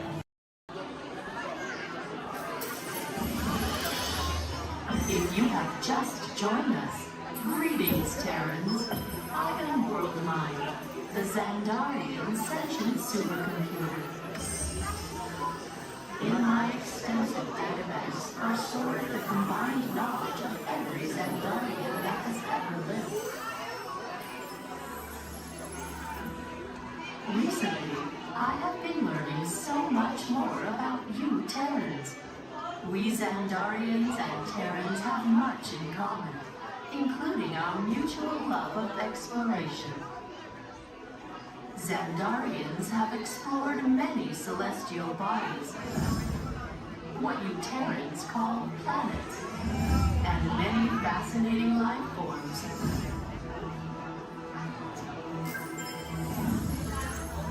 In the past, when you witnessed our tones, you referred to our ships as unidentified flying objects, or UFOs. Peter Quill told me that many of you Terrans still believe that these UFOs are flown by little green dudes with big eyes and small mouths and antennas. In your Terran year of 1977, your scientists launched spacecraft on an exploratory mission.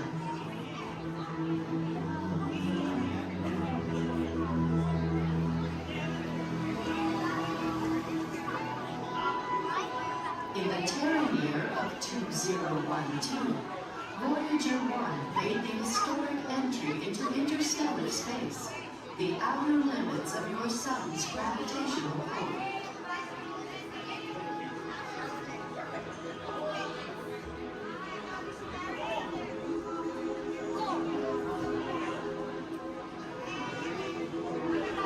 Voyager 2 entered interstellar space 6 years later, and I detect that both are still sending you data about their surroundings. Most impressive.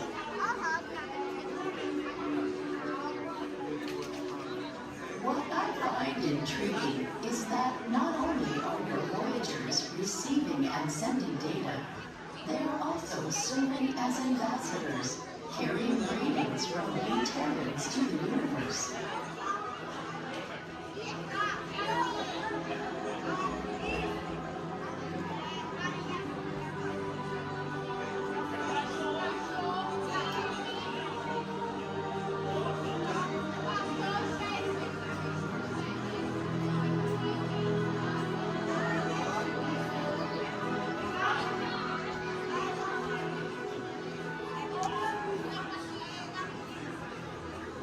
When we Xandarians first detected your approach, we scanned them and discovered on board a golden disc containing sounds, images, and messages from the people of Terra, or Earth, as we heard you call it. Peter Quill has claimed that the most important item on the disc worth sharing with the universe is the musical message from your Terran, Chuck Berry. I am still processing this message, but am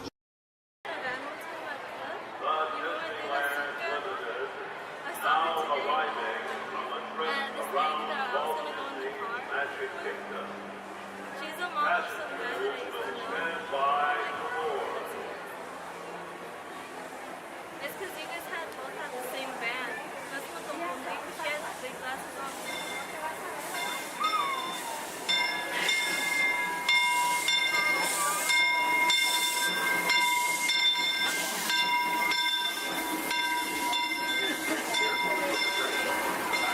especially like to thank those of you who've been with me on the Grand Circle Tour of Disneyland.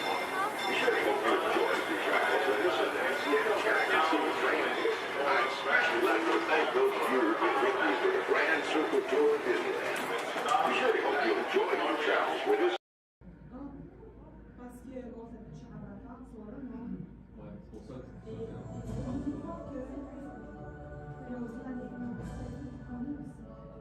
Hello, I'm Dr. Marsh, director of the Dino Institute, and I hope you enjoyed those quaint exhibits in the old wing.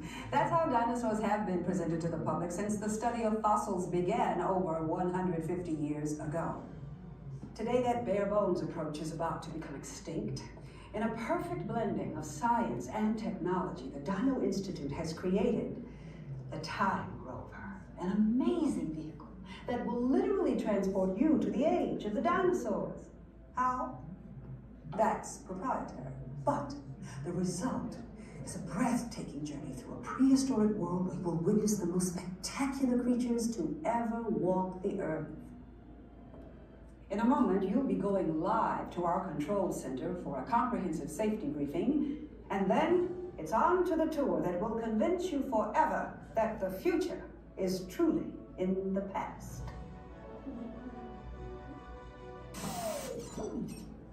Hello there. Welcome to our little trans-dimensional joyride, folks. I'm Dr. Seeker, your friendly controller and a heck of a paleontologist, if I do say so myself. But let's not talk about me, let's talk about you, and how you can help me make history today with the Time Rover. It's like this.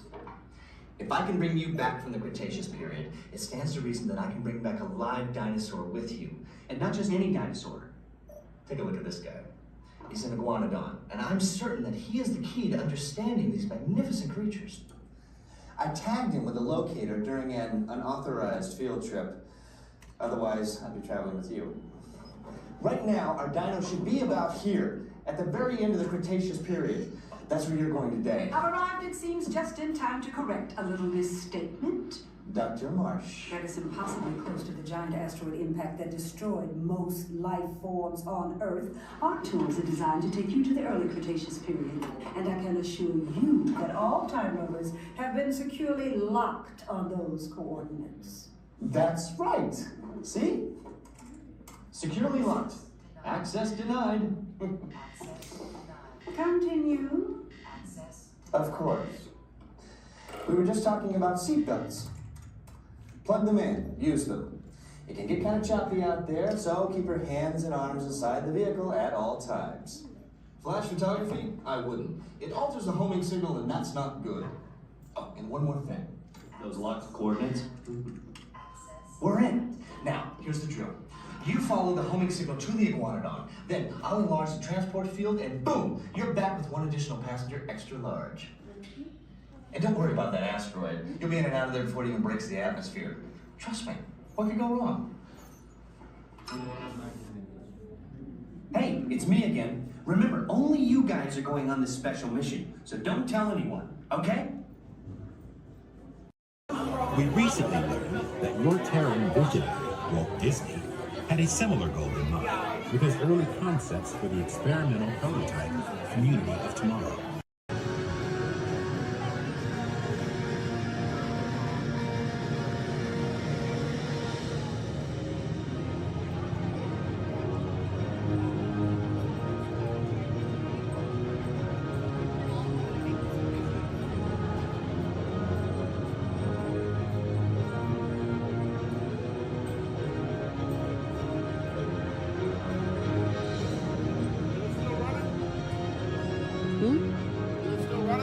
No.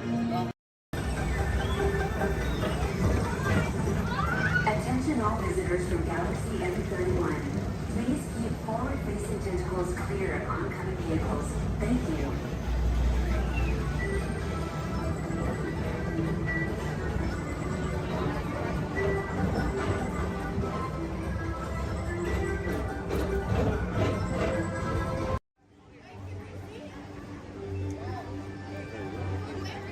Hey there!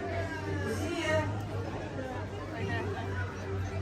This is sure fun climb the stairs. Don't forget to tap you on your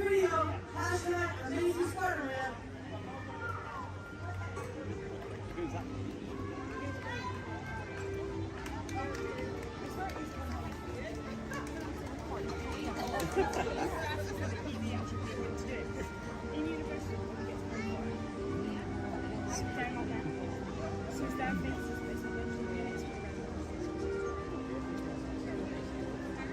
everyone, looking good down there. Wow, this is a friendly neighborhood. Welcome to Avengers Campus. Hey, what's going on, guys? Oh, me? Ah, you know, just spider stuff. Okay, time to run some tests. Spider-Man, Oh, hey, Sharon. shall we conduct an altitude test? Yeah, guess I should do some work. Always good to have the data. On my way. Just need to find a clear path and something to swing from. Oh yeah, it's go time. Field testing, here I come.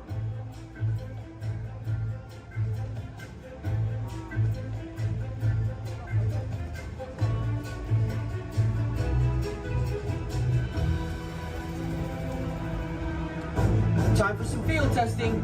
Here goes something.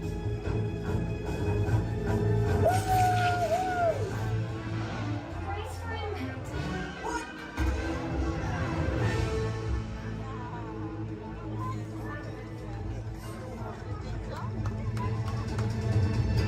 I'm good.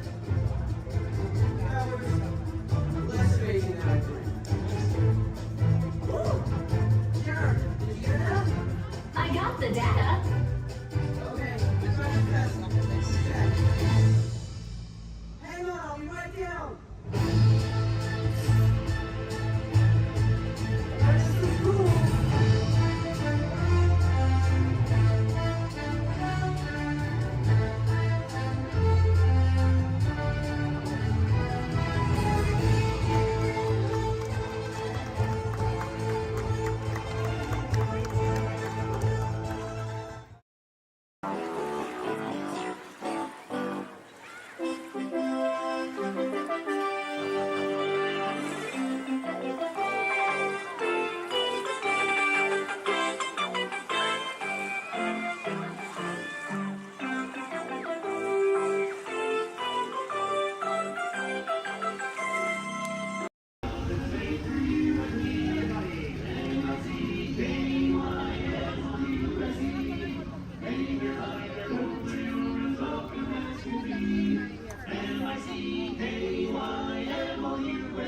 Mickey Mouse.